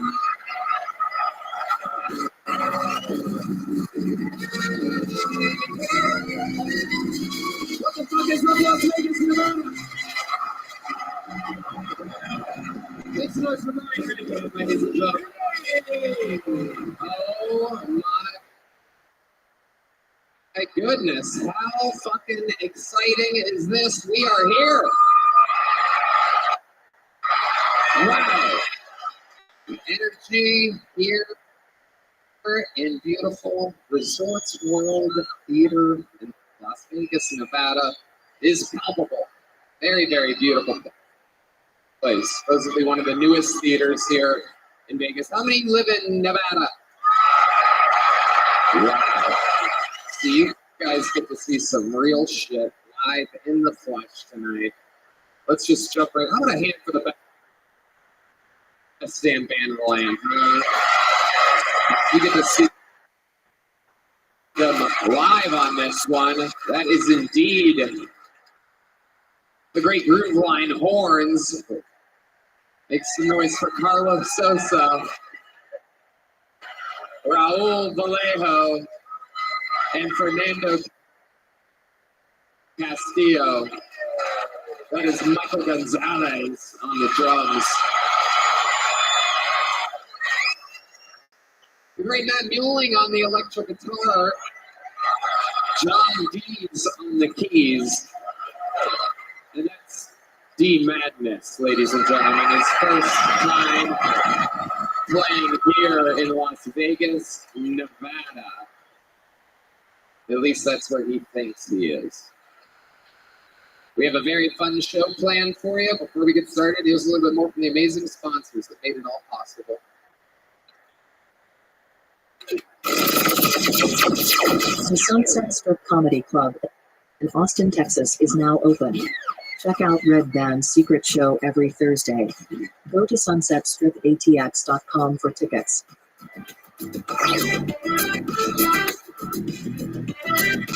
Guys, make this fall the tastiest season yet with farm fresh produce and easy autumn-inspired recipes delivered right to your door with HelloFresh. HelloFresh delivers all the pre-portioned ingredients you need to make easy homemade meals. All the proteins, veggies, sauces, spices, and more arrive in your box with simple instructions that walk you through each step of the cooking process. Whip up tasty restaurant-style meals in your own kitchen without the high price tag of takeout and in less time than it takes to get delivery. Right now. Tony, I love HelloFresh. It makes cooking at home easy, affordable, and most of all, fun. I recently made the super speedy turkey udon, and it blew my mind. It was so enjoyable to make. Tony, I can't recommend it enough. Udon talking already?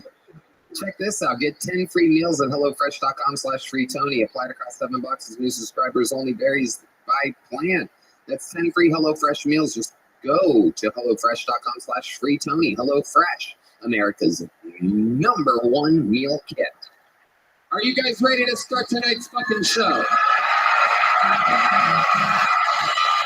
2 guests tonight. A 2-guest show. Introducing your first guest. A man who is one of my favorite comedians of all time. One of my favorite comedic actors of all time.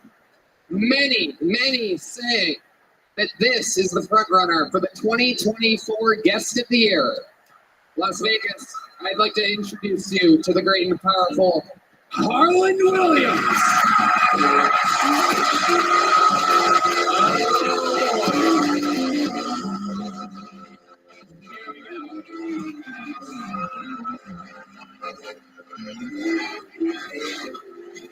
Live in the flesh.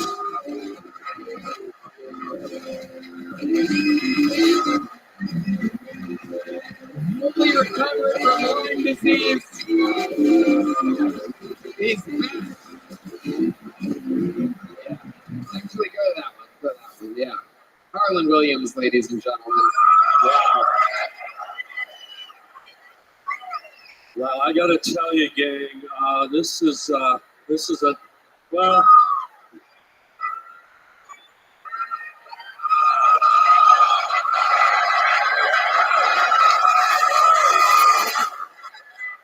we almost lost the Lyme disease. no, this is a tough night, as you know, Tony, and most of you who follow me on the Google. 17 years ago today, my father passed away, and he was killed by rabies. And he was attacked by a rabies skunk. We're farm folk. And as you know, one day, you can read it on the Google. My dad was out in the cobs, And we heard some rustling around, and the old man was hit by a rabies skunk and passed away. So this is a big night for me, and I want to thank you for having me here. Dad, I hope you're in the big niblet in the sky. I feel like he's looking over us right now. I can smell the rabies skunk beaming off of him. Oh, that's a sign right there. That was him. Harland is joining us all night long with one other guest, and I'm going to bring out that guest right now. While sitting here with who many claim will be the 2024 Guest of the Year, joining us on this panel is Kill Tony Hall of Famer, a Golden Ticket winner, and the 2023 Guest of the Year. Ladies and gentlemen, this is indeed the one and only Dr. Phil. Oh, shit.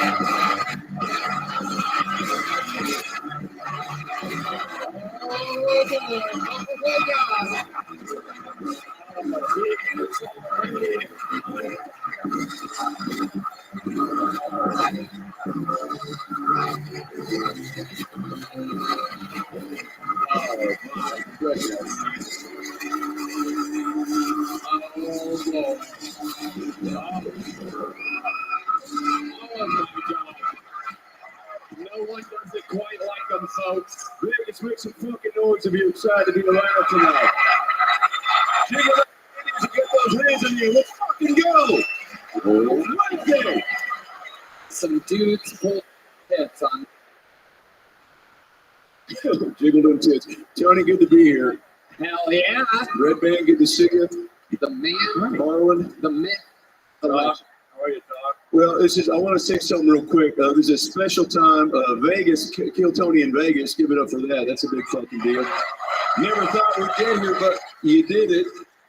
But it's kind of a big day for me. About 10 years ago, a woman that my dad was fucking died from rabies. And I'm going to take a moment of silence for that twat. Okay, that's good. Thanks for having me, Tony. Well, luckily, you're two of the best guests in the show's history, so you know exactly how it works. Over 300 innocent souls signed up for the opportunity to perhaps get pulled out of this bucket. It's absolutely thick chaos, filled to the brim. No doubt about it. If I pull their name out, we're going to meet them all together. They get 60 seconds uninterrupted. You know their time is up, and you hear the sound of a kitten. That means they have to wrap it up then, or else they bring out the angry Fremont Street Bear. Ooh, big pop for Fremont Street. Wow, some old school Vegas people here. Some real fucking white trash in the house. Some real fucking desert monkeys. You know what I'm saying? Some real fucking sand snails out here. Some real fucking cactus. You know what I'm saying? Yeah. All right. Saw a couple Asian Jews in the crowd too, Tony. Yeah, there's those too, but I call them cactus. While we go wrangle that first bucket pull of the night, let's get it started with perhaps what many say is one of the greatest regulars and comedians in the history of the show. I can think of no better way to start a show like this than with a young man who, a place like Las Vegas, a swing state, I think represents very well the greatness that is the United States of America. And this first comedian is on a mission to become an American citizen. Truly, one of the fastest rising stars in all of stand-up comedy. This is a brand new minute from the Estonian assassin, Ari Matti.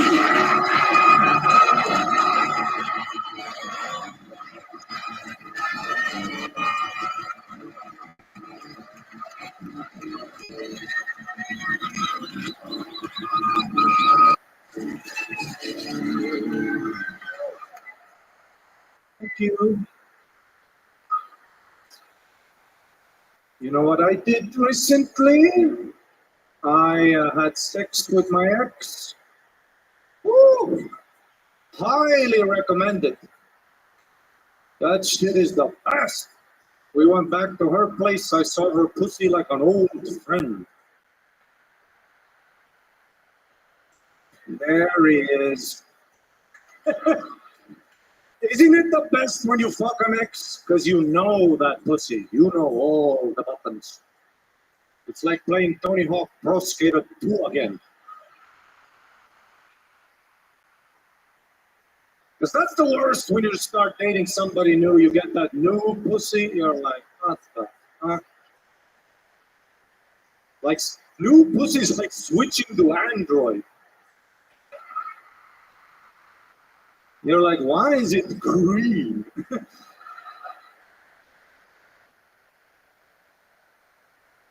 Because that's the worst when you start dating somebody new. Guys don't have that. That's why dick is the best. Like, overall. Because it's universal. Dick is like a USB-C. I don't need to, every guy here I could fucking... I don't need to know you. I don't need to put Phil Collins on for atmosphere. Dude, if they lock the doors in the back and they're like, okay, Ari, the only way we get out is we need a bucket of gum. We're all out before midnight. But if they tell me the only way we get out is I need to make 3 women here come, we're all gonna starve to death. Thank you very much, Las Vegas. Thank you. He's done it again. Ari Mackey, thank you. Coming out with pure swagger. I do believe, that has to be a new suit. That is unbelievable. I just got it today. It was $1,000. I am financially in ruins. You look fucking fantastic. Thank you. It is incredible. You've done it again. Have you been to Vegas before? The first time in Las Vegas. Let's get married. I feel like a complete idiot. About half an hour ago, I let this guy valet my car. It's mine now, Harland. It smelled like pussy juice, I gotta tell you. What flavor? Raspberry sunglasses. Okay. All right, Matty, what have you done in Las Vegas so far? I went to Ross and Dress, and it's an amazing store. Holy shit. Don't even steal, dude. It's $2 for everything, dude. I've never heard anybody call it the entire name of the store. Yes. It's usually just Ross, but I didn't. Ross and Dress, right? Ross and Dress. For a second, I thought you were naming a Friends character and another guest star. What did you buy? I bought like a golden shirt, some shorts. Wow. That's a blazing on that. Hell yeah. I bought some jeans, some women's lingerie. I mean, it's for free, so might as well. Where would you wear a golden shirt? Backstage, where the bitches are at. Good answer. Fuck yeah. Fuck yes. You mentioned. Oh, go ahead, Tony. No, you go ahead. Well, you mentioned a green pussy that you ate. Yes. Who was it? It was my ex. Who's your ex? My sweet angel. Estonian? Yes, I miss her very much, but I need to get a passport, so it was very sad. Thanks for bringing it up. Well, green pussy in America feels like a red flag. You know what I'm saying? So maybe you're dodging a bullet. Red flag is great. Red, white, and blue. Yes, America. That's the correct answer. Be sure to answer it that way on your exam for citizenship. That's the sound. When you hear that sound, you know you're that much closer. I've never gambled. I've never even tried to put money on something. I'm very excited to lose all of it. Okay. I've heard of this expression, beginner's luck. Uh-huh. I might win $1 million tonight. What game are you thinking about playing? It was the guys were talking in the back. It's baccarat. Baccarat. It's baccarat. It is the famous game of poker. And then I want to pull a lever to win some coins. I love it. You're in for some I don't think coins have come out of a slot machine in 30 years. But I have Apple Pay too. There's also a fun way to gamble. You get into an Uber pool, okay? You take your dick out and you see if you get arrested or not. Don't try it. But you're feeling lucky. If someone came up to you in the casino and said, I'll give you $1 million if you'll sleep with me tonight, would you do it, my guy? Who is this person asking me? Robert Redford. I don't know who that is. I will do it. you're going to need to know for your citizenship test. Okay, how about this? It's the owner of Ross and Dress. Ross, it's Mr. Ross himself? Yeah. I love it. I will put on a dress for Ross. Ari, Maddie, I could not possibly think of a better way to get this show started. Everybody. With a fucking bang. Ari, Matthew. And here we go. We shall begin the process of our first bucket pull of the night. Now, how many of you are fans of the show? Well, you may have brought a +1 or a date with you tonight that might not know, but this is where things get crazy. Ari makes it look easy. Our regulars make it look easy. Our golden ticket winners make it look easy. But it is not easy at all. Thank you so much. Make some noise for the great Valerie Vaughn and Heidi, ladies and gentlemen. With us all night. That's the real deal. Some incels that can't even look directly at them. I love it. I love to see our fucking nerdy fans that are just used to sitting back on YouTube. I don't want to get an erection while next to people at a show. Anyway, so the shit that hit the fan, it could also be the next great talent. We found all of our stars out of this bucket. It could be a completely insane person. Anything can happen. Your first bucket pull of the night, bucket pull number 1, is by the name of Corey B. Johnson. It's a good name. Let's see what happens. Corey Grumpy Johnson. Here he is, ladies and gentlemen. Make some noise for Corey, everyone.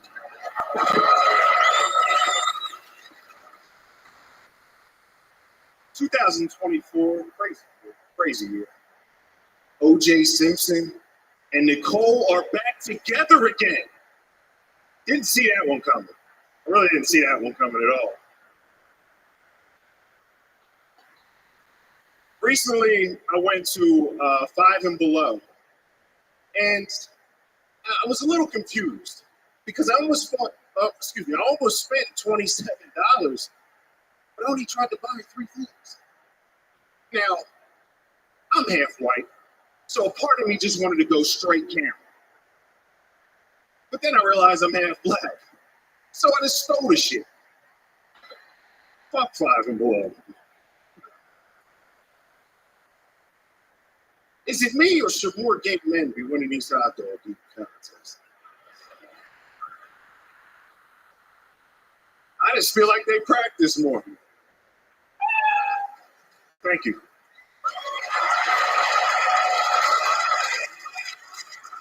Wow, Corey Grumpy Johnson, a great comedy name. I saw the shirt first. You are now witnessing greatness, and my expectations hit the ground for you. Unbelievable. Nicole Brown Simpson reunited. You think she went to hell? Yes, she went to hell. Apparently, she was a piece of shit too. So. Wow. You know what I mean? Someone I've never seen anyone take OJ's side in the argument before. Holy shit. Dr. Phil. Well, I followed OJ on Twitter up until he passed. And I agree with you on that. You know, he was entertaining post-murder, you know. He'd always be in a Costco parking lot being like, "What's up, Twitter world? You ever notice how what the fuck was that, Red Man? It was Speedy Gonzalez from the Looney Tunes? That was O.J. Simpson getting some potato salad at a Costco. Anyway, what did Nicole do that made you go, fuck this bitch? Well, word on the street is she was a What street? Fremont Street. Well played. I set you up for that. It is literally this. This is somehow this is the Fremont Street section of. How did they? I guess if you bought your tickets in that like Wi-Fi zone, you got that section. None of these people reacting to Fremont Street. Yeah, this is Fremont Street. This is Sesame Street over here. Yeah. Just Cookie Monsters and Elmo dolls. A couple strippers. Okay, so Nicole did what? Apparently Nicole was a whore, man. She was a whore. Is this real? You've heard this? Oh, okay. It's a joke. It's on the street, Tony. It's just a joke, satire. Yeah, like Corey's on the street a lot, so he might have the ears down to the ground. Corey, how long have you been trying stand-up comedy? I've been doing it a little over a year now. All of it here in Vegas? You live here? No, I'm from Phoenix. You made the trip Shout here? out to Phoenix! There you go. Did you make the trip here for this? Yeah, we drove up. I took off today for work. Me and my girlfriend, shout out to Angela, I love you.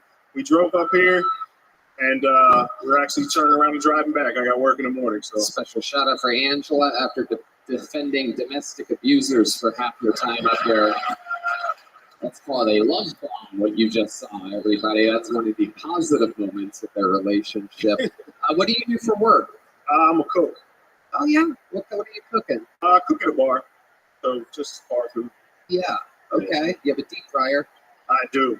You have a microwave? I have 4 deep fryers, a flat top, a microwave. Wow. Hell yeah. Microwave. You have a microwave? I do. So you're a chef. Some may call it that. Yeah, you didn't know that's all you needed, huh, Marlon? That's it. I guess I'm the fucking chef too. I noticed you have a neck tattoo, my guy. You don't see a lot of chef, like Chef Boyardee doesn't have a neck tattoo of lasagna. You know what I mean? You should have. Well, I've been to prison, so you know. You've been to prison. Okay. Well, that would explain the microwave. Yeah. What have you been to prison for, and how many times did Angela call the cops before they showed up? Good question, Tony. Did you get the feeling he was OJ's cellmate and OJ told him to say this shit? Yeah. What's his PIN number? 3232. What'd you go to prison for? I went to prison when I was a kid, man. I was running around as a wild dude. From 15 to 31, I've been in and out of jail. Well, that's a large window there. When I was a kid, I was pretty wild, 15 to 31. That's like going into a shirt store and being like, do you have a men's small or a dinosaur XXX? It's for a friend. Jesus Christ, that's a huge timeline, I player. didn't do that. I didn't go straight through. I was in and out a lot of stuff. Let's talk about it. We're having a lot of time. How many of you want to hear some of this guy's fucking shit? You beat somebody to death with a microwave at 15. Am I correct? No. Okay. Burglary, stealing cars, I was a knucklehead doing a lot of dumb shit. So, but I turned my life around. So how did you turn it around? For you. I turned it around. Arizona help. I'm from Philly originally, so when I got out of the environment, if you turn your life around in Arizona, that's fucking amazing. Yeah, I moved out there and just changed my life. I started doing things differently. Put a lot of the drugs and alcohol and stuff down. I still drink a little bit, but put the drugs and stuff down. And, what kind of drugs were you doing? Coke, heroin, a lot of heavy shit. Wow, heroin. What's the best? Now, I've always wanted to try heroin. I'd say 4 days a week. No, you don't. Well, don't tell me how to live my fucking life. But 4 days a week, I wake up asking myself, could I get a neck tattoo and be a chef? Maybe heroin's the only thing standing in my way. What's the best part about heroin? The escape, the feeling. At first it's awesome, and then it's really not. Where do you escape to? Wherever you want to go. It'll take you to the moon if that's where you want to go. Well, fuck it. Who doesn't want to go to the moon? I thought I had to take a space shuttle, but I could just inject myself with some juice. It might take you to the grave too. You gotta be careful with that. Oh, that dark real quick. Yeah, Jesus Christ. He's like, yeah, you could go to the moon for 15 to 31 years. Sorry, I had to get that in. Corey, fun times. Congratulations. I'm going to give you a medium-sized joke bug. Nice catch. There you go. Great catch, especially for heroin addict. Incredible reflexes. Usually they lose that. Okay, we're going to keep it moving along. Between every bucket pool, I have a special treat for you guys throughout the night. Does that sound cool? Sounds like a pretty fucking amped up, awesome show to me, doesn't it? Ladies and gentlemen, your next comedian during a brand new minute is basically the most recent golden ticket winner in the show's history. Ladies and gentlemen, this is a return. I mean, this kid is like a fucking throwback to a different era, just as fucking silly, Jewy as it gets. Young Larry David, young Woody Allen vibes, wackadoodle. He's like if you put a fucking Holocaust victim in a microwave and just fucking radioed him up. I'd like to introduce you to the next minute by the great Jack Shaw, everybody. Here he is. One of the young rising stars of the show. A brand new minute from him. Uh-oh, here he is. Look at it. Oh boy. Uh-oh. Make some noise for Jack Shaw.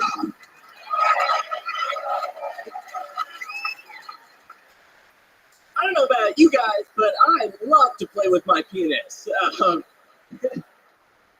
There's so many things you can do with it. You can talk out of a little hole. You can do that. You can put your glasses on it. You can make the man with the big nose. You guys know that guy?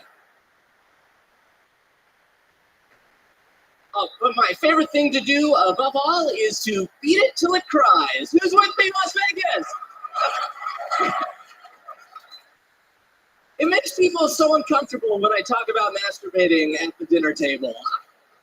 I don't know why. It's such a lovely experience, but I realize I never smile when I do it. Does anyone do that? No, it's this thing I love to do, but it seems to make me angry. Do you guys know? I know.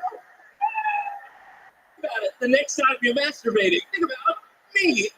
Think about it. You're not gonna be like, no, you're gonna be like, ah.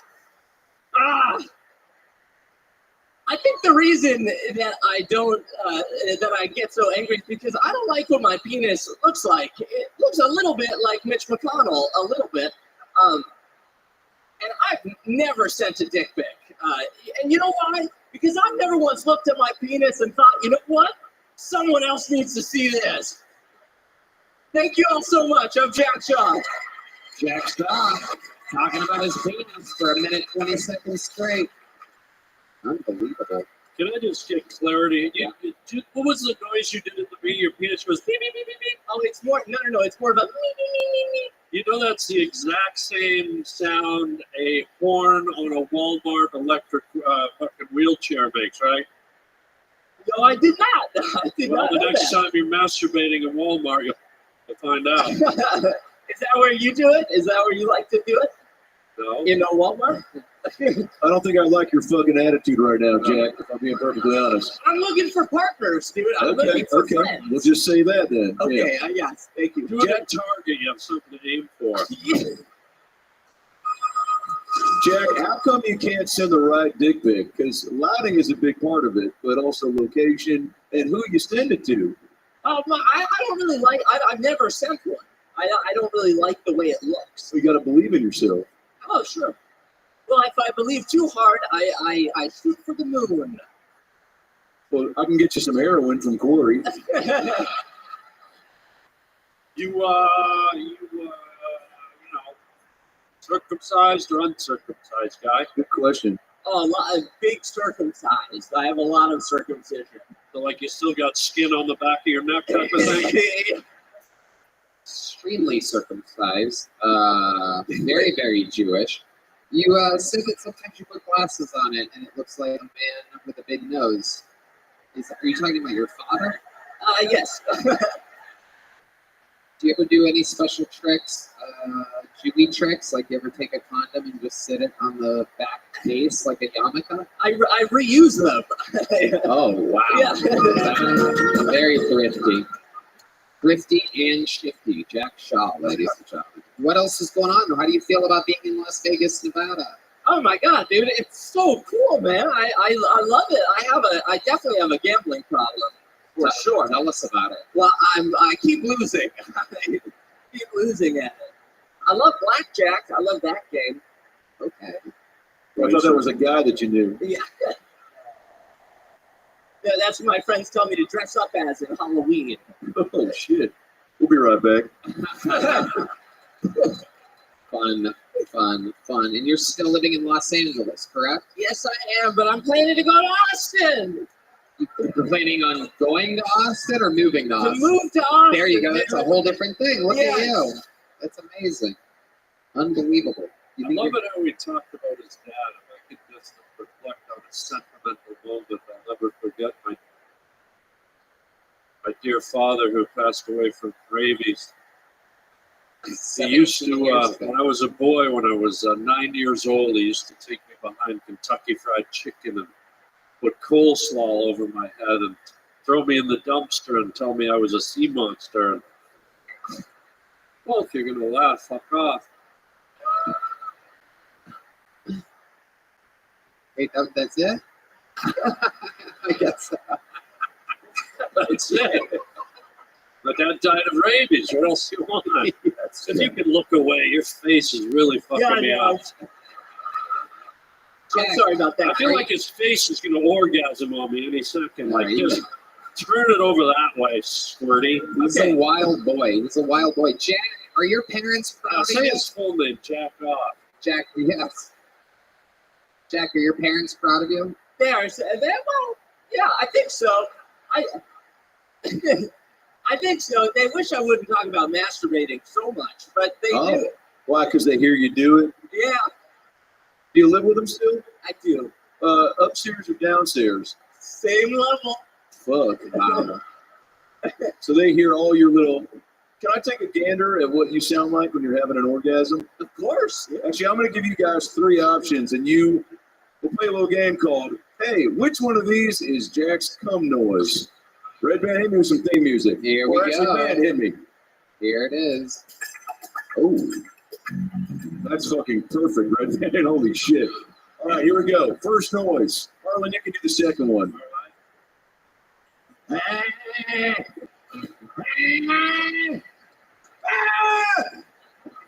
Sorry. Okay, that's the first option. Harlan, what's the second one? The second one goes something like this.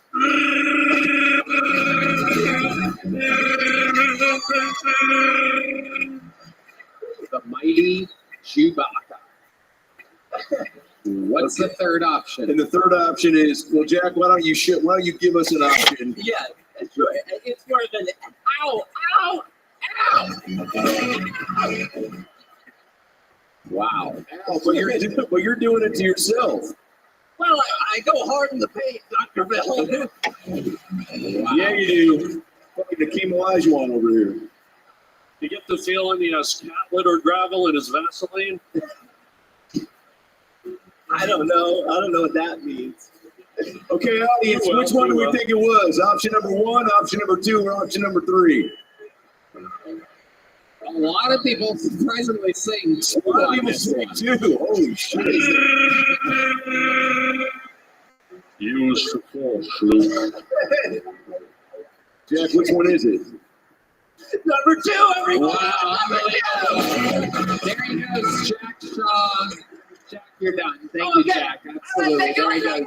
Jack Shaw. Good job. Jack, put that mic stand back up there. One more time for Jack, everybody.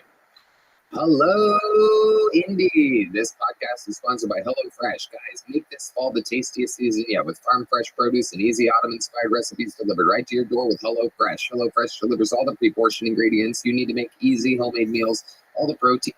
HelloFresh, all the tastiest, indeed, farm fresh produce and ingredients you need. Simple instructions that walk you through each step of the cooking process. Whip up tasty restaurant-style meals in your own kitchen without the high price tag of takeout and in less time than it takes to get delivery. Red Band. Tony, I love HelloFresh. It makes cooking at home easy, affordable, and most of all, fun. I recently made the super speedy turkey udon, and it blew my mind. It was so enjoyable to make. Tony, I can't recommend it enough. Udon talking already? Check this out. Get 10 free meals at HelloFresh.com/FreeTony. Applied across 7 boxes. New subscribers only. Varies by plan. That's 10 free HelloFresh meals. Just go to HelloFresh.com/FreeTony. HelloFresh, America's #1 meal kit. This podcast is sponsored by Mando. Guys, I hate packing for trips. I never know what to pack. Sometimes I pack too much. Sometimes I didn't even pack enough. And when I get stuck on what hygiene products to bring, do I take a body wash and a tiny shampoo? Do I pour my shampoo into a tiny travel size bottle? That's why I simplified my travel with Mando's 4-in-1 acidified cleansing bar. It's a 5-ounce bar that does the work of a shampoo, face wash, body wash, and deodorant. You can also use it to create a rich shaving lather. So technically it's a 5-in-1. It's clinically proven to control body odor for 24 hours. Mando's 4-in-1 acidified cleansing bar is formulated with a gentle alpha hydroxy acid that stops the odor at the source. Regular soap can't do that because the pH is too high. This simplifies your hygiene routine, and it's the only thing you really need to pack. You can get it in 3 cologne quality scents. Mount Fuji is fresh and woodsy. Bourbon leather is sweet and sophisticated, and First Quarter is clean and citrusy. My favorite is the bourbon leather because you know I'm classy. And speaking of pure class, here's the Red Band. Tony, I actually used this today. I love Mando. I rub the soap all over my body, and I love the way I smell. I personally use the Pro Sport. I got to admit, I was hesitant at first trying on a new scent, but now that I've used Mando, there's no going back. You smell fantastic, Red Band. Mando is giving us a special offer. New customers get $5 off Mando's best-selling starter pack with code Tony at shopmando.com. Mando's starter pack is perfect for new customers. It comes with a solid stick deodorant, cream tube deodorant, and 2 free products of your choice, like mini body wash, deodorant wipes, and free shipping. Luckily, I have a discount code to help get you all hooked on my favorite smelling whole body deodorant on the market. New customers get a $5 off starter pack with our exclusive code that equates to over 40% off your starter pack. Use code Tony at shopmando.com. That's SHOPMANDO.com. Shopmando.com. Use code Tony. Save money. Smell good. And like that, we're on to our second bucket full of the night. We're going to keep it moving along.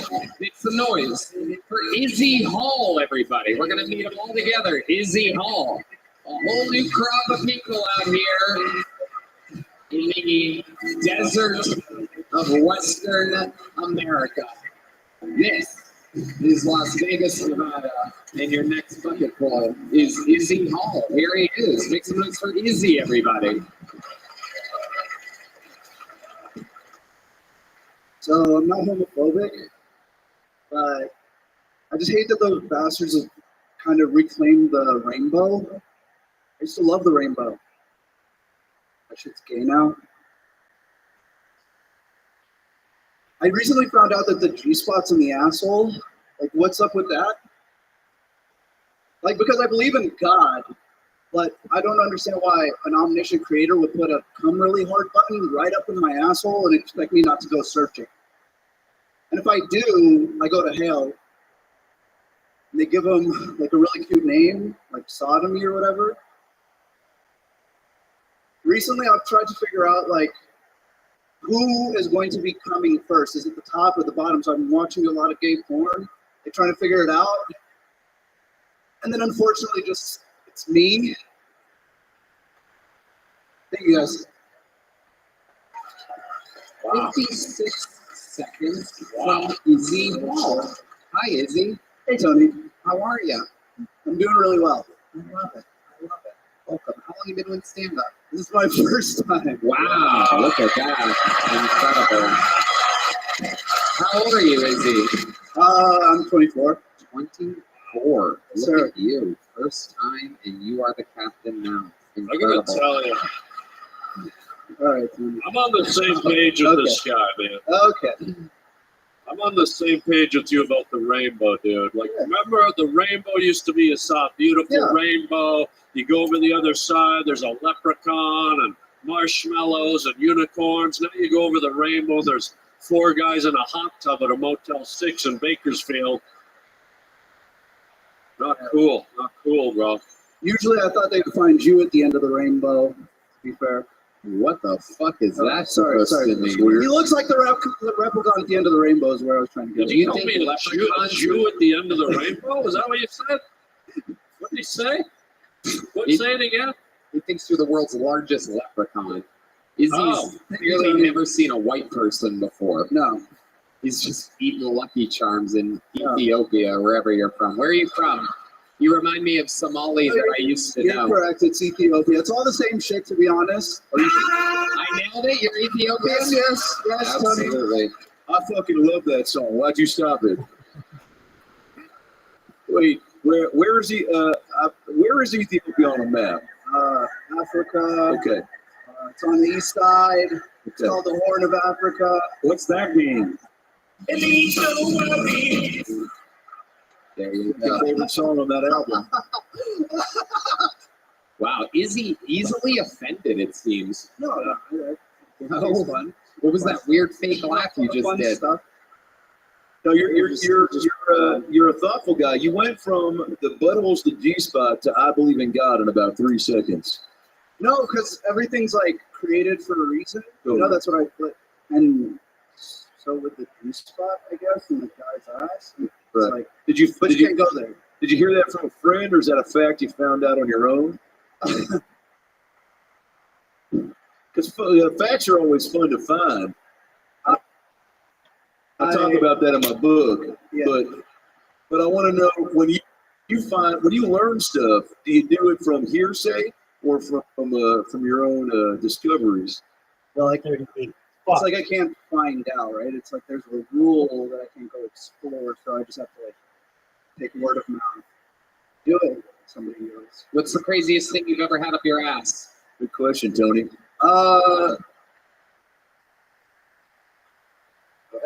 afraid my mom's gonna watch this. Yeah. Well, too soon. She's the one that named you Izzy. Yeah. The short prize there. Like you, I will call them. It's a Q-tip. The answer is a Q-tip. Wow, the rapper Q-tip, absolutely incredible. That you've been to P Diddy's house. And I've never been there before. You ever put a coconut up there? Coconut. Coconut. Coconut. Coconut. Coconut. Coconut. Pie. Coconut pie. what the fuck just happened? Holy shit. Looks like we Ethiopianed up a wormhole here. Izzy, what do you think's the most Ethiopian thing about you? Do you ever just stop eating? You ever just starve yourself because it's like it runs through your blood? I think the most Ethiopian thing about me is my forehead. It's a like really defining thing. I don't eat a lot, but like that's by choice. Didn't I see you on one of those Sarah McLachlan commercials? Yeah, I mean that's how I'm here. I was sponsored.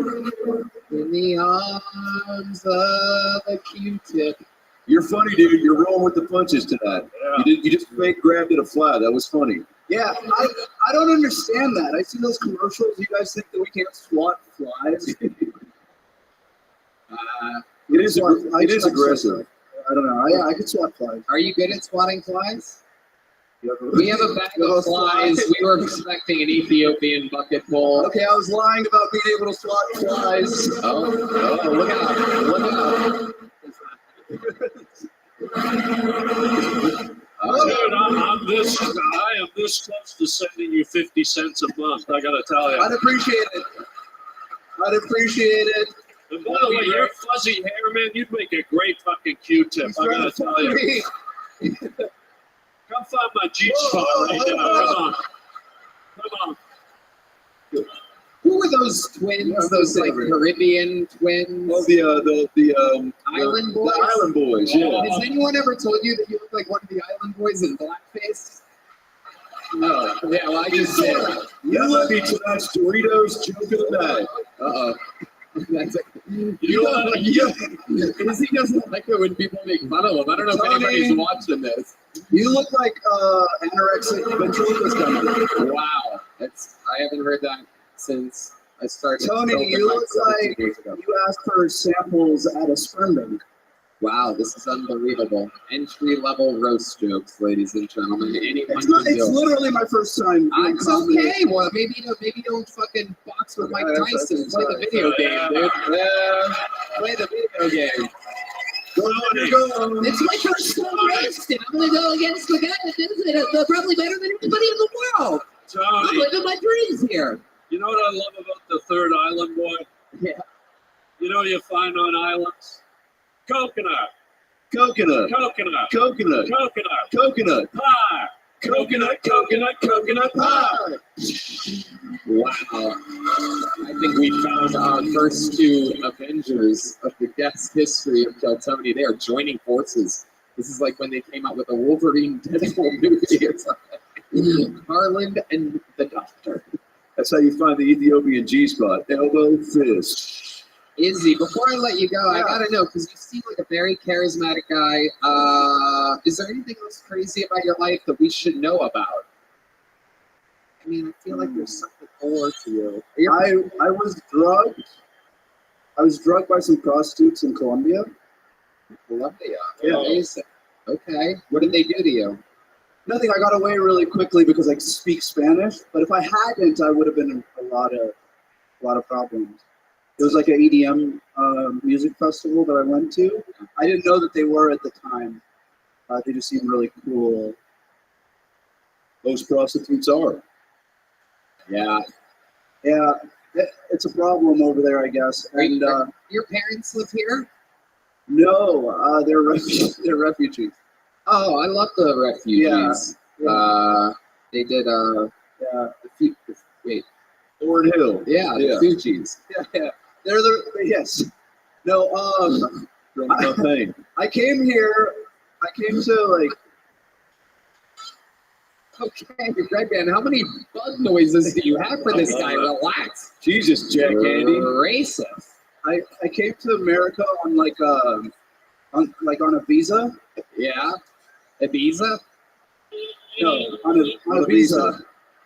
Legally. Yeah. Instead of like walking here, like it's like what people do these days. It's a tough walk from Ethiopia. Hey, be nice to the guy. Look at his legs. He was attacked by someone with a typewriter.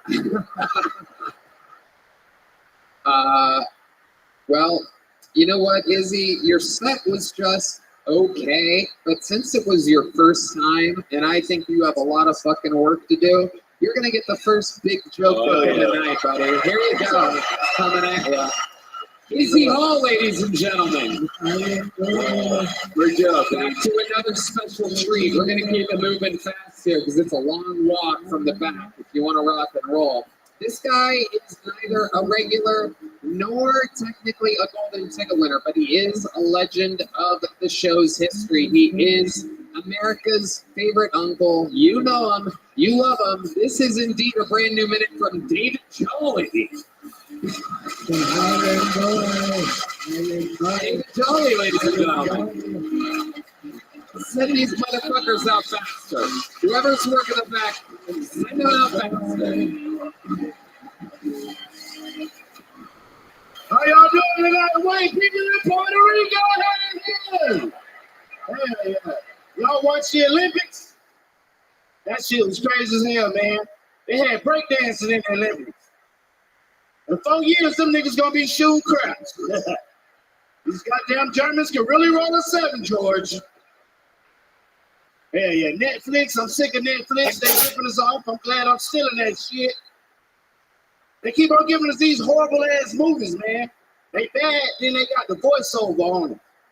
Voiceover shitty as hell. Like French voiceovers. Who watch French movies? That's like watching gay porn. Nobody want to see that shit. The thing is, if you're going to give us voiceovers and they be bad voiceovers, at least make them interesting, you know? Like, put a hood nigga on a couple of them bitches. Let him do like the Godfather. I'm going to give you an offer you can't refuse. Shit. I know where you going to turn this down. Well, I switch it up. Let a white dude do like a hood-ass movie, you know? Let a white dude do boys in the hood. Yo, Ricky, dude, he has a gun, bro. Oh shit, he shot Ricky, bro. Fuck. Ricky was working on his credit, dude. Ricky was a great guy, bro. All right, thank y'all very much, man. David Jolly with a new minute. Fuck yeah, welcome back, David. Yeah, huh? Welcome. Thank you, my brother. How you doing? Man, I'm doing fucking great, man. Yeah, we in Vegas. I'm trying to buy some pussy. Yeah. Yeah. What's your budget right now? What's your pussy budget? $40. Wow. You can have Dr. Phil for 30. Shit, or 4 easy payments of $6.99. Hey, you might get a deal today, baby. You feel I don't know what you just said, but okay. I should have brought my translator out here. Yeah, you know, you crushed it, Dave. You fucking crushed it up there, baby. Can I say something? I got a little bone to pick with you, my guy.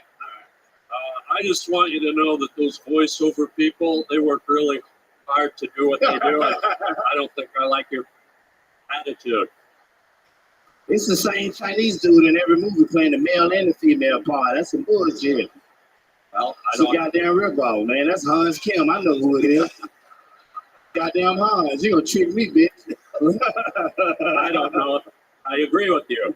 By the way, I'm so glad you got the Wendy's shift off to come and do the show tonight. What's the Wendy's deal? I'm gonna get that one. Well, that's a Wendy's drive-through shirt, my man. Oh, that's a nice ass shirt. Feel it. Well, let's not play pretend on my time. It's a good fucking. Let me feel it. It's Let a me good feel fucking it. shirt. I'm telling you. Where'd you steal that Holy from? shit. I got this from DD's. It was only $7. You know, I'm on a budget, baby. DD's? It's a nice shirt, baby. From Feels DD's? like it's made out of tampon. Like rice. All right. It's like tampon. Tampon with wings. Yeah, I wish I had a tampon shirt, like a real tampon I wish shirt. you That'd did be pretty too. I good. would really like that. Yeah. You look like Black Charlie Brown. Thank you, my brother. Yeah. I appreciate that. Charlie Black. It's a compliment. Yeah, I like that. No, it's very. It's an esteemed character. You talking about the black dude from Charlie Brown or a black Charlie Brown? No, Charlie Black. Charlie Black? Yeah. That's the little dirty nigga from Charlie Brown? You're damn right. Yeah, what you just said. I don't look like him. No, I said Charlie Brown, the main character. Hangs out with Snoopy Donkey Dog. Snoopy smoking weed. You know he's smoking weed, All right? day, every day. Every day, baby. What about the little bird that was with? He was getting a secondary high from the. Holy shit! I didn't know you did those. Yeah, I do. What other animals can you do? A chicken. Let's hear it. No, no, not even close. That was the same thing you did for the first one. How about a fried chicken?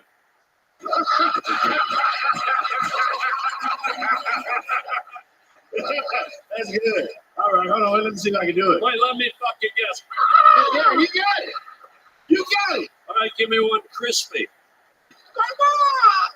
Good. Same thing, man. That's the only voice I know, man. I'm sorry. That was good. I mean to let you know. You do any impressions? Yeah, I'm gonna do an impression of a black man. Hey, motherfucker. Wow, that was actually less black than you normally are. You want to hear a white man? Hello there, motherfuckers. You want to hear a white man? Yeah. Yep. Hey, my name's Tony Hinchcliffe. Oh my God! How dare you? How dare you? Oh, they're gonna react that. I love you, baby. Yeah, David, any other fun plans for your trip here in beautiful Las Vegas, Nevada? Man, you know, we doing Skate Fest, doing some spots, you know. Hell yeah. I'm gonna do the butt naked roast. Oh, wow, really? Yeah, I'm gonna do it. Okay. Wow. I'm gonna pump that motherfucker up, put some Viagra in him, and straight up, bro. Shove some Q-tips up your ass. Whoa. That's a thing. I don't know nothing about that, man. You're a freak, Tony. No. It's your people doing it now. No. You're a freak. It's your people doing that. It's all news to us. Oh, man. Good time. Dude, can I ask you a question about the grill? I love the grilled teeth. Oh, yeah. Talk to me, guy. Talk to me. Shit, it's a Florida thing, you feel me? It's a what now? A Florida thing. Florida. Florida thing. Florida.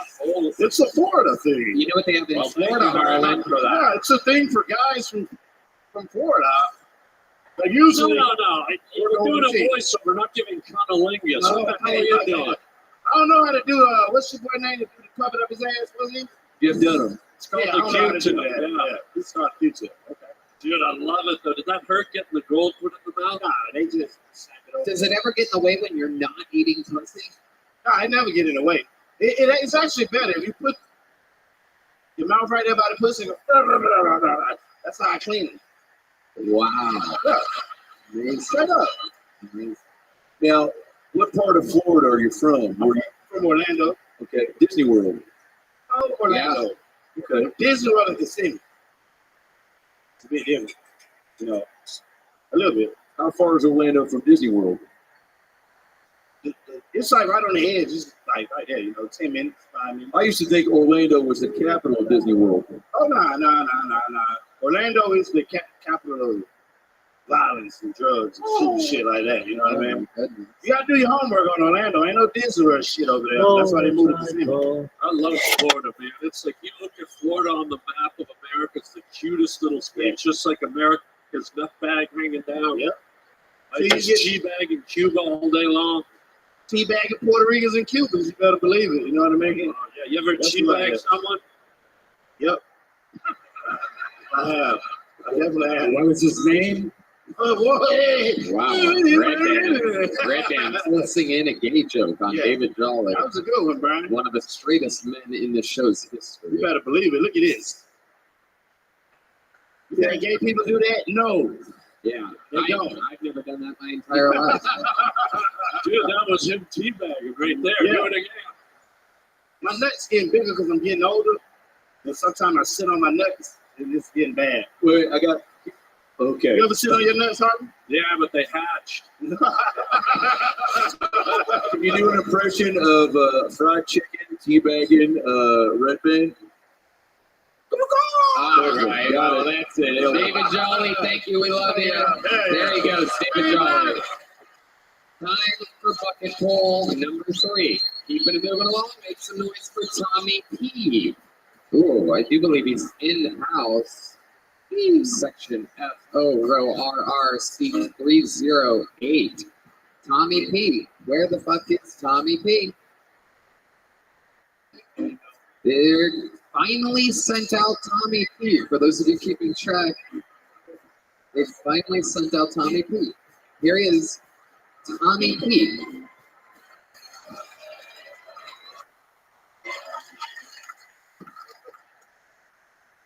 Hey guys, I'm Tommy, and I hate fucking kids. Nah, I don't hate fucking kids, I just fucking hate kids. I would describe myself as a dink.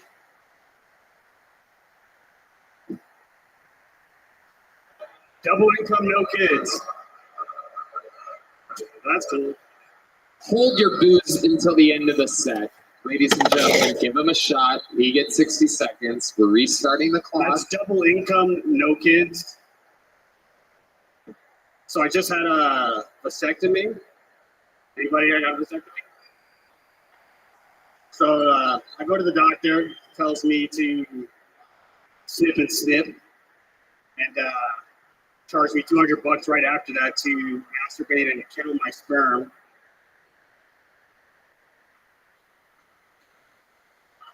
Speaking of kids, I really don't want to have kids. I just had a complication in my family. My brother-in-law just had some trouble at the hospital. That's okay. That's okay. Tommy P. Wow, Tommy. I gotta tell you, Tony, this guy's whole vibe, the way you're dressed, I'm kind of glad you hate kids. You know what I mean? Tommy, is this your first time trying stand-up comedy? Oh yeah, absolutely. Okay. All right. How old are you? I am 34. And what made you want to start here today? I mean, I love comedy. I've always watched comedy. Wrote a little set, went way worse than I thought it would go. But I figured I'd come up here and give it a try. Okay. What's some other things that Good for you for trying. It's not easy. It's not easy. Yep. They were just filming 2 seconds ago, but it's okay. Especially in a Fred Flintstone shirt, it's not easy. You look like Fred's janitor. But you had some confidence, and then it just kind of, you didn't let the booze get to you. But Well, yeah, that I got, but jokes weren't there. Definitely not. Tommy, let's figure out what you can talk about. Not the most likable thing to come out and go, I hate kids, speaking of kids, blah, blah, blah, blah, blah, blah, blah, blah, blah. Let's figure out more about your real life. What ethnicity are you? You look suspiciously like everything. I am Dominican. Ooh. 100%. Oh my God, wow, 100% Dominican. Absolutely amazing. What's the most Dominican thing about you? I love salami and plátanos. Wow, salami and platos. You know what that is? Salami? I know what salami Dominican is. salami. Oh, what's the difference between Dominican salami and regular salami? It's not like dry. It's like a potted meat. I'm not gonna explain it. According to one very Dominican man in the audience, it's a bigger dicks is the difference. There's a Dominican man that insists that they have huge dicks, which is definitely not a stereotype of Dominican people, by the way, sir. And Dominicans in the audience are bombing due to Tommy P. It is contagious bombing. There is fallout, nuclear fallout happening. This is incredible. Tommy, what do you do for work? I manage cannabis cultivation. Oh, interesting. So, true to your roots, you're gardening. Absolutely. Amazing. Dude, he works at the gravel pit. Come on, it's Fred Flintstone. Works at the gravel pit. Yeah, I'm a What do you do for fun? I smoke weed. I like to come to shows. I enjoy the entertainment in town. Entertainment. Right, the entertainment in town. What do you do when you get high? What's your favorite thing to do? Like when you get high, what do you do? Sit around and get more high. Yep. Play video games or watch TV or do murder kids. No. Just like to get more high. Violently high. Violently high. Okay. What's your love life like? You seem like the kind of guy that can only get hard if it's a transgender with fat tits. That is true, but I'm here with my wife or girlfriend. Oh, wife or girlfriend? Whichever you want to call it, yeah. Wilma, where are you? Well, wait a second. Is it your She's wife? my girlfriend, yeah. Well, why'd you call her your wife for a second? I consider her as my wife. My life partner. Do you think she considers you a husband after that set? Yeah. Really? She thinks I'm funny. How long have you been with her? 6 years. Oh my goodness. What does she do? She works for UNLV Health out here. She's a social worker. Let's go. Oh, the Fremont Street Plan gets a big pop. UNLV Health social workers. Fremont Street people are like, thank you for the free health care. Definite pop from the poor people section. Hey, how's the upper deck doing tonight? How about the upper third deck? Wow. They don't sound healthy up there. They don't sound healthy at all. Tommy, a really rough set, a rough interview. You're in the middle of it right now. Give us a redeeming quality about you that'll make this crowd love you. Let's see, I'm a veteran, Marine Corps. Oh, wow. Okay, there you go. All right. Take that, you fucking Nazis. Oh, yeah. What did you do in the Marines? He was a sniper for kids. I told you I fucking hate kids. No, I did data networking, communications. Oh, wow. I worked for a tank battalion. Oh, a tank battalion. You threw that in the end to make yourself look cool. Well, yeah, I didn't want to seem gay as fuck. I did a data networking for a tank battalion. Cool shit, dude. You ever shot a gun? Once. For the range, yeah, they let me. Was it a water gun or was it a real gun? It was water. Yeah. Okay. You only shot it once? No, I've shot a good. I'm good at my own sharpshooter. You are a sharpshooter. I told you. Well, keep it pointed away from you. I know it's going to be hard when this episode comes out, but Tommy, we're going to keep it moving along. You indeed do Appreciate get a little joke book. Great job. Ooh, I'll take the blame for that one. That was a little off. All right, there you go, First Tommy time, P. keep going, baby. We're about to go into full recovery here, ladies and gentlemen. We guarantee it because I present to you one of the greatest golden ticket winners in the entire show's history. Ladies and gentlemen, from Toronto, Canada, here on a mission to destroy. This is the return of Jared Nathan. Ooh, big pop from the crowd. They are on their feet. Oh my goodness. Oh my goodness. Make some noise for Jared Nathan.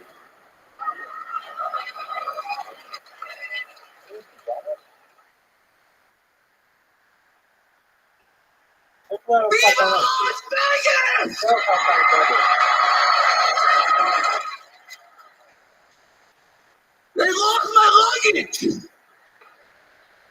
The only choices were this or Florida Explorer. And I don't look good in booty shorts.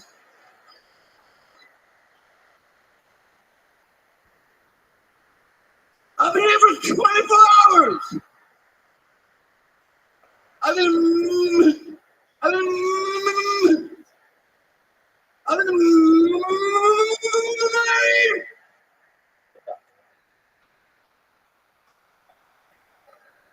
And divorced.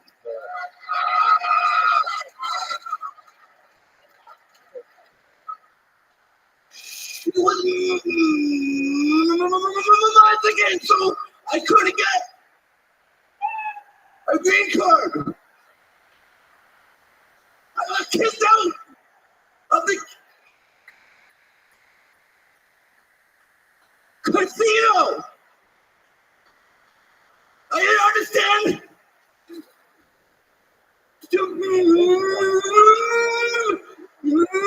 I was taken. I tripped up at the crab table.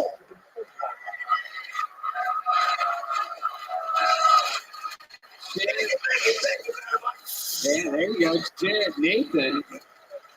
Fuck yeah. You ain't nothing but a Downs dog. You ain't nothing but a hound. You got nothing on me. What?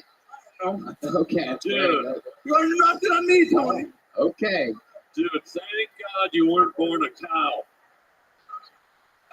Give me a move, my bro. Give me a I'm on the move, motherfucker. Oh my goodness. You do look exactly like Elvis Presley in the last minutes of his life. That sweet, sweet bloat. Look at you. You found one of the buffets here, huh? I ate too many peanut butter banana sandwiches. I do love the peanut butter banana sandwich. I bet you do. That is a favorite. That's like a grilled cheese. Absolutely. What about some baby back ribs? We'll be baby back after these I minutes. don't want to fucking chili. He just wants you to say it. Baby Okay. back ribs. No We pressure. won't be right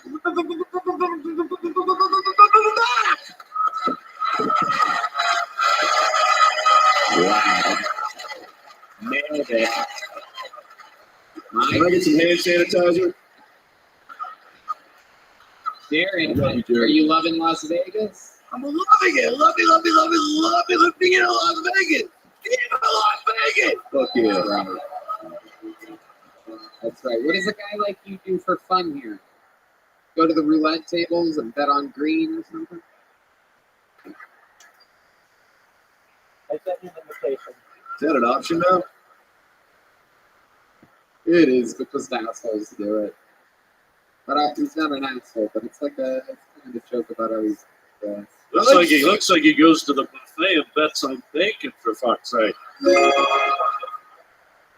play slot machines. Oh yeah.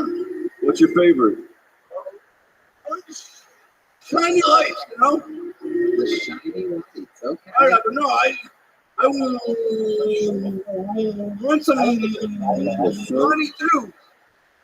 Yeah. I want some motherfucking money too. Yeah. You get it. You'll get it. That was an ATM. That wasn't a slot machine, Jared. That was a McDonald's order fast. Do you ever get people walking up to you on the strip and go, "Holy fuck! Look, it's Down syndrome Wolverine"? The first shot hits you one shot. There it is. Your stuttering is throwing my neck out. That was good. Do you do any impressions? I've never asked you this before. I feel like you have something up your sleeve. Oh, okay, like Let's what? see him. Gator impression? Old school Vader? Old school Vader. Wow, this is for the 0.5% of our listeners and fan base. You guys are about to lose your minds. You 28 people.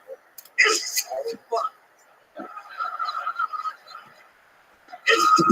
time! It's Vader time! Okay. We're good. Oh, yeah. Look at you. I never known. I didn't know that Elvis wore Velcro shoes. I thought he was more of a blue suede shoes kind of guy. Or a kidney belt. Wow. Or a cum rag around his neck. Keep it special, you know? I'm special needs Elvis. Absolutely. Absolutely. I also want to tell people, I'm like, cameo. Yep. I think he just did. All right. Do you do kids' birthday parties? I'll hire you. Let's do it. Yeah.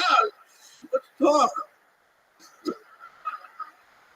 Let's ask Robin. Well, I don't have more than a couple minutes, and it might take a couple days to get through it. Jared, I do want to tell you. You whisper? Well, that's okay. Well, I'm rescinding the offer because that's creepy. Jared, I do like that you came out with topical jokes about Vegas. Give it up for that. He came out prepared with some material about where he was. Tony, I just want to thank you for everything. Because of you, I can draw a crowd to my shows. Thank you. I have a show every month. Toronto for people with disabilities, a lot of people with disabilities. It's called for the limits. Wow. There's no limits to laughter. I love it. That's absolutely true. Well, what can I say that I haven't said 1,000 times before, Jared? You are one of the special gems of this show. You are fucking fantastic. We love you. You look better than you do, Elvis. Okay, Tour 4 is coming up now. How about one more time for Jared Nathan? This is a big deal for a little boy from Canada. God damn.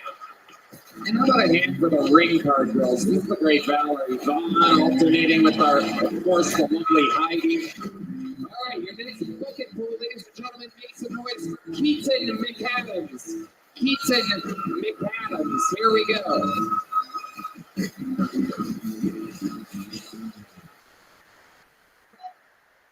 They only gave me like 60 seconds up here, but don't worry, 60 seconds is a long time.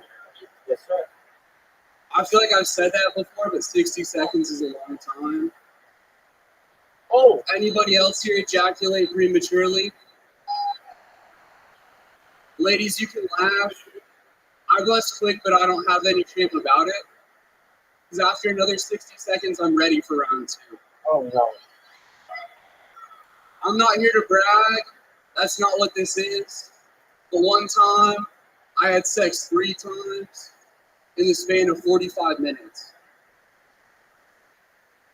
I just wish someone else was there to see it. So I actually made you guys a video. Red Band, can we hit the big screen? All right, that's my time. Thank you, guys. There you go. Keaton McAdams. We had no idea where you were going with that whole 60 seconds is a long time thing. And then there you were talking about premature ejaculation. Absolutely stunning work. It hits close to home. Yeah. Indeed. Welcome. How long have you been doing stand-up? Just over 2 years. How old are you? 24. What do you do for work? I buy cars on the internet. Where do you live? I live out here, born and raised. And you buy cars off the internet, and then obviously you resell them? The company I work for like auctions them Dude, on. what the I fuck? signed an NDA, so I shouldn't be talking about it. No, it's okay, dude. How many tonkas do you have?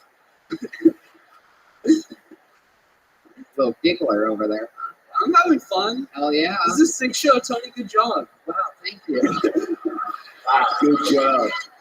Thank you. He's standing like he's going to get kicked off any second now. Good job, Tony. Can I stay? You look like Kyle Rittenhouse if he sold fireworks to mills. That's a compliment. If Kyle Rittenhouse ran for president, I would vote for him. Hell yeah. Yes. Dude, come on up. You keep moving backwards. I'm You want sorry. to fucking leave or what? Let's go. No, sir. This guy keeps inching backwards like he knows something we don't. What's about to happen, Kyle? Let's go, Rittenhouse, huh? Orville Rittenhauser. Not in my Rittenhouse. Keaton, you're 24. What does a 24-year-old in Las Vegas do for fun? I just got into wake surfing. Oh, wow. Where do you do that at? Out at Lake Mead. Okay. Yeah. How many bodies have you hit? Probably a lot. It's bumpy out there, Harlan. It's bumpy up there, so you hit some fatties. Yeah. No fatties on my boat. But What's that? Great T-shirt. No fatties on my No boat. fatties on my boat. Coconut. Coconut. Coconut. Coconut. Coconut. Pie. Coconut, coconut, coconut pie. Wow. Absolutely incredible. Keaton, what is your love life like? You talked about masturbating for 55 seconds. I got dumped a few months ago, so I've been doing a lot of masturbating recently. The girl that dumped you, how long were you in a relationship with her? I was just hooking up with her for a few weeks. And Okay. it fucked me up. Why did it fuck you up? She was really hot. Why do you think she liked you? She saw me do stand up, believe it or not. Okay, and then what happened? She came up to you and said what? You lost. She asked me for a cigarette, and I went to a bar downtown, and there was a liquor store next door. I don't smoke cigarettes, but I did go and buy a pack. And I came back in like 5 minutes later, offered her a cigarette, hit it off. What kind of cigarettes? Camel toe? Marlboro Lights. So you bought her a pack of cigarettes, you guys have a cigarette, then what happens? She said I was like her favorite comic. A bunch of shit happened. Wow, she is. Ladies and gentlemen, this is absolutely I know. I was like, have you heard of Tony Hinchcliffe? One Shot was on Netflix. Where is it now? It was a licensed deal when I was 7 years into my comedy career, but I nice enjoyed try, idiot. I love this thing. And someone started this rumor that my special got taken out. It was a licensing deal. You know what that means? Yeah, no. That means they pay you vast sums of money to put your thing up there. I enjoyed your special. No, I know. A lot of people did. It's 2016. 7 years into my career, it's inconceivable. How many people want to see them fight right now? Thank you, Dr. Phil. Tony's a mafia, so I would not fuck with him. Yeah, I wouldn't either. No, I'm not. I'm a comedian. You're on my like show. Really, really hard. You're like Eminem, but you melted on the dashboard. That just lost me. Keaton McAdams, 24 years old. So tell us more about your life. Did you say Rachel? So interesting. No, I didn't. Yes, sir. More about your life, Keaton. I live with my mother. Uh-huh. Local winner. Okay.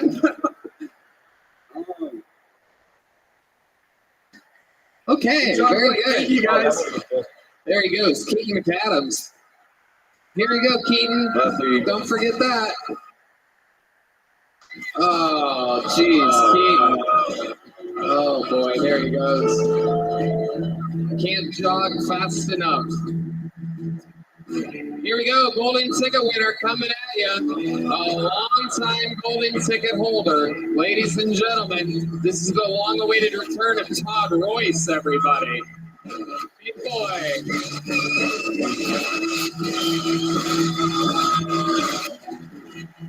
Todd Royce.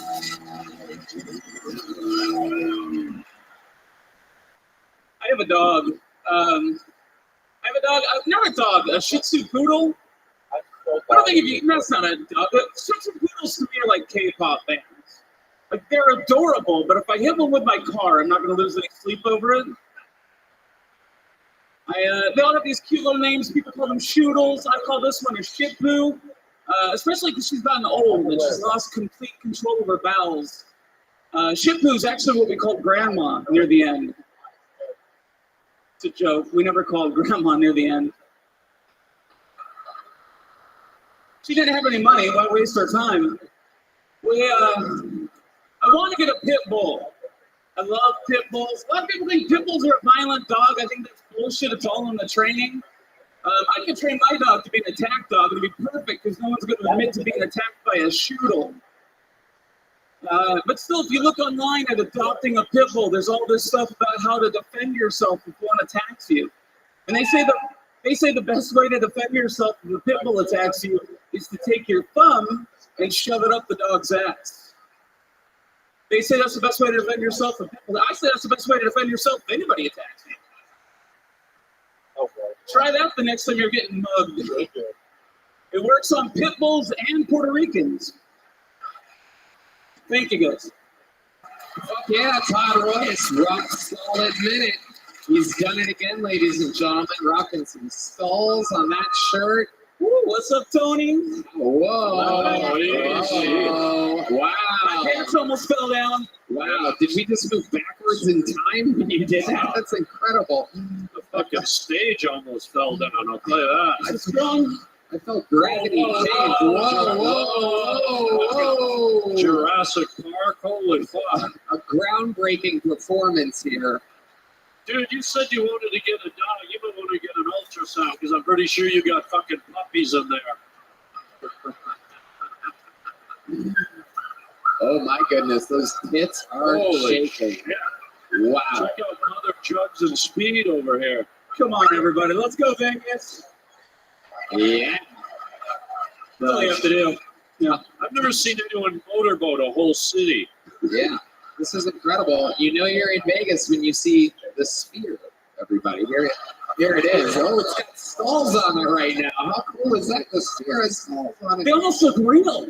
It is unbelievable, Todd, the way that you are shaped. Oh, wow. You're so funny. So cool. Dude, your areola's got to be huge. When you wake up in the morning, are there bullfrogs sitting on them?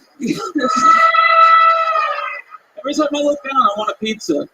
Every time I look anywhere, I want a pizza, actually. Yeah. You look like Jared from Subway's cocaine dealing brother. That's a compliment. Thank you. Yeah, well, the flaps underneath your tits. Here, a lot of people don't know this. Wow. A lot of people don't know this, but that's where I hid my 2016 Netflix special. Is underneath one of his tits. Thank you. Good call back there. Who wants to watch it right now? Pull it up. It's called One Slop. Todd, remind us, how do you make a living again? I do stand-up comedy. That's right. And I have a podcast, the Sweet Potato Pod, but we can talk about that later after everyone subscribes. Oh my goodness gracious. What do you talk about? You are married, correct? I am married, yeah. You got a wife? She's a woman. I don't know why I felt the need. And what does she do for a living? When she's not rubbing defibrillators together. That would not be a Mexican sound effect at all, professional band. I think she manages his tits is what she does. Yeah. Dude, remember the other guy kept moving back? Could you move the fuck back that way? Stand on the red spots there. It's like a fucking Swiss avalanche coming at me. Yeah. He moves way more than he should for a guy that big. It is incredible. It's got to come over and just start doing jumping jacks next to Harlan. Talk about jumping cheese jacks. Yeah. Colby jacks. Incredible. But remind us, what does your wife do for work when she's not cutting coupons to save on the budget for feeding your massive? You know what's incredible about you is that your belly, everything's big, but then it gets like bigger down there. There's just something cooking in that fucking upper pouch. I've always said the only person I've ever sent a dick pic to is myself, just to check in on it every once in a while. Yeah. Funny. Does it look like a dick or just a giant zit? You tell me. I don't. You tell It's me. been a All right, while. send me the dick. I'll I let will. you know. I will. I'll send you. Why don't you Coupon airdrop it to the whole fucking room right now? I mean, I have my phone. Okay. Now remind me, what does your wife do for work when she's not buying new straws for Shamrock Shakes? For those of you that don't know, and I've never exposed this fun fact, but I'm pretty sure since Todd's very first performance 6 or 7 years ago, I've been doing this thing. Someone should make a compilation at some point. But I've been doing this thing where I make fun of your fat. And I really reckon. See, it's one thing when Tony does it. When I look over at Red Band and he's like, "Yeah, that's fat." Yeah, that's a little offensive. it is. He's like your mini me. You guys are like two different wacky plants. I have a picture of Red Band up on the treadmill. Yes, I'm a fat person goal. Yeah. By the way, I don't use the treadmill. Did you say treadmill or oatmeal? What are you guys talking about? Red Band's never been on a treadmill before. Todd, what is your favorite food? If you're lying in bed, we all have that favorite snack when you're lying in bed, right? Maybe you're a little stony, maybe you're just a little tired, maybe you're horny, and you go, I want to dip something into something. I want to deep throat a bag of Planters peanuts covered in Cool Whip. I want to suck down some Dunkaroos covered in fucking raspberry tartar sauce. I want to fucking shove my dick in a bucket of fudge. Oh, what's your vibe? Can I take a guess? Sure, yeah. I picture you dipping loaves of bread in root beer. Like a fucking retired camp counselor. I think that's how you make a root beer float, right? That's what. I really like ice cream with Fruity Pebbles and ranch. Oh. And then you mix all that. Shut the fuck up. It's a joke. I'm kidding. I don't eat Fruity Pebbles. Have you ever tripped down a boat ramp and nobody noticed? I've fallen so many times. Tonight, just back here. Yeah, I think I saw you on season 3 of America's Funniest Home Videos. He's the only guy that yells, "I've fallen," and nobody else can get up. Oh. I was in New York City and I tripped. And you are New York City. Yeah, right there, I swear to God. Todd, you were in New York and what happened? I tripped and I fell and they celebrated the New Year. Oh, you son of a bitch. It's the ball, and I'm. Yep. All right, because we'll tell you later. Not really a skyscraper, but you do scrape everything off your plate. Well, I want to be a good boy. Have you ever had... Dude, do I have a gravy stain on my shirt or something? Can you back the fuck away? Like, he just keeps getting closer, and I feel like I'm going to get eaten any second. And if you're going to eat me, let's fucking play this game. How about that? I don't think he's tossed a salad in his life. Okay, all right, no. Well, look, you got skulls on your shirt. He's got skulls on his shirt. I think they want to fucking scissor each other or something. Yeah. Difference is Todd is all skulls, no bones. Yeah. You're fat. So, Todd, have you been... Nothing Tony loves more than a good bone. Whoa, you son of a bitch. You son of a bitch. Oh, my God. Right, David Lucas. The gayest thing I've ever done is I accidentally once mistook Todd as a Tempur-Pedic mattress, and I slept on top of him. I snuggled up in the fetal position in his belly button. This is the only guy in town who drives a Prius, but he calls it a BMW because all anyone ever sees it as a Burger King, McDonald's, or Wendy's. Coconut pie. Coconut pie. Where?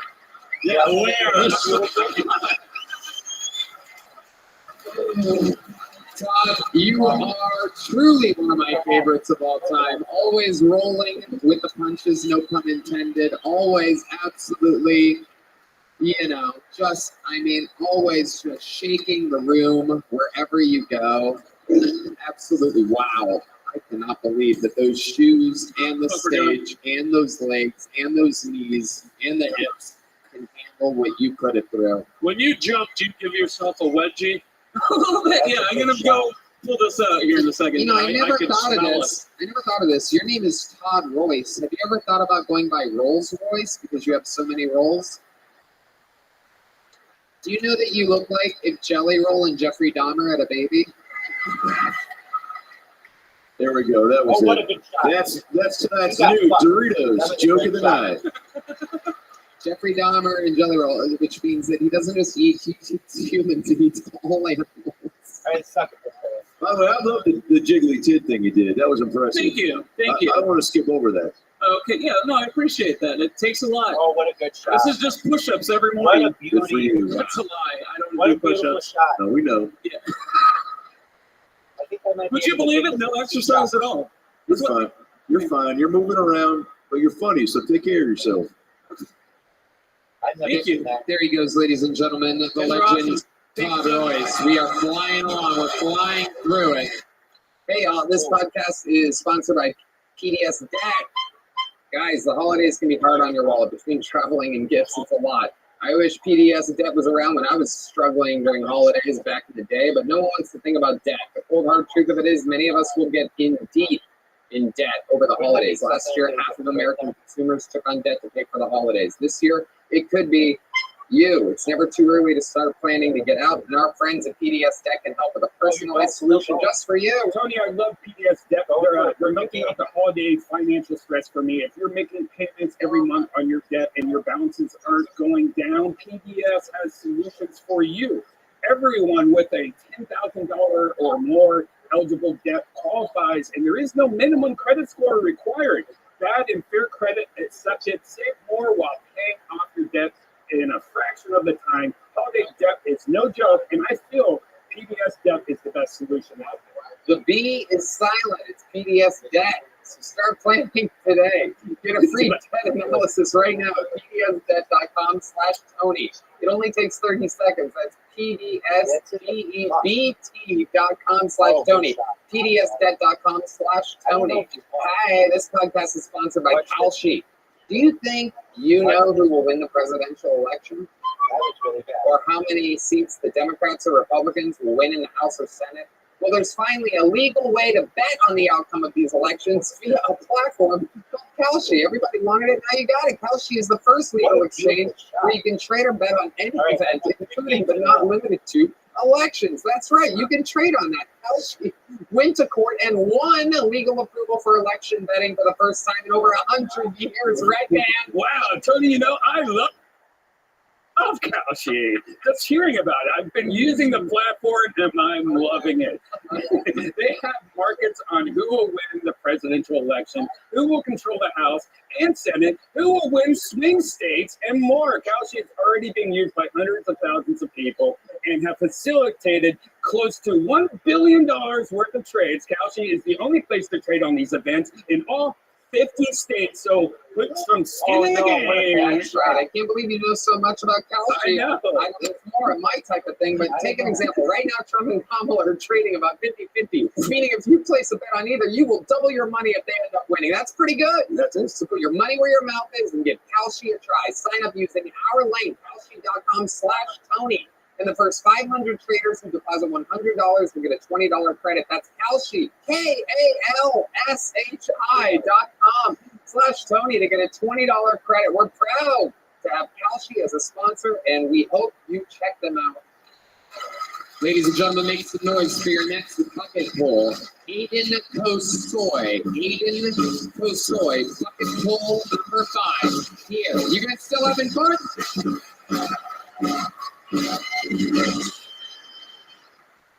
Okay, so I'm not a big fan of Beyonce, but she has a really good song. It goes like, "Who runs the world? Jews. Who runs the world? Jews." Okay, so I try to run my life like a coming of age story, but the coming really hasn't happened yet.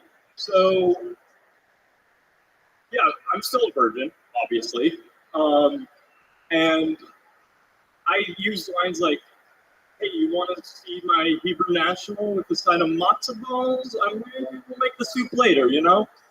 Or something like Jewish, hey, you want to see my space laser? It's got big white beams.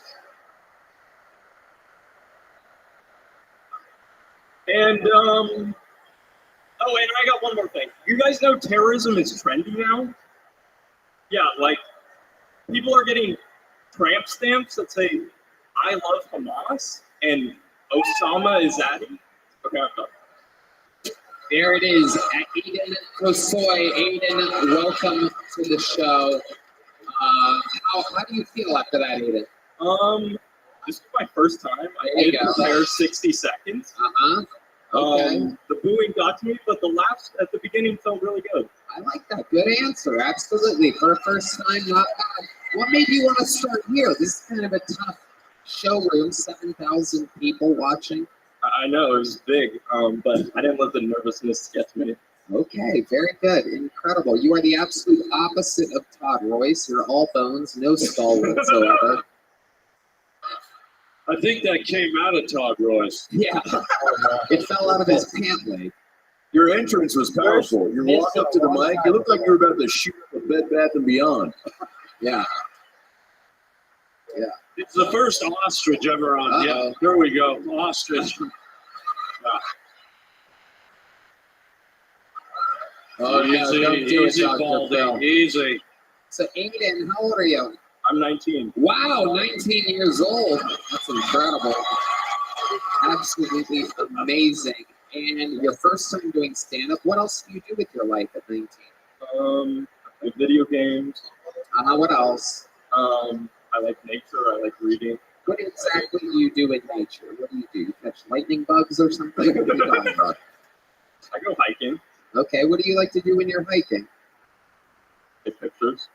Wow, incredible. What do you identify as? A Jew. Oh, you are a Jew? Yeah, that's why I made a Jew joke. Oh, okay. I make Jew jokes all the time. Yeah, Other than my agent and manager, I have no real connection with them whatsoever. Okay. What? No? So what do you do that makes you Jewish? How do you celebrate being a Jew? Do you take off Saturdays? Yeah, I was actually very religious when I was in college in New York. But I came back home because I faced anti-Semitism. Anti-Semitism? Is that a black woman? Anti-Semitism and Uncle Semitism would mean to me. Where's that motherfucking challah bread? Hey, my anti-Semitism told me I need to move the fuck out of her house. Anti-Semitism. I've never really heard it called that before. I normally hear anti-Semitism. What do you think? Yeah, you can also call it Jew hatred. Yeah, what type of, I hear this, but it's kind of funny, because like if you make fun of an Italian, there's no word for that. If you make fun of everybody else, it's racist. You guys have your own word. How does that make you feel? What does that mean? What does that tell you if your people have a special word for racism? What do you think that means? If you take yourself out of the picture, what do you think about your people having a special word for just you? Because everybody hates us. That is the correct answer. You are correct. Very good. Weirdest game show ever. Jesus fucking Christ. Is Mario Lopez hosting this? There's some very fun things I can do when it's not streaming live. So, what did they do to you? What exact type of anti-Semitism did you face? I got spit on. I got death threats. Where was this at? College. In New York. New York City? Yeah. Outside Long Island. Long Island. And I know, a Jewish stronghold, right? There's a lot of, well, again, only you people call it a stronghold when you're populated there. Why do you think you would do that? Why do you think the blood that runs through your veins would make you call it a stronghold, as if though you own that land that is American land, clearly? Yeah, I mean, I love America, so, but also we're not very strong, as you can see. Okay, so You're basically in Long Island, which for those of you that don't know is basically a big Jewish temple. It And is. you face anti-Semitism. What exactly did they say or do to you there? Go ahead. Basically, I mean, like, they said shit like go back to, Poland, all the normal shit. But you've never been to Poland? No, I'm from Ukraine. My ancestry is Ukrainian. Oh, wow. Way to get the crowd on your side. There's some uneducated idiots that are rooting for you now. Not realizing that that country's stealing our money. Yeah, they are. Yeah. Oh, look at that pause from the crowd. Almost seems like we should stop donating to needless wars. Am I correct? If only there was a candidate for that. In November, it's a no-brainer. Do the right thing. Tell your friends. Anyway,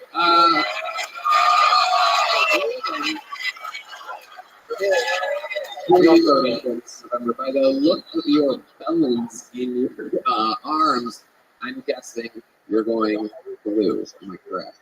I am voting for God because he's the only one who can save us.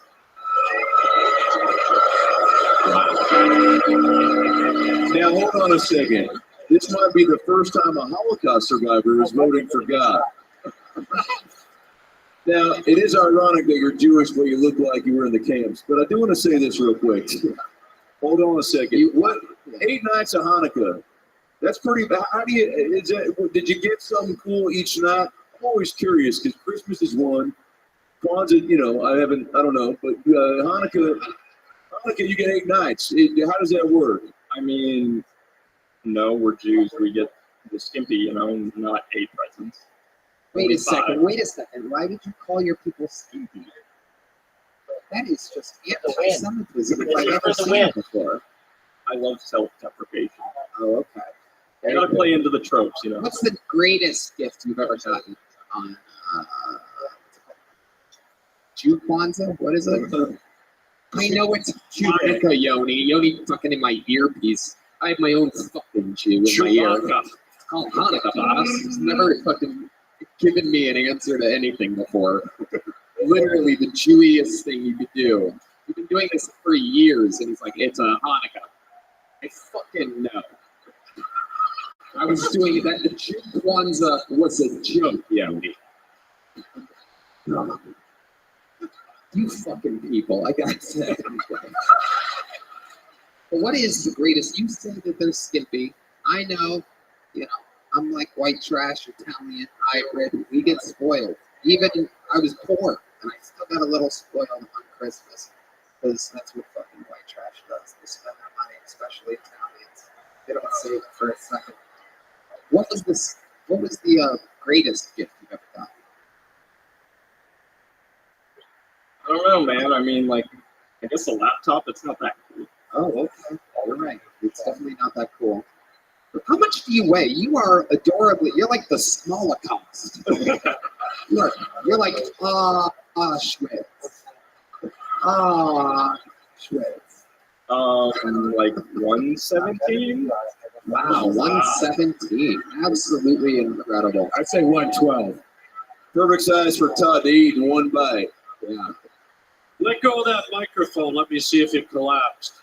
Are people yelling for the scale right now? Did we bring the scale, Yoni? If we don't have the scale? Oh, it's a damn shame. Wait, I can bench press 120, so let me see. Here we go. Oh my goodness, here we go. All right, Dr. Phil. Oh, he doesn't know what a bench press is. That's adorable. Whoa, whoa. Oh my goodness, he's curling him. Oh my God. Wow. The fear is. Yep, he's hard. How do you feel being curled by Dr. Phil? It was a fun moment. I'll never forget it. That is true. You won't. Never forget it. Yeah, exactly. You're How long have you responsible. been doing stand-up? My first time. Is it something you want to pursue? Yeah, I did improv in high school, so I kind of wanted to try stand-up. All right, let me give you a little advice, okay? Because I'm seeing a lot of this from a lot of young guys coming out, or even the older guys. Try and get away from the masturbation and the jerk-off jokes. It's too easy, all right? If you really want to do this, You got a laptop. Sit down and be clever. Write something original. Go watch a guy like Stephen Wright or even Hans Kim. These guys put a lot of effort. They're writing jokes. They're being clever. Too many guys and girls come out here and just go down to that jerking off, masturbation stuff. It doesn't work. Nobody wants it. So to you and every other young comic, use your mind, be smart, be clever, and let's bring the game up a little. And right? you can start the process with one of these amazing little joke books. There he goes, Aiden Kosoy, everybody.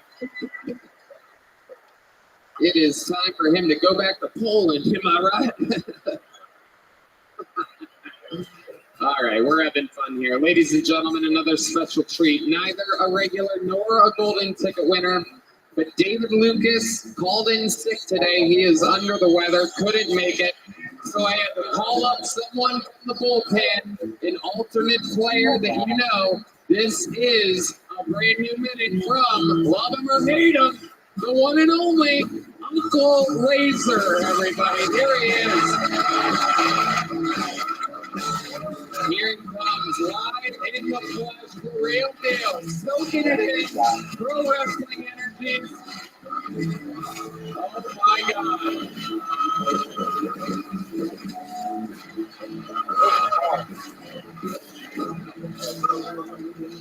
Johnny, look at Johnny in the Ghost Vegas. How we feeling now?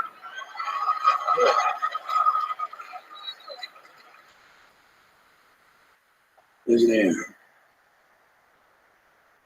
I volunteered to coach a Little League baseball team down there in Austin this summer. By volunteered, I mean it was court ordered. But there's a plethora of single mothers at them baseball games. Any single mothers in here? Yeah, I can smell you, bitch. Like Thanksgiving leftovers, you goddamn right I can. And listen, I love me a good single mother now. I really do. More kids are better. All right? I need that pussy longer than. If that pussy don't look like a mud flap on the back of an 18-wheeler just blowing around in the breeze, I just don't want no part of it. Because I'm going to be honest with y'all. Tight pussy makes me claustrophobic. You know what I'm saying? What I want to do, have sex with a 21-year-old little tight pussy, come in 30 seconds, apologize for half an hour, and then listen to her talk about True Blood? Not a chance.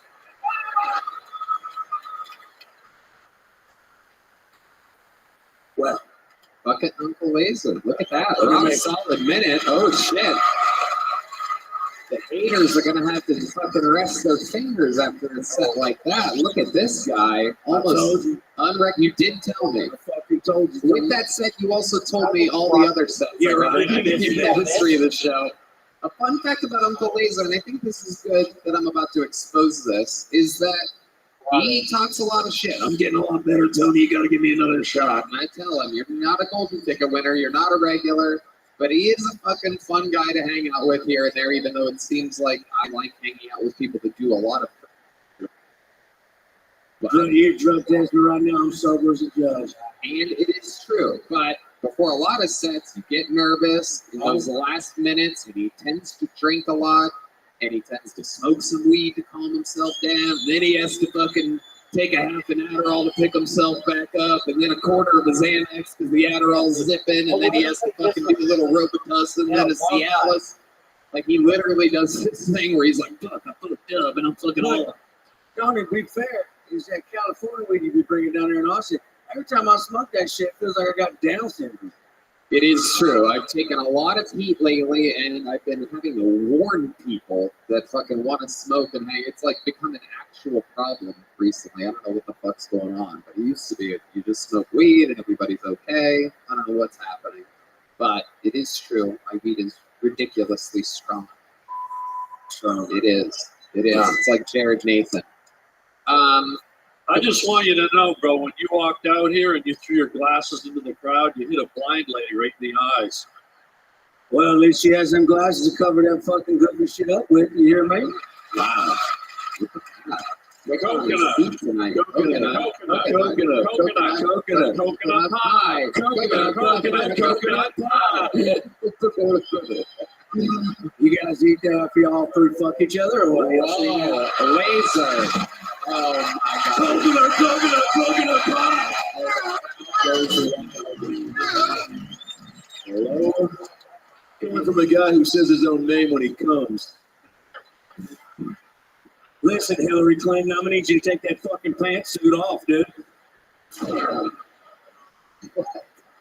Oh, Laser's having a moment. Look at the strut. Look at the confidence. Come on, give me a Island's going potato, for brother. this Give me a one. potato. I love old hard Oh, my God. Laser's having a breakout performance right now. We're never going to hear the end of it. You saw what I did in Vegas. I need another shot. I want to give his mullet a Brazilian. Come on, to fucking the back maybe, of his head. maybe it's him or maybe it's Maybelline. You know what I'm fucking talking about. Oh, wow. Wow. That feels like Jennifer Garner on a Thursday night. Hell yeah. Hey, Tony, I was in LA this past week. I had to take some acting classes. Y'all know Donald Cowboy Cerrone is, right? I said, he's a good homie of mine, and he's like, hey, man, I got this Western that we're going to do on Netflix. I wrote you in a character. I wrote this just for you. No one else can play this. I need a southern, gritty, nasty motherfucker. You're going to be a Confederate officer. It's gone rogue. And I'm like, well, shit, man. He's like, it's a big deal. I said, well, let me get acting classes. He goes, good. He goes, because your first scene is a rape scene. Wow. Yeah. And I said, man, I don't know if they offer that at the acting classes. You know what I'm saying? Something tells me you could improvise. Yeah, well. Nothing like a Confederate officer with a tattoo of Mr. T on his arm. By the way, that acting class, did they teach funny? I'm kidding. That's my son. That's my son. Well, Laser, you do have, as Hollywood says, a look, right, that is prime to book something special. If you could have a dream job, acting job, like your show, who would you play? What would the show be called? Yeah. Take your time, sound it out. Like I can play any character. Any character, like a cowboy or a rapist cowboy. Or like a bank teller that, like, you know, is also a killer on the side. Some Dexter shit. Maybe you're a house mom with a fucking pussy. I don't know. Ellen DeGeneres. Jesus fucking Christ. Hey, dude, give my dad his shirt back, dude. You went to Chili's already. Give that shirt back. Hey, honestly, Mr. Dr. Phil. I mean, you could play four of the lead roles of Orange is the New Black for sure. How you doing? Nah, I would be Clifford the Big Red Dog. Oh. Yeah, I got you, motherfucker. How about that? Yeah. All right. Okay, we'll call you back. Uncle Laser, an absolutely amazing performance. You got laughter throughout, big pop from the live audience, and all the way throughout your set. Gotta be one of your best sets ever in a. Oh, here we go. Okay. We got some music. So, awesome news here. Today is my actual birthday. Turned 34 today. Thank you. I'm gonna get real sappy and gay real quick, but it'll be funny. Just funny. Oh boy. So on my birthday, it's just kind of bittersweet. My granddaddy died on my birthday when I was 14, and he's the best man I ever met in my life. He was a real cowboy, not the shit you see on the country music radio, TV shit. He used to break horses and drive cattle. He used to fight chickens. You know what I'm saying? I don't know what came first, the chicken or the egg, but that motherfucker been fighting since the dawn of time. You know what I'm saying? And when he was dying, my mama and all her sisters wanted to go to the hospital. They said, "Now I built this house on my bare hands. I'll die in this house. Y'all come see me 101, say goodbyes, bury me in the backyard with a good living team." He told me two things, and this has changed my life throughout my entire life. This is kind of what I live by. And I want to share with y'all. He said, when you walk into a room, you got to know that the room got better. Not in a cocky sense, but in the sense that somebody gets to meet you, you get to meet them. And for a moment in time, you get to change not only their life, their day, their year, whatever it may be. It don't cost no amount of money just to be kind to somebody, to meet everybody with a hug, a handshake, or a smile. My goodness. I think it's time for you to start doing drugs again, dude. Now, that same granddaddy also told me that playing harmonica translates well to eating pussy. So I'm going to show you. All right? On a harmonica, there are 10 frets, 1 to 10. It just so happens the distance between 1 to 10 is the same distance between the woman's vagina and her butthole. Now, listen here. I don't make the rules. I just measure twice and cut once. You hear me? This is what a pussy sound like. pH a little off, but you know what I'm saying? This here's what a butthole sound like. Yeah, old rusty hook. Never found a clitoris. Search continues, but if I do, that motherfucker gonna sound like this.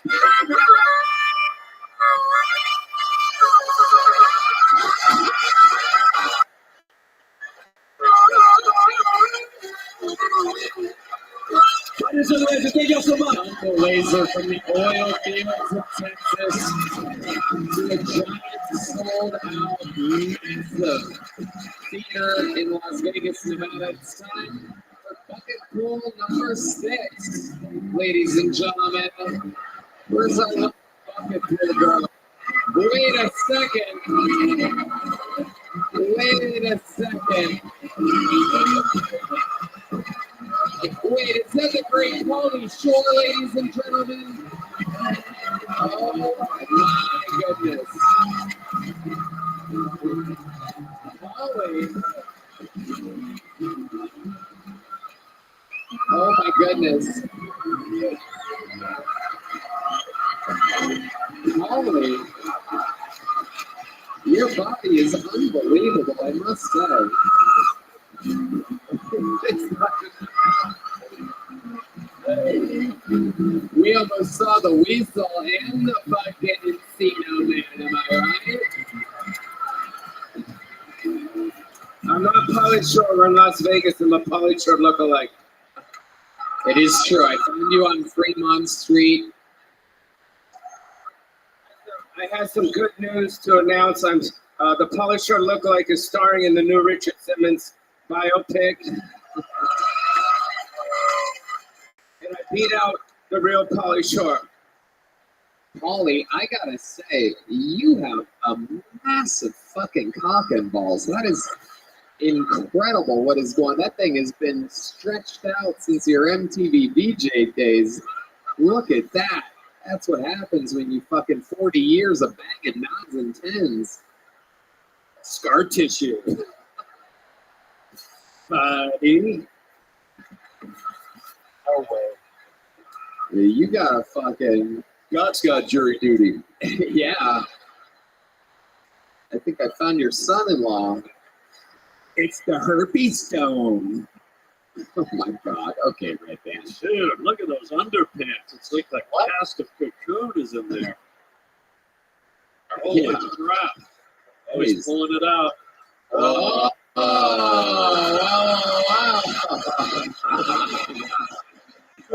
Is that your adult diaper? Yo, we wanted Carrot Top to come on stage with me, but he said he's too fucking busy for us, bro. Ooh. Well, I see your Carrot Top sticking Oh, you seen him back in the cave, all right? I noticed that fucking ring card went way down when you pulled those paper towels out of your hands.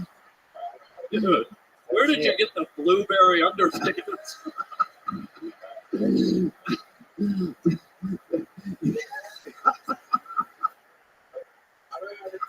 You're dressed like an umpire in an over 70 softball league.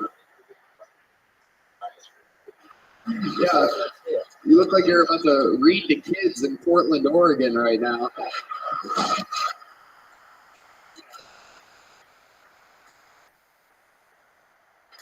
We love you, Pauly. Heidi and Valerie, they just needed a break. They're at the Spearmint Rhino for about 30 minutes. Wow.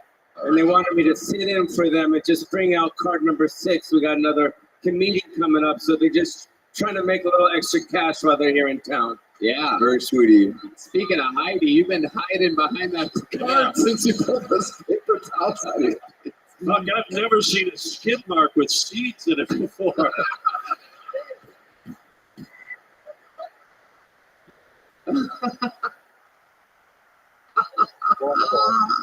Dude, you've got a cesarean scar on your ass crack.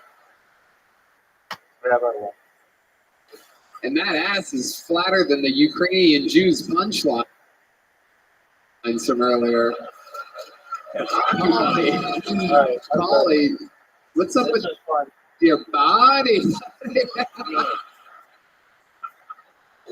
I've been eating a lot of buffets, bro.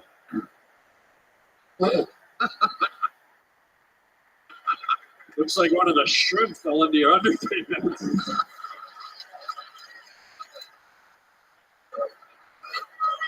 And not a jumbo shrimp either. I wasn't planning on Polly as the ring card girl as being one of the funniest parts of the show. I'm fucking dying up here. Oh my god. You guys, I'm gonna cruise back to the back. Have a great time in the rest of the show. Make some fucking noise for the legend, Pauly Shore. The man, the myth, the legend. Oh my god. How many people think Pauly should be a permanent ring girl? Your next bucket pool goes by the name of Edgar Sandoval, ladies and gentlemen. We're keeping it moving along. Edgar Sandoval. Thanks so much for Edgar, everybody. Here he comes. We're going to meet them all together. It's a long episode. One more time for Edgar Sandoval, everyone. Excited to be here, but I got to get this on my chest. My brother owns a restaurant. It's called the Asian Palette. And 3 times in 1 year, they're victims. It's really racist vandalism. Last time it happened, somebody covered about the mall in big letters, F-U-C-K Asians, which was very upsetting to our family because clearly this is premeditated. Clearly this is something that with hate and intent. Because you can't go to a place called the Asian Palette and be surprised by Asian people and Asian food. It's called the Asian Palette. It's not a surprise. It's in the name. It's like when I go to the Cracker Barrel.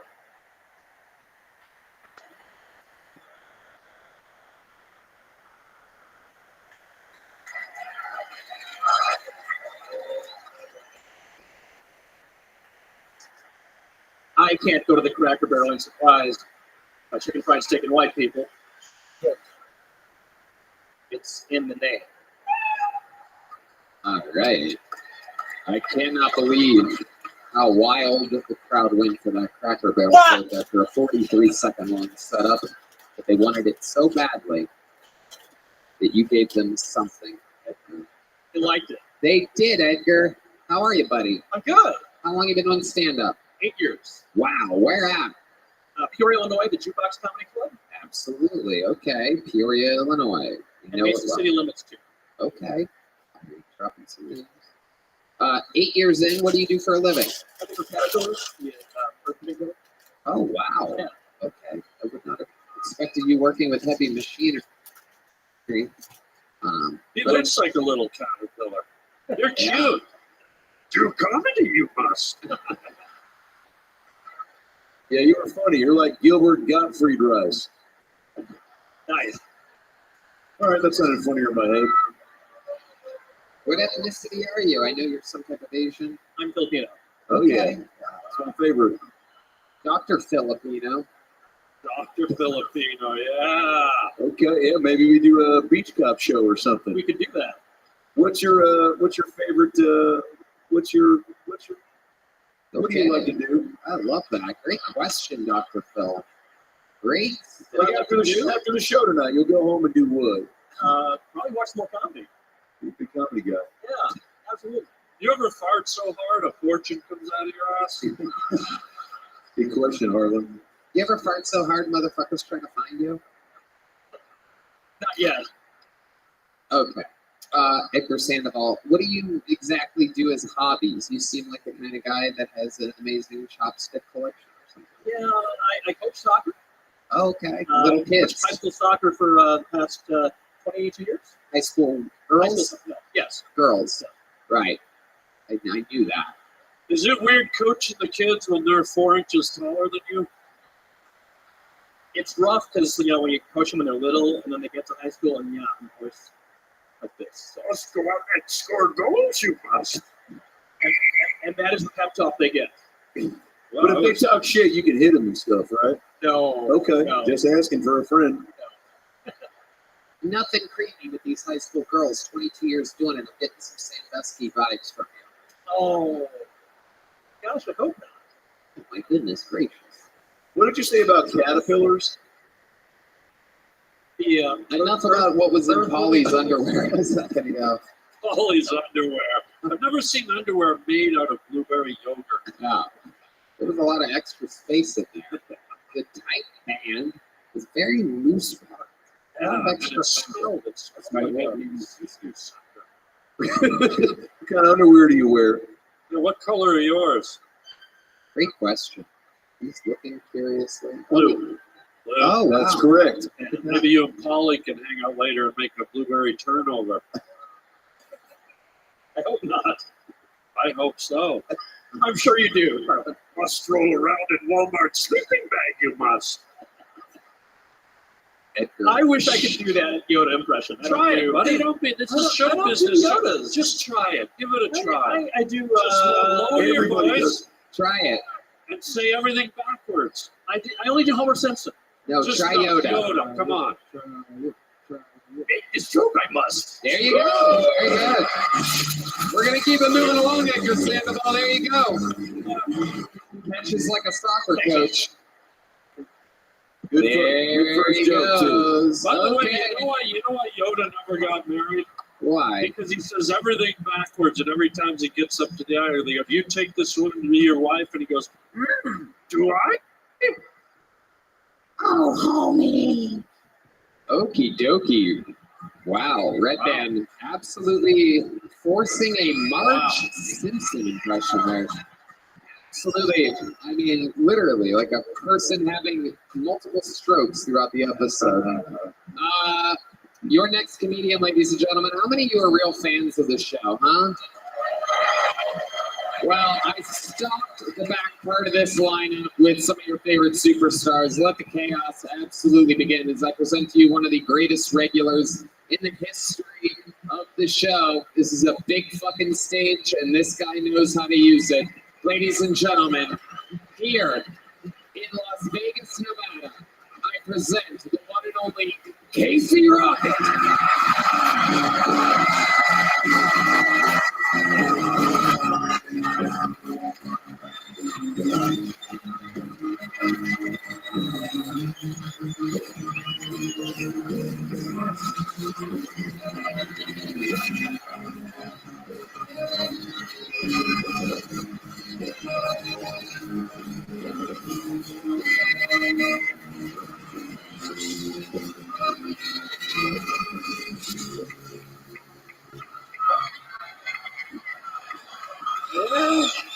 That's life. Thank you. Hey, when I was a kid, if there was fentanyl in the pills, we just did less pills. We didn't throw the baby out with the bathwater.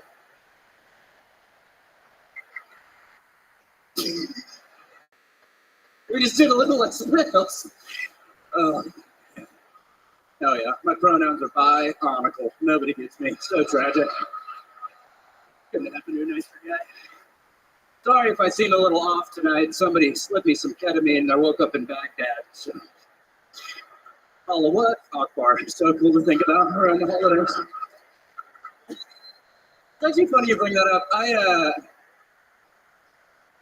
What does ketamine feel like? Good question. Ketamine kind of feels like have you ever woken up in the middle of the night because your dog is barking at the closet? So it's like that, but you're the dog. And you're also hiding in the closet. Yeah, sort of a duality of man situation. Interesting to think about. Thank you, Casey Rocket. So far, thank you. Casey Rocket has arrived with what appears to be a new trademark office chair. You've never seen anything like this before.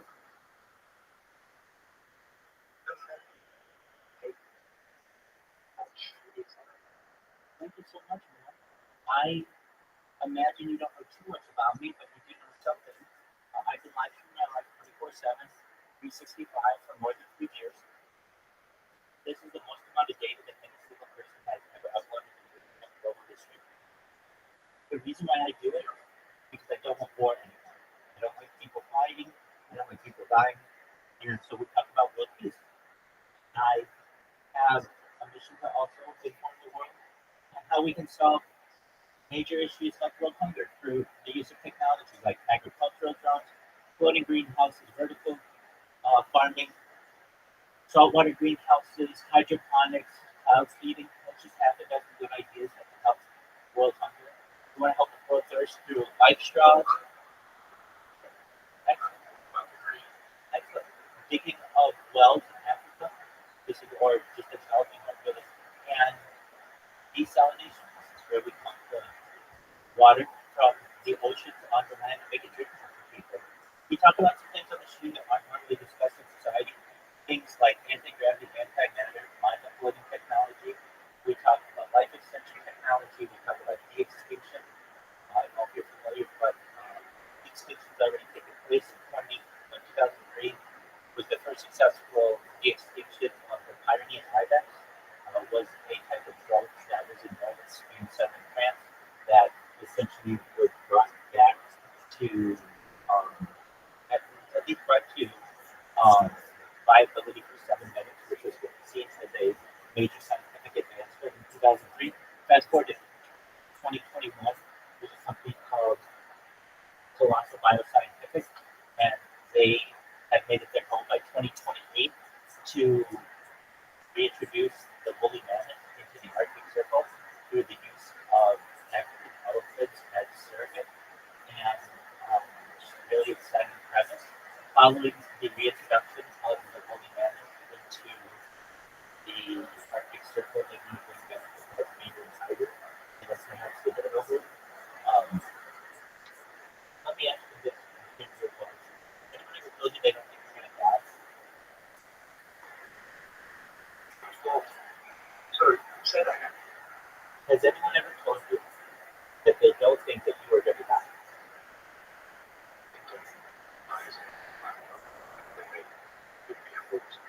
Yeah. Yeah, I'm spiritual. Not what I'm talking about. But I understand that and I appreciate that. No, I mean, you will not die at all. You'll never have to go to a spiritual realm or anything. But the use of mind uploading. So basically, I don't think you're going to die. You're going to be able to afford all the technology that I talk about. In addition, you're going to be able to scan your brain into the computer. You'll be able to scan your central nervous system and your peripheral nervous system. Know every memory you have, every impulse, every instinct that you've ever had. And that information can be stored till a later date. So download as a cyborg, a cybernetic being, a clone of yourself, an android, and avatar, and a cybernetic being, a ethereal being, robot, whatever you want to be. So basically what I'm telling you is I think there's a way to do it. It's a visual which is quite a tiny concept.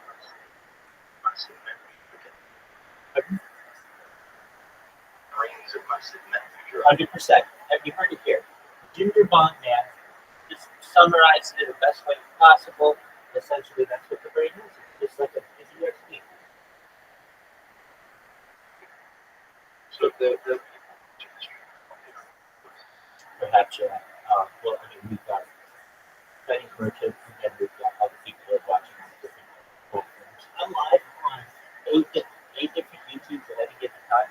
I'm live in 12. Thank you. I have over 100 YouTube accounts. I have over 200 Instagram accounts, 300 Twitch accounts, 1,000 TikTok accounts, 2,100 Twitter accounts, and over 10,000 Kick accounts. I'm sorry for that. Yep. Right? We're changing the world. I want to be uncancelable. So if somebody doesn't like what I do on one platform, I've already broadcasted it to all the other platforms, and it's already saved on all of their servers. And if they still don't like what I've done, I have done it in an anonymous way. So I have streams all over the internet that aren't tied to my name at all, and I know how to search them up and find them, and they are archived in the vast web, the vast canyons of the internet for people to find almost like a treasure hunt.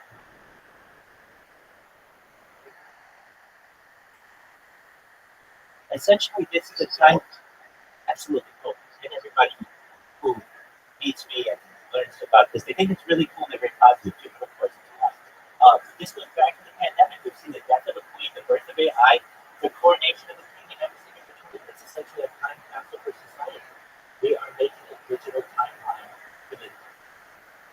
direction of the world. And I'm not just someone who thinks in micro, I think in macro. And what does that mean?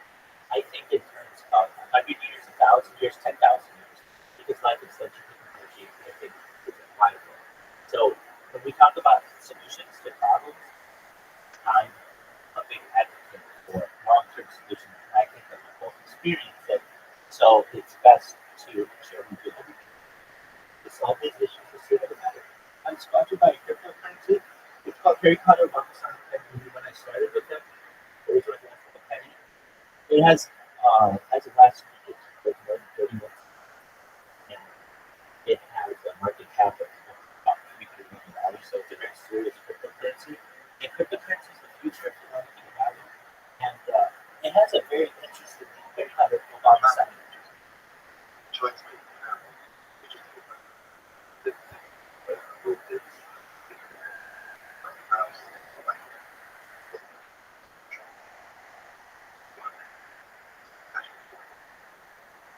Until they make it a freeze up.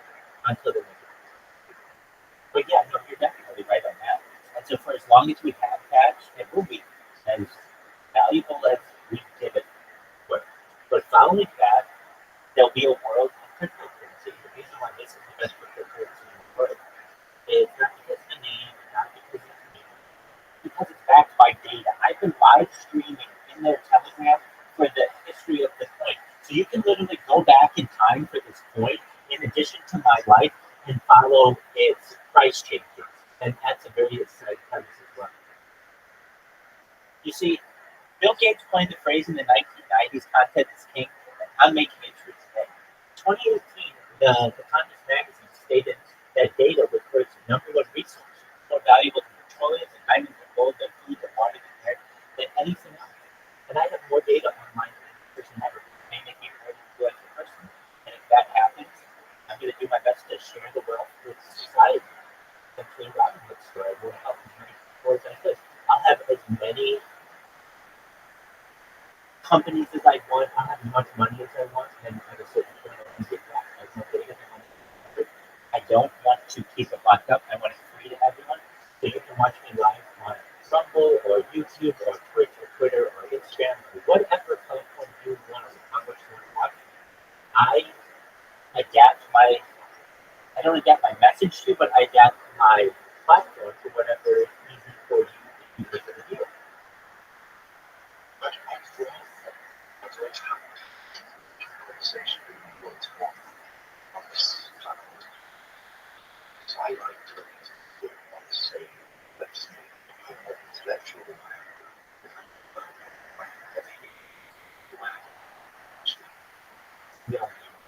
Yeah. Well, I can tell you any question that you have, you will either know the answer or we'll find out the answer using AI. I'm a huge advocate of the use of AI, so I use it dozens of times a day to answer any questions that I have that I can't answer or thoughts that I would like to summarize. And very every day, multiple times, but maybe half a dozen times already. Yeah, in fact, I have an entire blog. I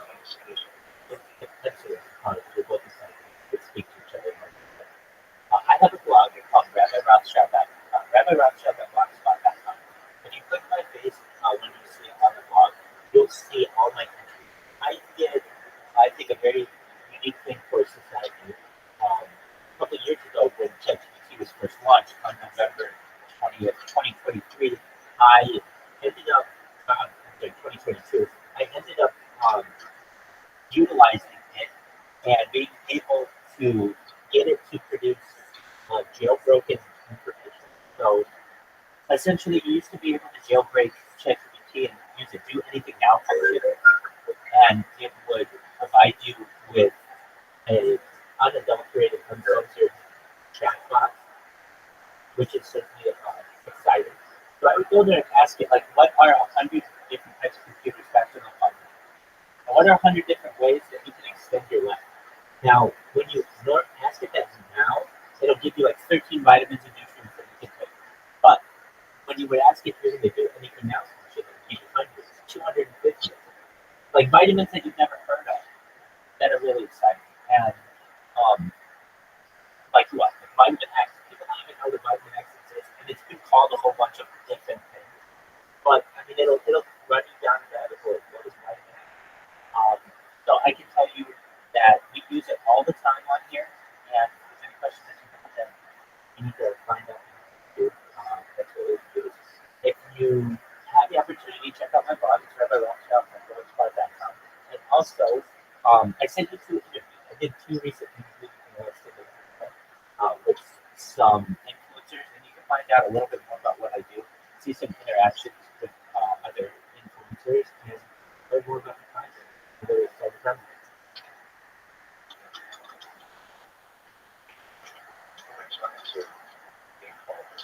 Absolutely. So, Ginger Bum Man.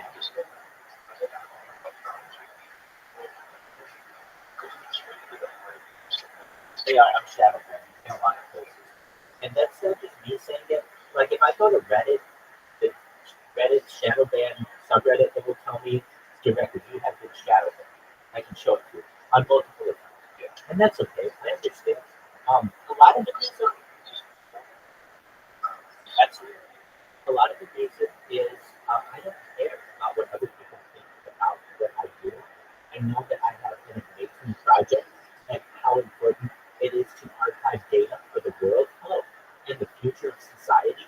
And so I don't care if it's copyrighted. I don't care if it is a movie that we wanted to watch or a documentary or the Super Bowl. We've watched 3 different Olympics on this. We have watched, get multiple World Cups, and that's really exciting too because it's all archived.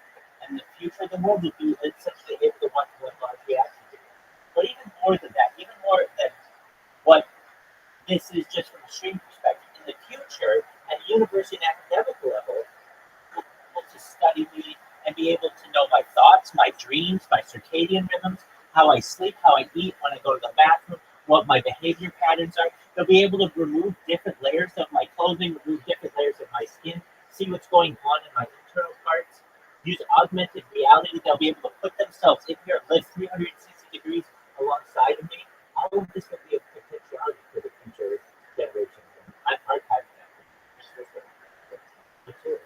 So, go for it. Just go.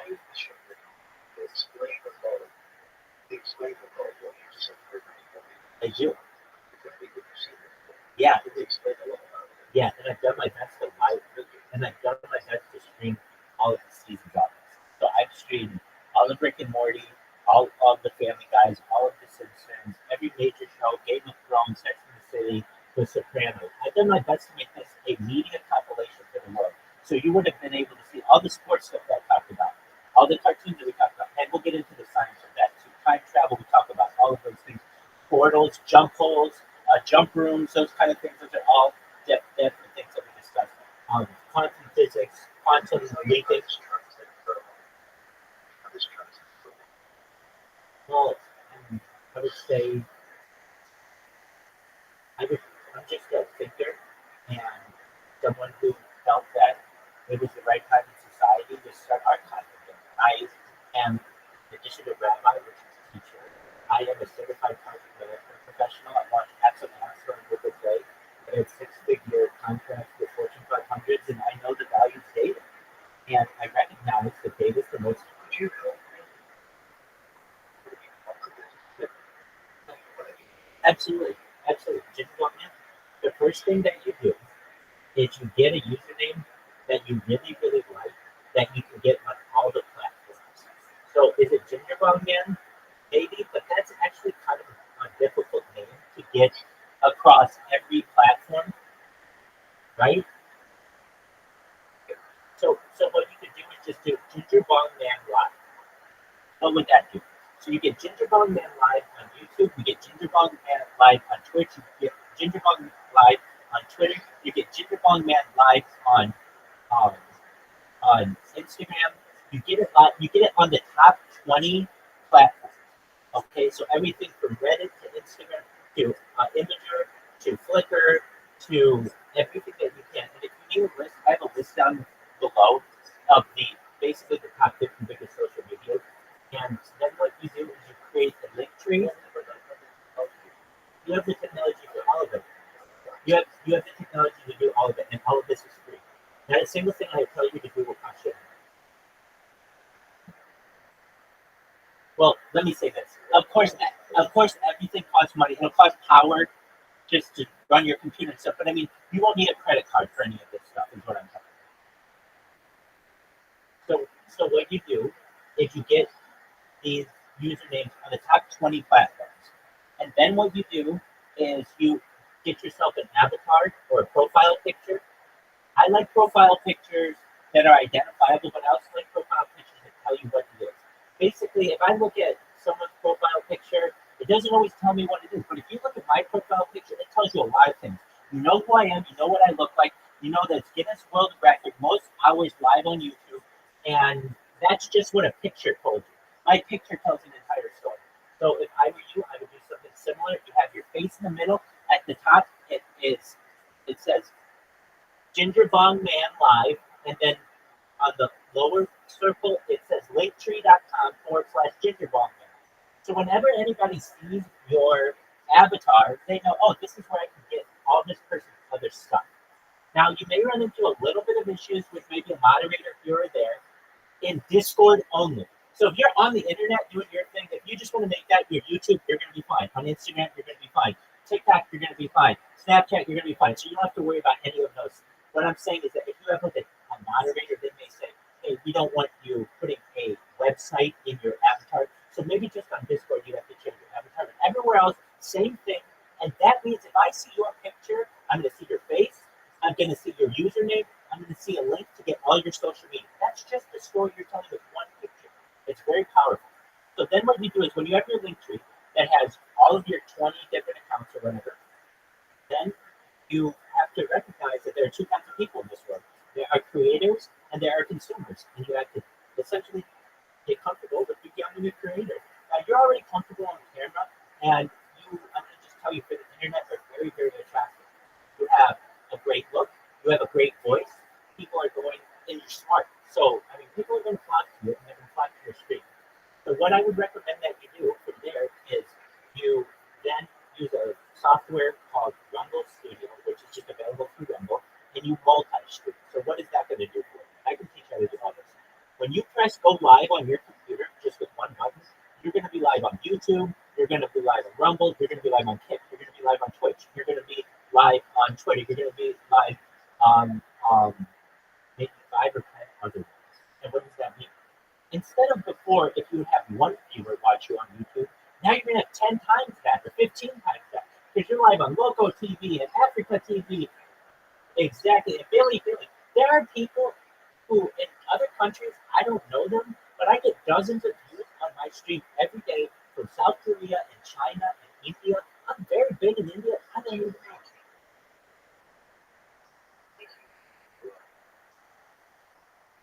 Money. I make some money through Rumble, but I don't do this for money at all. I know that I am going to be perhaps a very wealthy person just because of the thing. So all I know is that I just have to do this long enough until people find out about it. It's going to go viral. It's going to be the biggest event in global history. Everyone's going to hop into this Discord. Everybody's going to watch my YouTube and Rumble and Twitch and Twitter. They're going to go back through my archive. They're going to see funny stuff that I did. They're going to hear news events that affected them. They're going to be able to bond with people. History classes will watch this in the future. It will be a very exciting time for humanity. And I have a very positive message. It's a world peace message. I don't want war anymore anywhere.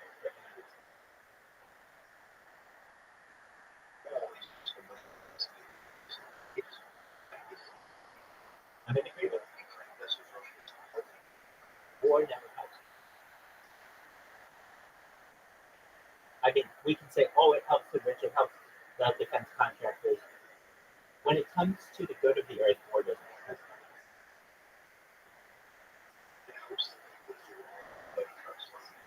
That's absolutely correct. And well, don't you worry, that's just temporary. And you'll be a very wealthy person someday. I'm going to give you all the money that you ever want if I have my way. I mean, I'm coming very close to getting famous. I mean, I'm very well known in quite a few different places. Look, really mean this, Ginger Ball Man. If you watch the interviews that I say, not now, but I want you to watch in the next 24 hours or so. Because you will hear other people who know about me, and they'll be like, and you'll hear their exact words. You are a celebrity. People told me on Ori in one of the interviews.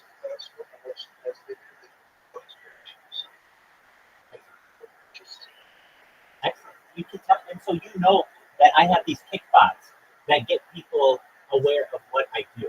And so Ori, the second interview, we actually do something really cool.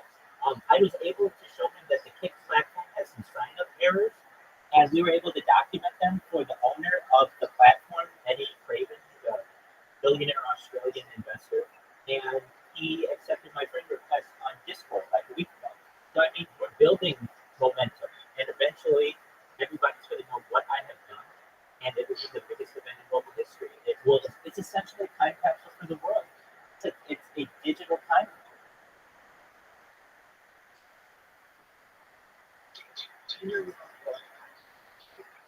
Life hack. Yep. Life patches. Enlightenment.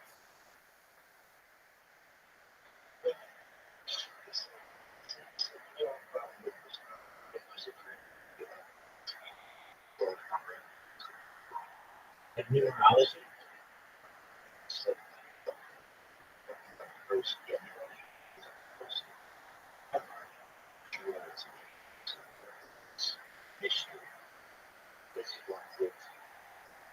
Next.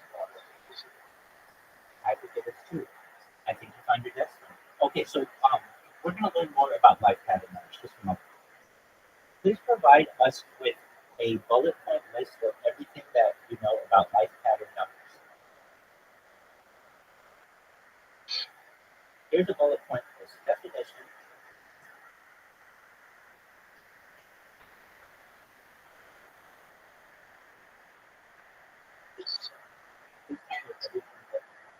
About life pattern. Oh, here, yeah.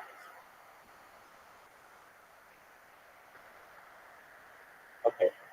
So, yeah. I just know this as numerology, but if you call it life pattern numbers, that's cool. So let's talk about it. One, numerology basics, chord numbers. Key numbers include the life path number, expression number, and soul urge number. Each offers insights into a person's into different aspects of a person's life. Calculation typically numbers that derive from the birthday, the life path, or name for expression and soul urge. Life path number. Definition: represent the path you take in life, highlighting your personality traits and challenges. Calculation: sum the digits of your birthday until you reach a single digit for master number or master number 11, 22, 33. Meaning each number 1 through 9, the master number has specific traits. 1. Leadership, independence. 2. Cooperation, sensitivity. 3. Creativity, communication, flexibility, flexibility. 5. Adventure, freedom. 6. Nurture, responsibility. 7. Introspection, spirituality. 8. Official power. 9. Compassion, human, 11.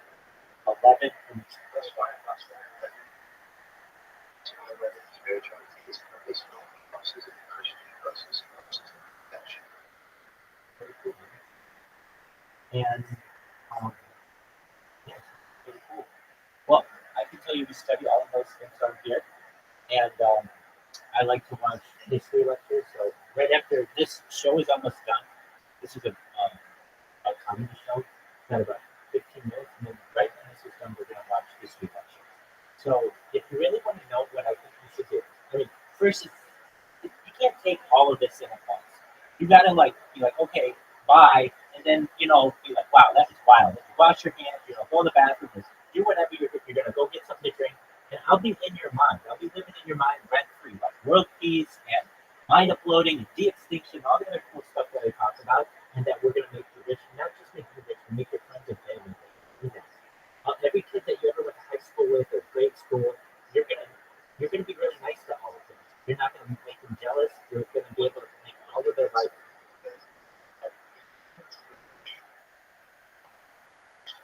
Well, here's the thing. I'm gonna do my best to make as many people rich as possible. I don't know how big it is. So there will be a certain segment maybe that I'm gonna try to help in other ways and try to motivate other wealthy people to be able to help them. So Elon Musks of the world, the Jeff Bezos of the world, the Mark Zuckerberg of the world. I mean, I talked about that in that first interview you saw. I talked straight to Jeff Bezos and I said, it's really great that you're working on space tourism. That's great, but it would help if you invested a little money in community. I feel very comfortable saying that. I think that should happen. Look, let me put it to you this way. If I had all this money, there would be a lot of parks named after me, or anonymously, or kids play sets, or museums, or whatever I can do to help the common person on Earth, because that's what I feel are exactly. If I would want somebody anywhere on Earth who kind of came into the same fortune to do the same thing, to try to save the world. And whether we're going to be able to do it, I don't think that one person will be able to do it. But I do think one person might be able to save like 20% of the entire population long term into life extension. And then eventually we'll become the same family, DNA genetically, and then we'll eventually start space tourism, move that into interstellar travel, we'll move into terraforming other planets, and then exactly. You're exactly right. On the partnership scale, we read this yesterday. Somebody in here was asking me about partnership scale. No, you're good. Yeah, exactly. We're not yet at a level. We're not yet at a type 1 civilization. You're 100% right. And I think that we have the. I mean, I think we will be here for type 2 and type 3 of the partnership scale, and we'll need leadership to be able to do it. And I think you and I perhaps may be people to do that.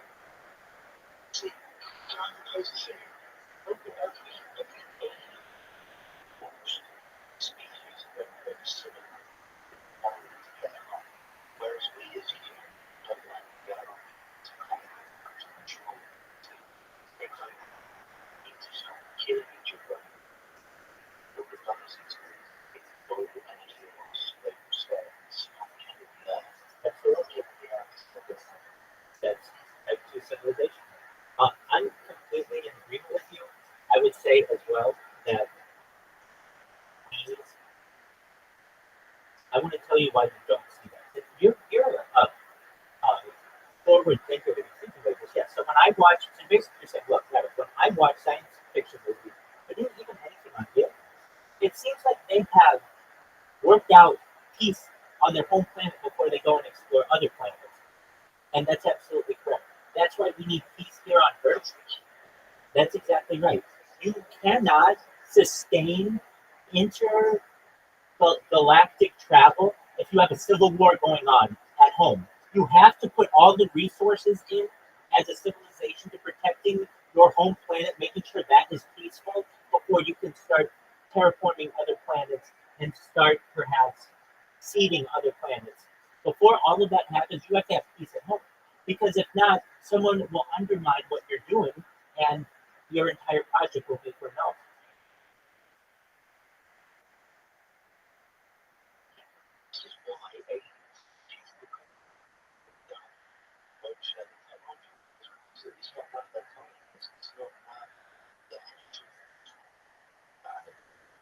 I disagree with that. I think they do share the technology because do you know anything about the idea of reverse technology, reverse engineering of alien technology? This has been happening since at least July of 1947, the Roswell crash, and this is So this is a book written by Colonel William Corso called "The Day After Roswell," where he talks about this theory. Just one moment. Let me just get to the bullet points first.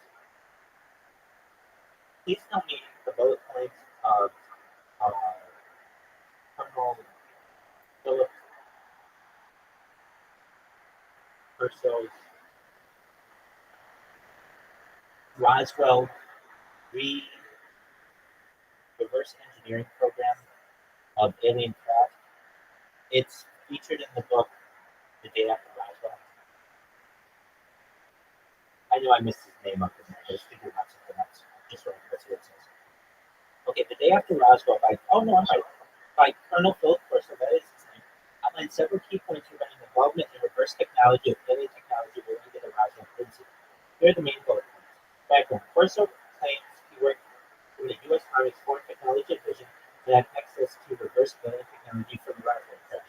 Technology transfer. He describes this a systematic approach to transferring alien technologies to private industry, including aerospace and electronics. Key technologies. Fiber optics. Corso mentions that fiber optics technology was derived from alien materials. Integrated circuits. He suggests that advances in microchip technology were influenced by reverse engineering of alien tech. Night vision. Claims that night vision technology was developed using insights from alien devices. Military applications. The book discusses the implications of these technologies for military advancement and national security. Cover-up. Corso asserts that there was significant government cover-up regarding the usage of extraterrestrial life and the technologies derived from it. Public disclosure. He emphasizes the need for transparency of public knowledge about UFOs and alien technology. Personal experiences. Corso shares anecdotes from his military career related to Roswell incident and his efforts to handle alien technology. Those are big bullet points, but I agree with that. So then there's another program. Let me give you the timeline. It's important to know the timeline. Please provide me with a timeline of major reverse engineering milestones since the Roswell crash in July of 1947. Please include both alleged meetings of President Eisenhower, one at Edwards Air Force Base and the other at Halleman Air Force Base, perhaps, where there was an alien treaty known as the Grenada Treaty that was signed that basically made a deal between an alien civilization and the global people that alien abductions could take place in limited amounts in exchange for the reverse engineering of alien technology. All right, so 1947, it says July 8th, the Roswell crash occurs with reports of a flying disc recovery by the U.S. military. 1948, UFO investigation. The U.S. Air Force establishes Project Sign to investigate UFO signs. 1950s, early reverse engineering efforts. Allegations arise that military scientists begin reverse engineering recovered alien technology, particularly in the field of material science and electronics. 1954, meeting at Edwards Air Force Base. Alleged secret meeting report between President Dwight D. Eisenhower and extraterrestrial beings, where discussions about technology transfer and possible treaties take place. 1955, Halleman Air Force Base meeting. Another claim meeting involving Eisenhower and extraterrestrial representatives, often linked to the Grenada Treaty.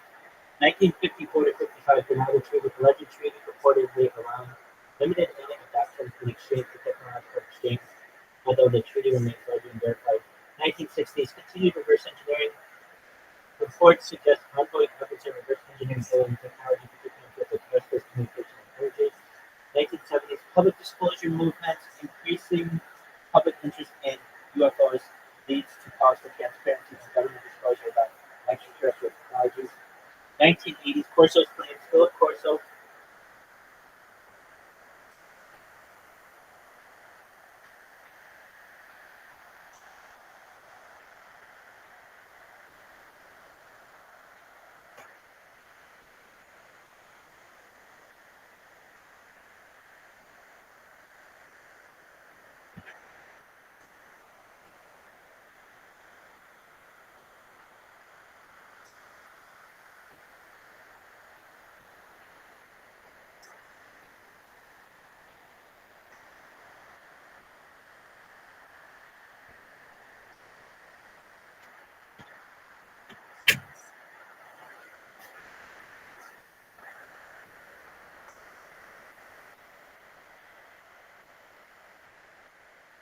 Tony, I was so terrified when he was rolling across there. He almost hit Pauly Shore's adult diaper. Oh my goodness. You're asking me a question. I'm too tired to riff. You must be exhausted. You have a very special Crabman bottle of Robitussin wrapped around your neck. You've never really seen anything like it before. This whole thing? Yeah. This is a test, Jane. Where do you get one of those? Nick Saban made it for me. Wow. Shout out. Hall of Fame college football head coach Nick Saban. Now on College Game Day. ESPN College Game Day. He made it. It's pretty sweet. I've been, well, I was inducted into the Mind Freaks, Chris Angel's Mind Freaks. Yeah. So I've been training with them for 6 months, levitating. Yeah, what's that initiation like? Freaky. It's a lot of him like handing me a box of raisins and it'll be all melted and he'll go, I did that. And I'll go, all right. Cool magic trick, Yeah. Chris. Oh yeah. So he'll go, you feel that? And I'll go, feel what? And he'll go, you got it. Wow. That is amazing. Yeah, pays the bills, it's good cash. Pays the bills. Can you do a little levitating for us, perhaps? Maybe if everybody gets on their claps their fucking hands. Oh.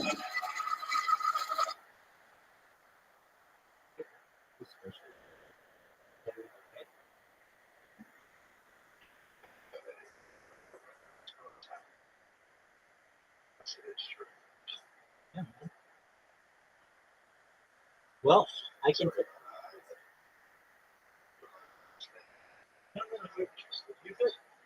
You should know. You're finally. I'm always here. You can always come in and say hi. I mean, eventually I'm going to go viral and then I'm going to travel the world. But until then, you can always connect with me whenever you want. So it's an exciting premise. So as I was saying, just basically, there's a lot of evidence that this technology that I hold in my hand was not developed by human engineering alone. And I think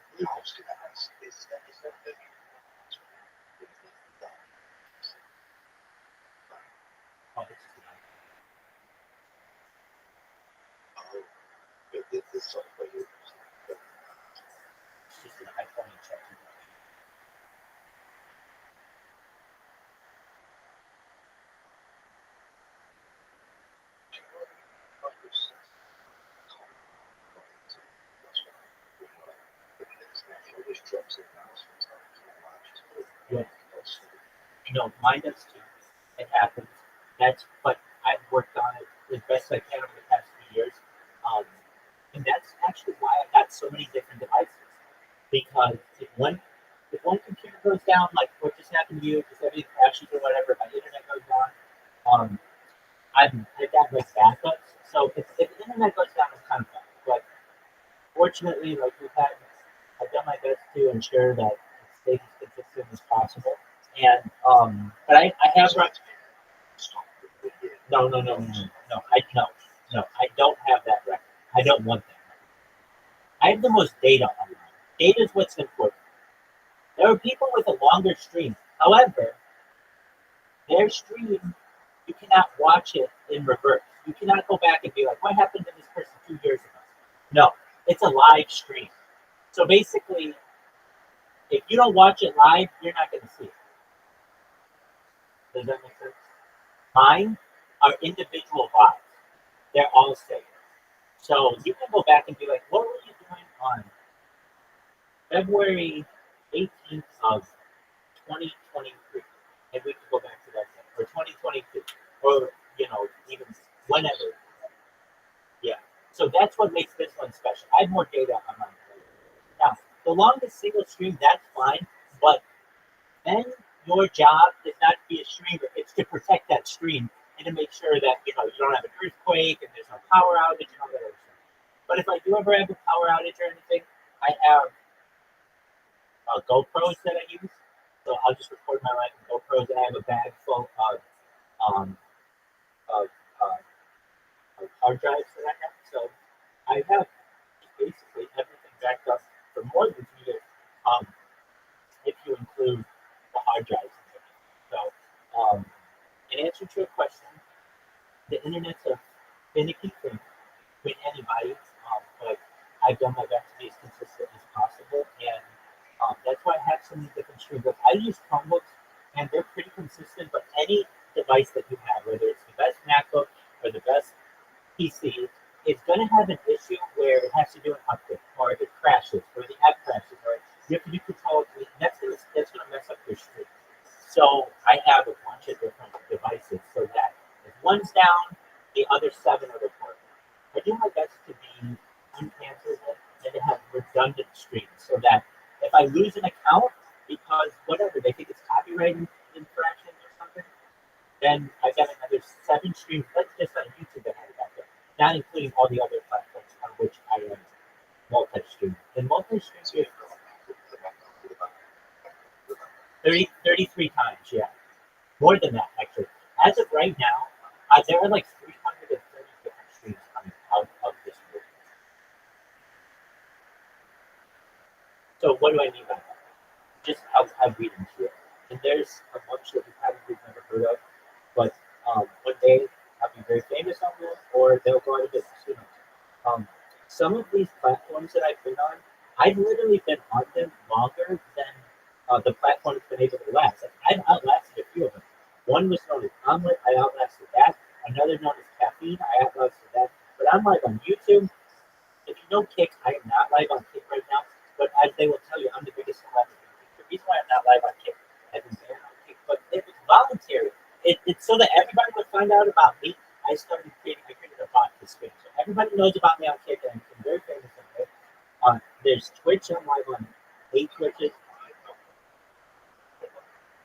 That I don't know, but I'm live, and you can find out everything you want to know. I'm live on.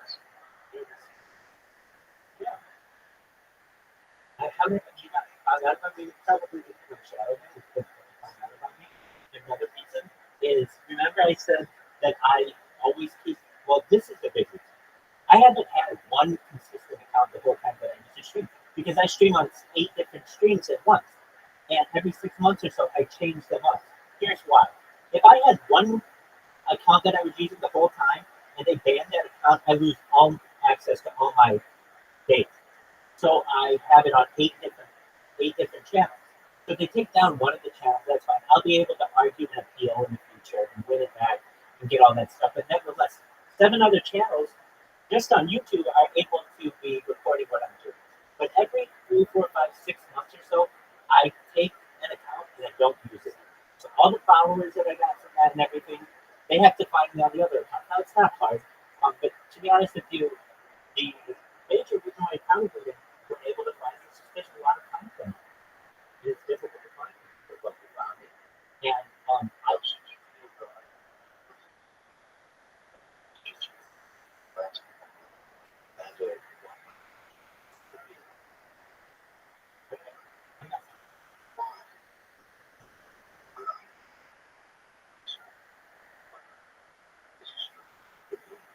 you talked about a lot of interesting things and really things that are beneficial to human life, particularly moving in the future.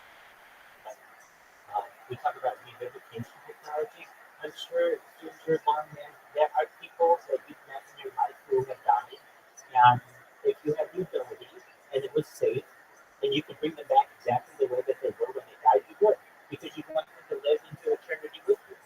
And they can do what they think that has a possibility as well.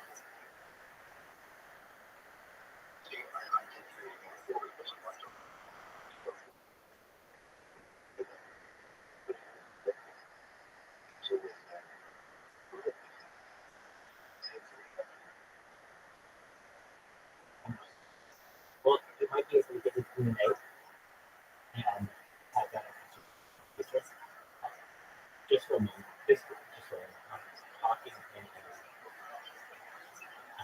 in like a bunch of different discords, and some of the people think that I'm talking to them, and they're like, dude, you're muted. You're muted. No, I'm muted. I'm not talking about how yeah, exactly. I mean, you just gotta imagine, I get a lot of people who come in here and we'll talk about, they just want to come in and fight, they just want to come in and, say negative things.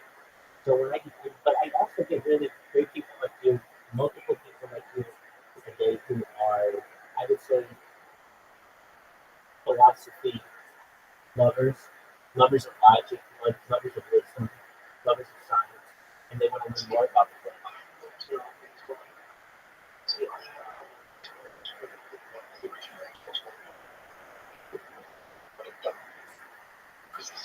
Did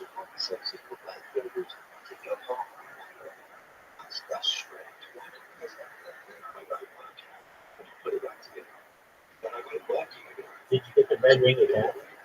Did you get the red ring of death? Yes, exactly. And you were able to fix it. Well, 2018. Okay. Back in the day, it was a classic issue. Okay. And you were able to get it working again?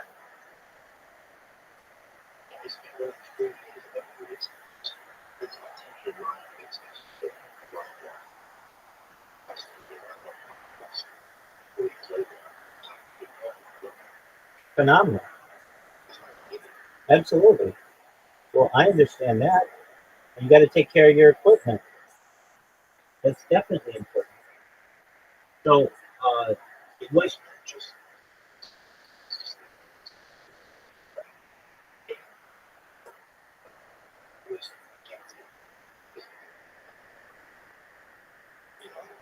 I do. I'm here. I always have to adjust computers and discords and things because they do go down, they do go. So I'm here. What games? Oh, that's how you found it. Absolutely.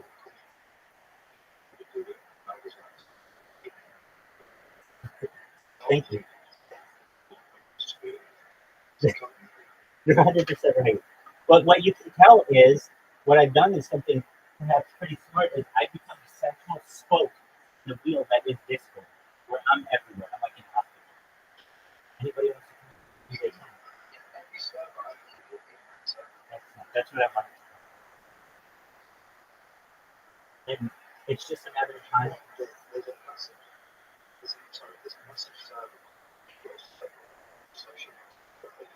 Yep. I'm live in it right now. Live in it right now. Like, I do my best to always be live in DC number one. Well, look at it. I'm not banned from there because occasionally people don't like what I do. And so they'll ban me. But no, the Ebro one with 700,000 people in it, I'm live in it right now. If you look in it, look in BC1, and you'll be able to see me from a different angle. Go ahead and do it and come back, and you'll be able to see it. Okay.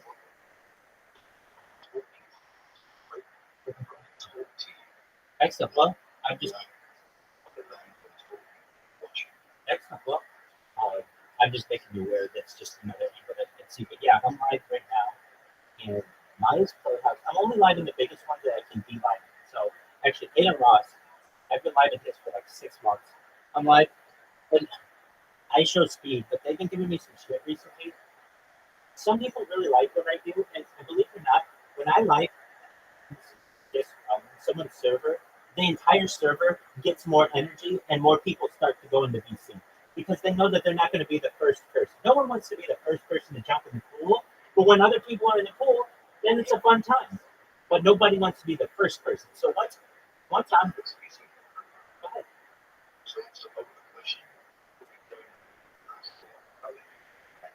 Oh, I'm living like I'm very positive.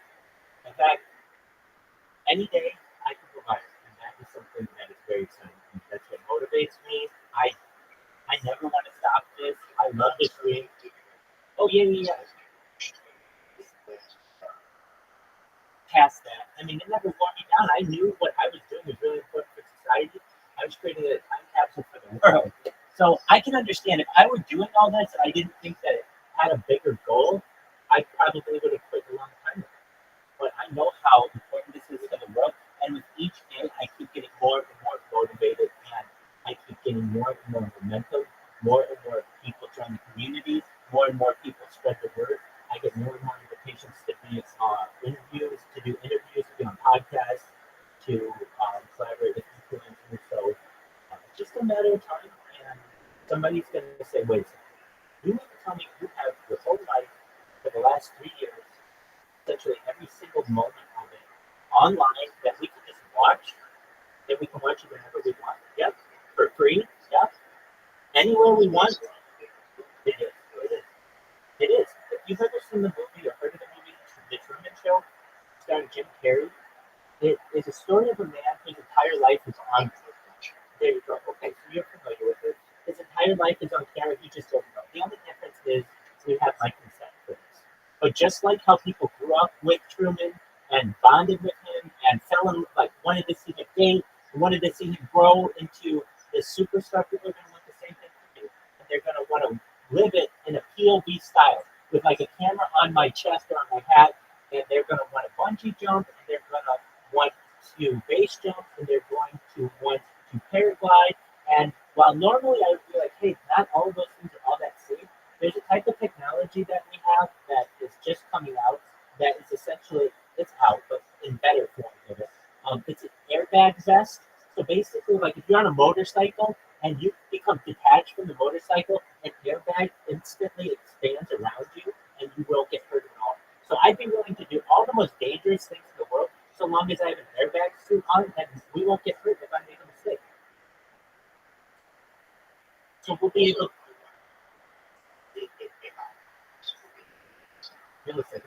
yeah. And there are two different ways. There is one with a gyroscope, which is the more advanced version, and then there's one that's just kind of, I would say, old-fashioned, but works really well in that it's like a belt that plugs into the motorcycle, and if you become detached from the motorcycle, it pulls out the belt and then it expands around. Both of which are really great, and we're going to get that type of technology so that it works 99.9999999%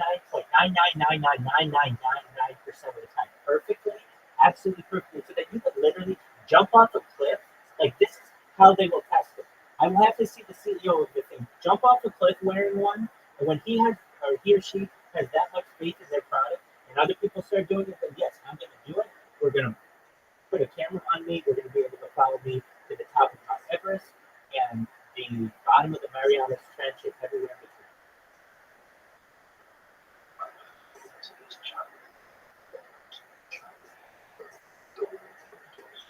Was that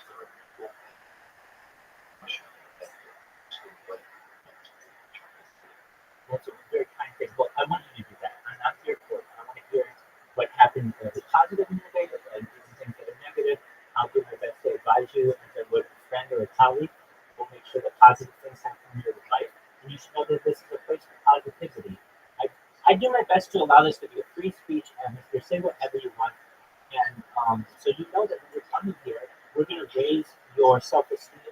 We are going to make you feel proud of who you are, or even prouder of who you are than you already are. And just know that there is an opportunity for this funnel at essentially digital immortality, which is just the most amazing gift I could ever give to you. That can give you an idea that your life may not end. That's a beautiful thing that I'm able to tell people. Essentially, it would be like we were on a boat and we were sailing from, let's say, England to Spain to the New World, and I'm the first person who sees land. And I say, look, there's land. If we all can stay alive long enough, we're going to be able to get to land. Land is transhumanism. Land is mind-uploading technology. And I'm saying, look, it's only going to take 10 or 20 or 30 years to get this really good. And in the meantime, if we just stay alive, and I can tell by the sound of your voice, you've got 10, 20, or 30 years still left in you, that we'll be able, when we get to land, essentially we'll be able to live our life as long as we can in a digital immortality, which is just incredible.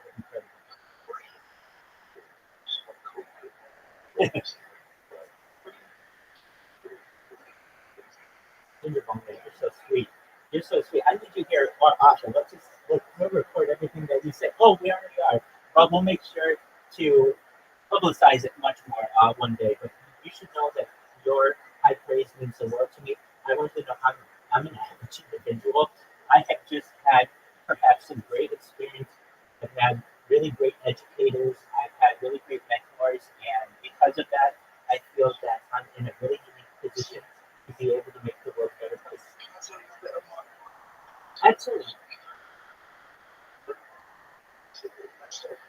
Please do.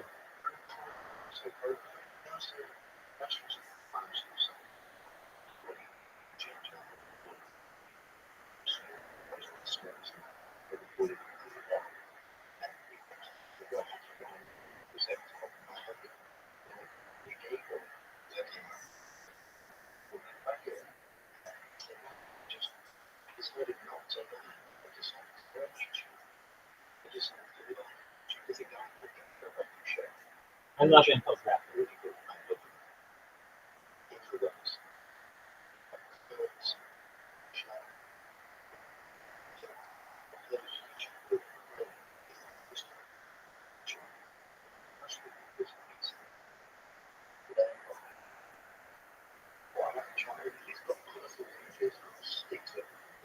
%. Absolutely. Let me just tell you, the time that you've taken to educate yourself through YouTube, I feel it's more beneficial than most any education that you can get in the public. What you get on YouTube is free. I just have to make sure all my friends use it because your time is valuable. If you use Origin, excellent. Okay, so it's an extension that you can use on Chrome, and it makes sure that you don't have any commercials. But you don't have any advertisements on the internet anymore. So when you watch YouTube, you won't run into any ads, and then you can just watch the complete video as long as you want. But also,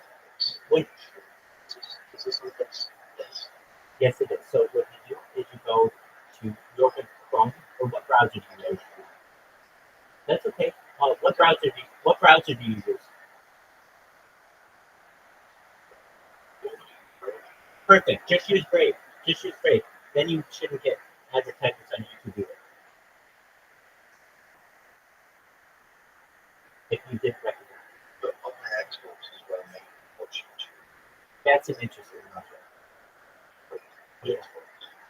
Yeah, so that's going to be difficult to block that because it's essentially a walled garden. But nevertheless, you know what to do.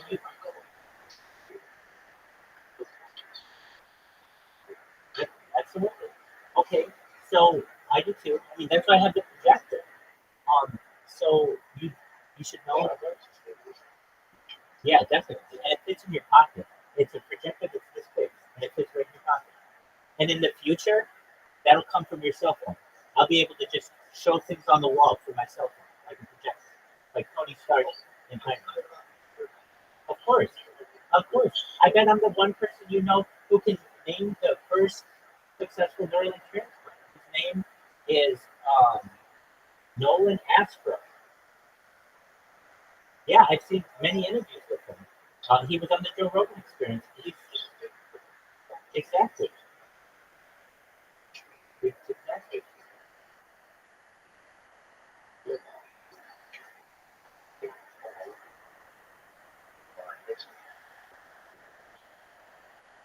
Absolutely.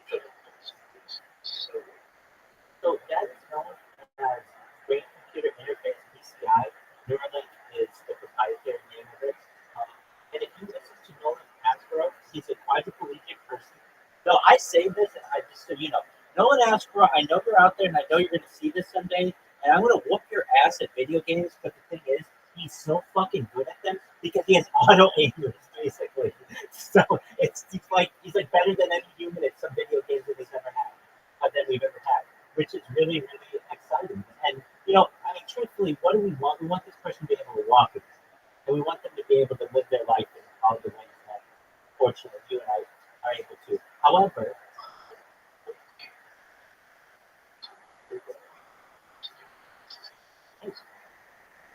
absolutely, yeah, I'm on my way. This grows. It would be one thing if I was at all negative about this. No, I'm like the most positive person, at least about my project, that you could absolutely be. Yeah, you get some people in here who are haters or like you see in other discords and things, but I think it's like water off a duck's back.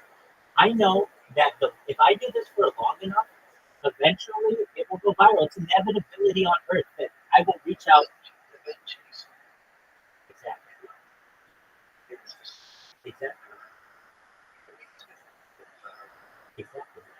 Exactly. And they'll do what you do, and they'll have their entire life change. When before, they would be someone who would be like, man, I'm going to only live to be 80 years old, and I'm going to destroy the rest of my life. Excellent. That's what I'm here to do. That's what this stream should do, and you're not alone. And I want you to know this stream gives me hope, knowing that I'm going to be able to help so many people and knowing how important data is. It's a very exciting premise that I lay out. But everything that I say, and you're a wonderful person, everything that I say ridiculed it through ChatGPT and tried to find every flaw that I have in it. And at the end of the day, what I have discovered is basically a new gold rush. Previously, we had the gold rush for gold. Then we've had the digging for oil. Petroleum up until 2018 was Earth's #1 resource until 2018 when data has overtaken it.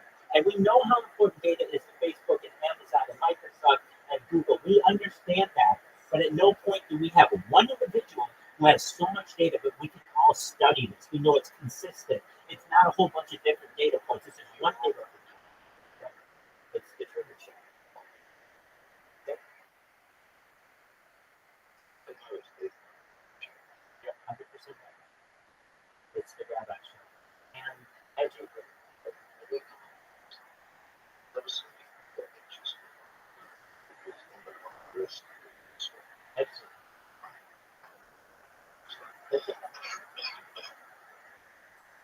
all of our side. I'm here to improve that. I hate slowness of electronics. I don't like batteries that die. I'm an advocate for American batteries. American is an advanced element. It's in the 100s of the elements.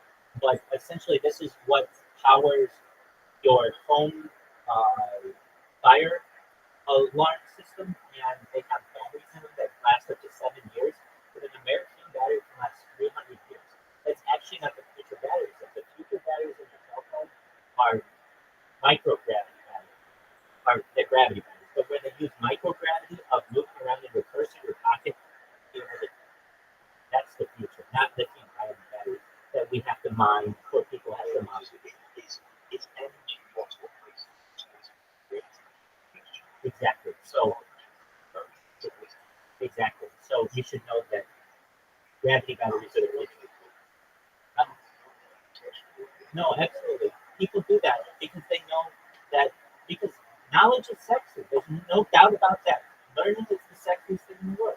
In my opinion, give me a woman who's smart before anything, and I'll be happy because I'll be able to learn from that person until I get sick of it, or again, whatever person. Knowledge is sexy and confidence is needed. Excellent. So, yep.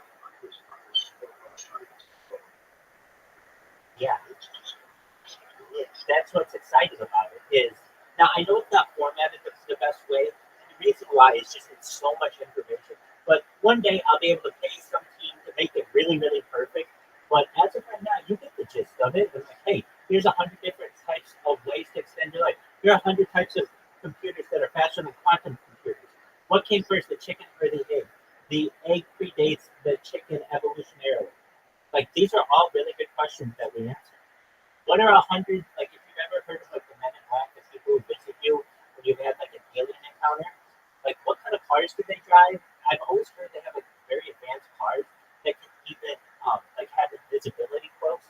So it talks about all of that. How about invisibility cloaks? But I'll tell you, like, my favorite thing that I like to go through is just glossaries. I love glossaries, but lists of technologies. So just for a moment, so some of these, we can go into them all, but here's just a list of things that for you to think of for when you go to bed, wake up in the morning, and everything. So here's just good ideas for biology. Acne vaccine, anti-evolutionary drug, anti-prion drug, artificial gametes, artificial gill, artificial super mitochondria, the carriage vaccine, de-extinction, Dyson tree, ethnic bioweapon, female sperms, here there are female sperm, flying syringe, hair cloning, HIV vaccine, a human disease, which is like a human chimpanzee hybrid, life extension, liquid breathing, male egg, nanochondria,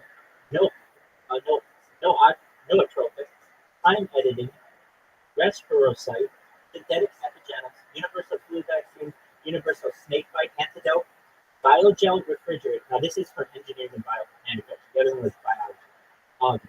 Chitlin cellulose composite, diamond trees, exoskeletal engine, mesoelectronics, a microfactory, tectonic weapon, a vertical zoo, a wearable generator. This is for computing and robotics.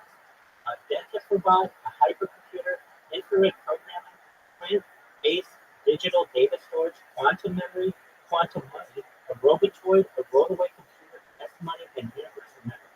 Here are megastructures, Cloud9, which Globus Castle, a sea scraper, which is really cool. Imagine a skyscraper but built on a floating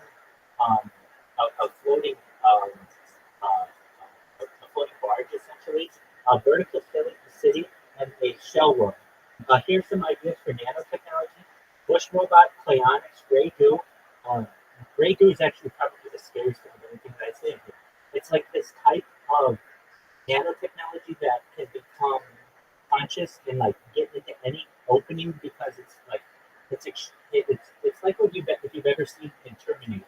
It can like be a gel that goes anywhere. Mechanosynthesis, molecular assembler, nanocomputer, nanomatrix skyscraper, programmable matter. This is my favorite one of these. It's called the Santa Claus machine. It's essentially a replicator. You can make whatever you want. If you want to make a boat, you make a boat. If you want to make a car, you make a car. If you want to make another person, you can make a person. If you want to make a dog, you can make a dog. Anything you want, it makes. Utility fog, wet nanotechnology, and zettascale computing. Now, this is for transport. I talk about this one all the time. I'm passionate about it. It's a Bering Strait crossing. I want to be able to take a road trip to London from the United States, in which a Bering Strait tunnel will be able to do so. We'll be able to drive from Los Angeles to New York City to London, or New York City to Cape Town. That's really exciting. And the other thing that I want to do is, so the Bering Strait crossing is about 51 miles we have to complete, and then there's about a 72 mile gap between northern Colombia and southern Panama, known as the Darien Gap. Go ahead. Absolutely.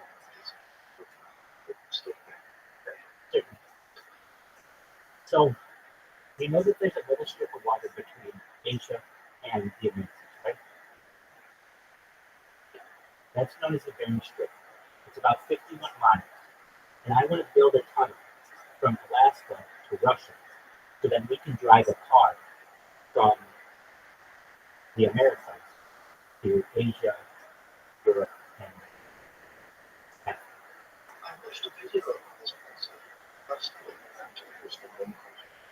Exactly. So it's a mega shell. And the lower in Earth's crust that you build it, the safer it is in regards to plate tectonics and seismography.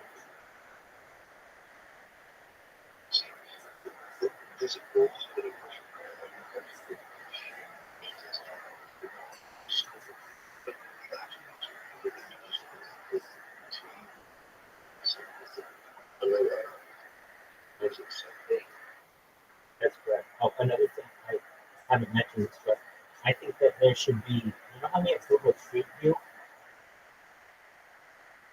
I want the same thing for the ocean. That we should just put a robot on the bottom of the ocean and do a Google Street View at 360 degrees so we can just see the whole ocean.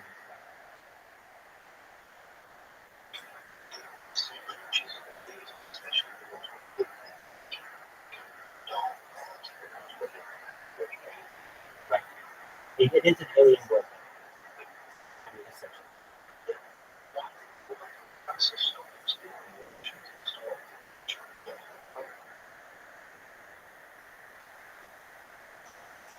Let's get with the exact reason.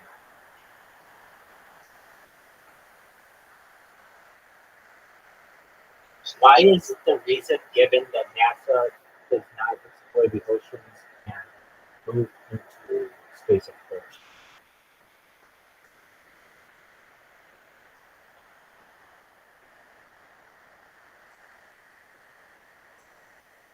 NASA's primary focus is on space exploration due to several factors, mission and vision.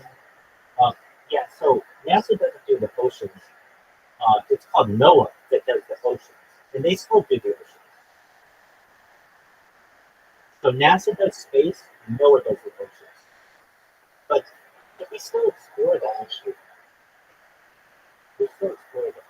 But much of this information is not available to the public, and I want it to.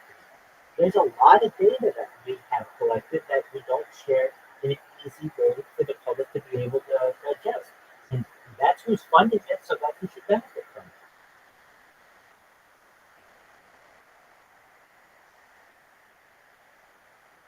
So in the same way that you're able to, and another thing, and this is already being done, but there's not just Google Street View, all of the trails of the world are getting mapped. I don't know if you know that. But basically, like anywhere in the world where there's a trail, they're all getting mapped. So within the next 5 to 10 years, I imagine a world where we'll be able to see basically every. I also imagine a world where we'll have Google Street View in people's houses.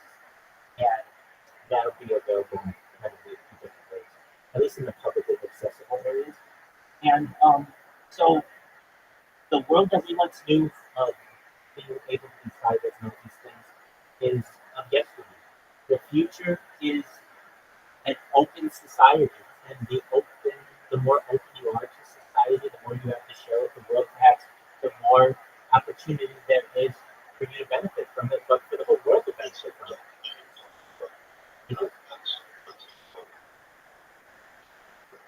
It is, and I'll be out there.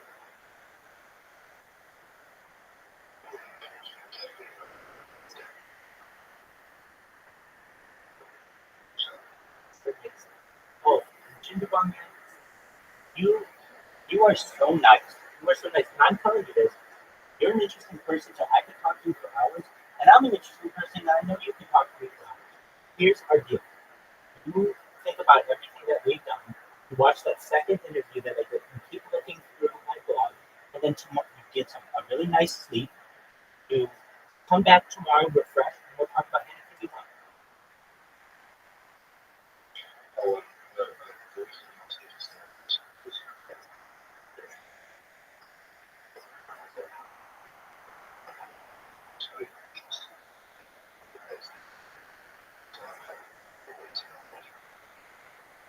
Okay, well, I don't want you to just fix switch to make sure that you're not doing it for the day. But, yes, well, just know that I'm here for me. And we are watching the end of this comedy special, and then I'm going to watch the history lecture. I'm not sure if I'm doing it, but if you have questions, let me know.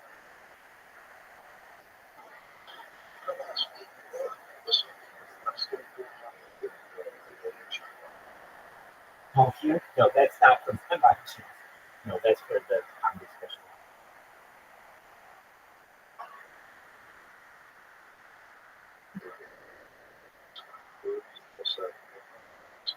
Excellent. So Ginger Bomb Man, here's what I want you to do. You may see that it has a lot of VCs. Click on the chat of each VC, and there's a little blurb for ChatGPT about just about all of it. So you'll be able to go to I have in there 50 different music genres. You click on them, and they'll give you the top 50 or top 100 artists of every rapper, every type of genre of music. It's really quite interesting. All the best TV shows and everything. So yeah, feel free to check it out. Absolutely. We watch Monday Night Football this night. We watch UFC here. We watch every major sporting event. We'll watch the World Series.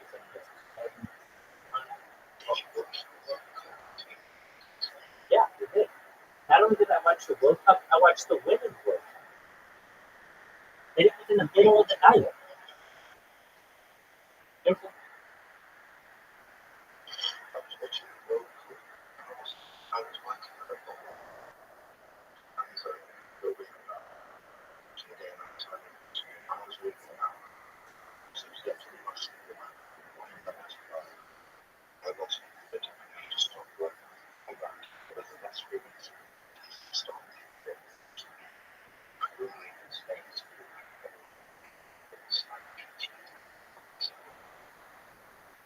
Well, one of those things. And yeah, and not only did I watch it, but we have the whole thing recorded. So that's really exciting too. People will be able to watch my reactions and all of that. I mean, like I said, I have my face when the quote. It's all stored on other people's servers generally. I have some of the data on my own, but it's on Amazon servers and Google servers and cloud servers and Microsoft servers, Azure servers. So I'm on so many different platforms that if any of the servers even go down, I still have all my data everywhere. And even if somebody's like, you know what, I'm going to erase Rabbi Rothschild from the internet, I never want this person here ever. I have streams that I have that don't even have my name on it. They're just up there. So that it's basically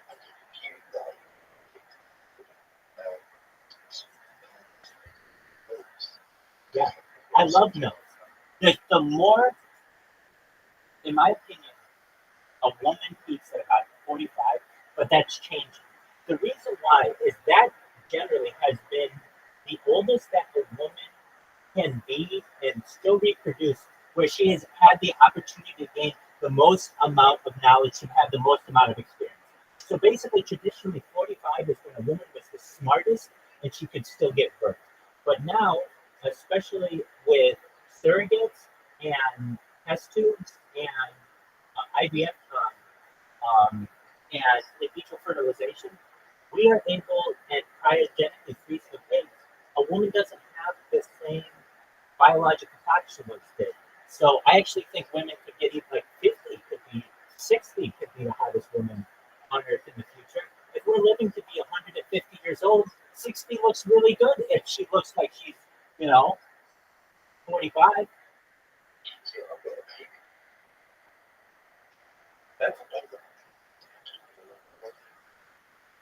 That's a beneficial gene as well. So I don't think that that's negative. But yeah, I think that MILF culture is really important.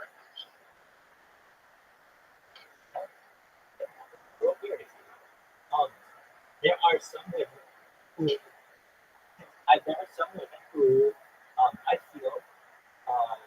feel as if that they peak around age 21 or 22 or 23. I think they peak at age 45, and that's just getting older. And that's really exciting for women to hear. There's an entire MILF economy out there that isn't being utilized. To be a mature, experienced, sexy woman is a very, very powerful social class that is a great group of people to market to. That demographic, the demographic of like rich, powerful women between ages 35 and 65 is incredibly powerful. And I don't define MILF as your typical mother I'd like to fuck. I actually kind of think that's an offensive term because there are a lot of women who are like 45 years old who just have never given birth or haven't given birth yet. They're called MILF. They're not really MILFs because they're not mothers. And also, mother I like to fuck is MILTF. It's actually MILTF, and that doesn't make any sense. So when I say MILF, it means matures, I like fucking. That's MILF. And that is not an offensive term. That, but it's not offensive because, yeah.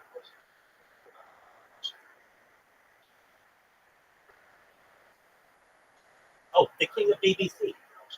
Oh, yeah. So let's Saab is female ejaculate or female sperm, all that stuff. So what about the king of BBC? I hijacked the term BBC instead of it's big bone cock. Why is it that?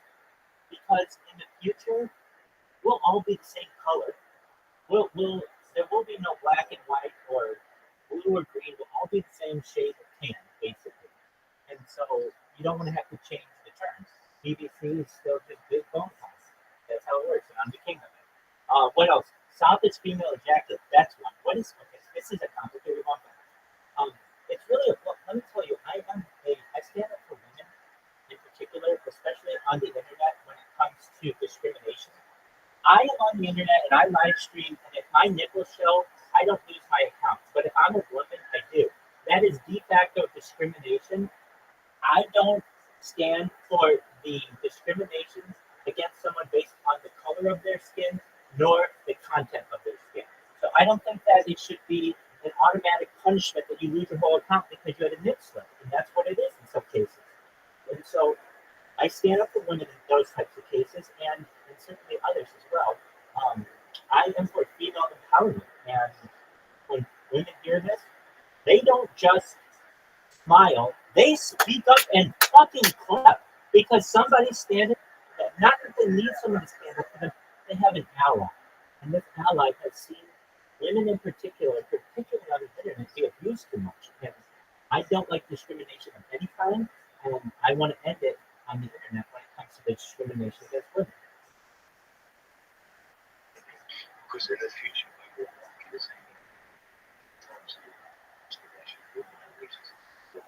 Exactly, and I want to end it with gender as well. I could show you a picture of a nipple, and you wouldn't know the difference if it was on a man or a woman, if it's up close. So why do we differentiate the banning of someone from using a platform based on that? It doesn't make any sense.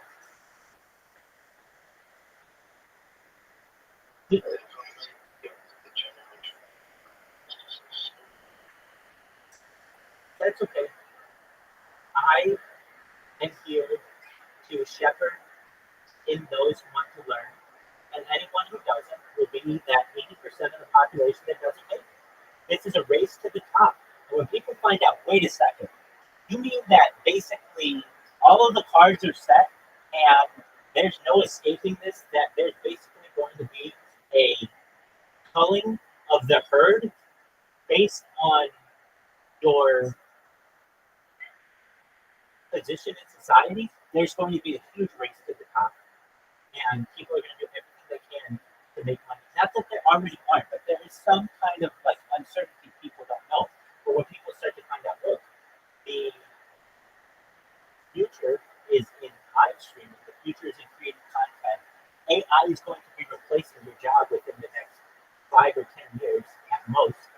There's going to be a huge longing of people who are going to strive to be on the internet and do their best to become creative. So this is just the start of something really, really massive. Something really massive, an absolute massive movement. I mean to say this right now. I think right now, maybe in the Western world, I don't know, maybe 3% of people are content creators. It's really not that much when you take in the children and old people and everybody in there. But it's going to be something like 30 to 60% probably in the next 3 years,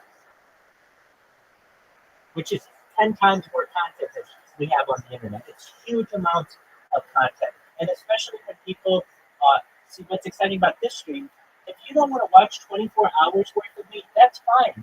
There's literally AI that we can take, and it just takes 24 hours of my life and condenses it to the best 3 minutes. And you can just watch a 3-minute highlight reel of all the cool conversations that I had with people like you, and people think, oh, that was really cool. Oh, I didn't know that. Wow, that was a very great point. And they don't have to waste all day until somebody comes in or something. We have these types of discussions. But in the future as well, people will just want to learn, just want to sit, and just want to be around somebody who's willing to teach and they can learn. I mean, once people find out about this, there are going to be a huge amount of people who are just going to want to, and they already do.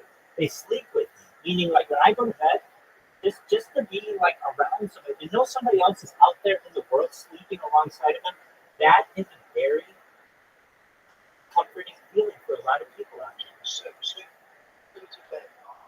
Oh, definitely. Absolutely. Absolutely. Yeah. As much as I can.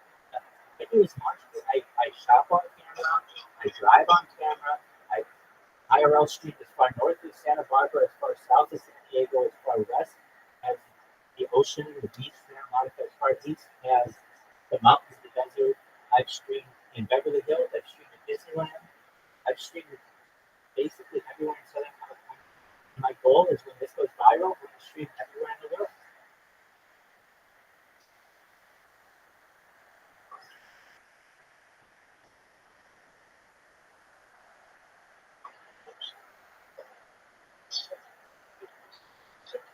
Yes. Yeah. That one's very exciting. You watch that one? Excellent. And then tomorrow, when you awake, or whenever you have time, you come in here and we'll talk about anything else you want, okay? Excellent. Sounds great. Beautiful. We'll see you then. Or you can stay in here and play it in the DC if you know how to do that.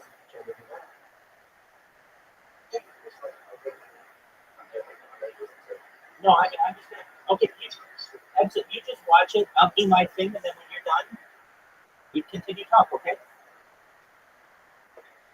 I'm gonna continue.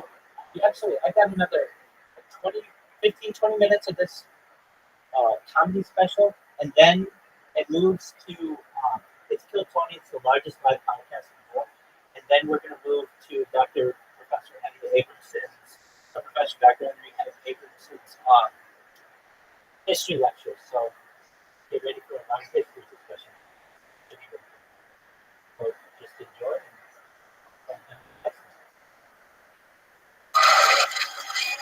That's a Peter Pan Tinkerbell shit.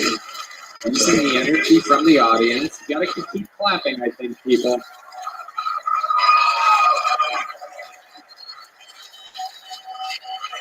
Whoa, his eyes are doing something crazy. Wow. Oh my God. Whoa. Oh. Oh my God, the tusk is shaking. Wow. Wow. Absolutely incredible. We'll put it in post. We'll put it through an editing. Put it through an AI thing for the viewers. It's going to look amazing. Yeah, I'll be like Tony Collette in Hereditary. I'll be floating with the 6 people. Yeah. It's so good. Casey, what does a guy like you do in Las Vegas, Nevada? Woo! Play it fast and loose. I'm gonna. Dolly was talking about paying for keyword. Paying for. I'd like to pay to make love. Oh my goodness, that's sweet. Even if it's double or triple, I don't care. What's your number? Like, how much will you pay? What's the ceiling? No ceiling. Old money. I'd pay anything. Sky's the limit. There is no ceiling for a man that levitates like you. Something like that. Ooh. You stay up late enough in Vegas, Casey, you'd be surprised what you can get a gal to do with her mouth for an Arby's beef and cheddar. Why is Living the dream. Every day's a holiday. Every meal is a try good things in your neck of the woods. How do you like this cryptocurrency? Excellent. We're going to the moon, baby. Aqua Shark, do you have an invitation to my Discord? Beautiful. Excellent. I'm just making sure everybody has an opportunity to join if they haven't had one. So, the only question is, when are we going to hit $1 billion market cap? Is it going to happen by the end of the year?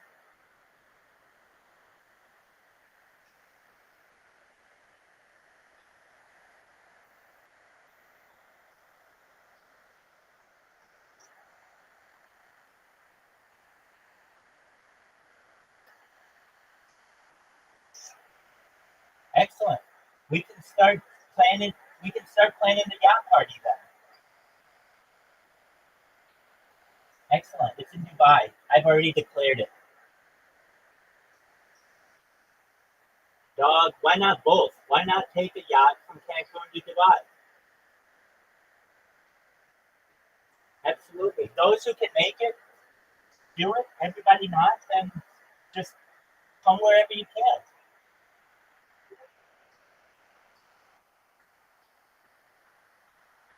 Look at you. All right.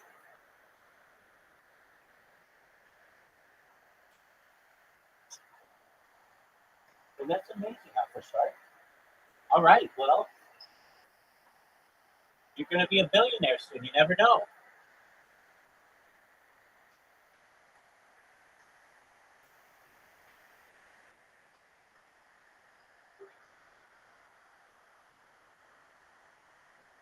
Can you say that again, Aqua Shark?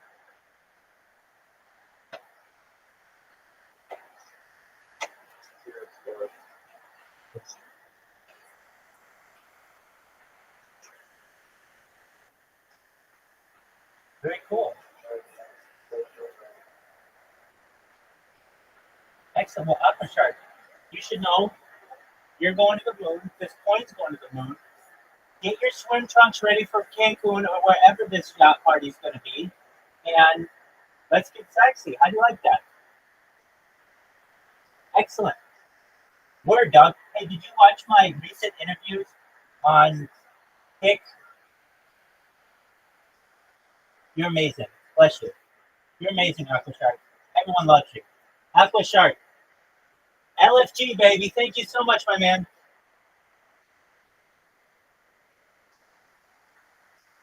Peace, baby. Take care. Peace. Hey, how are you doing? Riser. It got too many people attracted to me. My sex appeal was literally through the roof. People couldn't handle it anymore. Too many MILFs. Yeah, MILF upon me. Doug, I just talked about the MILF economy at length with my friend here. My friend Ginger Bungman. Ginger Bungman's cool as fuck. He's watching my second interview right now. We're talking about all kinds of futuristic shit. In the meantime, Doug, I have been talking all fucking day. And I have been talking so much since you last night. You started it. You started asking me questions. No, I'm not blaming you by any means, but like since that discussion, we've had a lot of really good people come in here. Really, a lot of really nice people, and ask questions and do talk about futurism and all that other stuff. So it's been really positive. But in the meantime, I'm gonna just finish Kill Tony, and I've got to reset all my computers and everything. So just bear with me. I've got to reset Discord and some other things. But this only has like another 15 or 20 minutes. A friend told me that. From Dr. Phil, no doubt about it. He's been around the block. Well, I've been around for a bit.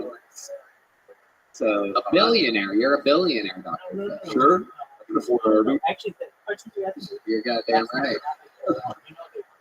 Yeah, I'd like her to dress up like my college girlfriend and apologize for my alcoholism. Would be cool. You're like, I'm sorry, you pissed your pants or whatever, and then water under the hood. There are some. Yeah. You ever fucking a waterbed, Casey? Like the one in particular. If you think so, yeah, if you think that's you asking me. I do. Yeah, you done that. Yeah. Dr. Phil, you? I don't want to have Tony, we'll be right back.